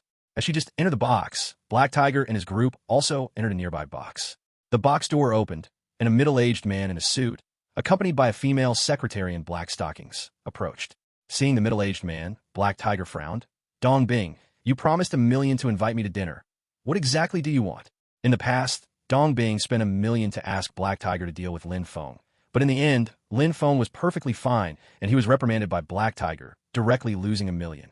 When he returned home, Dong Bing was puzzled. He couldn't understand why Black Tiger seemed so fearful of Lin Feng, like a mouse encountering a cat. So, after much consideration, Dong Bing decided to ask Black Tiger for clarification. After all, he had investigated Lin Feng, and the other party was just a background-less orphan in his eyes. Moreover, that purple crystal black card seemed to him to be picked up or stolen. Such a Lin Feng couldn't possibly make Black Tiger afraid. There must be a secret he didn't know about. In order to persuade Black Tiger, Dong Bing painfully spent another $10 million. For the sake of money, Black Tiger finally agreed to meet him. Brother Tiger, please come in quickly. Dong Bing smiled broadly, quickly welcoming Black Tiger and his group inside. Black Tiger glanced at the table full of expensive dishes in the private room, realizing that Dong Bing might have important matters to discuss. He couldn't help but frown. Dong Bing, let's get straight to the point. If you're thinking about asking me to deal with Mr. Lin again, you've got the wrong idea. No matter how much reward you offer me, I can never go after him. Dong Bing's heart stirred. He quickly poured a glass of wine for Black Tiger, smilingly saying, What are you talking about, Brother Tiger? How could I let you deal with Lin Feng? Oh, so, you're not inviting me here for that. Black Tiger narrowed his eyes at him, impatiently saying, Dong Bing, spit it out. I'm very busy. Okay, Brother Tiger is straightforward. Dong Bing nodded, lowering his voice to ask, Brother Tiger, I want to know what identity Lin Feng really has. Why were you so afraid of him at the Qingzhou Bank? Hearing this, Black Tiger finally reacted. He knew that Dong Bing's Dong Group had been taken away by Lin Feng. This person invited him to teach Lin Feng a lesson, but failed, and he certainly wouldn't be satisfied until he got back Dong Group. So Dong Bing wanted to figure out Lin Feng's identity before deciding on the next step. Thinking of this, Black Tiger let out a cold laugh. Dong Bing, it seems you're still not resigned, wanting to snatch back Dong Group from Mr. Lin. Brother Tiger, I poured a lot of effort into Dong Group. It's like my child, I cannot lose it. Dong Bing said. Bang!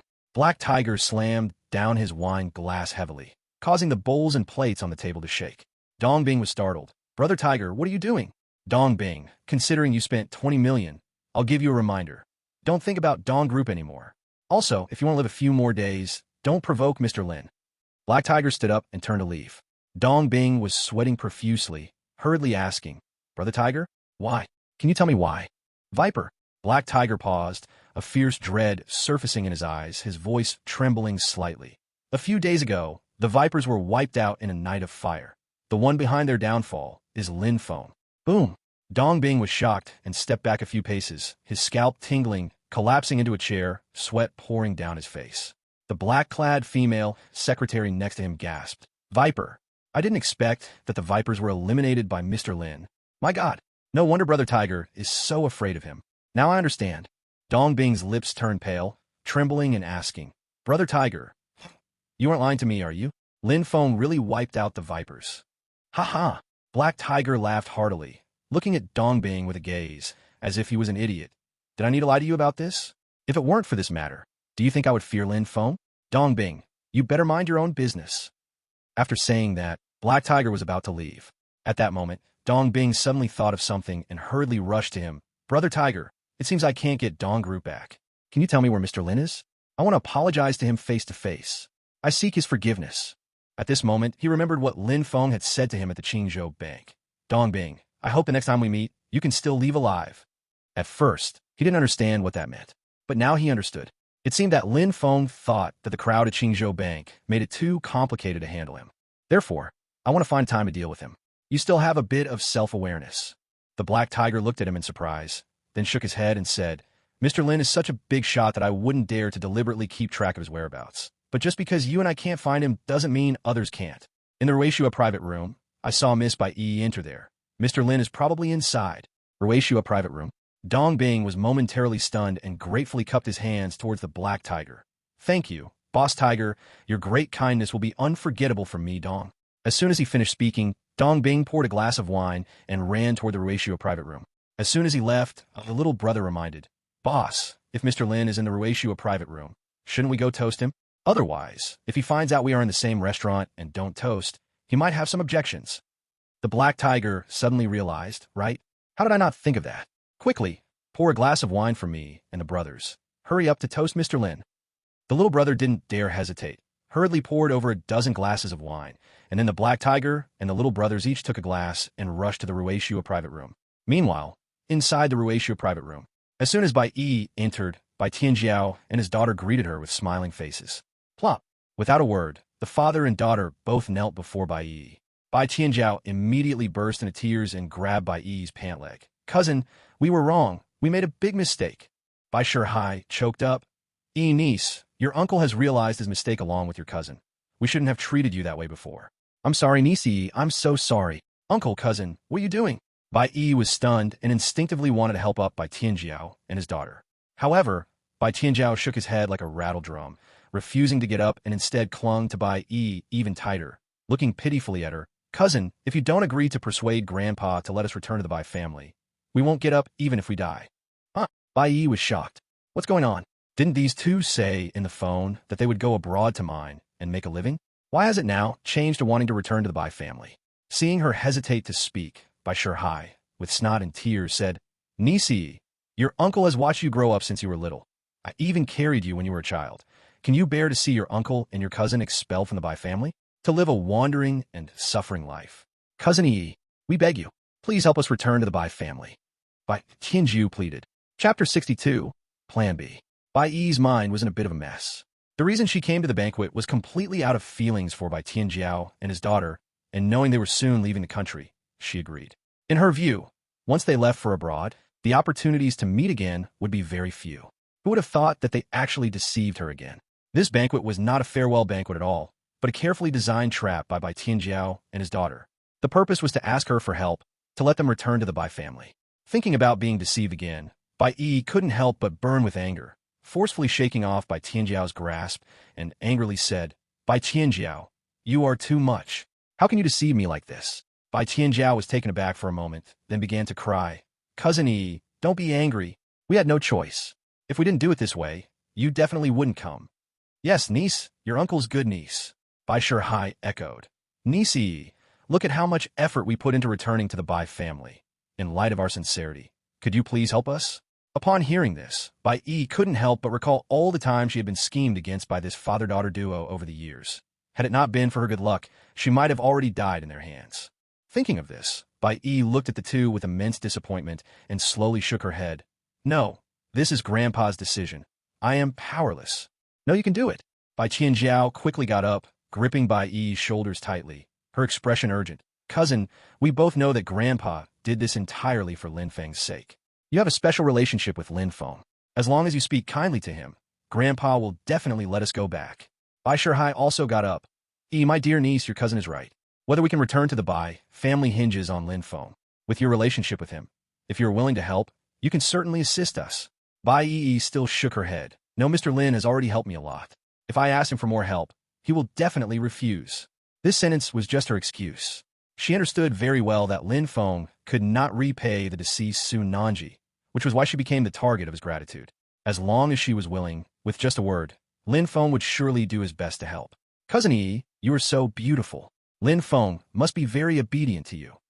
Bai Tianjiao, unaware of Lin Feng's gratitude towards Bai Yi, casually said, let's assume for a moment that Lin Feng really refuses to help. You could always just sleep with him. As long as you sleep with him, he will definitely respond to you. Yes, yes, yes. Tianjiao's idea is absolutely right. Bai Shihai smiled. Uncle is a man and understands men's nature too well. If you take good care of Lin Feng in bed, he will surely be happy to solve your problems. Bai Yi thought she must have misheard, looking at the father and daughter in disbelief. Uncle, Bai Tianjiao, what are you saying? To help you return to the Bai family, you want me to sleep with Lin Feng? Isn't that okay? Bai Tianjiao didn't realize there was anything wrong. Cousin, Lin Feng obviously is a person of status. You are so close to him. Do you not want to become his woman? No. Bai Yi's voice suddenly rose, her tone colder. Bai Tianjiao, you and your father should stop projecting your dirty thoughts onto others. My relationship with Mr. Lin is not what you imagine. All right, it's getting late. I need to go home. After saying this, Bai Yi turned around to leave. She was utterly speechless toward this father and daughter. Seeing Bai Yi about to leave, Bai Tianjiao quickly exchanged a glance with Bai Shihai, who then blocked the door with one hand. My dear niece, do you refuse to help because you think we lack sincerity? How about this? As long as we can return to the Bai family, we will give you 10 million as a reward. Move aside. Bai Yi didn't want to get entangled with the two any further. Move aside. Bai Shihai frowned, his expression darkening. Bai Yi, are you rejecting us? Without thinking, Bai Yi replied, yes, I refuse to help you return to the Bai family. With a whoosh, Bai Tianjiao's expression changed, instantly turning dark. She grabbed Bai Yi's arm, glaring at her. What did you say? You refuse to help us return to the Bai family? Do you have the guts to say it again? Tell me, did you just refuse to help us return to the Bai family? Say it loudly. Bai Shihai seized Bai Yi's other arm, his expression ferocious as he yelled. Bai Yi was quite frightened by these two. However, the more they acted this way, the more she felt she could not allow them to return to the Bai family. Fine, if you want to hear it again, then I will repeat it. Bai Yi forcefully broke free from their grips and shouted, listen well. Bai Yi, at this moment now, in the future, and forever, will never help you. As soon as her words fell, Bai Yi grasped the doorknob, pulling the door open as she walked out. Dad, this Bai Yi is ungrateful. She refuses us, and even refuses us so brazenly. She deserves to die. She truly deserves to die. Bai Tianjiao was nearly going crazy. Thinking of the miserable life after losing the Bai family's identity, her mind twisted. Dad, don't you have a B plan to deal with her? Quickly, implement the B plan. This damn bitch. She's given an inch, and now she wants a mile. Fine, since it's like this, don't blame me for being ruthless. Bai Shihai changed like a different person, his face cold as he rushed toward Bai Yi. Bai Yi felt someone rushing toward her and instinctively tried to dodge. Unfortunately, it was too late. Bai Shihai quickly closed the distance, like a leopard, one hand wrapping around her neck, the other covering her mouth, dragging her back into the room forcefully. Bang! The door slammed shut. Bai Yi was violently thrown to the ground, almost knocked unconscious. Bai Shihai, what do you want to do? Bai Yi screamed in panic, feeling that the Bai Shihai in front of her was completely unfamiliar, his expression terrifying. Bai Shihai growled with vicious intent. Bai Yi, I'll ask you one last time, will you help or not? Despite being terrified, Bai Yi stuck to her judgment and principles, shaking her head. Sorry, I can't help you. If you return to the Bai family, it will be my disaster. Dad, stop wasting time with her. Quickly implement your B plan. This bitch dared not to help us. She'll know our power. Bai Tianjiao urged with a dark expression. At this moment, seeing Bai Yi's fearful look, she felt a twisted sense of satisfaction. Good. Bai Shihai nodded, turning to Bai Tianjiao. Tianjiao, open your phone camera and help me record Bai Yi later. Record? Dad, do you mean? Bai Tianjiao was instantly shocked as she realized what her father meant.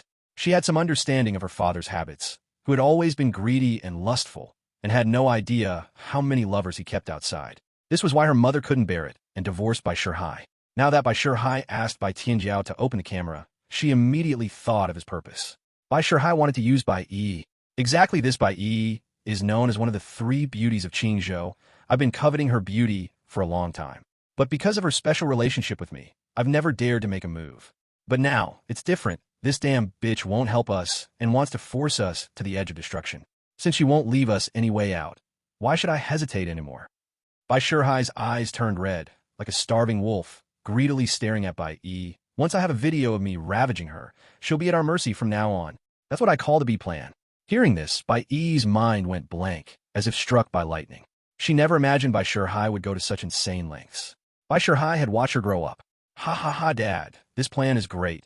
Not only can we control her to help us return to the Bai family, but you also get what you want. More importantly, this always pure and saintly girl who looked like a white lotus, is about to be ruined. This plan is simply killing 3 birds with 1 stone.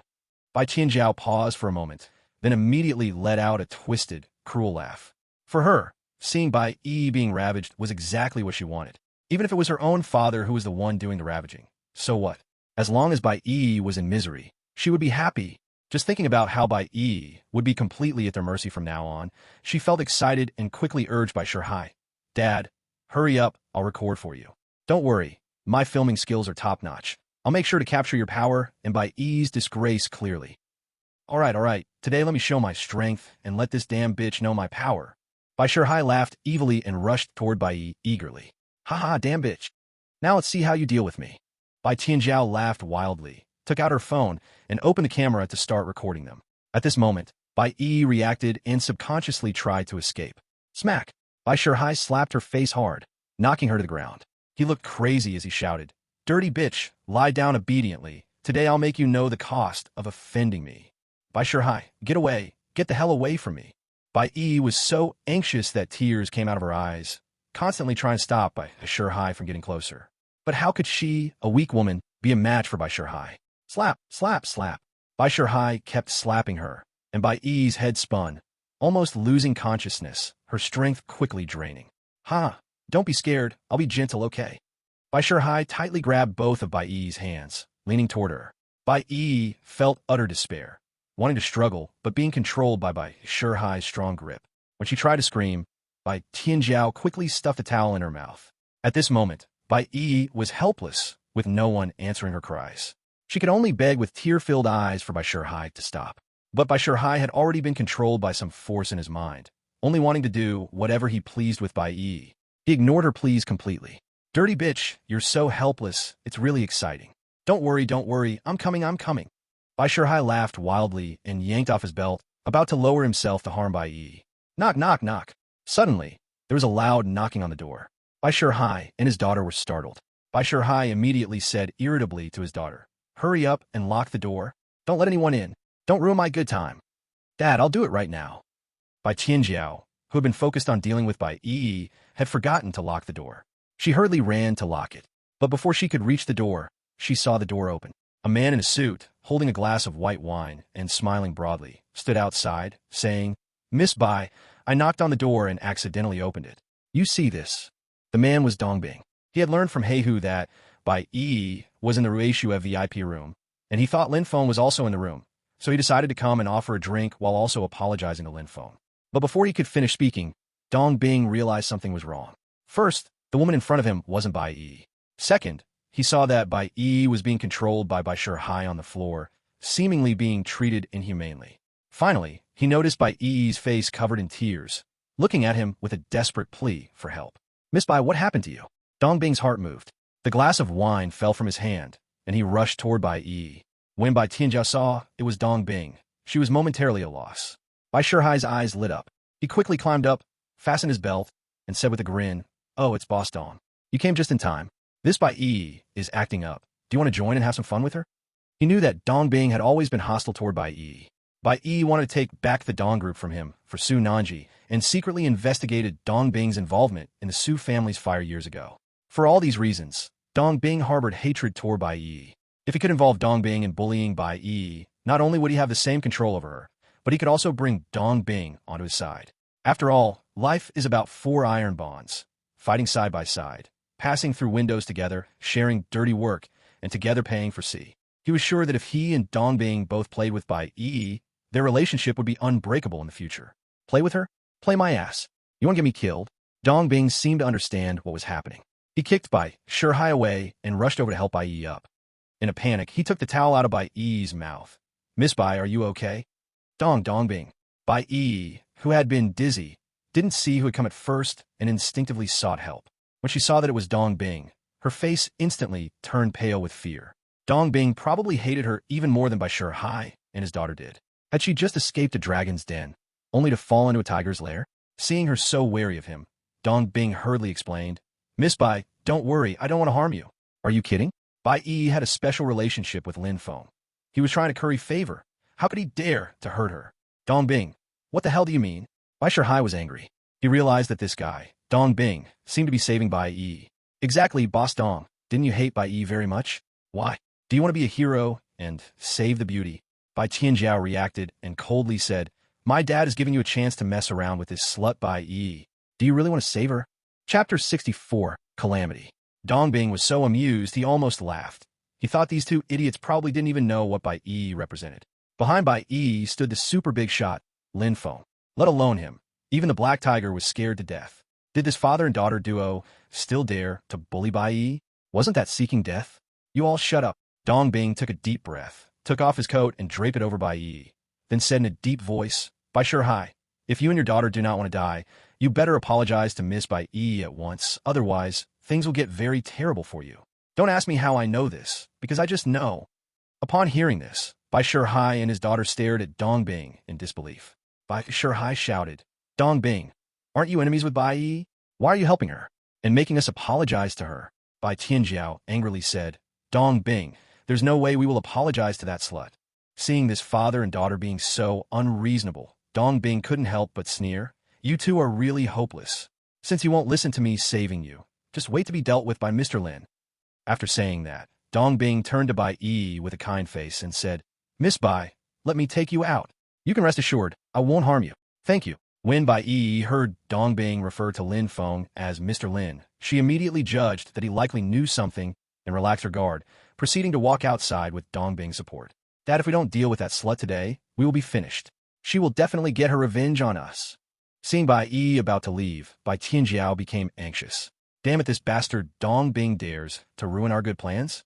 I'll kill him. Bai Shihai was already furious that his good plans were interrupted, and seeing that Dongbing wanted to take Bai Yi away, he immediately grabbed a bottle of liquor and rushed at Dongbing, shouting, Dongbing. Dongbing instinctively turned his head. Bang! Bai Shihai smashed the bottle hard on Dongbing's head, shattering it into pieces. Caught off guard, Dongbing was hit, blood instantly gushed out, and his vision turned dark as he collapsed to the ground like a noodle. Bai Shihai, losing his mind, grabbed the broken bottle and crazily stabbed it into Dongbing's stomach. In an instant, blood splattered everywhere, very bloody. Bai Yi turned pale with fright. She couldn't believe how cruel her uncle could be. Dad, hurry, deal with that slut Bai Yi. I'll record it for you. Haha, hurry up. Bai Tianjiao was acting like a madman, and not only showed no fear of Bai Shihai's brutal behavior, but urged him on against Bai Yi. Bai Shihai was so engrossed in his rage, seeing Dongbing lying motionless on the ground. He walked toward Bai Yi with a fierce expression. Slut, I've killed Dongbing. Now you can scream as much as you want. No one will come to save you. After speaking, Bai Shihai lunged towards Bai Yi again. Under the repeated blows, Bai Yi was terrified, standing frozen in place as she stared at Bai Shihai approaching. Just as Bai Shihai was about to pounce on Bai Yi with a loud bang, the door was violently kicked open. Immediately, Heihu and a group of little brothers rushed in. Damn it, dare to bully Mr. Lin's woman. Heihu had heard some sounds at the door, and as soon as he rushed in, he kicked Bai Shihai away, then carefully helped Bai Yi up. Miss Bai, are you okay? Bai Yi's expression was dazed, as if she had been scared silly. Take good care of Miss Bai. Seeing this, Heihu directly commanded the female secretary, who came with Dongbing. The female secretary saw Dongbing lying in a pool of blood, already scared pale, and when she heard Heihu's order, she hurried to Bai Yi's side, tightly hugging her, comforting each other. Who are you? Why are you meddling? Get out, get out. At this moment, Bai Tianjiao saw that more people had come to disturb them, and immediately screamed in anger. Damn it, give this woman a good beating, and then get some homeless people to deal with her. Then send her video to foreign websites. Let those black guys enjoy it. Heihu issued another command. In an instant, more than a dozen little brothers rushed up, directly punching and kicking Bai Tianjiao. Bai Tianjiao screamed in pain. Dad, save me! Help me! Hearing his daughter's cries, Bai Shihai suddenly snapped to attention, realizing he had kicked a hard board this time. Thump! Bai Shihai hurriedly knelt on the ground, constantly bowing to Heihu and begging for mercy. Big brother, let my daughter go, let my daughter go. I'm begging you. Heihu wiped Dongbing's pulse and, finding him already cold, said coldly, Good for you, you dog thing. Not only did you dare to bully Miss Bai, but you also killed Dongbing. You are even more brutal than me. I lost my mind just now. I didn't know how hard to hit, so... Bai Shihai realized he had killed Dongbing and was scared into a cold sweat. Someone, give this dog thing a beating, and then notify the security bureau to take him away. Heihu waved his hand, and those little brothers immediately left Bai Tianjiao and surrounded Bai Shihai, beating him up again. For a moment, Screams and the sounds of beating echoed in the box. Hey, who came to Bai Yi, his face full of apology. Miss Bai, I'm sorry I'm late. You suffered. Bai Yi had seen Hehu before and knew he wanted to please Lin Feng through her. So she said, Chief Hu, thank you. If it weren't for you, I might have been. Before she could finish, Hehu scanned the surroundings and frowned, asking, Miss Bai, isn't Mr. Lin with you? Mr. Lin, Bai Yi remembered that Lin Feng had gone to dinner with Zhao Wenli and shook her head. No, he has other matters to attend to. Hehu felt somewhat disappointed, but he quickly said, Miss Bai, since you've suffered such a calamity, this matter must be reported to Mr. Lin. Hearing this, Bai Yi quickly waved her hand. No, this is my business. There's no need to trouble Mr. Lin. At this point, Bai Yi pleaded, Chief Hu, can you help me with a favor? Can you help me conceal what happened here from Mr. Lin? I worry he won't spare Bai Shihai and his daughter if he finds out. Although she hadn't known Lin Feng for long, she had seen his ways several times, and if he found out that Bai Shihai and his daughter dared to treat her this way, he probably wouldn't let them live. She had a good heart and couldn't bear to see Bai Shihai and his daughter die. After all, these two were her relatives. Oh, you want me to help you conceal it? Hehu stroked his chin, his eyes rolling. Miss Bai, I can agree to this request, but I have a small demand. Bai Yi was startled and instantly became alert. Tiger Leader, what do you want? Chapter 65, New Clue. Although Black Tiger wanted to please Bai Yi, he was ultimately a person of the underground world, and he was not really a good man. Bai Yi was worried he would make some excessive demands. Moreover, after experiencing the persecution of Bai Shihai and his daughter, Bai Yi was unusually sensitive at this moment. Seeing that Bai Yi was wary of him, Black Tiger quickly explained, Miss Bai, don't misunderstand. My so-called small request is just to know Mr. Lin's phone number. Upon hearing this, Bai Yi was stunned. Phone number? After all this time, Black Tiger's request is so simple, but thinking about it, it also makes sense. The personal phone number of a big shot like Lin Feng is not something ordinary people can obtain. Bai Yi hesitated. She didn't know what Black Tiger wanted Lin Feng's phone number for. Moreover, she did not want Black Tiger to disturb Lin Feng. After weighing the pros and cons, Bai Yi shook her head and said, Tiger Leader, please make another request. Without Mr. Lin's permission, I will not tell anyone his number. Black Tiger was somewhat displeased. I saved Bai Yi once, and she just rejected me like this? Forget it. I fear Miss Bai also received Mr. Lin's orders, which is why you are unwilling to give me the number. Black Tiger quickly realized, and he cheerfully said, I understand. A big shot like Mr. Lin cannot just give his number to others. How about this, Miss Bai? Could you take me to meet Mr. Lin? Bai Yi was worried Black Tiger would reveal what happened here to Lin Feng. Just as she was about to decline, Black Tiger added, Miss Bai, you have already rejected me once. It would not be good to reject this request again, right? Okay, I agree. But I hope you won't mention what happened here when you meet Mr. Lin. Bai Yi also felt that since Black Tiger had saved her once, it would not be good to refuse again, so she agreed. Then she walked aside and sent Lin Feng a message, asking where he was. Lin Feng quickly replied, Miss Bai, I am in the Supreme Private Room at Qingzhou Grand Hotel.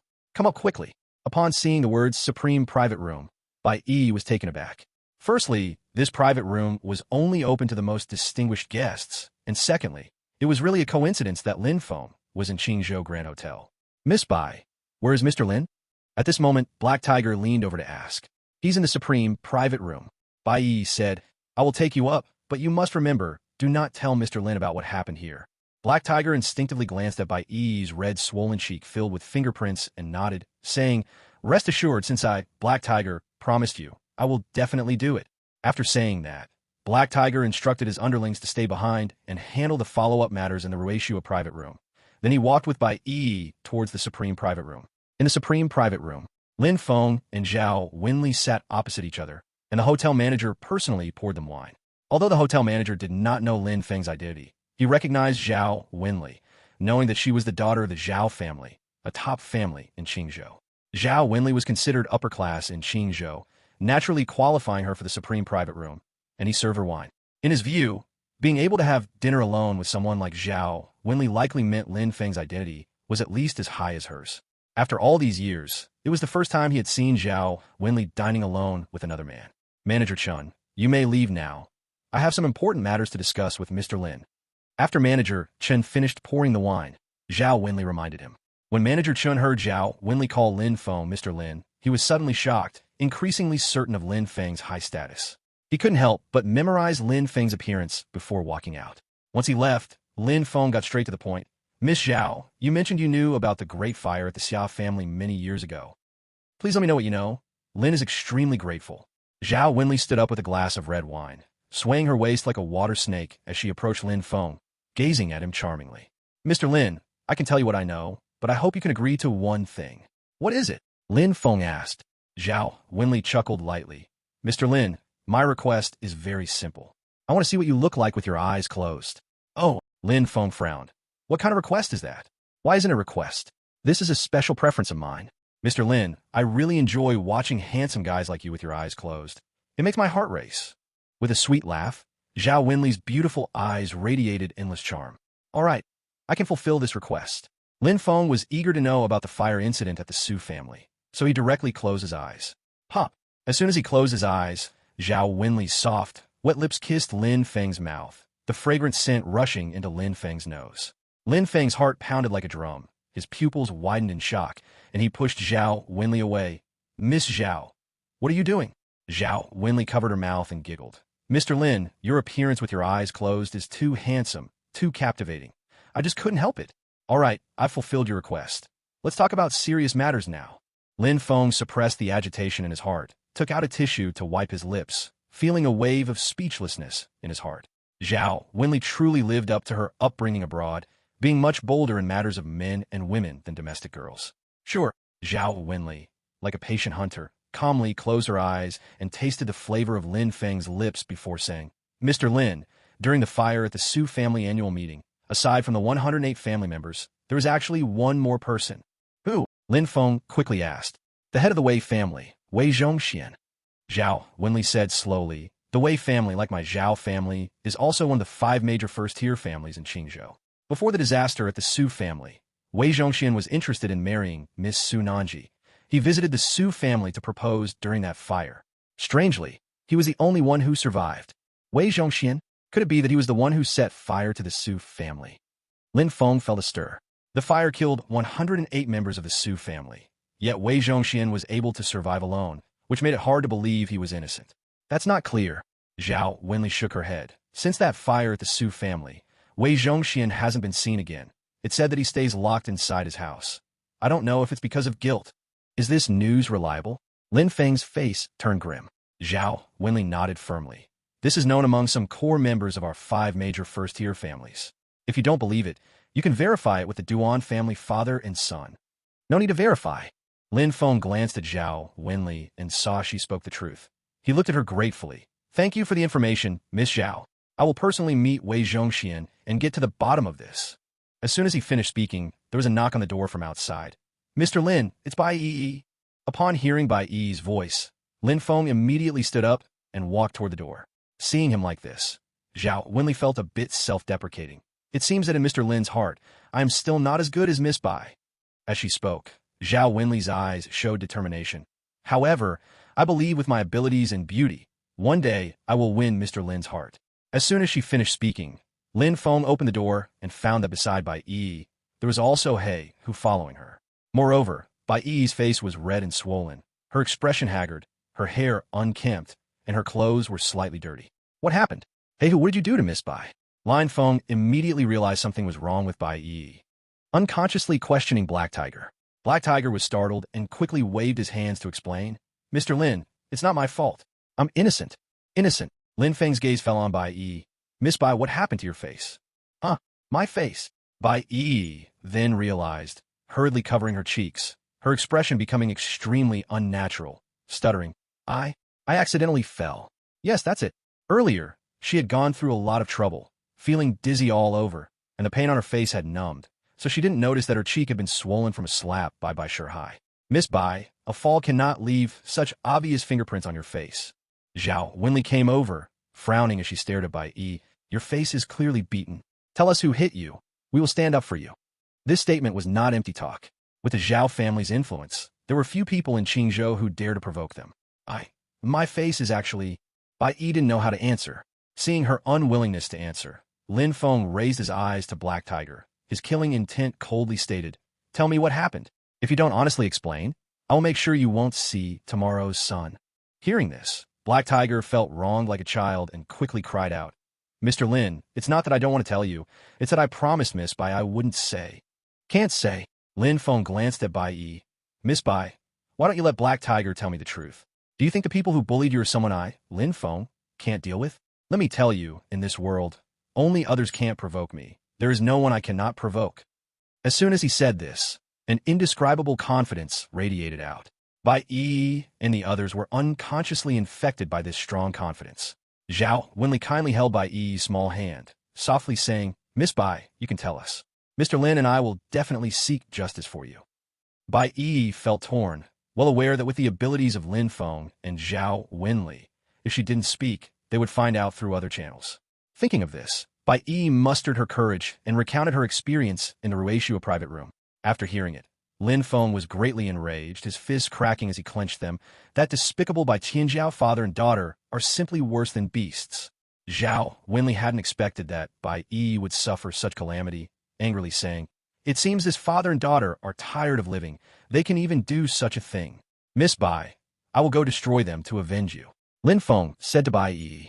Bai Yi quickly stopped him, tearfully pleading, Mr. Lin, forget it. The matter has passed. I believe the Security Bureau will give them a reasonable punishment. After all, they are my relatives, and I don't want to see them die. Hearing this, Lin Feng's killing intent lessened a bit. All right, since Miss Bai doesn't want them to die, I will let them live. Thank you, Mr. Lin. Bai Yi breathed a sigh of relief. At this moment, Lin Feng walked up to Black Tiger, and the latter immediately bowed and saluted, earnestly and fearfully saying, Mr. Lin, I swear, little Tiger absolutely did not bully Miss Bai. Enough. You don't need to be this formal. Lin Feng helped him up, rarely giving him a smile. If it weren't for you today, Miss Bai might have suffered humiliation at the hands of those beasts. I will remember this. If you face difficulties in the future, I can help you once. Boom. Black Tiger trembled all over, tears of excitement streaming down. He had deliberately brought Bai Yi to meet Lin Feng for this promise. Otherwise, saving Bai Yi this time would be equivalent to saving himself. Thank you, Mr. Lin. Thank you, Mr. Lin. Black Tiger was so excited that he could hardly speak clearly. Lin Feng smiled faintly. Don't be too happy yet. I'm not someone who helps with everything. If you ask me to do something harmful, not only will I refuse, but I will also take justice into my own hands and deal with you. I dare not. Little Tiger does not dare. Black Tiger shivered, then cautiously asked, Mr. Lin, can I have your phone number? What if I encounter difficulties and can't find you? Here you go. Lin Feng tossed him a business card. Black Tiger hurriedly caught it, treating it like a treasure, and tearfully said, Thank you, Mr. Lin, for the number. Thank you, Mr. Lin, for the number. After speaking, Black Tiger carefully placed the business card into his pocket and smartly prepared to take his leave. Lin Feng walked up to him and whispered, Miss Bai is kind-hearted and doesn't want to see that pair of beastly father and daughter die, but their actions upset me greatly. Do you know what to do? Black Tiger, quick on the uptake, quickly replied, Please rest assured, Mr. Lin, I will make them wish they were dead. Very good. You can go back now. Lin Feng patted his shoulder and said with satisfaction, All right then, Mr. Lin, little Tiger is leaving. After exchanging goodbyes, Black Tiger left contentedly with the others. Lin Feng then approached Bai Yi, who apologetically said, I'm sorry, Mr. Lin. I've caused you trouble. Lin Feng shook his head. This incident started because of me. I'm the one who should say sorry. Don't talk for now. Let me treat your wounds. In Lin Feng's view, if it weren't for old Master Bai's consideration for him, Bai Tianjiao and his daughter wouldn't have targeted Bai Yi with their fury. Treat wounds? Could it be that Mr. Lin also knows medicine? Zhao Wenli and Bai Yi were both a bit surprised. Lin Feng nodded noncommittally. Years ago, Marshal Li not only passed down martial arts, military strategies, but also medical knowledge and skills to him. As a retired marshal of the Dragon Country, Marshal Li possessed vast and diverse knowledge that most ordinary people do not have. It could be said that Lin Feng's medical skills rank among the best in the world, second only to Marshal Li himself. Miss Bai, after my treatment, you will be able to recover by tomorrow morning after a good night's sleep. After Lin Feng pointed at several acupuncture points on Bai Yi, he turned to Zhao Wenli and said, Miss Zhao, I hope you can help send Miss Bai back home. Thank you. Zhao Wenli was more than happy to comply, charmingly laughing. Don't worry, I will safely deliver Miss Bai home. Good. Once Lin Feng ensured everything was arranged, he called Su Ziqing. Su Ziqing, come to Qingzhou Grand Hotel in 10 minutes to take me to the Wei family. I want to see Wei Zhongxian tonight. Chapter 67. Rooting out the problem. According to Zhao Wenli, Wei Zhongxian was the only person who walked out alive from the fire at the Su family back then. It's likely that questioning Wei Zhongxian could reveal the truth about the fire. Lin Feng even sensed that Wei Zhongxian might be closely connected to the Su family fire. No matter what the truth behind the Su family fire is, Lin Feng must find Wei Zhongxian to clarify things. Outside Qingzhou Grand Hotel, several Guard Bureau cars were parked, and a group of Guard Bureau staff were busy setting up a cordon. Lin Feng knew that Dong Bing had been killed at the hotel by Bai Shihai. These guards were here to handle the matter. Master Leader Su Ziqing had already been waiting outside the hotel. When she saw Lin Feng come out, she whispered, "Dong Bing is dead. My subordinate has been investigating him during this time, and it shows that this person has no connection to the Su family fire.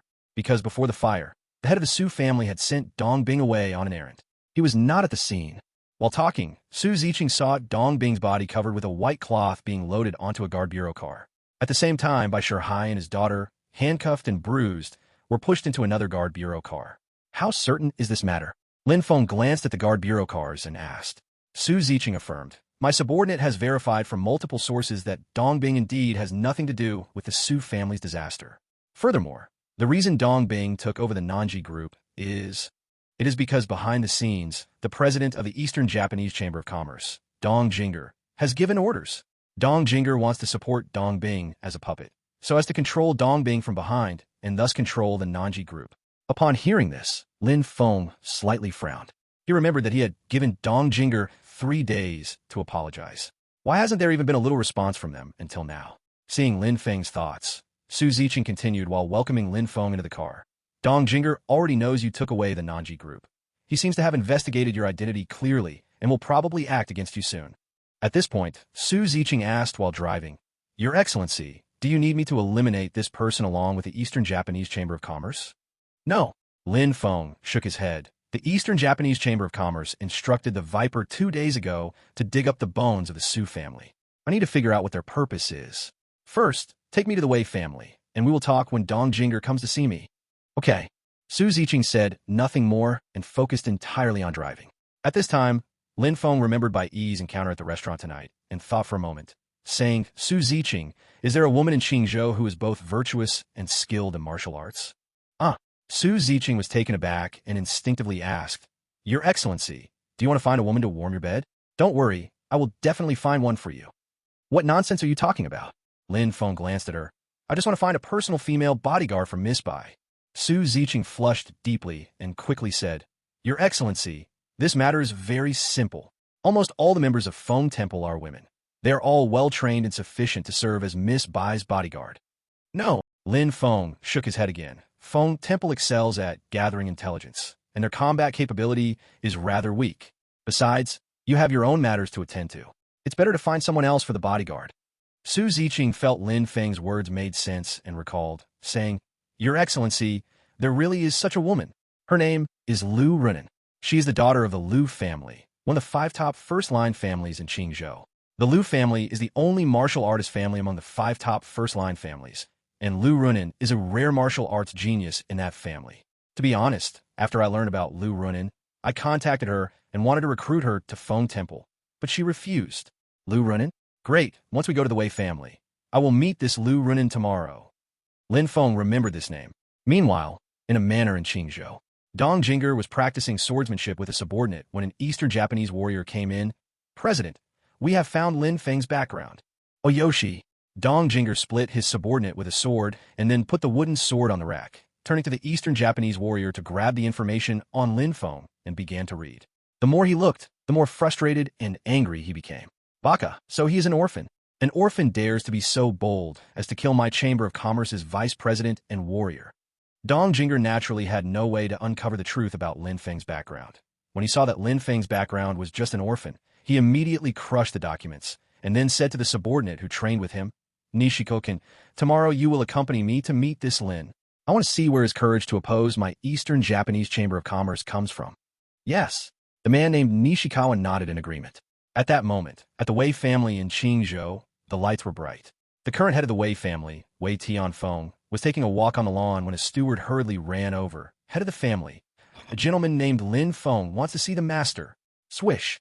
Wei Tianfeng's expression changed slightly. "Lin Feng? Who is this person? Go tell him that the master has gone to bed and cannot meet." The steward had a troubled look on his face, hesitating to speak. Wei Tianfeng was somewhat annoyed. What? Is it so hard to refuse this Lin Feng? Head of the family, Lin Feng came with Su Temple Master, and he seems to have an extraordinary relationship with Su Temple Master. If we refuse, I'm afraid.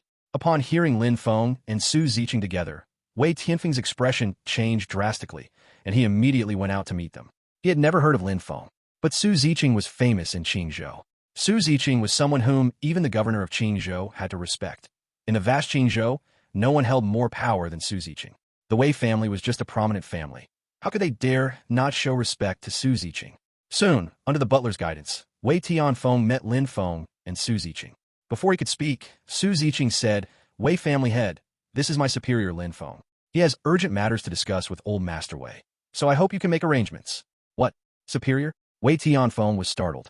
He could not afford to offend Su Ziqing, let alone her superior. Quickly, Mr. Lin, please come in. Wei Tianfeng wiped off his cold sweat and hurriedly ushered Lin Feng and the others inside with great reverence. In a short while, Lin Feng and the others were welcomed into the Wei family's reception room. Wei Tianfeng personally prepared tea for Lin Feng and carefully asked, Mr. Lin, may I ask what urgent matter you wish to discuss with my old master so late? Rude, Su Ziqing reprimanded. Wei family head, what business my superior has with old Master Wei is something you can ask. Su Ziqing, do not be disrespectful, Lin Feng rebuked. Su Ziqing stepped back. Lin Feng smiled and said, Wei family head, I apologize for troubling you at such a late hour. I truly have urgent matters to discuss with old Master Wei. This matter is confidential, so I cannot disclose it. I hope you can understand. No problem. Wei Tianfeng quickly waved his hand. With a face full of embarrassment, he said, Mr. Lin, you have come at an unfortunate time. My old master is currently in a coma and likely cannot meet with you. Chapter 68. Cannot be saved. Upon hearing this, Su Ziqing got angry. In her eyes, the other party was just trying to come up with excuses to evade Lin Feng. Wei family head, how can this be so coincidental? Just as my superior wanted to meet old Master Wei, he falls into a coma. Su Ziqing could not help but sneer. Do you not want my superior to see old Master Wei? Or are you trying to obstruct something? Su Palace Master, I dare not.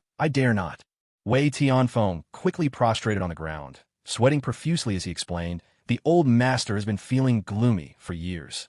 Just yesterday evening, he suddenly collapsed. If we hadn't found him in time, he would have already left us. Please, Su Palace Master and Mr. Lin, see through this. I would not dare deceive you. Oh, Su Ziqing and Lin Feng exchanged glances, both noticing that Wei Tianfeng was not lying.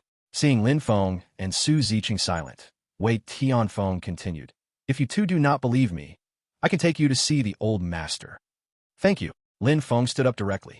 He believed that as long as Wei Zhongxian was not dead, with his medical skills, he could awaken Wei Zhongxian. Mr. Lin, Su Palace Master, this way please. Wei Tianfeng hurriedly led the two to another room. This was a room of over 100 square meters, furnished with a hospital bed and many advanced medical devices. On the hospital bed lay an elderly man with gray hair, unconscious. It was Wei Zhongxian. This room was the Wei family's private hospital room. For a wealthy family like the Wei family, having a private hospital room was quite normal. Establishing a private hospital was also quite common. In the room, there was a young girl and an old Chinese doctor who was examining Wei Zhongxian. The old doctor frowned, occasionally sighing and shaking his head. Dr. Hua, how is it? Wei Tianfeng walked over and asked in a low voice. Dr. Hua helplessly cupped his hands to Wei Tianfeng. Wei family head, my medical skills are limited. I can only guarantee that the old master will live until midnight tonight. You should prepare the old master's funeral. Boom. Wei Tianfeng staggered a few steps, nearly falling down, feeling as if he had aged several years in an instant. Dr. Hua, has my father's illness worsened to this extent? Is there really no hope for him? No, from a certain perspective, he can still be saved. Dr. Hua said, there is a medical genius in our dragon country. He was called a contemporary Li Shizhen by the world. He possessed the ability to bring the dead back to life. If he could be found, he would surely be able to awaken old Master Wei. Contemporary Li Shizhen? Lin Feng's expression became strange upon hearing these words. If he remembered correctly, Marshal Li also had the title of contemporary Li Shizhen, and Marshal Li passed his medical skills to him, and currently his medical skills could reach more than 99% of Marshal Li's. Hearing there was still hope for Wei Zhongxian, Wei Tianfeng quickly grasped the big hand of Dr. Hua, urgently saying, Dr. Hua, where is this contemporary Li Shizhen? Can you invite him to treat old master? As long as Dr. Hua can help with this, I am willing to offer you great benefits. Sigh. Dr. Hua let out a heavy sigh and fell silent. Wei Tianfeng panicked and quickly said, Dr. Hua, please rest assured, I will definitely keep my word. As long as you are willing to help, feel free to set any conditions, and I will do my best to meet your needs. Dr. Hua still did not speak. The girl then said, Master Wei, it's not that my grandfather is unwilling to help you, but rather that even my grandfather doesn't know where the contemporary Shurjin is. Furthermore, even if we find him, it would be extremely difficult to ask someone of his status to come and treat a patient. The hope that Wei Tianfeng had just ignited was shattered in an instant. If even Dr. Hua couldn't find contemporary Shurjin, then it surely would be hopeless. Is it possible that old master's fate ends here? Wei Tianfeng looked unwillingly at Wei Zhongxian, his eyes turning red as tears flowed out. Who says men don't have tears? It's just that they haven't reached their sorrowful limit yet. As Wei Zhongxian, being the father of Wei Tianfeng and having led the Wei family for decades, the thought of leaving this world was too much for Wei Tianfeng to bear. Master Wei, please accept my condolences. I must take my leave. Dr. Hua patted his shoulder and then was about to leave with his granddaughter. Wei Tianfeng once again grasped his arm and eagerly asked, Dr. Hua, is there really no hope? Dr. Hua smiled bitterly. I have exhausted all means just to barely keep old Master Wei here till now. I have done my best, I'm sorry. After speaking, Dr. Hua shook his head in self-deprecation, secretly feeling that, throughout his life in medicine, he has been helpless too many times. There are countless difficult and complicated illnesses in the world, and even if he devoted his life to researching medicine, he couldn't cure every single disease. Master Wei, I apologize. Dr. Hua's granddaughter also said apologetically. Immediately after, the grandfather and granddaughter were about to leave. Wait, Lin Feng opened his mouth. Dr. Hua had already noticed Lin Feng and Su Ziqing, and now seeing Lin Feng speak, he curiously asked, Sir, do you have anything else to say? If you want me to stay and continue saving people, I must regretfully tell you that even if I stay, the outcome will be the same. I cannot snatch people from the hands of the King of Hell. Is that so? You can't, but I can. After Lin Feng finished speaking, he directly walked towards Wei Zhongxian. Dr. Hua thought he had misheard, staring blankly at Lin Feng. Sir, what did you say? Do you have a way to save old Master Wei? That's right. Lin Feng nodded and grasped Wei Zhongxian's wrist to check his pulse. Seeing this, Dr. Hua couldn't help but stop in his tracks. Wei Tianfeng looked blankly at Su Ziqing, as if asking if Lin Feng was serious about this. And the girl frowned, saying, Sir, since my grandfather has already concluded that old master cannot be saved, then unless the contemporary Shurjin comes, no one can save him. Shut up. Lin Feng glanced at her. Give me a quiet environment. Thank you. The girl widened her beautiful eyes, pointing at herself. What did you say? Shut up. Do you know who I am? I am Hua Yingying, the granddaughter of the first god doctor of Qingzhou, Hua Ximiao. Who do you think you are? Even Master Wei wouldn't speak to me like this. You actually... Since she was a child, due to Hua Ximiao being a divine doctor, she had been respected wherever she went. How had she ever been scolded like this by Lin Feng? She suddenly felt unhappy. Yingying, you must not be rude. Hua Ximiao saw that Lin Feng's pulse checking was more professional than his, and he could not help but treat him with more respect. After scolding his granddaughter, he quickly walked to Lin Feng's side and whispered, Young master, are you also a person of medicine? Do you really have a way to save old Master Wei? Lin Feng glanced at him, displeased. Dr. Hua, please give me a quiet environment. Thank you. This. Hua Ximiao's old face flushed red, secretly wondering what kind of person this was, speaking to him like that. Chapter 69, Thunderstorm Pear Blossoms, Trembling Acupuncture. Hua Ximiao was known as the #1 in the medical field of Qingzhou, even crowned with the title of Divine Doctor. Since gaining prominence, he had become a guest of honor among dignitaries and was respected wherever he went. Who would dare speak to him like Lin Feng did? Though he was quite displeased, being older, his cultivation and demeanor were much better than a young person like Hua Yingying. All right then, I will see the young master's skills. Hua Ximiao sighed and carefully retreated to Hua Yingying's side, his dim, old eyes intensely fixed on Lin Feng. Perhaps it was Lin Feng's pulse-checking technique that amazed him, or maybe Lin Feng's confidence and composure infected him. Hua Ximiao began to expect great things from this young man. Not only him, but even Wei Tianfeng, who had lost hope, instantly regained his hope, nervously watching Lin Feng. Master Lin, could it be that there is a divine medical skill? Su Ziqing looked at Lin Feng in surprise, feeling that this powerful man was becoming more and more unfathomable. And Hua Yingying, seeing the hopeful expressions of the crowd towards Lin Feng, could not help but frown and mutter, Humph, playing tricks. My grandpa couldn't cure his illness. I don't believe anyone besides this worldly Shurjin can. What a show. Ying, do not speak carelessly. Huasamayo glared at her, speaking earnestly. Grandpa has always told you, there are people beyond people. There are heavens beyond heavens. There are countless extraordinary people in this world. We should never be arrogant because of our talent, but always remain humble. Understand? Hua Ying looked at Huasamayo in disbelief, lowering her voice. Grandpa, you can't really believe he can wake old man Wei, can you? What? Is there a problem? Huasamayo frowned. Ying, you cannot judge a person by their appearance, nor can you measure the sea in a bucket. Grandpa often teaches you to see beyond the surface. Throughout history, there have been many young prodigies with astonishing talents. This young master, whether in demeanor or pulse-checking posture, gives me a feeling that he should be an extraordinary person with superb medical skills. Hua Ying couldn't help but laugh. Grandpa, you must be seeing things. Just him. What? Do you have something to say? I told you to be quiet. Can't you hear? Lin Feng looked at her, then flicked his finger. A coin shot out, striking a specific acupoint on Hua Ying. Hua Ying's expression changed slightly. Her mouth opened, feeling like she couldn't speak.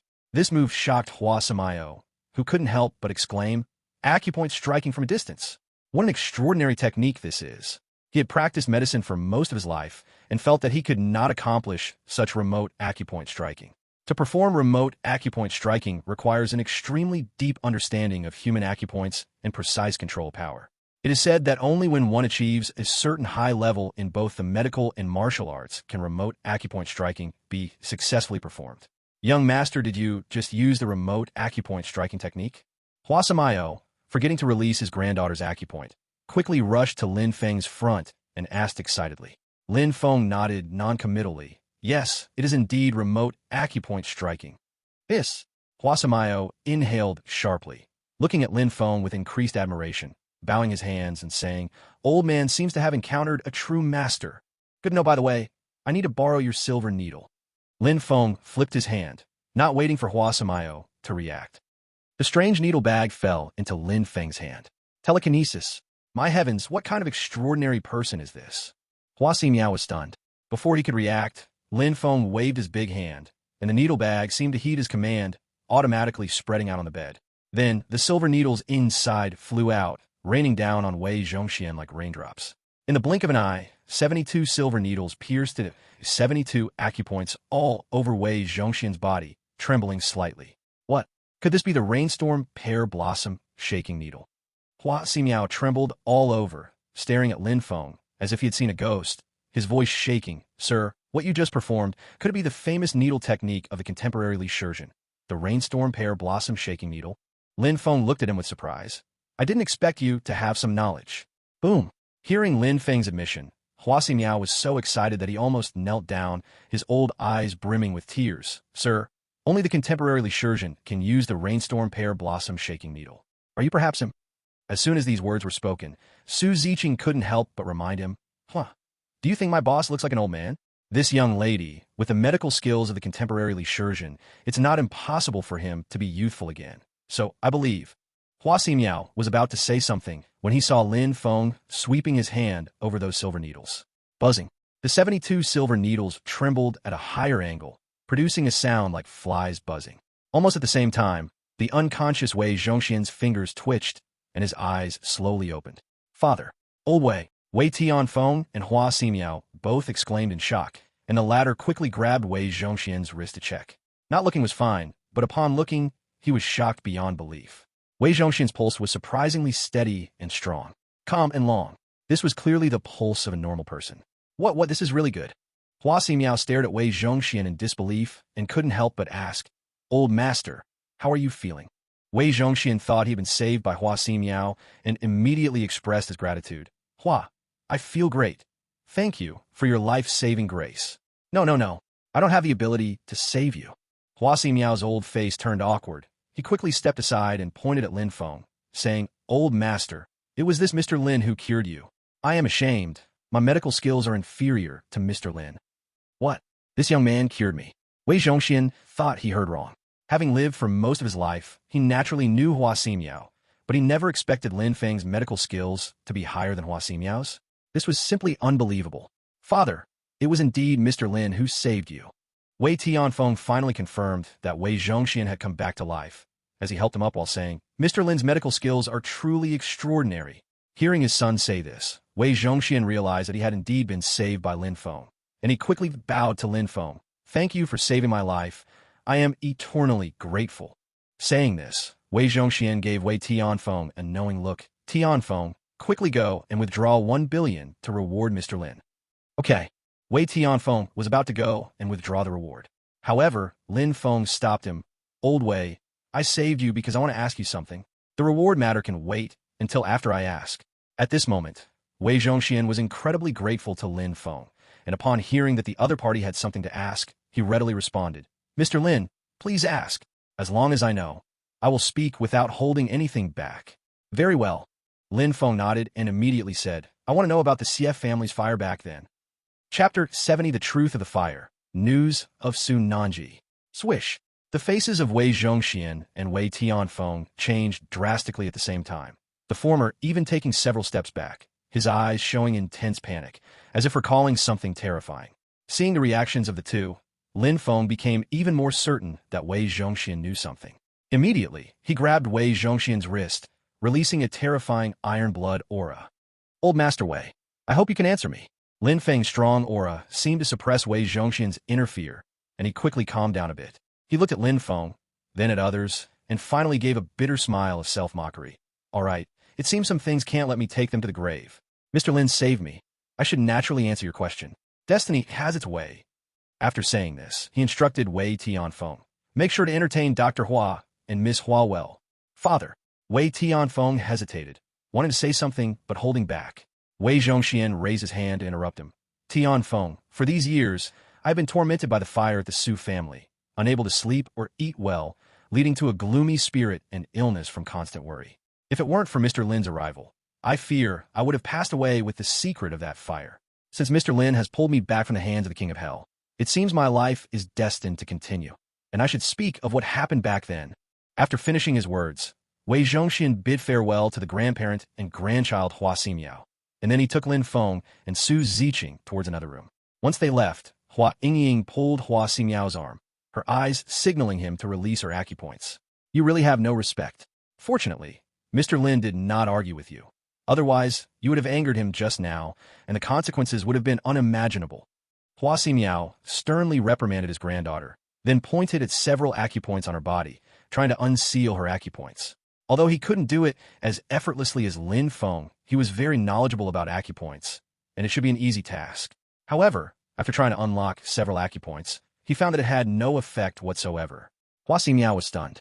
He thought to himself that Lin Feng's acupoint technique was incredibly powerful, to the point that even his medical skills couldn't unseal the points. See? I told you not to be so talkative. Mr. Lin probably wants to punish you by making you keep quiet for a while. As for me, I can't help anymore. My medical skills are no match for Mr. Lin's, so I can't unlock your acupoints. You can only wait until later to ask him for help. After several unsuccessful attempts, Hua Ximiao said this somewhat impatiently. Hua Yingying was nearly in tears, pointing at her mouth and making muffled sound from her throat, seemingly pleading with Hua Ximiao to try again. But Hua Ximiao had already exhausted all means. What more could he do? Dr. Hua, Miss Hua, I will take you to the lounge to have some tea while we wait for Mr. Lin. Wei Tianfeng said. Apologies for the disturbance. Hua Ximiao nodded and led his somewhat dejected granddaughter toward the lounge. On the other side, Lin Feng and the two others arrived at Wei Zhongxian's study. This study belonged exclusively to Wei Zhongxian. Nobody was allowed to enter without his permission, and he usually came here only to discuss important matters. Wei Zhongxian seemed immersed in terrifying memories, trembling all over as soon as he sat down. Old Master Wei, Lin Feng reminded him. Wei Zhongxian tried hard to maintain his composure, lit a cigar, and took a deep puff before slowly saying, Mr. Lin, how much do you know about the fire at the Su family? Not much from the clues I've investigated. It seems the Su family had a sudden fire. There doesn't seem to be a murderer. Lin Feng said bluntly. Haha, so it really is that way. Wei Zhongxian's mood stabilized a bit, shaking his head and laughing. With that person's involvement, it seems the information available from the outside world is truly limited. That person? Who is he? Lin Feng stared intently at Wei Zhongxian. He was sure he hadn't guessed wrong. The fire at the Su family was not that simple. Su Ziqing also asked. A person who allows the Temple of Feng to find no further clues must be in a very high position. With a flash, Wei Zhongxian looked at Su Ziqing in surprise, his pupils wide open. What did you say? You are from the Temple of Feng. Clearly, he had been shut in at home for years and did not recognize Su Ziqing. However, he had heard of the Temple of Feng. Even the governor of Qingzhou had bowed down to it. Indeed, I am Su Ziqing, the master of the Qingzhou branch of the Temple of Feng. This Mr. Lin is our Master Lin Feng. Su Ziqing did not hide it. She believed that when Wei Zhongxian learned their true identities, it would dissolve more of his fear and apprehension. Boom! Wei Zhongxian was so shocked by the identities of Lin Feng and the others that he stood up, hastily bowing to them, his attitude clearly much more flattering. So it's Master Lin and Master Su. My eyes were blind, my apologies. No problem. Lin Feng waved his hand. Old Wei, you don't need to have any worries. The Su family's matters are currently taken over by my Feng temple. We can protect your safety. Upon hearing this, Wei Zhongxian completely relaxed, letting out a heavy sigh. Good. With Master Lin's word, I can rest assured. Wei Zhongxian sat back down and began to recount the events of the past. Master Lin, Master Su, please don't laugh at me. Miss Su Nanji was one of the 3 beauties of Qingzhou during her lifetime. Although I am quite old now, my sword has not lost its sharpness. I still admire young and beautiful women. I had set my sights on Miss Su and wanted to marry her. That year at the Su family's annual meeting, I took my driver and personally went to the Su family to propose to the head of the Su family. However, as Wei Zhongxian said this, his previously relaxed expression turned fearful again. However, just as I was about to propose, a group of men in black stormed in, and without saying a word, ruthlessly slaughtered the Su family members. One by one, the Su family members cried out in pain and fell into a pool of blood dead. Later, they held Miss Su and her parents hostage, pressuring them for something. When Miss Su's parents did not answer, they were directly killed. Then, at this point, Wei Zhongxian was already terrified to the extreme, and he could hardly get the words out. You don't need to be afraid. Lin Feng pointed at a vital spot on Wei Zhongxian, and suddenly, the fear within him dissipated considerably. He looked at Lin Feng in surprise and nodded, continuing to speak. Later, they took Miss Su away and burned down the Su family and all the Su family members. As soon as these words were spoken, Lin Feng and Su Ziqing became uneasy. Lin Feng even stood up, his voice trembling as he asked, "What did you say? Miss Su was taken away? Could it be that Miss Su did not perish in that great fire?" "Yes, I saw with my own eyes that Miss Su was taken away by them." Wei Zhongxian did not know about Su Nanji's relationship with Lin Feng and could not understand why Lin Feng reacted so dramatically upon hearing that Su Nanji had been taken. Continuing, those people probably wanted to find something from the Su family. They did not get any information from the other members of the Su family, so they took Miss Su to question her. Chapter 71, Jiangnan Wangling. Even though Lin Feng's heart was as calm as still water, and he had long cultivated a powerful mindset that remained unshaken in the face of great danger, at this moment, he could no longer keep calm. He had always believed that Su Nanji perished in that great fire. After all, the Su family graveyard buried all the remains of the Su family. Now it seemed that the bones mistaken for Su Nanji were probably those of Wei Zhongxian's driver. Because of this, his gratitude towards Su Nanji shifted to Bai Yi. He never expected that Su Nanji might still be alive. The thought that his benefactor might still be alive made Lin Feng feel an intense urge to find Su Nanji immediately. Old Wei, where was Miss Su taken? Who were the people that took her? And who were the murderers who stormed into the Su family and slaughtered the family? Lin Feng suppressed his excited emotions, tightly holding Wei Zhongxian's shoulders, his fierce gaze fixed firmly on Wei Zhongxian. His uncharacteristic display startled Wei Zhongxian. Could it be that Miss Su has an unusual relationship with Master Lin? Otherwise, why would Master Lin react so strongly?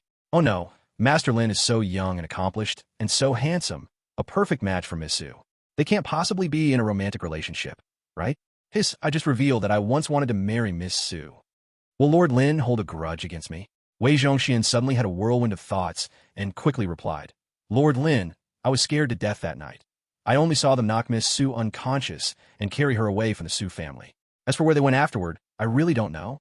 Moreover, I remember the person who took Miss Su was wearing a bright red mask, probably around 40 years old, with a round birthmark the size of a 1 yuan coin on the back of his right hand. The other criminals wore various costumes and had evil masks, and there were at least 20 of them. In retrospect, they probably didn't belong to the same force. Boom! Upon hearing this, Su Ziqing's face changed dramatically. She immediately stood up, her expression grave as she asked, Old Wei, are you sure the person who took Miss Su had those features? She recalled that the head of the Song family had once said before he died that the reason the Song family dug out Lin Feng's kidneys and almost killed him was because a man with the same characteristics had instructed them. Could it be that the one who framed Lin Feng and kidnapped Su Nanji was the same person? Lin Feng thought of this too, staring motionless at Wei Zhongxian. Wei Zhongxian felt a chill as he was watched by the two, and he nodded firmly. I won't misremember. The characteristics of the person who took Miss Su are too obvious. He seemed to be the leader of that group, and it was he who ordered the others to let me go. Who is he? Why did he let you go? Lin Feng asked. Since Wei Zhongxian had witnessed them destroy the Su family, there was no reason for the group to let him go alone. To eliminate the root cause is the only way to ensure that the secret will never leak out. Wei Zhongxian shook his head with a bitter smile. I really don't know that person's identity. It seems he let me go because of my maternal family. Your maternal family? Lin Feng frowned. Yes, Lord Lin doesn't know, but my maternal family, the Chun family, is one of the 10 great clans in the capital. The Chun family has a long-standing heritage and possesses considerable connections and power in the military, government, business, and martial arts circles of the Dragon Kingdom. I suspect he let me go out of fear of the Chun family. Wei Zhongxian speculated. If this person takes my life, it might provoke a feud with the Chun family. That would be very troublesome. Plus, they all wore masks, so even if I were at the scene, I wouldn't know who they were. Once these words came out, Su Ziqing leaned in closer to Lin Feng's ear and whispered a few explanations. After hearing Su Ziqing's investigation report on the Wei family, Lin Feng confirmed that Wei Zhongxian was not lying to him. Understand. Lin Feng released Wei Zhongxian's shoulder, gazing at him with gratitude. Old Wei, thank you for your clue.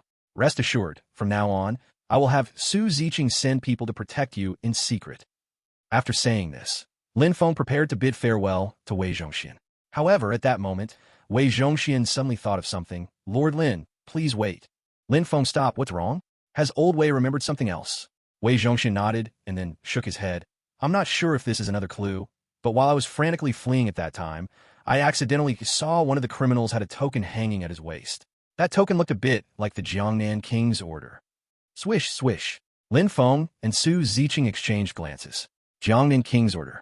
Could it be that the Jiangnan King was also involved in this matter? Old Wei, are you sure about this? Su Ziqing asked hurriedly. Wei Zhongxian shook his head. I cannot be 100% sure, but in my opinion, that token really does look like it. Okay, thank you. Lin Feng nodded, realizing that asking further wouldn't bring any clarity. Su Ziqing then reminded him. Lord, one of the Jiangnan King's adopted sons, Wu Jianfeng, is coming to Qingshou in 2 days to take office as governor. He will surely come to visit you. Maybe you could bring old Wei along. Lin Feng understood her implication and, after a moment of consideration, said, all right, since the massacre of the Su family might involve the Jiangnan King. Anyone related to the king of Jiangnan could possibly be one of the murderers from back then. Old Master Wei can help take a look and see if he is one of those murderers. As soon as he finished speaking, Lin Feng looked at Wei Zhongxian, and before he could speak, the latter quickly stated, rest assured, Lord Lin, I will definitely help you take a look. Thank you. Lin Feng nodded in satisfaction, and then the three of them walked out. Soon, the three of them arrived outside the Wei family, and just as Lin Feng and Su Ziqing were about to bid farewell, they saw Hua Ximiao, Hua Yingying, and Wei Tianfeng rush out. Hua Yingying glared angrily at Lin Feng, as if accusing him of sealing her voice. Hua Ximiao smiled as he came to Lin Feng, bowed respectfully and humbly. Mr. Lin, please wait. I feel ashamed. I have used all my skills and still couldn't unlock my granddaughter's acupoint, so I would like to ask you for help. Upon hearing this, Lin Feng casually pointed at Hua Yingying's heart position. A soft sensation came, making his finger feel slightly numb. Lin Feng's expression changed slightly. He thought to himself that this girl seems to be quite capable, being so elastic. Ahem. After Lin Feng unlocked her acupoint with a single point, Hua Yingying was finally able to speak. Rubbing her sore heart, she angrily said, Lin, you are too much. How dare you make me mute for so long? And you made that spot hurt. Yingying, shut up. Quickly apologized to Mr. Lin. Hua Ximiao scolded. Hua Yingying frowned. Grandpa, he sealed my voice and made it hurt. Why should I apologize to him? What? Hua Ximiao almost wanted to slap his granddaughter. Yingying, didn't you see that Mr. Lin revived old Master Wei? Didn't you see Mr. Lin use the rainflower needle? So what if I saw? You just got lucky, just like a blind cat finding a dead mouse. If it weren't for you treating old Master Wei so many times before him, he wouldn't have been able to wake him up.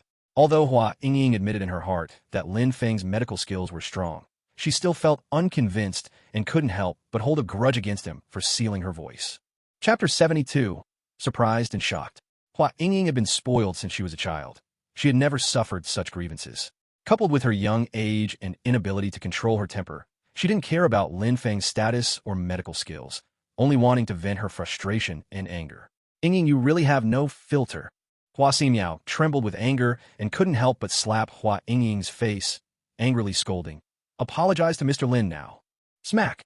The sound of the slap echoed all around. Hua Yingying was stunned. She cupped her cheek, looking at Hua Ximiao in disbelief, her eyes glistening with tears. Grandpa, you hit me? You've never dared to hit me since I was little, and you hit me for that, Lin? Boo-hoo, I'm so sad. So heartbroken. Hua Yingying choked with grievances and ran away crying. Hua Ximiao felt that this granddaughter was too uncontrollable and quickly said to Lin Feng, Please forgive me, Mr. Lin.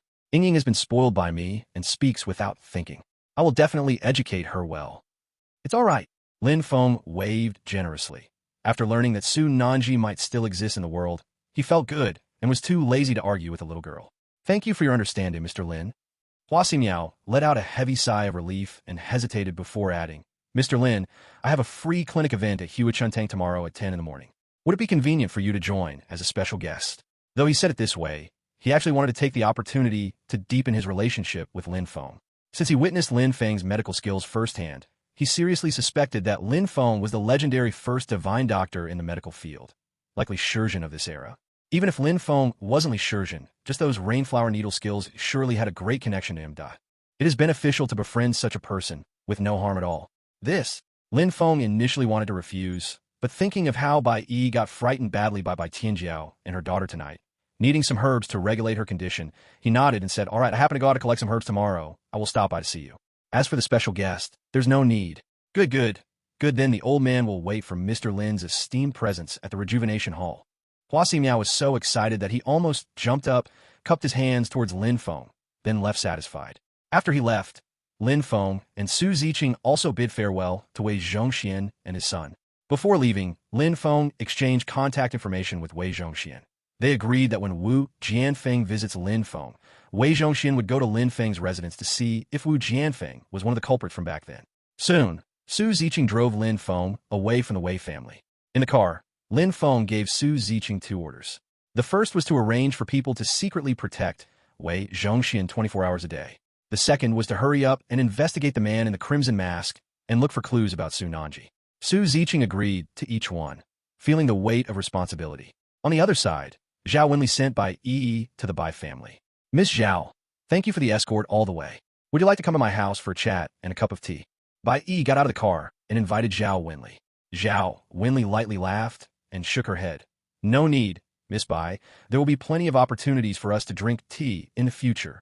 Seeing Zhao Wenli decline, Bai Yi did not insist, nodded and said, All right, I'll go inside first.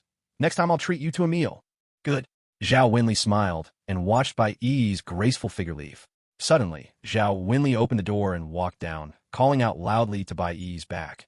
Miss Bai, a man like Mr. Lin, not only do you like him, but I'll be fascinated too. What I want to tell you is from now on, I will compete with you fairly for Mr. Lin. I will definitely make him my man. This statement was so straightforward and bold that it stunned Bai Yi into place. For a long time, Bai Yi finally turned around, looking at Zhao Wenli's fiery and hot body and said, Miss Zhao, you misunderstood. My relationship with Mr. Lin is not what you think. We are just simply friends. Friends. Zhao Wenli covered her mouth and laughed lightly. Miss Bai, we are all women. How could I not see that you have feelings for Mr. Lin? Actually, Bai Yi lightly bit her red lips, wanted to argue back. However, Zhao Wenli interrupted her. All right, Miss Bai, it's getting late. You should rest early. Good night. After saying that, Zhao Wenli flashed her a meaningful smile, turned, and jumped in her car, leaving swiftly. Bai Yi stood in the night. The breeze tangled her hair and also disrupted her emotions. Perhaps my relationship with Mr. Lin is not just a simple friendship. Bai Yi tucked her disarrayed hair behind her ear. Looking at the tail lights of Zhao Wenli's departing car, she murmured, I have never liked to admit defeat, nor do I fear competition. Some things I might not want to let go of, nor do I want to miss Zhao. I hope you can outcompete me. All of this, Lin Feng was unaware of. The next morning, after breakfast, Lin Feng received a call from Bai Yi. Mr. Lin, your medical skills are truly amazing. My face has really recovered to its original state. That's good. When Lin Feng heard that, Bai Yi was in good spirits. He knew she had already come out of the shadow from last night, secretly relieved, and said, "Miss Bai, I will head out to collect some medicine for you to help with your recovery." "Mr. Lin, there's no need to go through so much trouble, right?" Bai Yi was pleasantly surprised, her heart brimming with joy. She was very clear about Lin Feng's identity. He was the former warlord of 10 Stars and now the current master of the Wind Temple. He held a high position and power that made her look up to him. Such a great person was actually going to personally gather medicine for her to help her health. "It's no trouble at all, it's what I should do." Lin Feng smiled slightly, thinking to himself that since Bai Yi had done so much for Su Nanji and the Su family, what was getting her some medicine to him? Then, "Thank you, Mr. Lin. I will go to Nanji Group to handle some matters. Just call me when you arrive." Bai Yi struggled to contain her excitement and said with a trembling voice, "You've worked hard." Lin Feng chuckled softly, then hung up the phone. "Master Lin." A fragrant breeze approached, and a tall woman with short hair and a spirited demeanor walked over. "Who are you?" Lin Feng felt that this woman was very unfamiliar. But since she called him master, she must be a member of the Feng Shrine. As expected, the woman introduced herself. "Master, my name is Inge. I just returned from a mission. Master Su sent me to assist Miss Bai in handling affairs related to Nanji Group. I specially came to report to you." "Inge." Lin Feng remembered this name and nodded. "Good. Since Su Ziqing sent you, you must have remarkable abilities. All right, go ahead and report to me anytime if you have any problems." "Yes, master." Inge bowed respectfully and quickly left. Lin Feng glanced at the time, planning to first get medicine for Bai Yi, then check out Hua Ximiao's charity event, and finally visit the Liu family to see Liu Runin and find out if he could recruit her to be Bai Yi's personal bodyguard. Just then, a group of people from the east came over, and the leader sneered. "Lin Feng, the president has finally found you." Chapter 73, Blood Moon Ring. This group of East people was led by Dong Jinger, the president of the Qingzhou East Chamber of Commerce. After investigating Lin Feng's identity clearly, Dong Jinger thought Lin Feng was just an orphan who knew some martial arts and acted recklessly. With such a trashy background, he wouldn't fear him at all. Seeing this group of people, Lin Feng's expression slightly darkened, and he looked directly at Dong Jinger. "Are you Dong Jinger?" Swipe. Dong Jinger's expression changed. He thought to himself that this was their first meeting. How could Lin Feng know him? But then he thought it made sense. The East Chamber of Commerce had a significant reputation in Qingzhou, and he was indeed one of the notable figures there, often appearing on magazine covers. So it was reasonable for Lin Feng to recognize him. "That's right. I am Dong Jinger." Dong Jinger came back to his senses, coldly staring at Lin Feng. "Kid, you have some big guts to dare to kill my vice president and take the Dong Group. Don't you know this is asking for death?" Lin Feng answered without addressing the question. "Dan Dan Da. You came just in time. There is something I want to ask you." Upon hearing this, Dong Jinger and the others were stunned. What is happening? Shouldn't Lin Feng be afraid of them? Why does Lin Feng not show any fear of them at all? Not only that, but Lin Feng actually wants to ask him something? This isn't how the script goes. "Baka, you're about to die. What right do you have to ask the president questions?" One of the warriors was extremely displeased with Lin Feng's calm demeanor. Holding the hilt of his sword, he stepped forward and scolded, "You, quickly kneel down and prepare to die." Baka stepped back. Dong Jinger slapped that warrior across the face. "You have no place to speak here." The warrior glared at Lin Feng unkindly and then retreated. Dong Jinger retracted his hand and looked with interest at Lin Feng. "Well, I would like to hear what you want to ask. Feel free to ask. As long as I know, I will definitely tell you. After all, your life is on a countdown." "Very well. With your words, I may consider leaving your whole corpse later." Lin Feng sneered, disregarding Dong Jinger's unpleasant expression, and then directly said, "What do you want to do by having the Viper dig up the Su family's bones?" From the clues he currently had, the East Chamber of Commerce wanted to excavate the Su family cemetery to remove the bones of the Su family members. "Oh, is this the question you want to ask?" Dong Jinger thought for a moment and laughed. "All right, considering you are about to become a dead man, I will tell you. We are digging up the bones of the Su family to search for a ring." "Ring?" Lin Feng was even more confused and continued to ask, "What ring? Why do you want to search among the Su family's bones?" Dong Jinger was quite annoyed by the consecutive questions, and he impatiently said, "Lin, you're asking too many questions. Fine. I'll tell you. That ring is called the Blood Moon Ring. We couldn't find it in the ruins of the Su family building, so we can only search among their bones." "Blood Moon Ring? What's the use of this ring? Why are you going to such lengths to find it?" Lin Feng persistently asked again.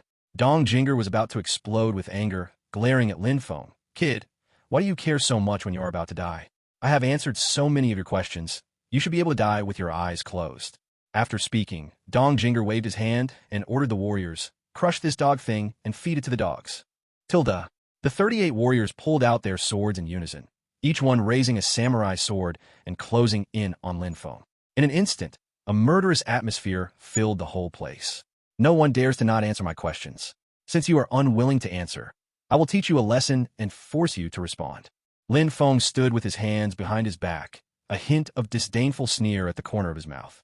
Teach me a lesson? Ha ha, are you scared, silly? Baka, warriors, what are you hesitating for? Quickly chop him up. Dong Jinger laughed wildly.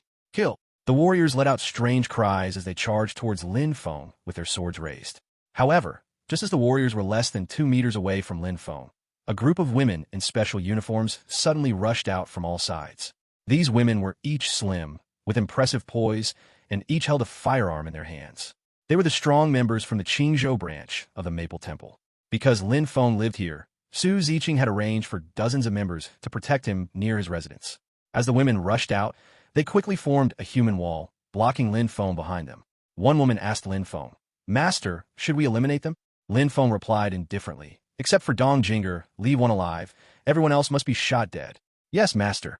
The women took their orders and then all pulled the triggers. Click, click, click. The sound of triggers being pulled echoed throughout the area. Dong Jinger and the others were stunned. The warriors rushing towards Lin Feng were all frozen in place, breaking out in cold sweat, caught in a dilemma. They never expected that Lin Feng had so many armed individuals hiding there. With dozens of firearms present, how could they compete with Lin Feng while wielding only cold weapons? "President, what should we do?" One warrior asked anxiously. Dong Jinger suddenly came to his senses and feigned calmness, shouting, "Lin Feng, no one in Long Country is allowed to carry guns outside of the government offices. Who are you trying to scare with a bunch of women and toy guns?" "Toy guns?" Lin Feng mocked. "Is that so?" Bang, bang, bang. As soon as the words fell, the women of the Maple Temple pulled the triggers and fired. Dozens of bullets accurately shot into the foreheads of those warriors, directly causing their heads to burst. Watching one warrior after another fall dead, Dong Jinger was so scared that he nearly wet himself. "Baka, these aren't toy guns, they're real guns." "Damn it. Isn't this guy an orphan with no background? How could he have so many armed followers?" Dong Jinger realized he had kicked an iron plate and shouted anxiously to a nearby young man, "Sichuan-kun, hurry, protect me, and get me out of here." The young man was Sichuan, who had practiced swords with him before, and also Dong Jinger's bodyguard. This person had 2 swords at his waist and did not charge at Lin Feng like the other warriors. Instead, as bullets flew towards him, he swiftly drew his sword to slash the incoming bullets in half. Hearing the voice of Dong Jingri, Sichuan quickly withdrew his katana and grabbed Dong Jingri, swiftly running towards the outside. "Chase!" The women were about to pursue. But Lin Feng stopped them. "No need. They won't escape." "Master Zone, what do you mean?" The women were puzzled. However, in the next moment, Lin Feng took a step forward and casually kicked a pebble on the ground. Sizzle. Like a helicopter flying by, the pebble pierced through the air, making a sharp, explosive sound. Sichuan, who was fleeing, felt the danger and quickly shoved Dong Jingri away, turning around like lightning to draw another katana, crossing the 2 blades to slash at the pebble. Boom! His 2 blades struck the pebble with deadly precision, but the expected shattering did not happen. Instead, his blades were shattered into pieces by the pebble's immense force, and the pebble pierced through his forehead without any obstruction. "What?" Sichuan's pupils widened, and before he died, he could only utter these 2 words. Then, like a watermelon exploding, his head burst open, and he fell straight down. Chapter 74. Return Spring Hall. Thud! Sichuan's headless corpse fell heavily before Dong Jingri, startling Dong Jingri into a scream. He never expected Lin Feng to be so powerful, even with so many warriors with him. They were all dead in less than a minute. If it weren't for Sichuan's hot blood splattering on him, making him feel the warmth and the smell of blood, he would surely think this was a dream.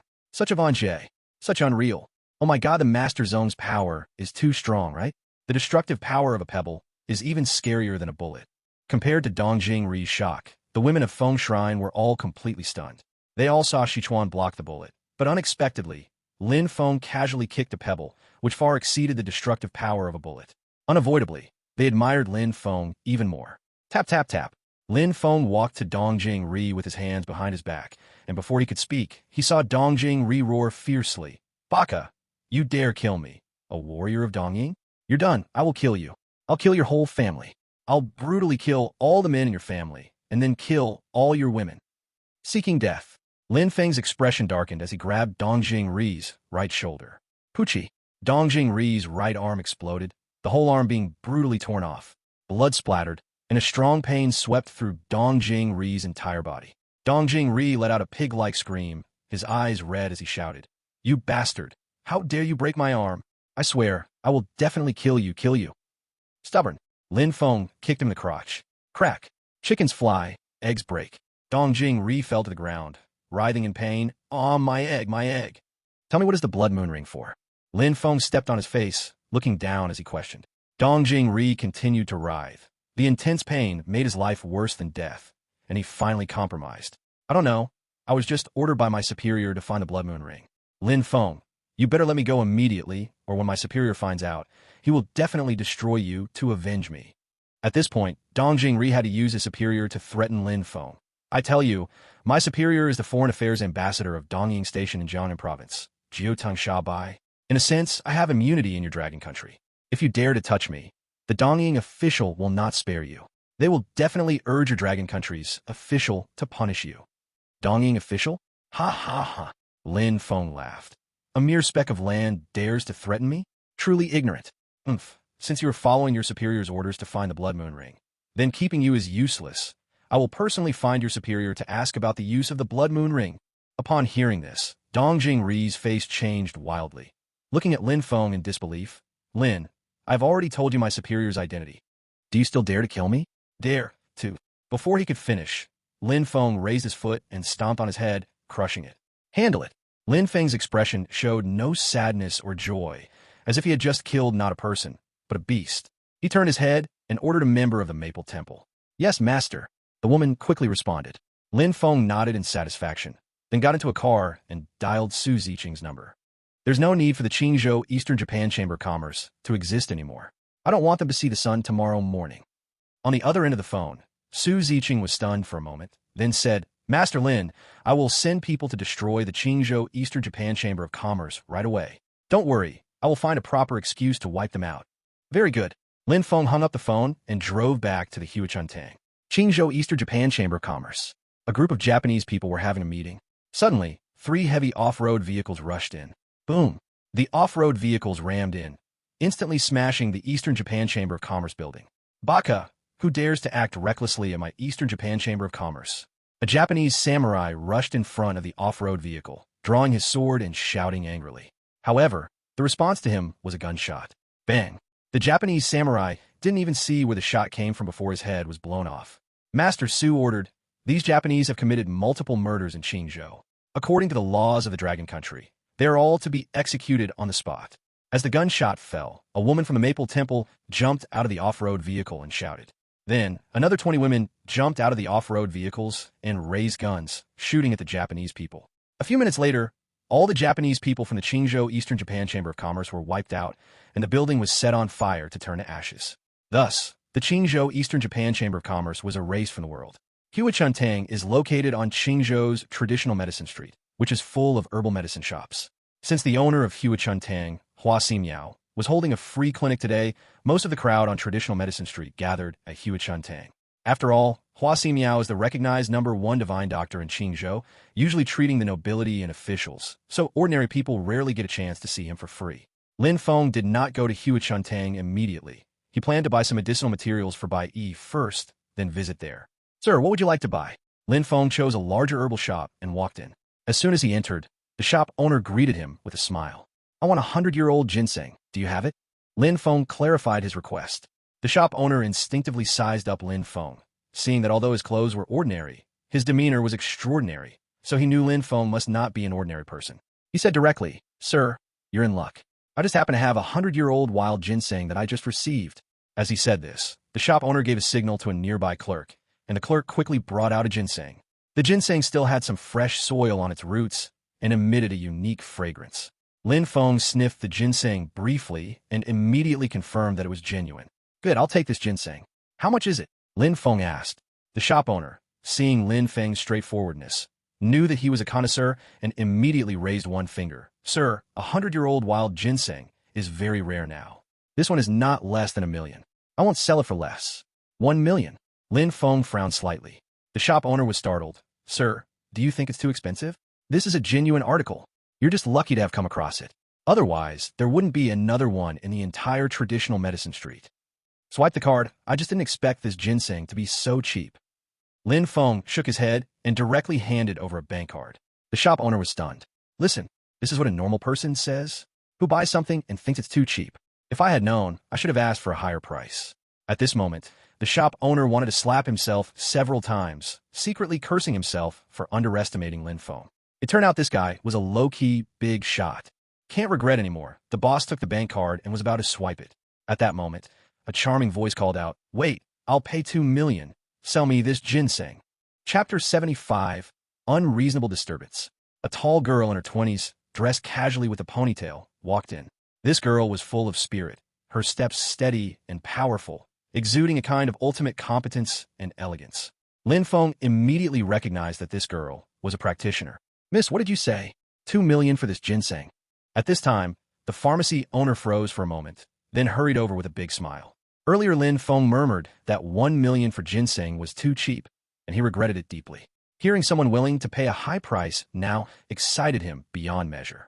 "That's right, I need this ginseng. Wrap it up for me." The girl didn't even glance at Lin Feng, directly nodding at the pharmacy owner and then handing over a bank card. Swipe the card. Boom. The pharmacy owner's breathing quickened. 2 million. Would he easily sell for an extra million? It seemed that today the god of wealth was favoring him. All right, miss, please wait a moment. I will wrap it up for you." The pharmacy owner suppressed his excitement, signaling a staff member to package the ginseng while taking the bank card to swipe it. "Wait," Lin Feng spoke up, quite displeased. "You've already sold this ginseng to me for 1 million. How can you suddenly change your mind and sell it to someone else?" Only then did the pharmacy owner remember Lin Feng was still beside him. He awkwardly laughed. "Sir, I'm sorry, you see, in business, whoever offers a higher price gets the deal. I apologize." After that, the pharmacy owner paid no more attention to Lin Feng and eagerly continued to swipe the card. Smack! Lin Feng snatched the POS machine. His face darkened. "You can't sell something I have my eyes on to someone else." Swipe. The pharmacy owner's face changed, angrily saying, "Sir, what kind of nonsense is this? This item is mine. I can sell it to whoever I want. Give me back the POS machine." The girl slightly frowned and finally glanced at Lin Feng, shaking her head and scoffing. "Bidding lower than me and still wanting to grab the ginseng? What a joke. Is that so?" Lin Feng looked at the girl with displeasure and then spoke to the pharmacy owner. "Since we already agreed on a price, you can't suddenly change it. 1 million. Give me the ginseng now." "You!" The pharmacy owner was furious, pointing at Lin Feng and shouting, "Young man, don't go too far. If this continues, I won't be polite. Am I going too far? Clearly you are the one changing your mind. How am I unreasonable?" Lin Feng said, "You better do as I say. I don't like others defying me." "There's no way." Lin Feng, as the previous 10-star marshal, was used to giving orders. Moreover, this matter was indeed the pharmacy owner's fault. He couldn't blame Lin Feng. "You kid, don't act shamelessly. I'll give you half a minute. If you don't return the POS machine, be careful, I'll call people to deal with you." The pharmacy owner felt he was blocked from making money by Lin Feng and threatened through gritted teeth. Lin Feng was not afraid of his threats. He coldly said, "I also give you half a minute. Sell me the ginseng for 1 million. You." The pharmacy owner was so angry he trembled, pulling out his phone to call for help. At that moment, the girl coldly said, "Sir, I have great use for this ginseng. I hope you won't cause a scene." "Who are we disturbing here?" Lin Feng looked at her and said in a deep voice, "Miss, everything needs to follow the order of arrival. You are a latecomer. You shouldn't act like this." The girl shook her head and laughed lightly. "I don't know what you mean by order of arrival. I only know that whoever has more money gets priority. Order of arrival only applies to ordinary people who follow the rules. In the eyes of the wealthy and powerful, money can cut in line. This principle you shouldn't be unaware of, right?" "Ah, yes. What the young lady said is absolutely right." The pharmacy owner calmed down a bit, realizing he couldn't threaten Lin Feng and not wanting to make the matter too big. "Please let someone bring another POS machine. After all, today Huasi Miao is offering free medical consultations, and many people have gathered here. It would not be good if things got out of hand." Just as the pharmacy owner was about to call for help, suddenly a voice interrupted. "Since money can cut in line, then I, Zhang, will also cut in line." Swish! Lin Feng and the others looked over and saw a middle-aged man in a suit walking in. This man was none other than President Zhang of Qingzhou Bank, whom Lin Feng recognized. President Zhang had been under immense pressure these past few days, constantly thinking about how to restore his image in Lin Feng's eyes, so he had been keeping an eye on Lin Feng's movements. Seeing Lin Feng enter the pharmacy, he keenly felt this was an opportunity, so after observing for a while, he finally decided to follow him in. As soon as President Zhang entered the pharmacy, he smiled and said, I, Zhang, am willing to pay 3 million for the ginseng. What does the owner think? 3 million? The owner thought he must have heard wrong, his voice trembling as he asked, Sir, are you serious? Of course. President Zhang nodded. Okay, I'll swipe the card for you right now. The ginseng is yours. The owner was so excited he rushed to fetch a new POS machine, ready to swipe the card for President Zhang. Owner, how can you do business like this? The young girl frowned. Didn't you say you would sell the ginseng to me? Why have you changed your mind? The owner laughed. Miss, you also said it yourself just now. Money can cut in line. Since this Mr. Zhang offered a higher price than you, I naturally have to sell it to him. I hope you can understand. Oh, of course, if you can offer a higher price, I could sell it to you too. It has to be said this guy is cunning, eager to stir up competition between Lin Feng and the others to maximize his profits. Haha, 3 million is already far beyond the price of this ginseng. The young girl huffed. Unless I'm a big fool, I won't keep bidding. Seeing the girl not bidding higher, the pharmacy owner felt quite disappointed. However, 3 million had already made him a lot of money, so he was not greedy anymore and prepared to complete the transaction with President Zhang. If I buy the ginseng and give it to Mr. Lin, he will surely forgive me, and his impression of me will improve, right? President Zhang's mind started racing, already fantasizing about Lin Feng accepting the ginseng and forgiving him. Just as he was thinking, the young girl spoke again. Wait, I have something to say to Mr. Zhang. Oh, miss, what do you want to say to me? President Zhang replied. But no matter what you want to say, I, Zhang, will be getting this ginseng today. That's right. You plan to use this ginseng to gain Lin Feng's forgiveness. Otherwise, if the head of the bank learned he had offended Lin Feng when he comes to Qingzhou in a couple of days, wouldn't his career be over? Mr. Zhang, don't judge so quickly. The young girl smiled with confidence and asked, Do you know who I am? President Zhang stared at the girl carefully, realizing he had no impression of her at all. Sorry, I, Zhang, do not know you, miss. Of course you don't know me. The young girl held her head high, extremely proud. I have been participating in various martial arts competitions in other provinces for years. You may not know me, but I know you. President Zhang of Qingzhou Bank. Have you heard of Lu Runin? I am Lu Runin. Chapter 76. The influential gather together. Boom. President Zhang's expression changed dramatically. The pharmacy owner trembled violently, nearly falling over. Lin Feng looked at Lu Runin in surprise, thinking how coincidental this was. He originally planned to check on the free medical consultation and then meet Lu Runin, but he didn't expect to encounter her here. Miss Lu? Lu Runin from one of the 5 great families of Qingzhou. After a brief shock, President Zhang quickly asked. If the other party was indeed Lu Runin from one of the 5 great families, then with his status, he would certainly be at a disadvantage. Indeed, Lu Runin nodded with a confident smile.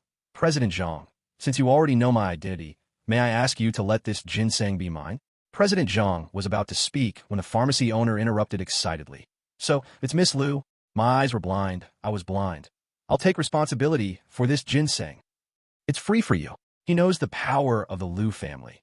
If he can befriend Lu Runin, the benefits he will gain in the future will far exceed the value of a single ginseng. No need for free. I'll buy it for 2 million. Lu Runin had no intention of taking advantage of the apothecary owner. Seeing that she had said this, the apothecary owner hurriedly stated, All right, Miss Lu. Please wait a moment. I will sell you the ginseng right now. After saying that, the apothecary owner went to get the ginseng. At that moment, Bank President Zhang stopped him. Wait, even if she is Miss Lu, I cannot give up this ginseng. The apothecary owner thought he had misheard and asked in surprise, President Zhang, you're just the president of Qingzhou Bank. Do you really want to compete with Miss Lu for something? You should think carefully. In his view, President Zhang's action would offend Lu Runin, and if that happened, Zhang's future could be quite bleak. Haha, it's not about competing for something. I, Zhang, simply want to offer a higher price to buy the ginseng. President Zhang realized Lin Feng needed this ginseng and hoped to win Lin Feng's favor with it. There was no way he could just give it up. He directly stated, Boss, don't you want to earn more money selling things? I'll pay 3 million. You just need to sell the ginseng to me, and you'll get this 3 million. To be honest, the apothecary owner felt very conflicted. On one side was 2 million with a favor from Lu Runin, while on the other was 3 million and a favor from President Zhang. He was having a hard time choosing. President Zhang, what do you mean? Knowing my identity, you still want to compete with me? Lu Runin found it quite puzzling. She couldn't understand why President Zhang would do this, as someone like him shouldn't offend her knowing her identity. I'm sorry, Miss Lu. Even if it means offending you today, I must have this ginseng. It is very important to me. President Zhang cast a discreet glance at Lin Feng before saying so. All right, very well, President Zhang, you'll regret this. I will call and have my Liu family withdraw the 100 billion in your bank. Liu Runin was angry and took out her phone to make the call. Although President Zhang was in a panic, he gritted his teeth and thought that gaining Lin Feng's forgiveness was more important. So he said, Miss Liu, please go ahead. Even if my Qingzhou bank doesn't have your family's funds, it won't be a big deal. It's no wonder that, if the Liu family withdrew their funds, it would mostly result in him being held accountable by his superiors, but he should still be able to keep his job. But if he missed this opportunity to gain Lin Feng's forgiveness, he might even lose his job and would definitely be blacklisted from a bank. Liu Runin was completely confused. Why? Liu Runin instinctively asked. Why? Of course, it's because President Zhang really needs this ginseng. Before President Zhang could respond, a charming giggle was heard. Then, a voluptuous beauty gracefully walked over. The beauty's charm was overwhelming, with a waist that would make any man's eyes pop out. Upon seeing the newcomer, Liu Runin was quite surprised. It's you, Zhao family's young lady Zhao Wenli. What? She is the Zhao family's young lady? One of the 3 floral beauties of Qingzhou. The apothecary owner was taken aback, wondering what kind of day it was that so many big names had come to his small apothecary. Liu Runin, it's been years. I didn't expect you to recognize me. Zhao Wenli walked up to Liu Runin in sky-high heels, smiling flirtatiously. Miss Liu, I hope you could do me a favor and let this ginseng go to President Zhang, okay? Liu Runin squinted and shook her head. No way. I finally found a wild ginseng, and this ginseng is excellent for making medicine for injuries. I can't let it go to someone else. So you mean, Miss Liu, you're not willing to give me face? Zhao Wenli continued to smile sweetly, leaving everyone uncertain whether she was angry or happy. Liu Runin snorted, Of course. Your Zhao family is not as strong as my Liu family. Why should I give you face? At this point, she turned to look at President Zhang. If your tough stance is related to Miss Zhao, then I advise you to abandon your intention to contend for the ginseng early. Although my Liu family may not be the strongest of the 5 great families, we are still stronger than the Zhao family. To put it bluntly, you're backing Miss Zhao, and the Zhao family cannot afford to offend me. Is that so? Then what if I have broken ties with my family? Another voice echoed. The duo of Duan Tianhao and his father walked in side by side. The pharmacy owner felt his heart nearly leap out of his chest upon seeing this pair. What the hell is going on? How did one small pharmacy suddenly attract a bank president and the heirs of 3 major families, even the head of the Duan family? This is simply unprecedented. Normally, with his status, encountering any one of them would be harder than climbing to the sky, let alone having them gather in his pharmacy. Could it be because of the free clinic by the renowned Dr. Hua? The pharmacy owner couldn't help but think. In his view, only Hua Ximiao could have the capability to draw so many big shots. As he was thinking, he saw Duan Tianhao turn to Liu Runin and say, Miss Liu, with both the Duan family and the Zhao family combined, is it enough to earn your respect? Swish. Liu Runin's expression changed repeatedly, silently cursing the situation. If the Duan family and Zhao family were alone, her Liu family could compete, but together they were incomparable to her family. Thinking of this, Liu Runin felt a bit deflated. Who would have thought that a small bank president would have such powerful backing? No wonder he's not afraid of my Liu family withdrawing deposits from the Qingzhou bank. It turns out he has the Zhao and Duan families behind him. Very well, since that's the case, I shall let you have this ginseng. After saying that, Liu Runin furiously turned to leave. At this moment, Bank President Zhang explained, Miss Liu misunderstood. I don't have the capability to have the Zhao and Duan families as support. They are not here for me. Oh, if it's not for you, then who is it for? Liu Runin was confused. In her eyes, the status of Bank President Zhang was not enough to bring 2 major families as backing. The next moment, Duan Tianhao, his father, Zhao Wenli, and Bank President Zhang all approached Lin Feng at the same time and bowed respectfully, greeting him, Mr. Lin, good morning. Chapter 77, Beautiful Bodyguard. Silence. The entire pharmacy fell into an eerie silence. Not a sound could be heard. The fall of a needle could be perceived. Liu Runin was stunned, completely unprepared for the seemingly insignificant Lin Feng to be so formidable that even top second-generation elites like Zhao, Wenli, and Duan Tianhao would proactively greet him. She even saw the head of the Duan family treating Lin Feng with respect, mixed with caution and compliance. Who is this guy? Liu Runin only felt she could not see through Lin Feng, and the pharmacy owner was so shocked that he stood there dumbfounded. Although he sensed Lin Feng had an extraordinary demeanor, he never imagined Lin Feng's status would be this high. He knew that in Qingzhou, There were hardly any people who could make so many big shots greet them voluntarily. He could count them on one hand. Oh no, I didn't sell the ginseng to this big shot just now. Will he seek revenge on me? The pharmacy owner quickly reacted, his heart pounding as he stared at Lin Feng. He was trembling so much from the tension that his body couldn't stop shaking. Miss Zhao, what brings you here? At this moment, Lin Feng slightly nodded at everyone before his gaze landed on Zhao Wenli. Zhao Wenli smiled charmingly, her voice lazy and flirtatious. Mr. Lin, I heard that renowned Dr. Hua was offering free consultations today, so I came to take a look. I didn't expect us to be so fated to meet here. Of course, she would not admit that she had come specifically because she found out Lin Feng would be here. Duan Tianhao and his father were the same, smiling as they said, Mr. Lin, like Miss Zhao, we are also here to observe Dr. Hua's free clinic. I see. Lin Feng understood and then looked at the pharmacy owner. Before he could open his mouth, he saw the owner suddenly perk up, his attitude doing a complete 360-degree turn, with a beaming smile. Mr. Lin, you want that ginseng, right? I recently read your fortune, and it says that giving ginseng for free to a person of fate will help avoid blood disasters. And that person of fate is you. As he said this, he snatched the packaged ginseng from the clerk and offered it to Lin Feng with both hands. Mr. Lin, you must accept this. Only then can I escape disaster. Upon hearing this, the crowd looked at each other with strange expressions. What nonsense about avoiding blood disasters. It was clear that the pharmacy owner was just looking for an excuse to give Lin Feng the ginseng for free. I have to say, this owner was quite clever. Seeing that Lin Feng seemed to have a higher status than Zhao, Wenli, and those big shots, he immediately considered making a connection. Looking at the ginseng, Lin Feng shook his head. 1 million. That's the price we agreed on. Swipe the card.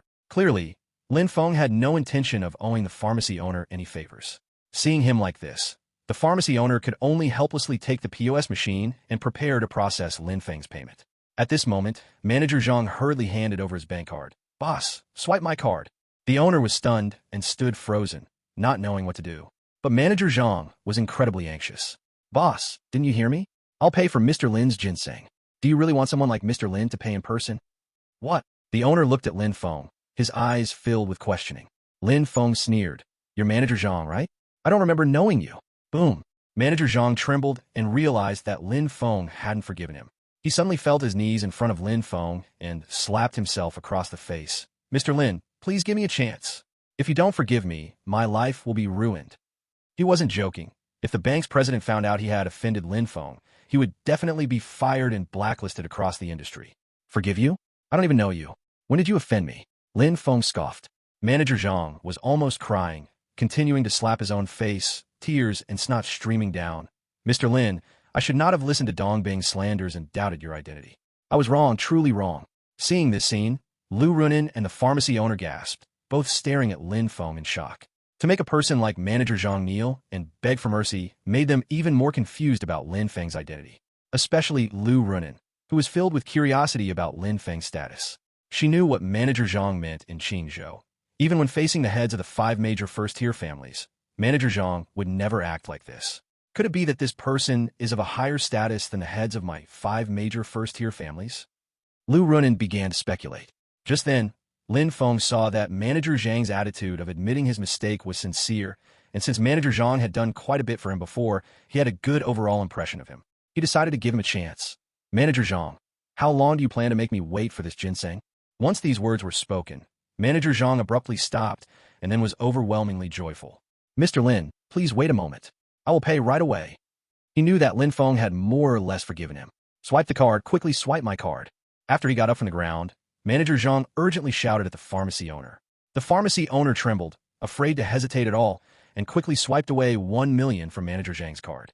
Manager Zhang felt a heavy weight lift from his heart as he held the ginseng, smiling as he presented it to Lin Feng. Mr. Lin, here is your ginseng. I have some matters to attend to at the bank, so I will take my leave now. Go ahead, Lin Feng said after receiving the ginseng. Manager Zhang let out a sigh of relief and left understandingly. Once he was gone, the pharmacy owner wore a fawning smile, nodding and bowing. Mr. Lin, is there any other medicinal material you need? I will do my best to find it for you. He really wanted to make friends with Lin Feng. However, Lin Feng didn't even look at him. His gaze fell on Lu Runin. Miss Lu, I want to ask you for a favor. Lu Runin was taken aback and instinctively asked, what favor? I have a friend who needs a personal female bodyguard, and you are very suitable. I want to invite you to be her bodyguard. Lin Feng clarified his intention. Su Ziqing had reported Lu Runen's situation to him in detail. This girl was born into a martial arts family, strong and clever, and would be quite suitable as Bai Yi's bodyguard. Lu Runen thought she must have heard wrong. She was a daughter of a wealthy family. How could she be asked to be a bodyguard? Was this an insult to her? Mr. Lin, although I don't know who you really are, is this really funny? I only competed with you for a ginseng just now, and you insult me in this way. Lu Runen glared at Lin Feng angrily. You are going too far. Pfft. Zhao Wenli chuckled. Miss Lu, it seems you misunderstood Mr. Lin. His friend really needs a female bodyguard. He didn't insult you. As she finished speaking, a trace of melancholy appeared in Zhao Wenli's beautiful eyes, and jealousy surged within her. She knew Lin Feng's so-called friend was Bai Yi. Thinking of how Lin Feng cared for Bai Yi, she felt extremely envious. Are you serious? Upon hearing Zhao Wenli's words, Lu Runen realized that Lin Feng might not be joking, so she asked. At this moment, Lu Runen's mind raced. She thought that since Lin Feng dared to ask this wealthy young lady to be a bodyguard, and considering Zhao Wenli and others' respectful attitude towards Lin Feng, it was enough to show that Lin Feng's status must be far beyond that of the 5 major wealthy families. To work for such a big shot, it would surely be beneficial for her Lu family. As a woman who grew up in wealth, every major decision she made prioritized family interests. I never tell lies. Lin Feng smiled, so how about it? Are you willing to help me with this favor? Lu Runen was about to say something, but keenly noticed that Duan Tianhao, his father, and Zhao Wenli were looking at her with envy. This discovery shocked her and further confirmed Lin Feng's extraordinary status. After weighing for a moment, Lu Runen said, We are not strangers anymore. If you wanted help, fine, but you need to agree to one condition. Oh, let's hear it. Lin Feng said with great interest. Lu Runen shook her head. I haven't thought of that condition yet. I'll tell you when I figure it out.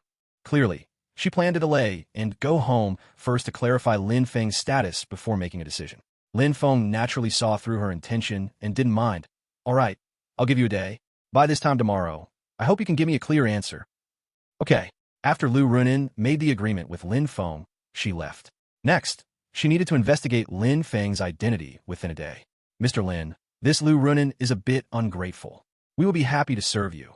Yet she didn't agree right away. Once Lu Runen left, Duan Tianhao approached Lin Feng to complain. The 5 major families had been competing for years, and in a way, Duan Tianhao actually didn't want to see Lu Runen work for Lin Feng. Isn't this normal? Lu Runen knows nothing about Mr. Lin's identity. She is deliberately delaying. She probably wants to make a decision after figuring out Mr. Lin's identity. Zhao Wenli smiled and then said to Lin Feng, Mr. Lin, Dr. Hua's free clinic should have started. Shall I take you over to have a look? That sounds good. Lin Feng responded and quickly headed back to the rejuvenation hall, flanked by Zhao Wenli and the Duan family. Due to Hua Ximiao, the rejuvenation hall was the largest pharmacy in Qingzhou, famous far and wide. Early in the morning, a long queue formed outside the rejuvenation hall. All these people were attracted by Dr. Hua's free clinic. It was said that Dr. Hua would provide free consultation until evening and was expected to see 1,000 patients conservatively. Wearing reading glasses, Hua Ximiao sat in a chair, focusing entirely on diagnosing the patients. Hua Yingying worked alongside several rejuvenation hall staff. However, Hua Yingying was absent-minded, her mind filled with Lin Feng's image for no reason. Damn it, I've never been bullied like this in my life. Lin Feng, I hate you. Hua Yingying bit her silver teeth, grumbling unhappily. Yingying 5 grams of cassia seeds, 10 grams of Romania, 2.5 grams of Planago. At this moment, Hua Ximiao handed her a written prescription and noticed that Hua Yingying was not in her usual state, frowning and asking, What's wrong? Are you still mad at Mr. Lin? Grandpa, I'm not. Hua Yingying retorted. Not. Hua Ximiao adjusted his glasses and huffed. Yingying, I watched you grow up. Do I not know your temperament? All right, let me tell you, Mr. Lin is very likely that legendary contemporary Li Shizhen. Don't offend him. As he said this, Hua Ximiao instinctively glanced around, his eyes showing disappointment when he found that Lin Feng had not arrived. Grandpa, I understand. Hua Yingying stamped her foot and snatched the prescription to grab the medicine. This Yingying, truly spoiled by me since childhood. Hua Ximiao shook his head and smiled at the patient in front of him, saying, All right, go to the pharmacy to get your medicine. Thank you, Dr. Hua. The patient expressed gratitude and hurried to the pharmacy. Hua Ximiao took a sip of water. Next, in the rejuvenation hall pharmacy, Hua Yingying was preparing medicine when a young man in a light green robe walked in. The young man looked at Hua Yingying's graceful figure and lightly called out, Yingying. Hua Yingying instinctively looked over and frowned. Why are you here, Chui Jian? Chui Jian grinned. It's me, why? Am I not welcome? Well, I'm not in a good mood right now. Don't bother me. Hua Yingying replied unkindly to Chui Jian. Oh, who made our Miss Yingying angry? Chui Jian, like a persistent fly, boldly asked. Yingying, tell me who irritated you. I'll teach him a lesson. You? Hua Yingying shot a disdainful glance at Chui Jian. To be blunt, that person who made me angry is not someone you can deal with. Upon hearing this, Chui Jian immediately grew displeased, proudly said, Yingying, that's not nice. I'm the grandson of a needle king, the future heir of Chui Yizhen. Although our medical skills and reputation may not compare to your Hua family, in all of Qingzhou, few people cannot be handled by me. Chui Jian, just tell me. I'll help you teach him a lesson. Puffed. Hua Yingying couldn't help but laugh at him. With a smile, she became exceptionally charming. Chui Jian was mesmerized. This girl he had pursued for many years had never smiled at him like this. Now, captivated by her smile, he felt a surge of masculinity and patted his chest, saying, Yingying, believe me, as long as you dare to say it, I can teach him a lesson. Hua Yingying's eyes turned, about to speak Lin Feng's name, but hesitated at the last moment. Although she was angry at Lin Feng, Hua Ximiao had repeatedly warned her not to offend him, mentioning that even if he was not the contemporary Li Shizhen, he was very likely related to him. Such a person, Hua Yingying felt she couldn't afford to provoke. Thinking of this, Hua Yingying sighed helplessly. Forget it, I dare not say that person's name and definitely wouldn't let you teach him a lesson. What, do you still look down on me? Chui Jian felt like she was scoffing at him and straightened his chest. I tell you, Yingying, no matter who he is, I'm not afraid. All right, I'm too lazy to deal with you. Hua Yingying pouted and ignored Chui Jian. But Chui Jian followed her like a shadow, trailing wherever she went, persistently asking who had upset Hua Yingying. Hua Yingying grew irritated by his persistence and quickly ran to Hua Ximiao's side. With Hua Ximiao there, even Chui Jian wouldn't dare to act rashly. Chui Jian knew that Hua Ximiao was someone even his grandfather, Chui Yizhen, respected. As a junior, he naturally dared not act out of line beside Hua Ximiao. Grandpa, do you think Mr. Lin will come? Hua Yingying quietly asked during a moment when Hua Ximiao was drinking water. Hua Ximiao glanced over the crowd, still not seeing Lin Feng's figure, and smiled wryly. Yingying, it seems that Mr. Lin will not be coming. Our status is still not enough to make him come in person. Dr. Hua, is Lin someone so unworthy in your heart? A voice suddenly came from nowhere. Hearing this voice, Hua Ximiao stood up excitedly, his old body trembling. Lin, Mr. Lin, you actually came? Chapter 79, Guidance in Medicine. Hua Ximiao had been diagnosing patients while keeping an eye out for Lin Feng. As the morning was about to pass, Hua Ximiao had yet to find any sign of Lin Feng. He thought Lin Feng would not appear, yet unexpectedly, Lin Feng still came. Surprise. Excitement. Hua Ximiao even forgot about the patient he was currently diagnosing and rushed towards Lin Feng, his words coming out in a flurry of excitement. Mr. Lin, it is truly wonderful to have you here for my free clinic. I thought you wouldn't come. Boom. Seeing the scene, everyone was dumbfounded.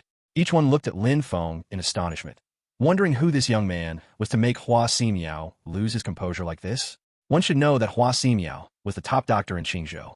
Even when meeting the governor of Qingzhou, he had never shown such a reaction, right? This guy actually came. Hua Yingying saw Lin Feng at that moment, and scenes from last night when her acupuncture points were pressed by Lin Feng surged in her mind, causing her to feel both shame and anger. However, with Hua Ximiao present, she did not dare to act out against Lin Feng and could only stomp her feet to vent her frustration and anger. All this was seen by Chui Jian. Chui Jian looked at Hua Yingying, then at Lin Feng, and suddenly understood something. He realized that after Lin Feng appeared, Hua Yingying's mood noticeably soured. It was clear that Lin Feng was the one who had angered Hua Yingying. Yingying, is he the one who made you angry? Chui Jian pointed at Lin Feng and asked Hua Yingying. So what if he did? What can I do if he didn't? He is someone even my grandpa respects. Even if I have grievances against him, what can I do? Hua Yingying couldn't help but say some angry words. This remark instantly sparked Chui Jian's protective instincts. Don't worry, Yingying, I will make things right for you. Chui Jian felt this was an opportunity to win Hua Yingying's heart and, of course, would not let it pass. Make things right for me. Hua Yingying was startled and calmed down a bit. Chui Jian, what do you want to do? Let me tell you not to act recklessly. That Lin Feng is quite capable. He is not someone we can tangle with. Though she said this, she actually looked forward to Chui Jian teaching Lin Feng a lesson. After all, she had always been spoiled and had never been bullied, let alone had her acupuncture points pressed. Even now, the spot where Lin Feng pressed still faintly ached. Don't worry, I know what I'm doing. Just watch me perform later. Your Jiangu will definitely make you feel better. Chui Jian confidently finished speaking and ran to the side to make a phone call. At this moment, Lin Feng and his group arrived in front of Hua Ximiao. Seeing Lin Feng surrounded by Zhao, Wenli, and Duan Tianhao, Hua Ximiao felt even more that Lin Feng must be related to the legendary Li Shizhen and respected him even more. Dr. Hua, you flatter me. Since I promised to stop by to see your free clinic, I naturally keep my word. Lin Feng smiled to Hua Ximiao and, like a leader, asked, "How is it going? Is the free clinic going smoothly?" Hua Ximiao felt honored and quickly replied sincerely, "Mr. Lin, the free clinic has been running quite smoothly so far." As he said this, he instructed Hua Yingying, "Yingying, quickly bring a few chairs for Mr. Lin and the others to sit." "Okay, Grandpa." Hua Yingying reluctantly answered, and then took several store employees to move chairs.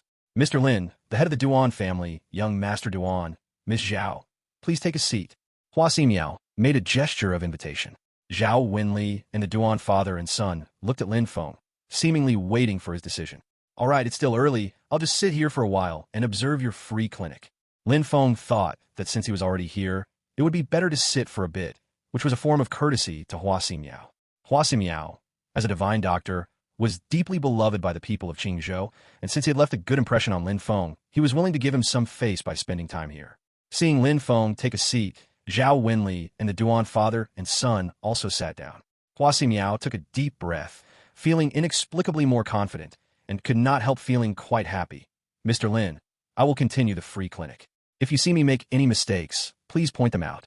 Swish, swish, swish. Hearing this, everyone was shocked again. What did they hear? The esteemed Hua Divine Doctor actually hoped Lin Feng would guide him? What was going on?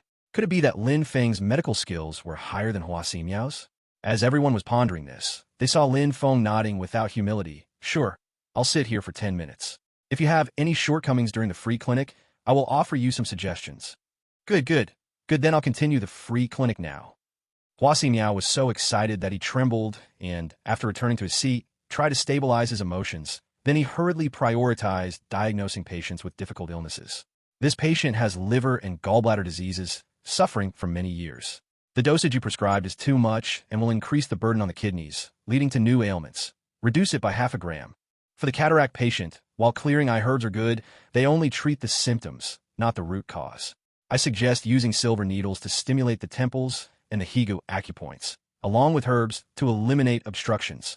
For patients with irregular heart rates, use. During the next 10 minutes, Lin Feng carefully observed Hua Ximiao's diagnoses and timely provided his opinions for corrections.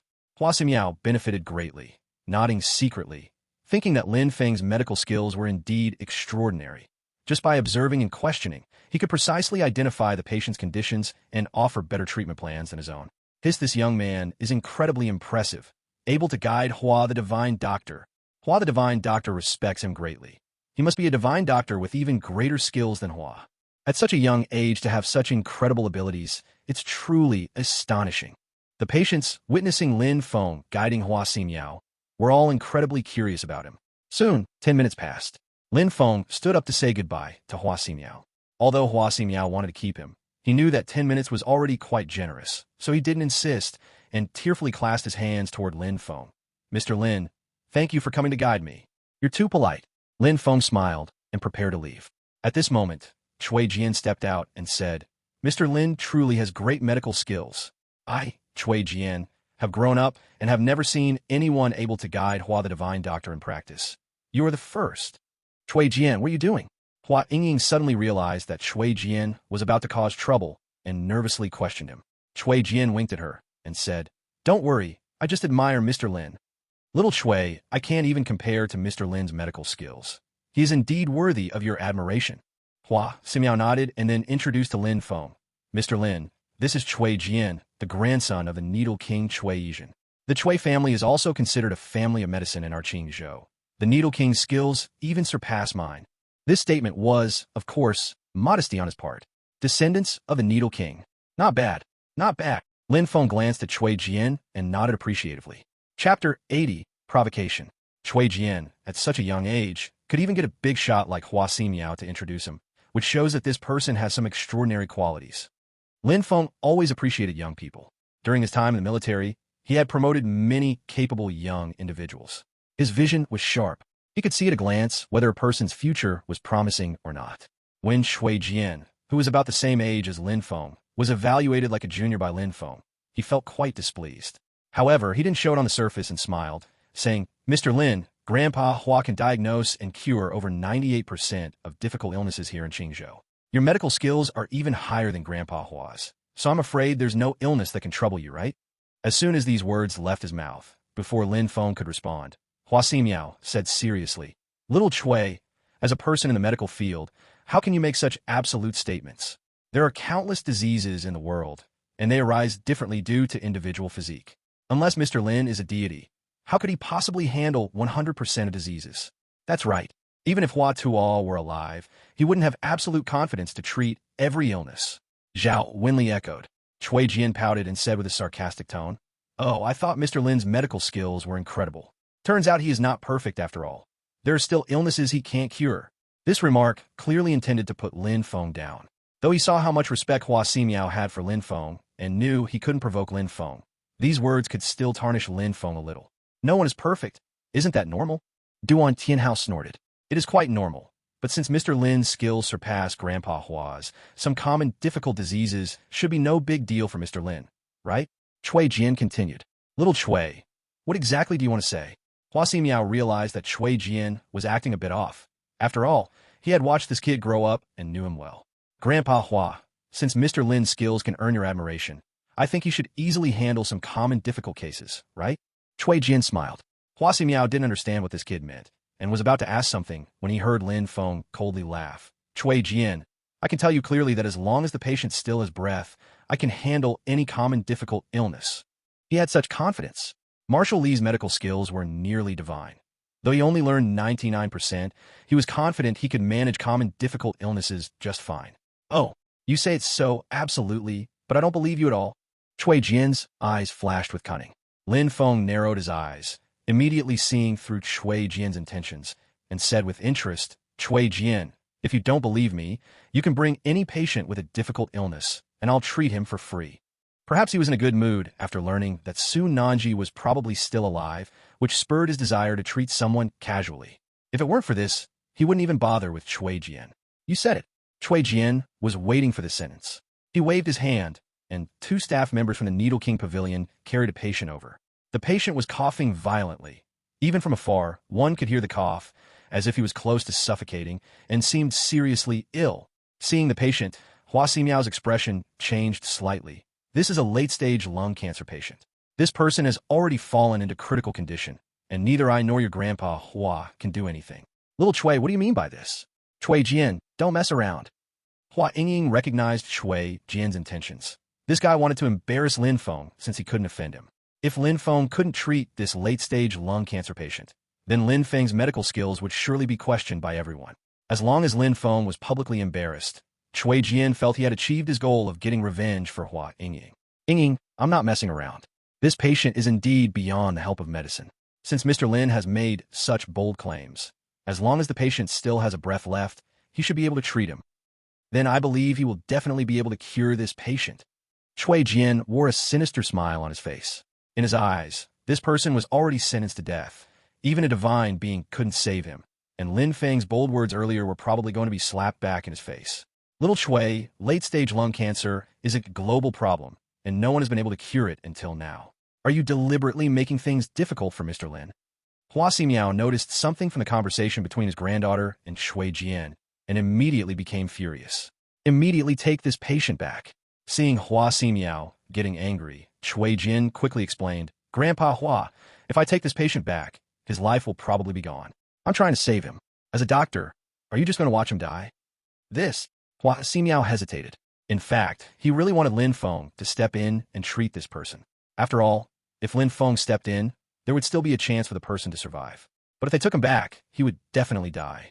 A doctor's kind heart. He, as a virtuous doctor, didn't want to see the patient die. "Mr. Lin, you said yourself that if the patient still has breath, you can save him, and late-stage lung cancer is considered a common difficult disease. So what do you think?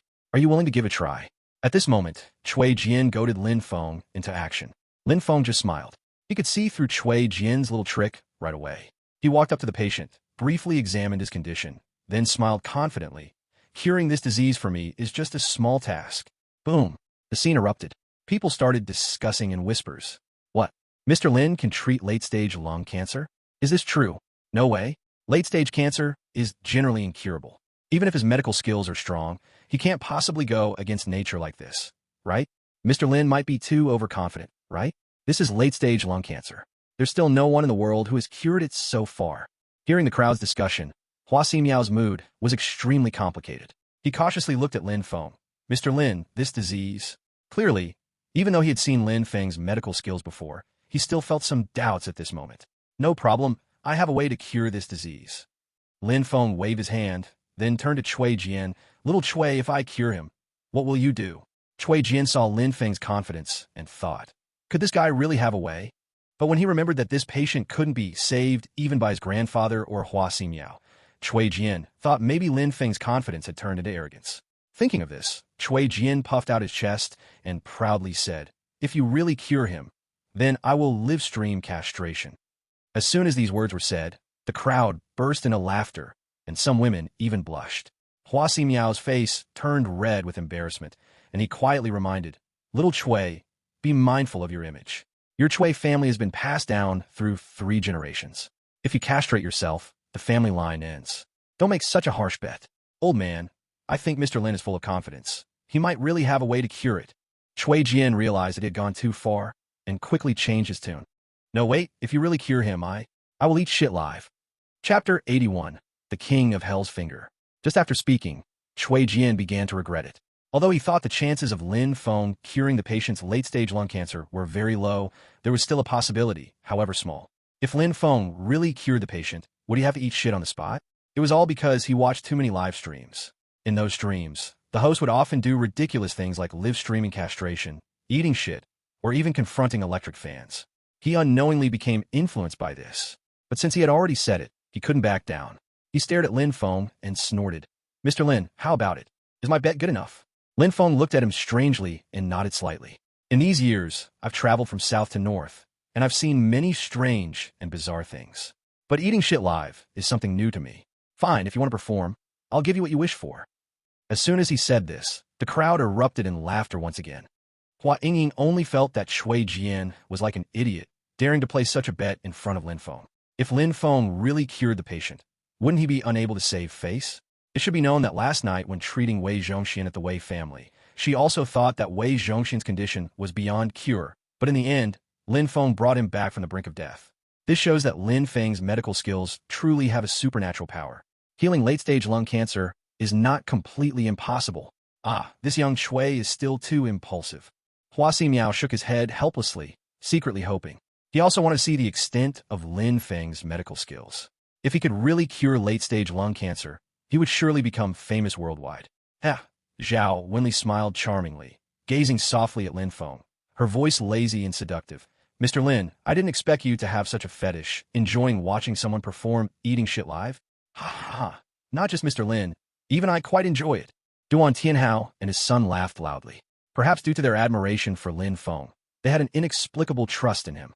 Since Lin Feng was so confident, they believed he could definitely cure the late-stage lung cancer patient. Seeing everyone laughing, Cui Jian felt a bit panicked in his heart, secretly thinking, damn, did I mess this up? I didn't embarrass Lin Feng, but ended up falling into the pit myself? There was no time to think too much, so Cui Jian forced himself to calm down and said, Mr. Lin, let's not waste time. Saving the patient is a race against time. Please treat him quickly. I believe that with your confidence, you should be able to cure him 100%, right? He deliberately praised Lin Feng to the highest point. So if Lin Feng couldn't cure the patient, he would have something to say. This was a flattering to kill tactic, aiming to make Lin Feng lose face later.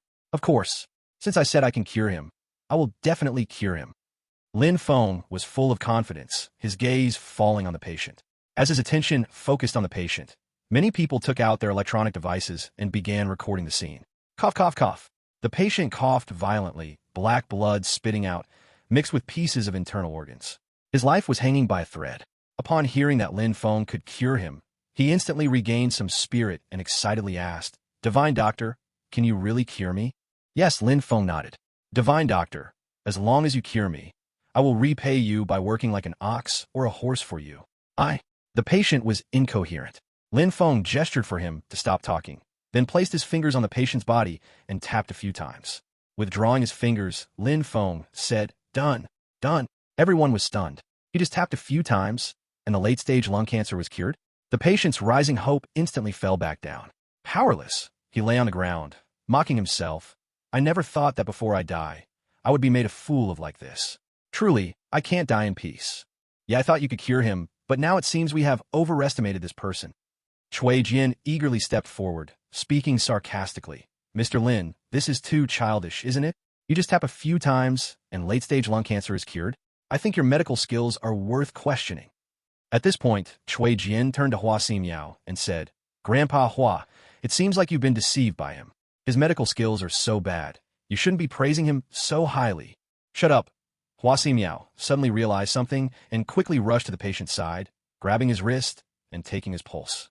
Seeing that it was Hua Ximiao, the patient couldn't help but cry out, Divine Dr. Hua, am I going to die? Is there really no hope left? Woo woo woo, Divine Dr. Hua.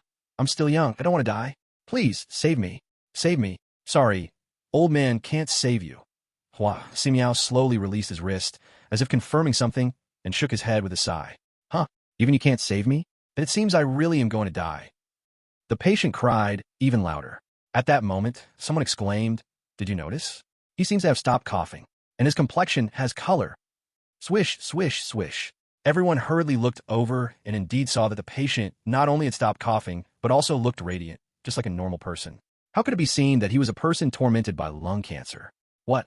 Why has he stopped coughing? Why does he look so good? Cui Jian's expression changed slightly, and he rushed to the patient's side for a closer look, shouting in disbelief, No way. This must be a momentary revival before death. He is about to die. Hua Ximiao glared at him fiercely, full of disappointment. Little Cui, who told you he was going to die? Isn't that the case? Cui Jian frowned. Of course not. Hua Ximiao snorted coldly. Little Cui, you also know how to pulse. You can check his pulse and make a conclusion. Seeing Hua Ximiao's attitude, Cui Jian felt a pang of anxiety, secretly thinking it was not good.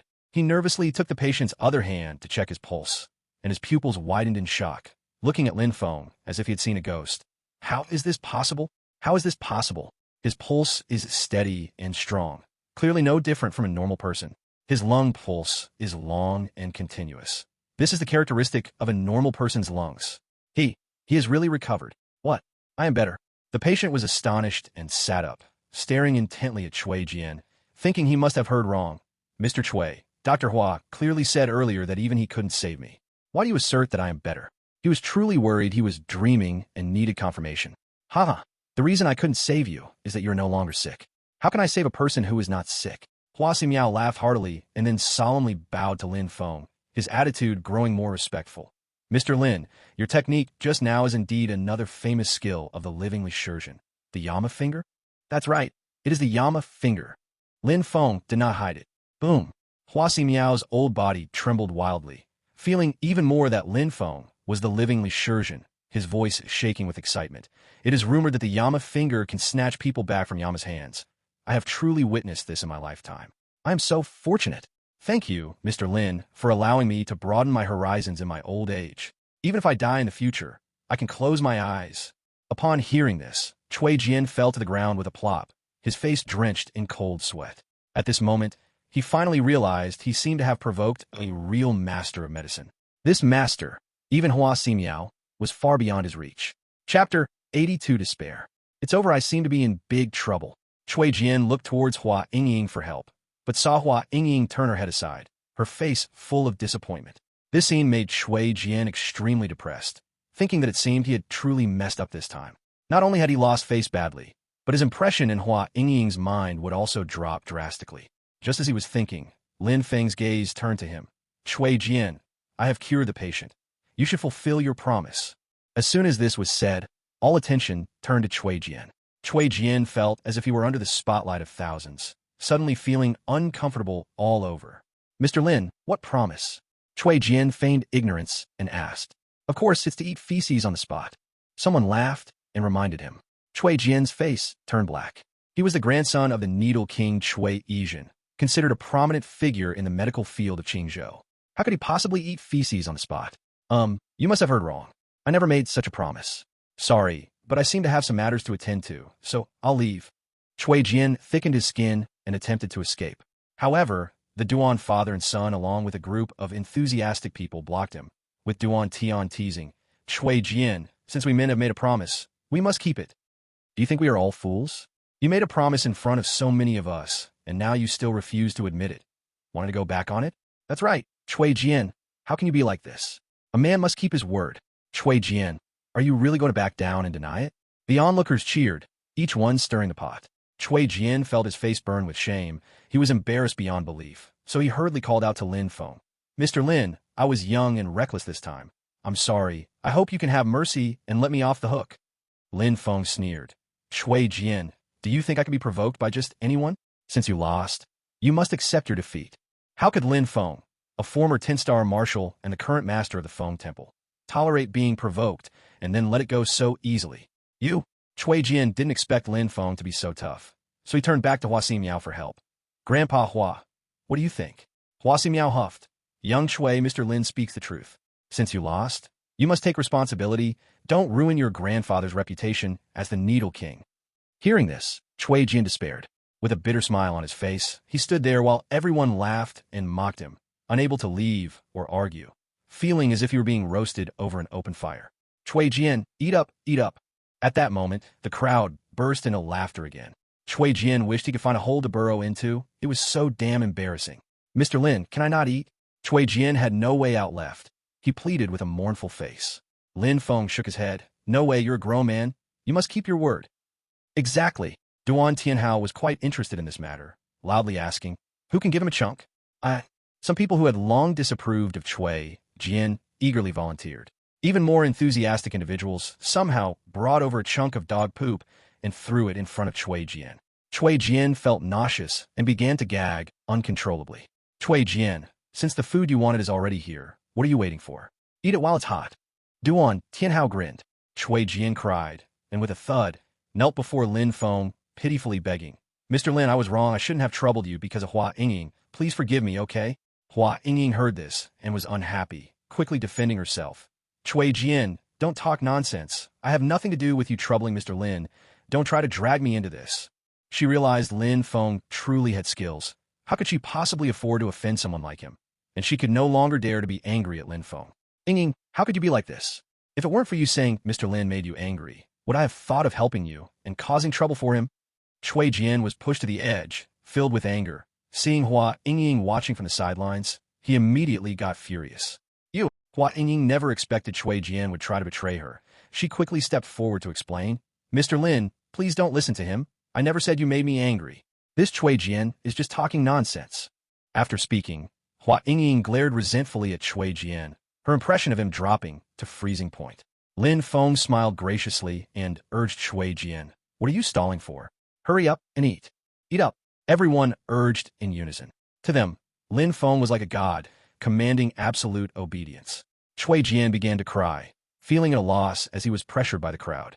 As Chui Jian hesitated to move, Duan Tianhao decided to lend him a hand, pressing down on his head to force him toward the pile of dog poop on the ground. At that moment, an elderly voice came, Mr. Lin, I hope you can give Chui someone a favor and forgive my grandson this once. It's the Needle King Chui Yizhen. He has arrived. Someone gasped in surprise. Then, an old man with white hair, leaning on a cane, tremblingly walked over with the help of a store employee. Seeing the person arrive, Chui Jian saw a glimmer of hope for rescue, hurriedly shouting, Grandpa, save me, save me. Chui Yizhen had heard a bit about what happened here, deeply disappointed in his grandson. Suddenly raised his cane and struck, You wicked grandson, you are truly lawless, daring to provoke anyone. I will beat you to death, beat you to death. Chui Jian screamed out loud as he was beaten. Mr. Lin, this is Needle King Chui Yizhen. Look, the old man has been disturbed. Why not consider letting Xiao Chui go? Hua Ximiao, being an elder who watched Chui Jian grow up, couldn't help but plead for him seeing that Chui Yizhen personally came. However, Lin Feng still shook his head. I never forgive those who provoke me. Even if it's the Needle King's face, I will not give it. What? Mr. Lin, are you really going to this extent? Chui Yizhen was somewhat angry. Although his reputation was not as good as Hua Ximiao's, he was still the second in the medical field in Qingzhou, and many high-ranking officials would give him face. Lin Feng, however, openly refused to give him face in front of so many people. That's right. I don't like people who are untrustworthy. Even if Cui Jian is your grandson, the same applies. Lin Feng spoke frankly. Seeing Lin Feng being so unyielding, Cui Yizhen knew there was no use in saying more, and with a self-deprecating smile, he sighed, "Very well, it seems my grandson indeed needs to suffer a bit. This will teach him a lesson. Since Mr. Lin refuses to give the old man face, then I have nothing more to say." "Grandpa, you really want me to eat shit?" Cui Jian was completely stunned. Even Cui Yizhen's face no longer mattered. "Wicked grandson, kneel down and eat shit. You have disgraced the Cui family's reputation." Cui Yizhen felt completely humiliated. After knocking Cui Jian to the ground with his cane, he angrily left. He didn't want to stay here any longer. He truly couldn't bear that kind of shame. In his entire life, Cui Yizhen had never lost face like this. One could say that Cui Jian not only lost his own face, but also the face of all their Cui ancestors. Seeing Cui Yizhen storm out, Cui Jian knew he was powerless to change the situation and painfully crawled toward that pile of dog shit. "Brother, one should forgive when one can. Isn't this too much for you to treat young Master Cui this way?" Suddenly, a strong voice rang out. Hearing this voice, Cui Jian, who was already desperate, reignited hope. Chapter 83. Exploding the Martial Arts Hall. On Qingzhou's Chinese Medicine Street, just when everyone thought Cui Jian would fulfill his promise and eat that pile of dog poop, a strong voice suddenly shouted, "Brother, one should forgive when one can. Isn't this too much for you to treat young Master Cui this way?" Swish, swish, swish. Everyone looked and saw a group of fierce men in matching black t-shirts marching over. On the back of their black shirts, there was a large character Wu. Their exposed arms were all bulging muscles, strong and powerful. Seeing these people, the onlookers inexplicably felt a sense of fear. "Yuan Gang, help me." Cui Jian's eyes brightened, suddenly looking at the buzz-cut young man at the forefront, a relieved smile spreading across his face. "Young Master Cui, don't worry. With me Yuan Gang here, no one dares to force you to do anything." Yuan Gang brought a group of people and rushed to Cui Jian, pulling him up and patting his shoulder, frowning as he said, "How despicable. I didn't expect you, the grandson of the esteemed Needle King, would almost be forced to eat dog shit." Cui Jian felt extremely awkward, secretly wondering who could be blamed. Wasn't it because of his own reckless promises? Just as he was thinking, Yuan Gang relaxed his brow. "Young Master Cui, rest assured as brothers, the grievances you suffered, I will help you settle." After saying this, Yuan Gang turned to Lin Feng. "Brother, which path do you walk? How dare you treat my brother Cui this way?" Before Lin Feng could answer, he heard Cui Jian purposely say in Yuan Gang's ear, "Brother Yuan, this guy has impressive medical skills, and even Hua Simiao respects him greatly. He doesn't even give the face of my grandpa Cui Yizhen, and it seems he has a complicated relationship with the Zhao and Duan families. You might not want to mess with him." "Not mess with him? There's no one in Qingzhou I can't mess with." Yuan Gang couldn't help but burst into laughter. "I wonder which guy it was. It turns out you were just mixing with the Zhao and Duan families. Do you think having some medical skills makes you impressive? What a joke. Who are you?" Lin Feng's face darkened. The other party looked down on even the Zhao and Duan families, clearly someone significant. Seeing Lin Feng not knowing him, Yuan Gang felt a bit angry. "Brother, you don't even know who I am. Looks like you really aren't a big deal. After all, almost everyone in Qingzhou knows me. The wealthy second generation and nobles respect me as their big brother." "Yuan Gang, I've never considered you a big brother. Stop bragging there." Duan Tianhao retorted. As a young master of one of the 5 major elite families, Duan Tianhao was considered a top second-generation noble in Qingzhou. "Yuan Gang, no one in the top second-generation circle of Qingzhou recognizes you as big brother. Stop your self-glorification." Zhao Wenli, like Duan Tianhao, was also a second-generation noble of Qingzhou. Although she knew Yuan Gang, she didn't agree with his claim. Hearing this, Lin Feng looked at Zhao Wenli, his gaze filled with inquiry. "Mr. Lin, this guy is Yuan Gang, the son of Yuan Tianba, the master of Zhatian Martial Art Hall in Qingzhou. A few years ago, Yuan Tianba defeated the head of the Liu family and became extremely arrogant, thinking that Zhatian Martial Arts Hall surpasses our 5 major elite families. Yuan Gang is even more narcissistic than Yuan Tianba, often thinking of himself as the big brother in our Qingzhou second-generation circle." Zhao Wenli explained.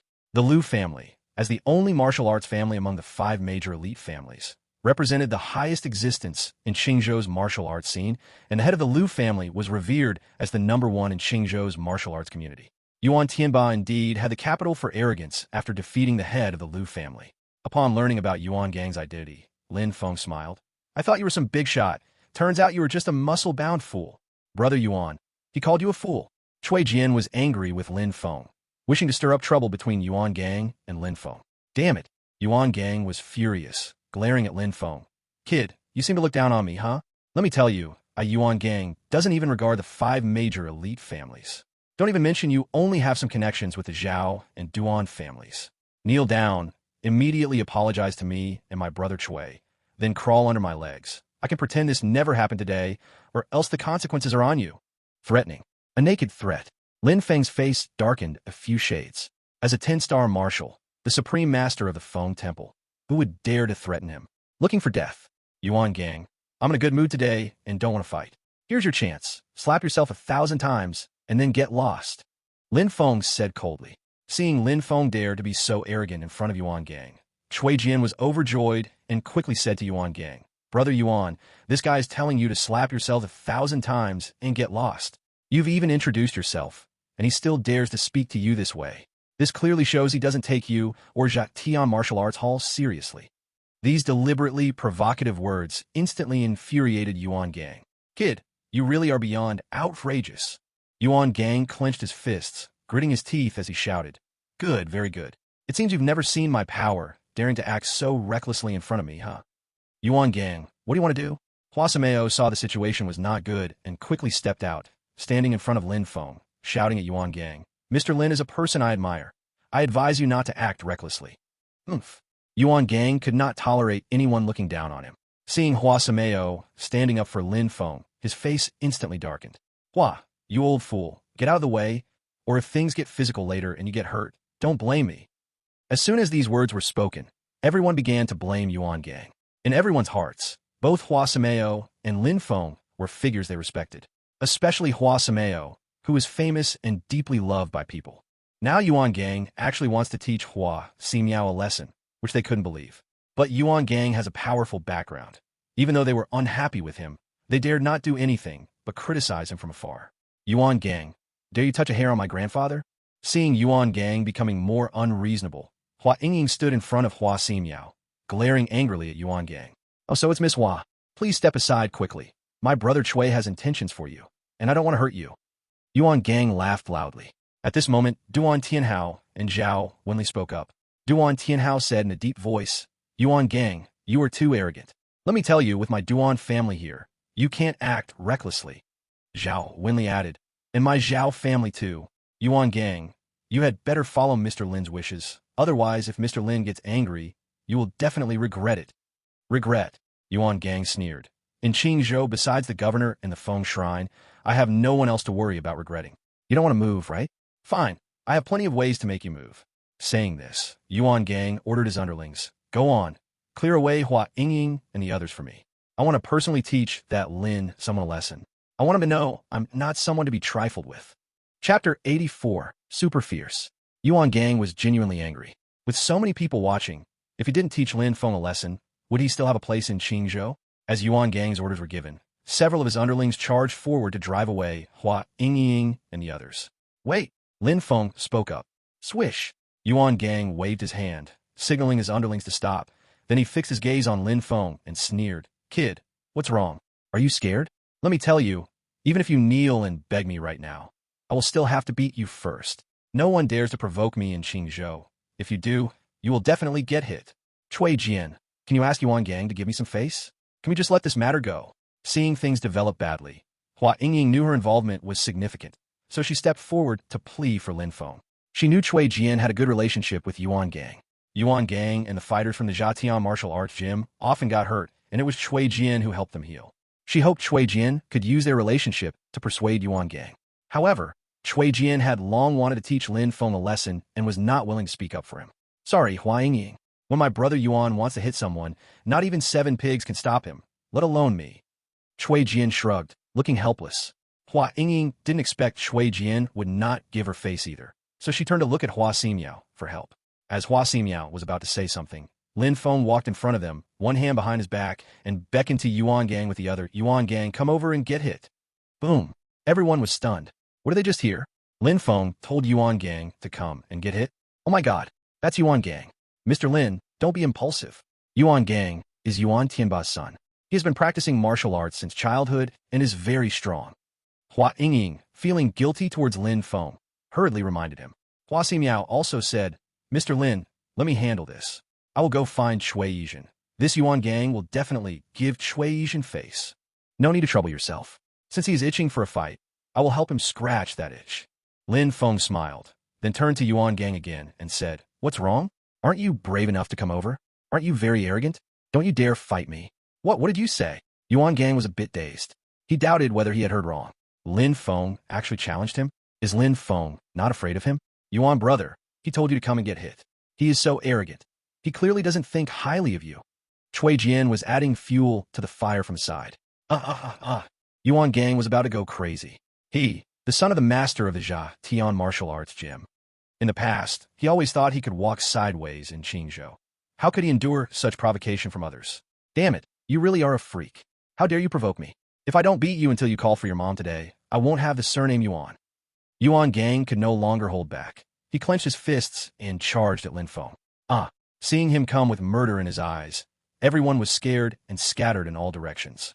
In an instant, a wide space opened up around Lin Feng.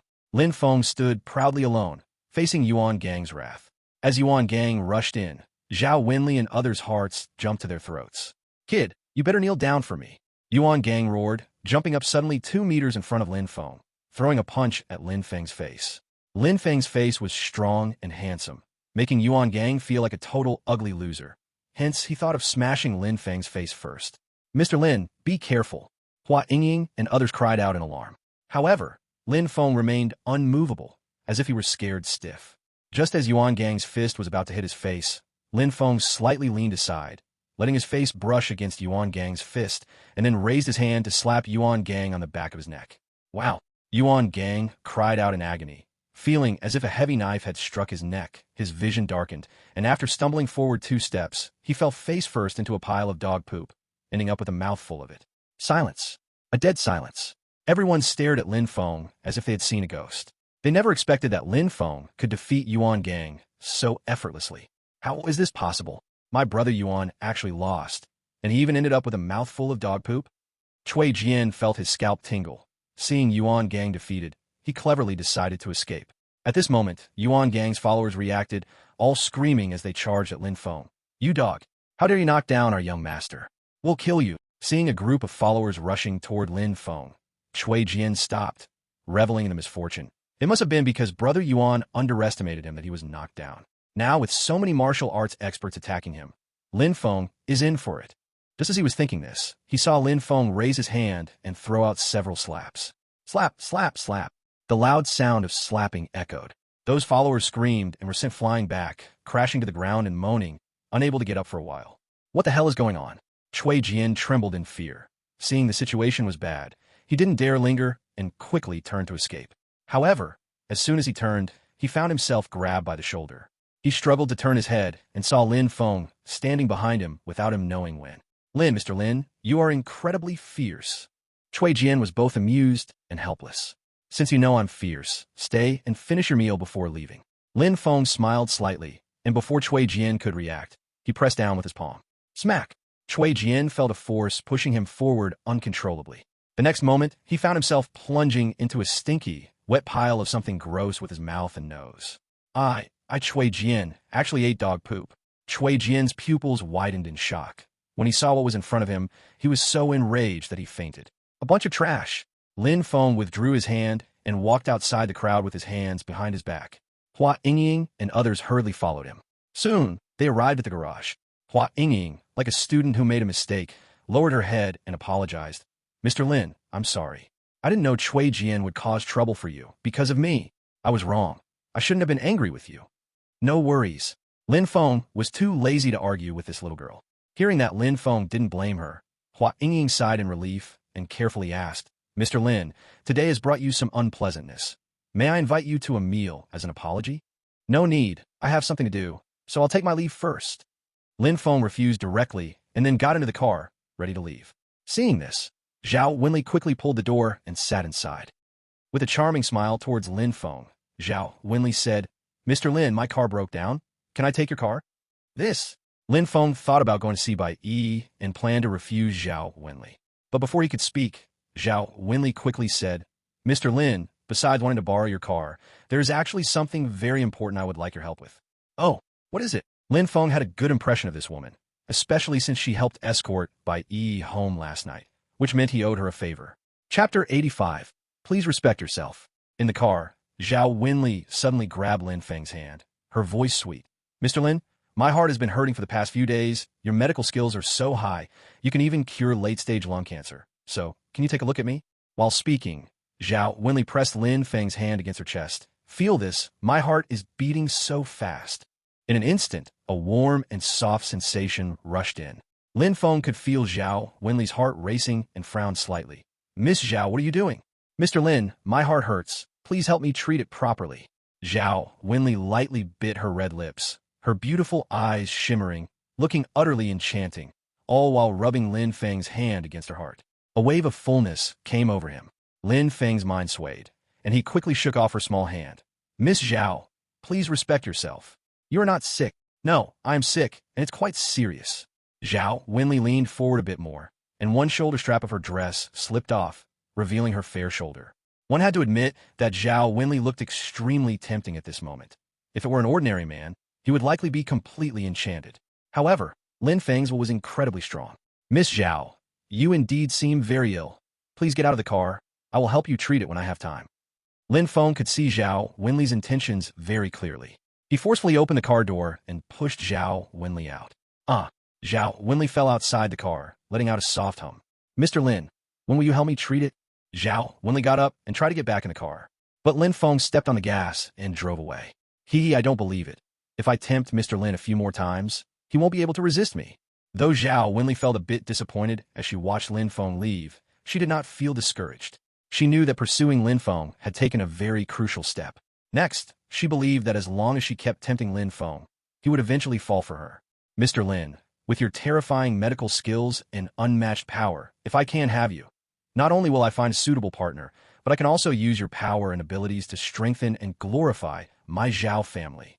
I will definitely win you over. Zhao Winli muttered to herself as she quickly left the garage. Once she left, Duan Tianhao's father, Duan Yue, looked at his son with frustration. Duan Tianhao, how the hell did I end up with a son like you? If only you were a daughter. Duan Tianhao looked innocent. Dad, can you blame me? I didn't choose to come out. You and Mom are to blame. If you didn't want me back then, you could have just shot me at the wall to die. Indeed, Duan Yue nodded in agreement, looking at the direction Lin Feng left and sighed. If I had been able to have a daughter with your mother back then, we could have hooked up with Mr. Lin, just like Zhao Winli. What a pity, what a pity.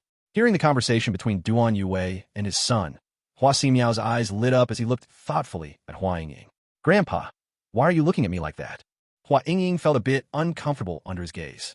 Yingying, what do you think of Mr. Lin? Hua Ximiao asked. Hua Yingying thought seriously for a moment and gave a fair evaluation. Mr. Lin's medical skills are even higher than Grandpa's, and he is so young and handsome. If given enough time, he will definitely become a big figure in this area. You know it's good.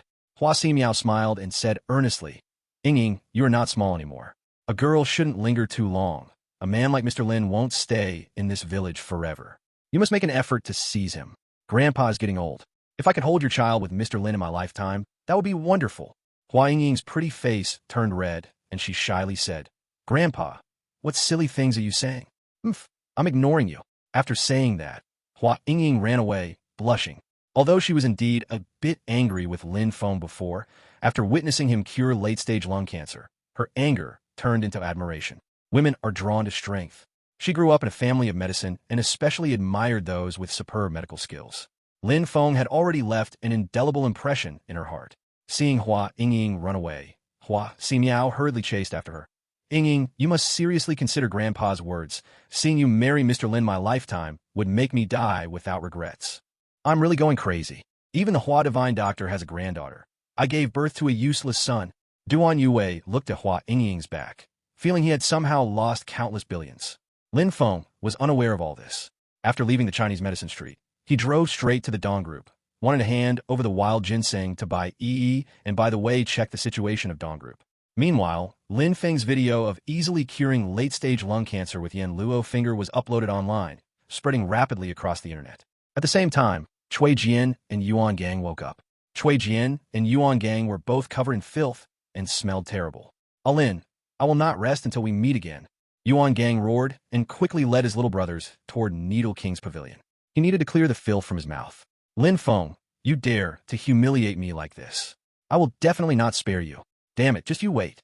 Cui Jian supported himself against a tree and vomited before shouting angrily. Dong Group. Since the CEO Dong Bing has died, plus Dong Bing had transferred the Dong Group to Lin Feng before his death, the Dong Group has been renamed Nanji Group. Currently, the behind-the-scenes boss of Nanji Group is Lin Feng, and by is responsible for helping Lin Feng manage various affairs of Nanji Group. Lin Feng parked the car in the garage and was about to walk into the Nanji Group's main entrance. A surprised voice came. Lin Feng, is that you? Hearing this voice, Lin Feng felt it sounded somewhat familiar and instinctively turned to look, only to see a young man dressed in a suit, shiny shoes, and holding a file bag running over. Is it you? Zhang Wentao. Lin Feng was a bit surprised. How did he run into a classmate again? Not long ago, he had just bumped into the school beauty Su Wei from high school. Now, just a couple of days later, he ran into the class monitor from high school. Right? The young man in front of him is Zhang Wentao, the class monitor from high school. He was a pursuer of Su Wei during high school, but Su Wei liked Lin Feng back then. So Zhang Wentao always saw Lin Feng as a rival and secretly tried to trip him up. Lin Feng, it really is you. I didn't expect such a coincidence, after so many years, to meet you here. Zhang Wentao confirmed that the person in front of him was Lin Feng, and after looking him up and down, he exclaimed, Lin Feng, don't tell me you are here for an interview too? Lin Feng was speechless. Dressed in casual clothes, he looked nothing like he was here for an interview, right? However, after Zhang Wentao's reminder, Lin Feng then noticed that many people coming in and out of Nanji Group were dressed similarly to Zhang Wentao. Could it be that these people were all here for interviews? Just as he was thinking, Zhang Wentao frowned and said, Lin Feng, not that I'm talking bad about you, but this Nanji Group is worth hundreds of millions, after all. Are you really wearing that for the interview? Do you think Nanji Group is so desperate for people that anyone can get in? Upon hearing this, Lin Feng instinctively asked, Zhang Wentao, what do you mean? What internal shake-up? Zhang Wentao looked at Lin Feng as if he were a monster, somewhat surprised. No way? You really don't know? Let me tell you. Nanji Group was previously called Dong's Group. I've heard they changed bosses, and now the new boss wants to replace some of the old employees. At this point, Zhang Wentao looked Lin Feng up and down again. When he saw the ginseng box in Lin Feng's hand, he suddenly realized, I get it. You're not here for an interview. You're here to run errands. No wonder. With the internal restructuring at Nanji Group, those top executives must be incredibly busy, so they sent you, this errand runner, to deliver things. Errand runner? Lin Feng chuckled in disbelief. He simply couldn't understand how this guy linked him to running errands. But since he only had a casual relationship with Zhang Wentao, he couldn't be bothered to respond. He slightly nodded as a reply and was about to enter Nanji Group. TSK. I say, old classmate, am I right? Why are you in such a hurry? Afraid I'll find out you're an errand runner and get embarrassed. Zhang Wentao said in a sarcastic tone. Hey, back in high school, I heard a rich beauty had her eye on you. After all these years, have you fallen to being an errand runner? Did that beauty dump you? Back then, Lin Feng had caught the attention of Song Han's Wang, which had created quite a stir. Don't mention that woman to me. Thanks. Lin Feng stopped in his tracks, his face darkening. Song Han's Wang had almost killed him after taking his kidneys, and even though he had avenged himself, he didn't want to hear her name again. Seeing Lin Feng's intense reaction, Zhang Wentao thought he had hit a nerve and smugly said, Sorry, old classmate, I didn't know you got dumped by her. If I had known, I definitely wouldn't have mentioned her. By the way, you have a time limit on your errand, right? Hurry and deliver the things. If you're late, you might get a complaint and get deducted pay. Oomph. Lin Feng shot him a cold glance and said in a deep voice, Zhang Wentao, it seems you really want me to have a terrible life, huh? Zhang Wentao was taken aback, and seeing Lin Feng was serious, he dropped the act. Lin Feng, if it weren't for you in high school, Su Wei would have been mine. Now I'm married to someone I don't even love, and my marriage is really unhappy. This is all your fault. You stole my Su Wei. I stole your Su Wei. Lin Feng frowned at him. Zhang Wentao, you couldn't get Su Wei yourself, so how can you blame me for it? Boom. Zhang Wentao got angry, his fists crackling as he clenched them tightly, staring at Lin Feng with hatred, gritting his teeth. How dare you call me incompetent? Lin Feng, I'm telling you, Su Wei was mesmerized by you. I've been pursuing her for years, but her mind is all about you. Tell me, if it weren't for you, how could Su Wei not become my woman? It's all your fault. All your fault. He was getting more and more agitated, wishing to strangle Lin Feng. Lin Feng looked deeply at Zhang Wentao, feeling this man was completely unreasonable. Fine, blame it on me if you want. What does it have to do with me? Lin Feng was too lazy to waste words with this person and, holding the ginseng, was about to enter Nanji group. Lin Feng, stop right there. Zhang Wentao blocked him, eyes red, and said, don't be in such a hurry to leave. I order you to do something for me. Get lost. Lin Feng pushed Zhang Wentao aside. The latter fell to the ground, growing even angrier. Lin Feng, you dare push me? Do you know what my identity is now? I'll tell you. The new HR director being interviewed at Nanji Group is my uncle. Do you believe that if I call my uncle, you won't even get through the door of Nanji Group? BFF. Before Lin Feng even spoke, he heard a light laughter. Hearing this laugh, Zhang Wentao's whole body trembled, and his pupils shrank violently, showing surprise and joy. He abruptly turned around and saw a beautiful woman in a business skirt walking gracefully towards him. Sui, why? Why are you here? Zhang Wentao stared at the woman, his voice trembling. The one who came was indeed Su Wei. Compared to the inexperienced Su Wei from high school, the Su Wei now had a touch of maturity and charm. It could be said that Su Wei now made Zhang Wentao's heart race even more. Bon Zhang, I came for an interview. Su Wei was somewhat surprised to see Zhang Wentao. After quickly greeting him, she hurriedly ran to Lin Feng's side, appearing a bit flustered and anxious. Lin Feng, you're here too? Swish. Seeing Su Wei's demeanor towards Lin Feng, Zhang Wentao's anger erupted. Why? During student days, Su Wei liked Lin Feng. It's been several years since graduation, and Su Wei is still thinking about Lin Feng? What on earth is so good about this man? Su Wei, how did you come here? Aren't you supposed to be at the hospital taking care of your mom? Lin Feng asked in surprise. Su Wei quickly explained. Thanks to you and Miss Bai's help, my mom's surgery was very successful, and her condition is now stable. Miss Bai called me this morning and said she still needed a secretary and wanted me to come for an interview. So I came. Is that so? Lin Feng understood. It seemed Bai Yi really liked Su Wei and wanted to offer her a good job opportunity. After all, even if Su Wei's mother had a successful surgery, she would still need a lot of money for ongoing medication and treatment. Bai Yi could help Su Wei temporarily, but she couldn't help her forever. Su Wei would need to work and earn money for those future treatment costs. Yes, Lin Feng, by the way, are you here to find Miss Bai? Su Wei asked. Just as Lin Feng was about to say something, he saw Zhang Wentao angrily rushing over with a cold face and said, Su Wei, what do you mean? You just casually greeted me and that's it?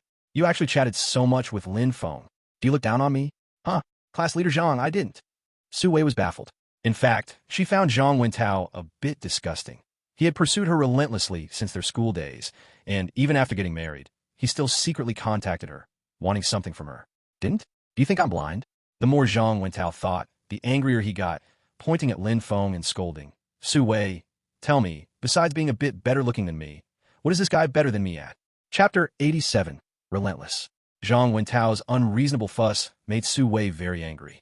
In Su Wei's mind, Lin Feng was no longer just her longtime crush. Since Lin Feng helped her with her mother's surgery costs, she saw him more as a benefactor she would owe for life. With both gratitude and love intertwined, Su Wei's feelings for Lin Feng were quite complex. Class leader Zhang, Lin Feng is not only better looking than you, but he is also far superior to you in every way. Are you satisfied now? Su Wei took a deep breath, seemingly gaining inexplicable courage from Lin Feng beside her. She decided not to show Zhang Wentao any more respect. Such a heart-stabbing remark instantly drove Zhang Wentao mad. He stared at Su Wei in disbelief, his eyes turning red. Su Wei, what are you saying? Am I really that terrible in your eyes? Can't I even compare to Lin Feng in any way? You tell me, what you just said was just a joke, right? You're teasing me, aren't you? Teasing you? Su Wei sneered and decided to lay it all out with Zhang Wentao. Class leader Zhang, I have always felt nothing for you. Please do not be so self-important. Also, do not bother me in the future. Thank you. After saying that, Su Wei looked at Lin Feng, her face blossoming with a gentle smile. Lin Feng, let's go. Don't pay attention to him. Lin Feng also felt that Zhang Wentao was a bit crazy and wasn't interested in continuing to engage with him, so he decided to enter the Nanji group with Su Wei. Seeing Su Wei and Lin Feng treat him this way, Zhang Wentao's anger surged, gritting his teeth and shouting, You two stop right there. However, Lin Feng and Su Wei had no desire to pay him any attention and continued walking forward. Security, stop them for me. Zhang Wentao was practically beside himself with rage and hurriedly ordered the two security guards at the entrance. The two security guards glanced at him, realizing that Zhang Wentao was dressed like an interviewee and looked unfamiliar, so they couldn't be bothered with him. Oh, damn it, you all look down on me, don't you? You all think you're so capable, right? Zhang Wentao trembled all over, rushing in front of the two security guards and shouted at the older guard, You better listen up. My uncle is Zhang Fugue, the newly appointed HR director of Nanji Group. If you don't listen to me, I'll have my uncle fire you. Swish, swish. The two security guards, seeing Zhang Wentao speak so convincingly, couldn't help but believe him a bit, their expressions changing instantly. The HR director is the one who handles the recruitment and resignation of the group. He is a big shot that could determine their fate. Offending the HR director won't end well for them. They had worked hard to get such a good job with great benefits and didn't want to be fired on their first day. Thinking of this, the older security guard quickly smartened up and flattered. Boss, I must have misrecognized you just now. I'm so sorry. I'll help you stop them right away. Yes, boss, calm down. We'll do as you say right now. The other guard, seeing the situation was off, quickly chimed in with a smile. Good, what are you waiting for? Hurry up and take action. Zhang Wentao nodded with satisfaction, his anger dissipating significantly. The two security guards didn't dare hesitate, quickly reaching out to block Lin Feng and Su Wei, saying, Sorry, you too, but you can't enter. Step aside. Su Wei frowned slightly, stating, The person in charge of your group is Miss Bai, and I've been called by her. Don't stop me. The two security guards laughed, sizing up Su Wei before shaking their heads. Miss, we don't know any Miss Bai. You look like you're here for an interview. Hurry up and leave. You've offended the HR director's nephew. Even if you go for an interview, it won't matter. They had just arrived, and besides knowing the HR director and a few small leaders, they didn't know Bai Yi or anyone else. Exactly. With my uncle around, you, Su Wei, won't be able to pass the interview. Zhang Wentao said proudly. And you, Lin Feng, you must be here to run errands for some leader. I'm not letting you in right now. Just wait and see what happens when you miss your deadline. Hearing this, Lin Feng felt a bit angry. He didn't want to argue with Zhang Wentao, but the other party wouldn't let up, which made him quite furious. Zhang Wentao, considering we were classmates, I don't want to punish you. Stop while you can and quickly step aside. Don't waste our time. Lin Feng said coldly. If it weren't for the bond of being former classmates, he would have slapped Zhang Wentao aside long ago. However, Zhang Wentao took Lin Feng's words as desperation and became even more arrogant. What's wrong? Can't get into Nanji Group? Can't complete your errand on time? Are you anxious? Beg me. Just ask me, and maybe I will let you in for Su Wei's sake. Otherwise, I'll make sure you can't finish this job, that you'll get complaint from the client, that you'll lose money, that you'll be unemployed. Ha ha ha. As soon as these words came out, Su Wei looked at him with a strange expression. What's going on? Did Zhang Wentao really think of Lin Feng as just a runner? Is he drunk or something? How could he be like this in broad daylight? Seeing Su Wei looking at him oddly, Zhang Wentao snorted. Su Wei, considering your outfit, you must be here for an interview, right? I tell you, with my uncle around, you want to pass the interview, but you must first get past me. I can clearly tell you that with just one sentence from me, my uncle can let you through, but conversely, I can also use one sentence to make my uncle not let you through. Really? I'm afraid whether I can pass isn't for your uncle to decide, right? Su Wei said. She knew that Bai Yi was the person in charge of the group, and she was the one who personally called Su Wei to be the secretary, while Zhang Wentao's uncle was just Bai Yi's subordinate. How could he decide her fate? What? You actually dare to question me? Zhang Wentao was very annoyed and directly called his uncle's number. Uncle, there's a job applicant who dares to say it's not up to you whether she can pass the interview. What the hell? Zhang Fugue, Zhang Wentao's uncle, just took office and was immediately furious. Which applicant dares to speak like that? Tell me her name. Let her see my power. This, Zhang Wentao's mind raced, and he suddenly thought of something. Uncle, I'll tell you who that person is later. For now, let's leave it like this. I'll come find you later. After finishing his words, Zhang Wentao hung up the phone with a snap. Then, Zhang Wentao greedily stared at Su Wei. Su Wei, I'll give you a chance. If you agree to be my lover and sleep with me 23 days a month, I won't tell my uncle about your disrespect. Not only that, but I will also speak well of you to my uncle, so you can get a good position and a high salary in NG Group. How's that sound? Chapter 88 Lesson. Boom. The onlookers were all stirred up. The two security guards stared at Zhang Wentao as if they had seen a ghost. Damn it, this guy is really ruthless. Relying on his uncle's little power in Nanji Group, he actually dared to openly threaten Su Wei to be his lover? Zhang Wentao, you are shameless and despicable. Su Wei was utterly disappointed in Zhang Wentao, angrily pointing to the outside door. Get out. I don't want to see you again. In an instant, every last shred of good impression Zhang Wentao had in her heart vanished. Is this still the class monitor from their school days? She never expected Zhang Wentao to become so vile after growing up. What kind of person does Su Wei think she is? Just because he offers a little benefit, can she ride the bus? Shameless? Despicable? Zhang Wentao laughed loudly, proudly saying, Su Wei, since I can't get you through normal means, then I'll use extraordinary means. Don't think I don't know your family situation. Your poor mother is still waiting for a lot of money for surgery, right? If you don't get this job, what will happen to your mother? Su Wei pointed at Zhang Wentao, her delicate body shaking fiercely, unable to say a word from anger. What? Have I found your weakness? Ha ha. I'm telling you, Su Wei, only I can help your mother. As long as you agree to me, I guarantee you can get a high-paying job in Nanji Group. What's more, if you please me every month, I might even consider giving you some rewards. Seeing Su Wei get anxious, Zhang Wentao became even more complacent. So, Su Wei, before he could finish, Zhang Wentao suddenly felt a pain on his face. Slap! The sound of a slap echoed. Zhang Wentao's vision darkened, his head buzzing, his body uncontrollably spinning a few times. When he barely steadied himself and saw that the person who hit him was Lin Feng, he exploded with rage. Lin Feng, what the hell are you doing? Damn it! You actually dare to hit me? I'll kill you. As he spoke, Zhang Wentao clenched his fists and charged at Lin Feng. He hated it so much. Not only did he love the woman he liked, but she also deeply loved Lin Feng. Now, Lin Feng actually dared to hit him in front of so many people. If he didn't regain his face, he feared he would live forever in Lin Feng's shadow. Zhang Wentao, do you think just because you rely on your uncle's little power, you can do whatever you want? Lin Feng looked at Zhang Wentao coldly as he approached. Disappointed, he shook his head and said, I originally didn't want to argue with you out of our classmate friendship, but you are so aggressive, it's simply outrageous. As soon as he finished speaking, Lin Feng stepped forward and kicked directly at Zhang Wentao. This kick was as fast as lightning. It arrived before the delayed reaction could even catch up. The crowd barely saw a shadow of the leg before Zhang Wentao screamed and flew backward. Boom! Zhang Wentao crashed heavily to the ground, spitting out a mouthful of old blood, with several bones in his body shattered. Seeing this scene, the two security guards were terrified. Is this guy really that amazing? Su Wei, let's go. Lin Feng withdrew his foot and said to Su Wei. Su Wei nodded and obediently followed behind him, ready to enter the Nanji Group. Just then, a man wearing glasses and overweight charged out with a fierce expression. Who is it that dares to say it's not up to me to decide whether she can pass the interview? Hearing this voice, Zhang Wentao struggled to get up, pointing at Su Wei and Lin Feng. Uncle, it's them.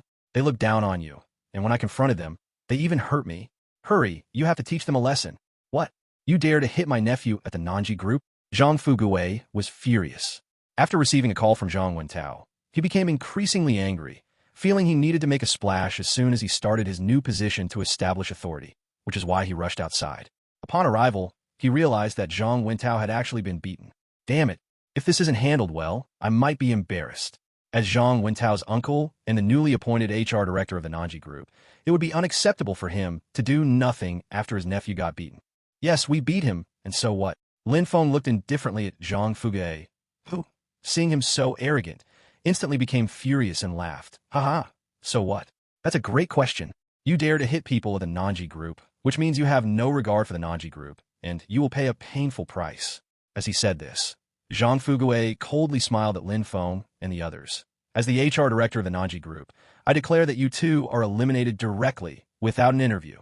Moreover, you hit my nephew and caused a bad influence. You must pay the price. After speaking, Zhang Fugui turned to the two security guards. What are you still standing there for? These two people just hit my nephew right in front of you. Why aren't you quickly dealing with them? Director Li, W will deal with it right away. The two security guards were flustered and quickly pulled out their batons, charging at Lin Feng and Su Wei. It's over. These two young people are finished. They're too impulsive. Why did they provoke Director Li? Isn't that seeking death? Once you anger Director Li, you might as well forget about entering the Nanji Group again. What a pity. This group has such great benefits. Listening to the crowd's discussions, Zhang Wentao felt a sense of satisfaction in his heart. Lin Feng, Su Wei, this is the price you two will pay for provoking me. Price? What do you think you are, daring to make the master pay the price? A stern voice rang out. In the next moment, everyone felt a figure flash by, and the two security guards attacking Lin Feng were sent flying and fell to the ground, unconscious. Standing in front of Lin Feng was a tall, beautiful figure dressed in leather, with short hair. This woman was Yinggu, dispatched by Su Ziqing to the Nanji Group to assist by Yi in handling affairs. Seeing that beautiful figure, Zhang Wentao shouted angrily, "Who are you? How dare you meddle in matters between my uncle and me? If you know what's good for you, get lost immediately." Otherwise, don't blame my uncle for being rude. Zhang Fugui was also furious, coldly staring at the beautiful figure. Woman, don't seek trouble. This is none of your business. No matter who you are, quickly get out of here. Although he was newly appointed, he didn't know who Inge was. Because Inge had always been working in the background, helping Bai Yi handle tasks. Most people were unaware of her existence. You want me to get lost? What are you that I should listen to you? Inge smiled coldly, then pointed at Zhang Fugui. You don't need to come to work tomorrow. Take your nephew and apologize to the Grand Hall Master right now. Then get lost. Hearing this, Zhang Fugui burst into laughter, looking up and down at Inge. I say, beautiful, who are you? Acting all loud in front of me. Do you think you're my boss? Of course I'm not your boss, but he is. Inge stepped aside, pointing at Lin Feng, and said to Zhang Fugui, this person is the CEO of the Nanji Group. If you dare to be rude to him, do you think you can stay here and continue to take your salary? Chapter 89. What used to keep you? Zhang Fugui and Zhang Wenna were stunned for a moment. Then both of them burst out laughing. The boss? A man dressed casually, looking like an errand runner, is the boss? What a joke. Aren't all bosses supposed to wear suits and ties? Full of authority? How could someone like Lin Feng dress so casually? Beautiful. You say this guy is my uncle's boss? Please look clearly. He's just an errand runner. How can he be my uncle's boss? Zhang Wenna laughed heartily. How could he believe Lin Feng was Zhang Fugui's boss? Zhang Fugui snorted. I say, beautiful. You should give it a rest. Who do you think you are, just pointing to someone and expecting them to be my boss? Do you think I'm Zhang Fugui that easy to suppress? What? You don't believe it? Another nice voice rang out. Then, Bai Yi walked out with a group of senior executives from the Nanji Group. She was handling matters in the office, but someone reported that something was happening downstairs, so she came to take a look. Who are you? Want to meddle in our business? Get lost if you know what's good for you otherwise. Seeing another person join in, Zhang Wenna was furious and was about to curse when he saw Zhang Fugui quickly cover his mouth, cold sweat pouring down. Wenta, shut up. She is my boss, President Bai. What? Zhang Wenta was shocked, and he didn't dare to say another word. President Bai, what brings you here? Zhang Fugui rushed to Bai Yi, bowing and flattering like a servant. Bai Yi glanced at him with a sour expression, then quickly approached Lin Feng and the others, smiling. President Lin, Sister Su, you're here. Boom. Hearing how Bai Yi addressed Lin Feng and the others, Zhang Fugui's eyes nearly popped out, his mind buzzing. President Lin, Sister Su? What the hell is going on? Not good. I feel like we're in trouble. Zhang Wenta shivered, sensing something bad was about to happen. At this moment, Lin Feng handed the wild ginseng in his hand to Bai Yi. I bought you some supplements. Just brew this for 3 days and take it. Thank you, President Lin. Bai Yi happily accepted the wild ginseng, her face turning red with excitement. This was the former 10-star marshal of Long Country, a man who once stood at the top of the power pyramid, personally buying her supplements to improve her health. This was a scene she could never have dreamed of. No need to thank me.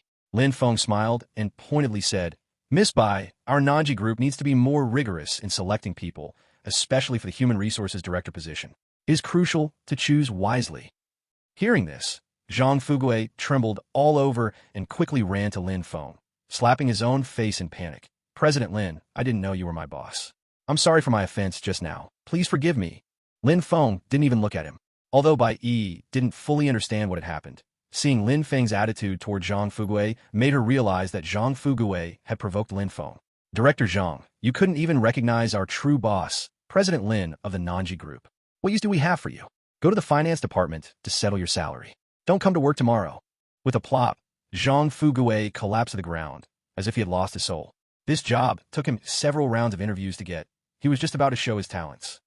But who would have thought that just after 2 days of work he was fired? President Bai, please don't fire me. I have an 80-year-old mother to take care of, a 7-year-old child, and a wife along with 3 mistresses to support. I just bought a villa and have a hefty mortgage to pay. What will I do if you fire me?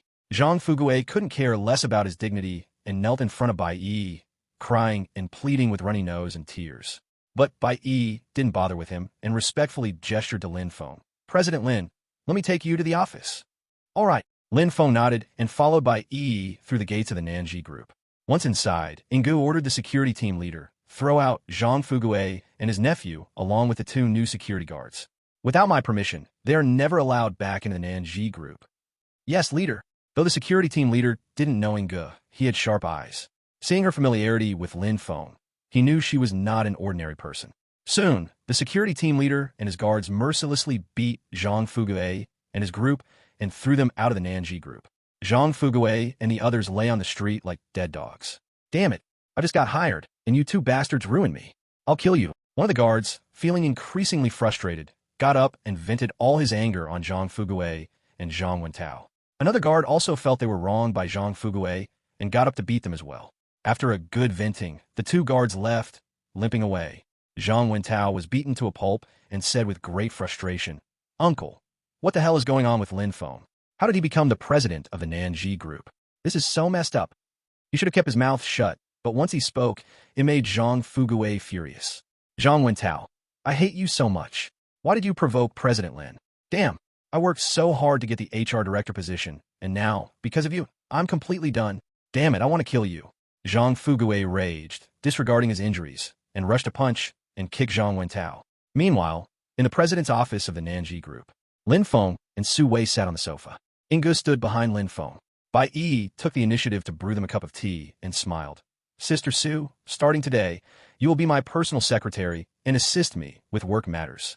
Su Wei was flattered and quickly replied, Sister Bai, no. President Bai, I will definitely not disappoint you. Good.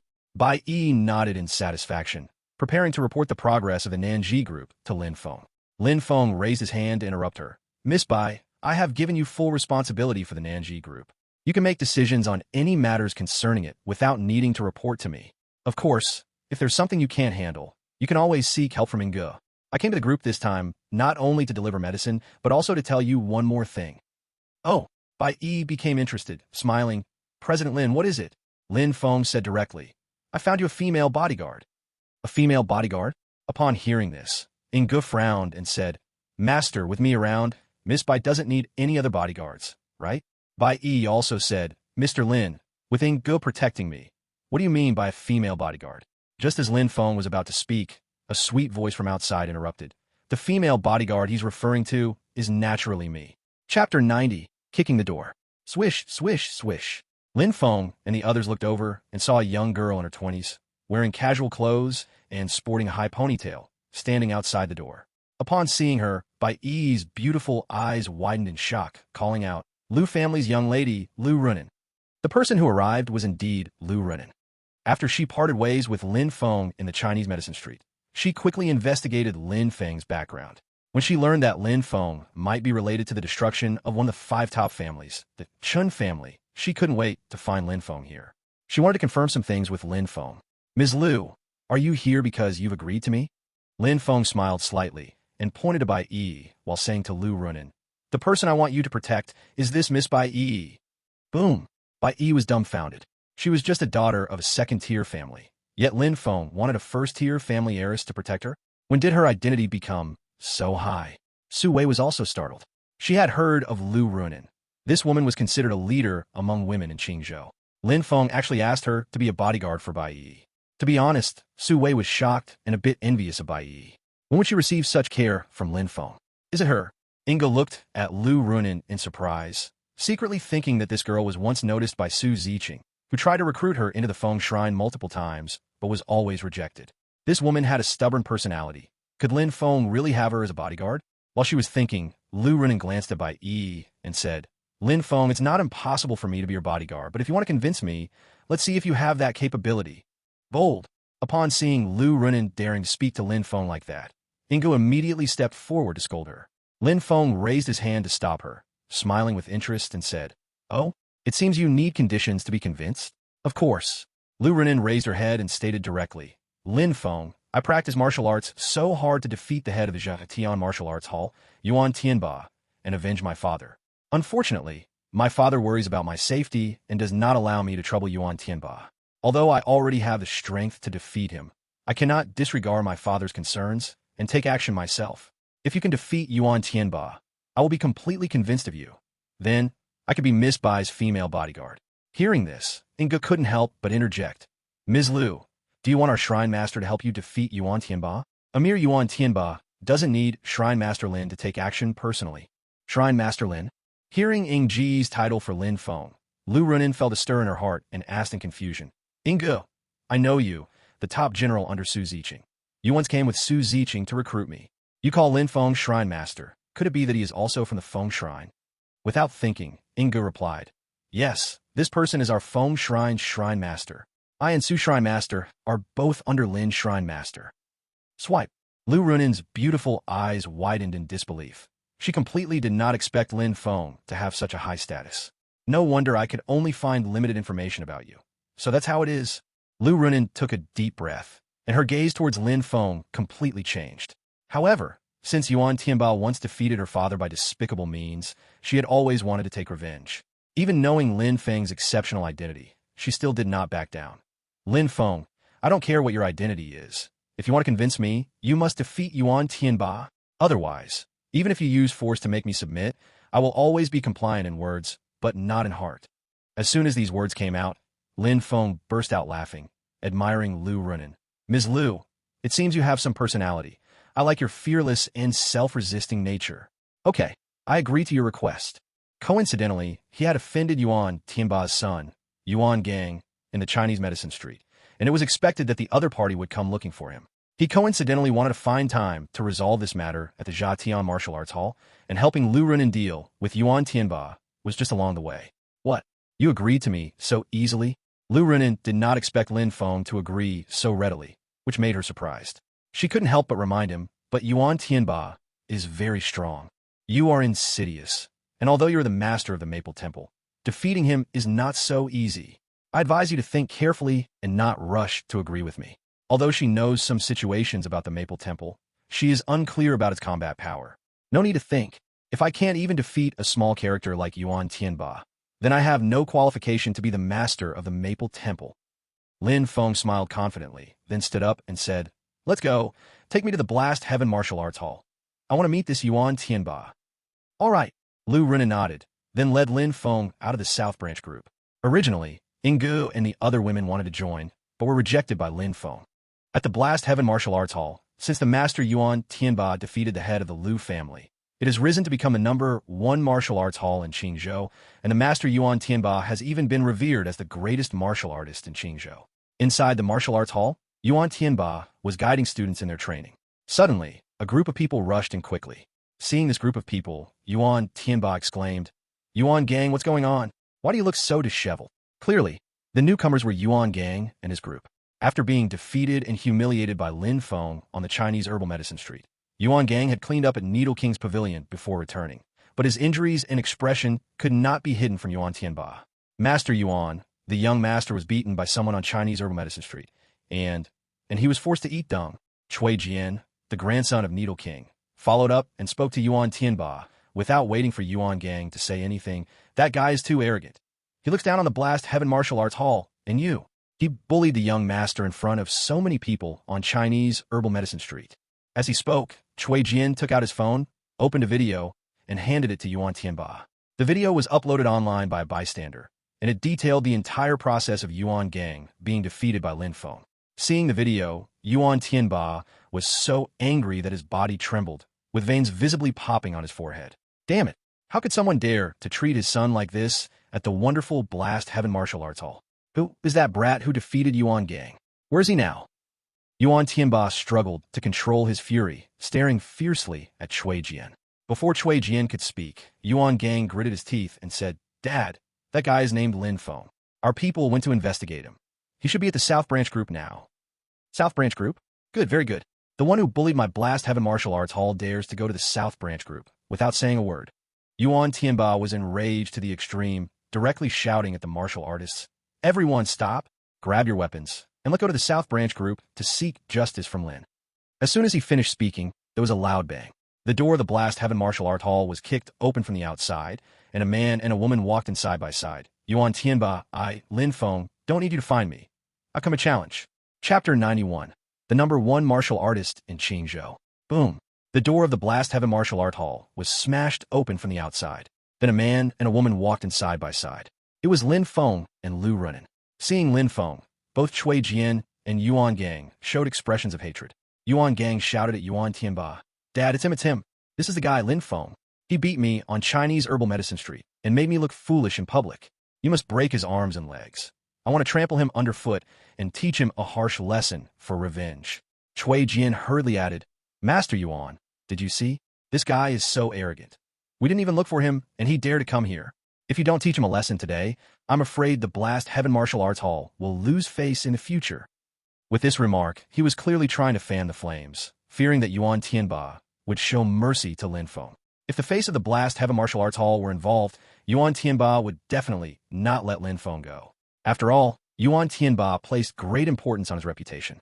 Sure enough, Yuan Tianba was immediately furious, glaring fiercely at Lin Feng. Furious, you little brat, you have the guts to beat my son Yuan Gang, and now you dare to come to my Blast Heaven Martial Arts Hall to cause trouble. Don't you see my Blast Heaven Martial Arts Hall as anything? Lin Feng sneered. What is your Blast Heaven Martial Arts Hall? It deserves my respect. Yuan Tianba's eyes widened, thinking he must have misheard. In the vast Qingzhou, who doesn't know the power of Yuan Tianba? Lin Feng actually dared to publicly disregard them? Arrogant. The nearby onlookers were stunned, each one buzzing with discussion. This kid is so arrogant. Yeah, the Hall Master Yuan is the #1 martial artist in Qingzhou. How dare he shout like this at Master Yuan? He's probably going to suffer terribly. It's over, this young man is too impulsive. Yuan Tianba was extremely angry, his whole body shaking as he said, You little brat, are you so arrogant because you are relying on Lu Runin's backing? Let me tell you, even Lu Runin's father is no match for me, let alone her. I'm giving you a chance now. Kneel down and apologize, otherwise don't blame me for being rude. Puffed. Lu Runin couldn't help but laugh. Yuan Tianba, if it weren't for you using tricks against my father back in the day, could you have beaten him with your mediocre skills? Yuan Tianba's eyes flashed with anger. You little girl, what nonsense are you talking? Your father simply lost because he was not as skilled. How can you blame me for using tricks? You used tricks. If it weren't for you, my father wouldn't have been paralyzed for so many years and unable to stand up again. Yuan Tianba, I hate you. Seeing Yuan Tianba deny it, Lu Runin couldn't hold back her emotions any longer, clenching her fists and wanting to go teach Yuan Tianba a lesson.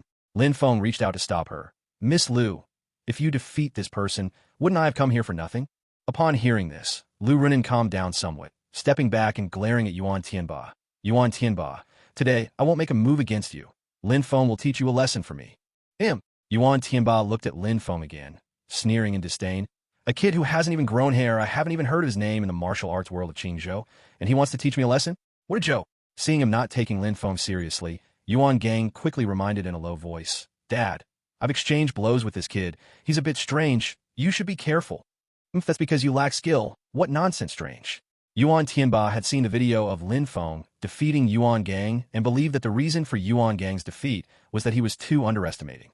Besides, he had heard of various martial arts experts in Qingzhou and the entire Jiangnan province, but he had never heard of someone like Lin Feng.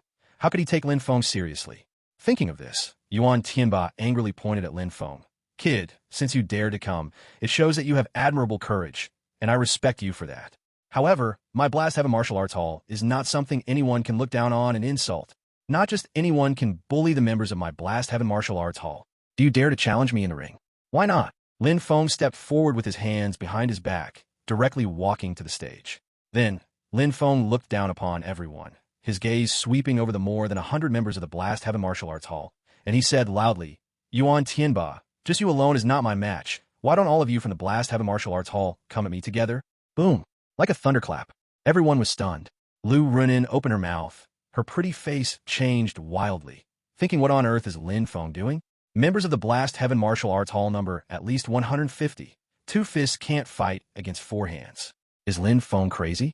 Hall Master, he wants to take on the Blast Heaven Martial Arts Hall alone. Can you tolerate this? Why not let him wish for it? Cui Jian, after a brief shock, quickly continued to fan the flames. In his view, if Yuan Tianba really used the whole martial arts hall against Lin Feng, then Lin Feng would definitely be beaten badly. Dad, he's too arrogant. Since he wants to be so outrageous, let's just give him what he wants. Together, let's beat him to death. Yuan Gang wished more than anything that Lin Feng would be beaten badly. Not just him, everyone else at the Zhatian Martial Arts Hall was furious. They took pride in being members of the Zhatian Martial Arts Hall. How could they tolerate such provocation? Yuan Tianba was taken aback, not expecting Lin Feng to be so crazy, and couldn't help but coldly snort. Kid, do you think Zhatian Martial Arts Hall is just any place? If we all go together and win against you, it would be nothing but cheating.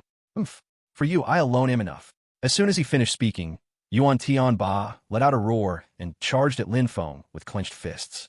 Miss Lu, I hope you won't go back on your word. Facing Yuan Tianba's charge, Lin Feng didn't even glance at him, turning instead to Lu Ruanan. Lu Ruanan was speechless.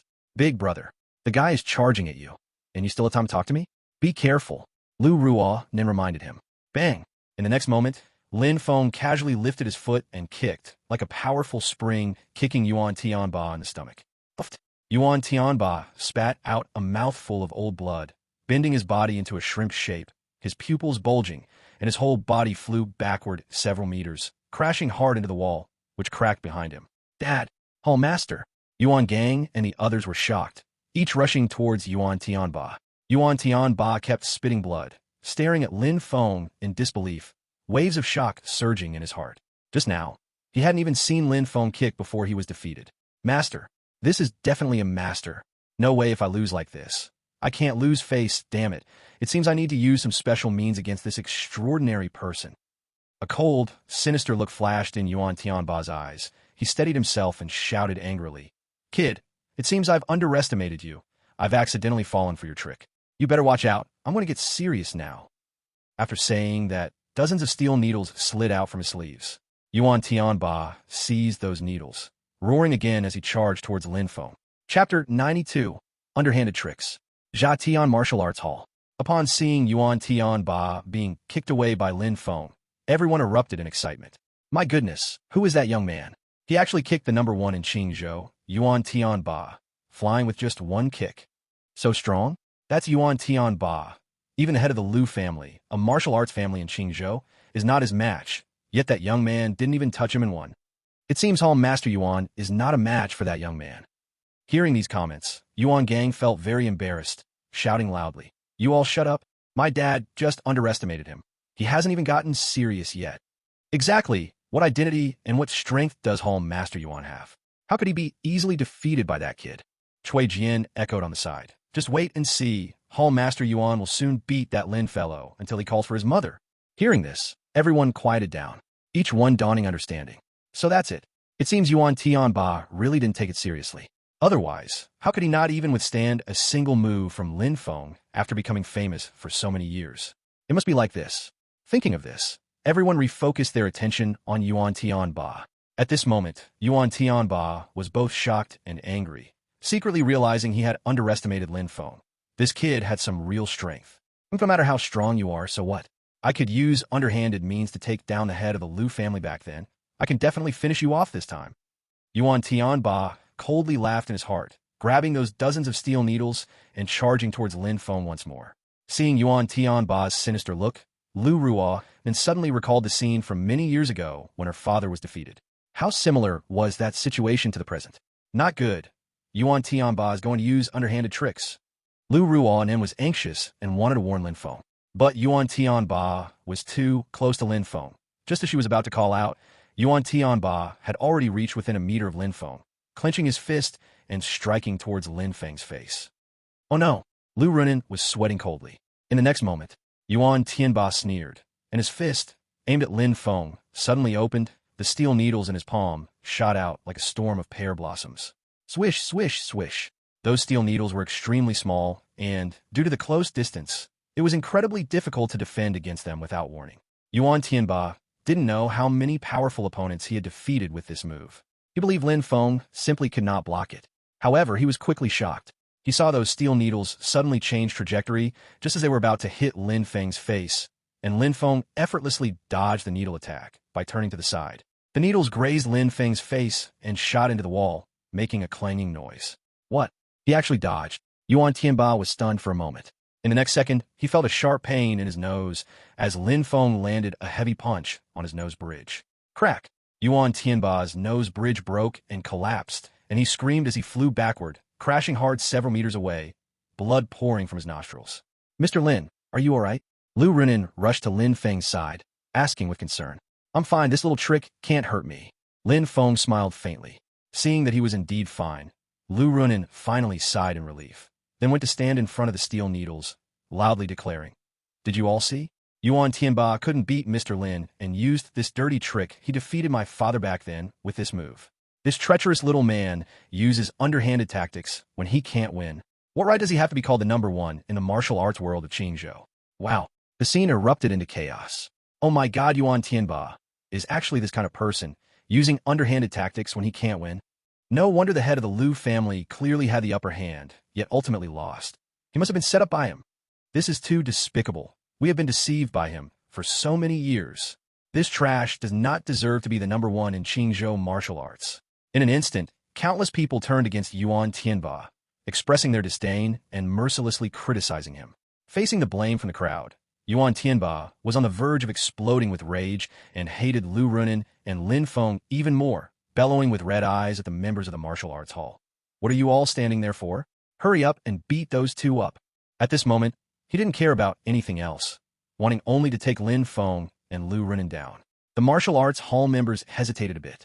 After all, if even the hall master couldn't defeat Lin Feng, they were worried they couldn't beat him. Seeing them still not moving, Cui Jian shouted urgently, "What are you afraid of? There are only 2 of them. You have over 100 people. Do you really think they can take on all of you? Damn it, go now." Yuan Gang was almost in tears from anxiety. He knew that if they didn't teach Lin Feng and Lu Runin a harsh lesson today, who knew what would happen to the Exploding Heaven Martial Arts Hall? Charge! The members of the Exploding Heaven Martial Arts Hall finally reacted, seeing their numbers were overwhelming. They ceased to fear Lin Feng and Lu Runin and rushed towards them together. Seeing a dark mass of people coming, Lu Runin's face changed drastically, and she quickly grabbed Lin Feng's hand. "Lin Feng, we should run." "Run?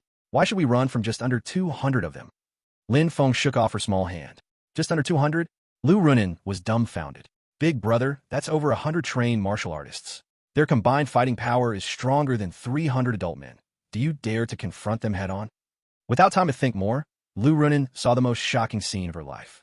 She saw Lin Feng fearlessly charge into the crowd, throwing punch after punch, as if on a stroll, effortlessly sending one martial arts hall member flying after another.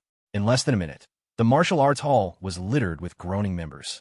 Lin Feng stood proudly, like an invincible god of war. Hiss!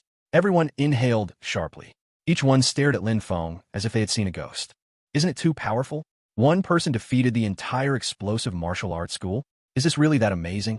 Lu Runin's beautiful eyes widened, feeling breathless. And Cui Jian, Yuan Gang, and Yuan Tianba were totally scared out of their wits. "Oh my goodness, so fierce!" Cui Jian screamed, not caring about his wet pants, rolling and crawling away. Lin Feng ignored him and approached Yuan Tianba and his son. Before he could speak, Yuan Tianba trembled and said, "You are amazing. You won. I admit defeat." "Not enough." Lin Feng shook his head. "Not enough? Lin, what do you mean?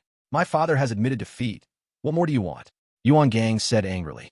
Lin Feng looked down at Yuan Tianba and coldly snorted. "Yuan Tianba, if it weren't for my strong martial power, those steel needles of yours would have killed me just now. You dare to harm me with hidden weapons. You must pay the price." As soon as he finished speaking, Yuan Tianba felt chills run through him, a sense of death spreading all over. He nervously looked up at Lin Feng. What price do you want me to pay?" Chapter 93, Martial Arts Association. Yuan Tianba had never felt such fear before. He realized Lin Feng's presence felt so special. It was as if Lin Feng could destroy him at any moment if he wished.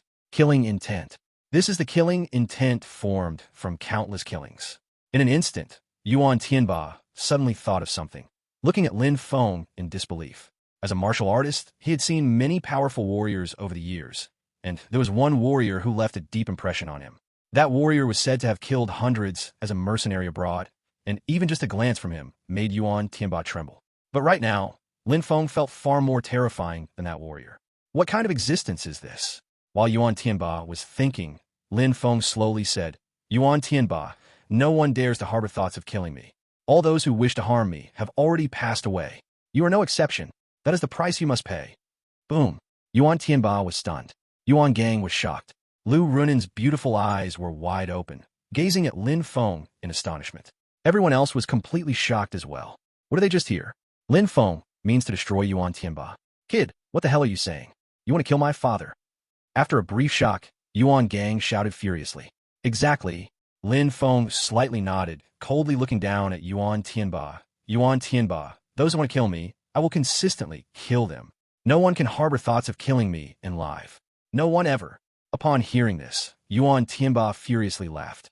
"Kid, do you know what nonsense you were spouting? Dare to try and kill me? I tell you, I am a provisional member of the Jiangnan Province Martial Arts Association. If you dare touch me, the Jiangnan Province Martial Arts Association will definitely not let you go." Hiss! The scene turned cold. The Jiangnan Province Martial Arts Association. That is the force where all martial arts experts in Jiangnan Province gather. Almost no one dares to provoke them. Though Yuan Tianba had not yet become a formal member, his provisional member identity already showed he was recognized by the Martial Arts Association. Once Lin Feng laid a hand on Yuan Tianba, the Jiangnan Province Martial Arts Association would definitely step in. Mr. Lin, don't be impulsive. Lu Runin hurriedly ran to Lin Feng's side, whispering, "We can't afford to provoke the Jiangnan Province Martial Arts Association. Why not let him go?" Even though she longed to kill Yuan Tianba for her father's revenge, the thought of the Martial Arts Association standing behind him made her extremely fearful. Let him go. Lin Feng fell into thought. Seeing him hesitate, Yuan Gang thought he had been scared and started shouting, "Lin, are you scared? I order you to kneel down and apologize to my father and me immediately, or else." Whoosh. Before he could finish speaking, Lin Feng slapped the top of his head. Crack. Yuan Gang's skull cracked open, his pupils bulging, and he fell to the ground like a well-cooked noodle. Instantly died. Silence. Deathly silence. Everyone was stunned. Yuan Tianba was dazed for a moment, then his eyes turned red. He had his son late in life. Yuan Gang was a product he worked so hard to create, and now he died right in front of him? Bastard. What are you doing? What the hell are you doing? You dare to kill my son. I will fight you to the death. Yuan Tianba's eyes bulged in fury, anger clouding his mind, charging at Lin Feng like an enraged lion. You don't know death. Lin Feng shook his head and kicked him in the belly. Boom! Yuan Tianba spat out blood again, flying out of the martial arts hall and collapsed on the ground, unable to rise. Who else is unconvinced? Lin Feng scanned the surroundings and shouted proudly. His voice was like rolling thunder. Everyone was as quiet as cicadas in winter, not daring to breathe. Seeing no one speak, Lin Feng walked out of the exploding sky martial arts hall. After stepping out, he suddenly stopped and stomped his foot. Boom! It sounded like an earthquake. The ground shook violently. A crack spread from under his foot, extending along the wall of the martial arts hall, and it actually reached the plaque of the exploding sky martial arts hall, which exploded into pieces and fell to the ground with a crash. Without looking back, Lin Feng announced loudly, "From now on, the exploding sky martial arts hall is removed from Qingzhou." After finishing, Lin Feng turned to leave. "Brat, don't you dare leave." A weak voice came. Lin Feng stopped again and turned his head to see Yuan Tianba struggling to crawl up not far away, his eyes red with rage. Not dead. Lin Feng frowned slightly, somewhat surprised. He knew that his kick just now, although not using even 1/10 of his strength, was enough to kill an ordinary martial artist. Unexpectedly, Yuan Tianba was so tough he was still alive. Forget it. I said you must die. So you must die? Lin Feng sneered, walking directly towards Yuan Tianba. Watching Lin Feng approach, Yuan Tianba was both fearful and furious, hoarsely shouting, "Brat, you dare to kill my son, destroy my martial arts hall, I will ensure your death." Is that so? Lin Feng scoffed, spreading his fingers and slapping down towards Yuan Tianba. Just when he was about to hit Yuan Tianba, a stone shot through the air and hit Lin Feng's hand. At the moment of impact, Lin Feng's hand momentarily felt numb from the immense force of the stone. However, Lin Feng's power was terrifying. He immediately smashed the stone into dust. "Young man, you are so bold to dare hurt a Huiyan of our martial arts association? Who gave you the courage?" An old man in a long robe walked over. Seeing the old man, Yuan Tianba was overjoyed. "Director Du, quickly, help me kill that guy." Director Du? Could this person be Du Lungtong, one of the 12 directors of the Martial Arts Association? Lu Runin's expression changed, murmuring, "I have long heard rumors that Du Lungtong has come to Qingzhou to recruit new members. Could the new member be Yuan Tianba? Oh no, this is a huge disaster." While saying this, Du Lungtong approached Lin Feng, saying as he walked, "Young man, you do know that Yuan Tianba is a Kun selected by our Martial Arts Association, right? So what if I know? And what if I don't?" Lin Feng laughed loudly. Du Lungtong saw him so arrogant and immediately became furious. "You young man, since you know he is my association Xinghuiyan, how dare you take his life? You really have no regard for my Martial Arts Association. I now order you as a director of the Martial Arts Association to kneel down and apologize. Then come with me to the Martial Arts Association to accept your punishment." Hearing this, Lu Runin became anxious and quickly said, "Director Du, this is a misunderstanding, please." Misunderstanding. Du Lungtong coldly glanced at Lu Runin, snorting, "I personally saw him try to kill our Tingwan in public. What misunderstanding is there? I see you are in cahoots with him, right? You also kneel down and go to accept your punishment." Chapter 94, Momentum. Du Lingtong's momentum was extremely strong. Even Lu Runin, a girl raised in a martial arts family, was greatly frightened. She knew all too well the consequences of going to the Martial Arts Association for judgment.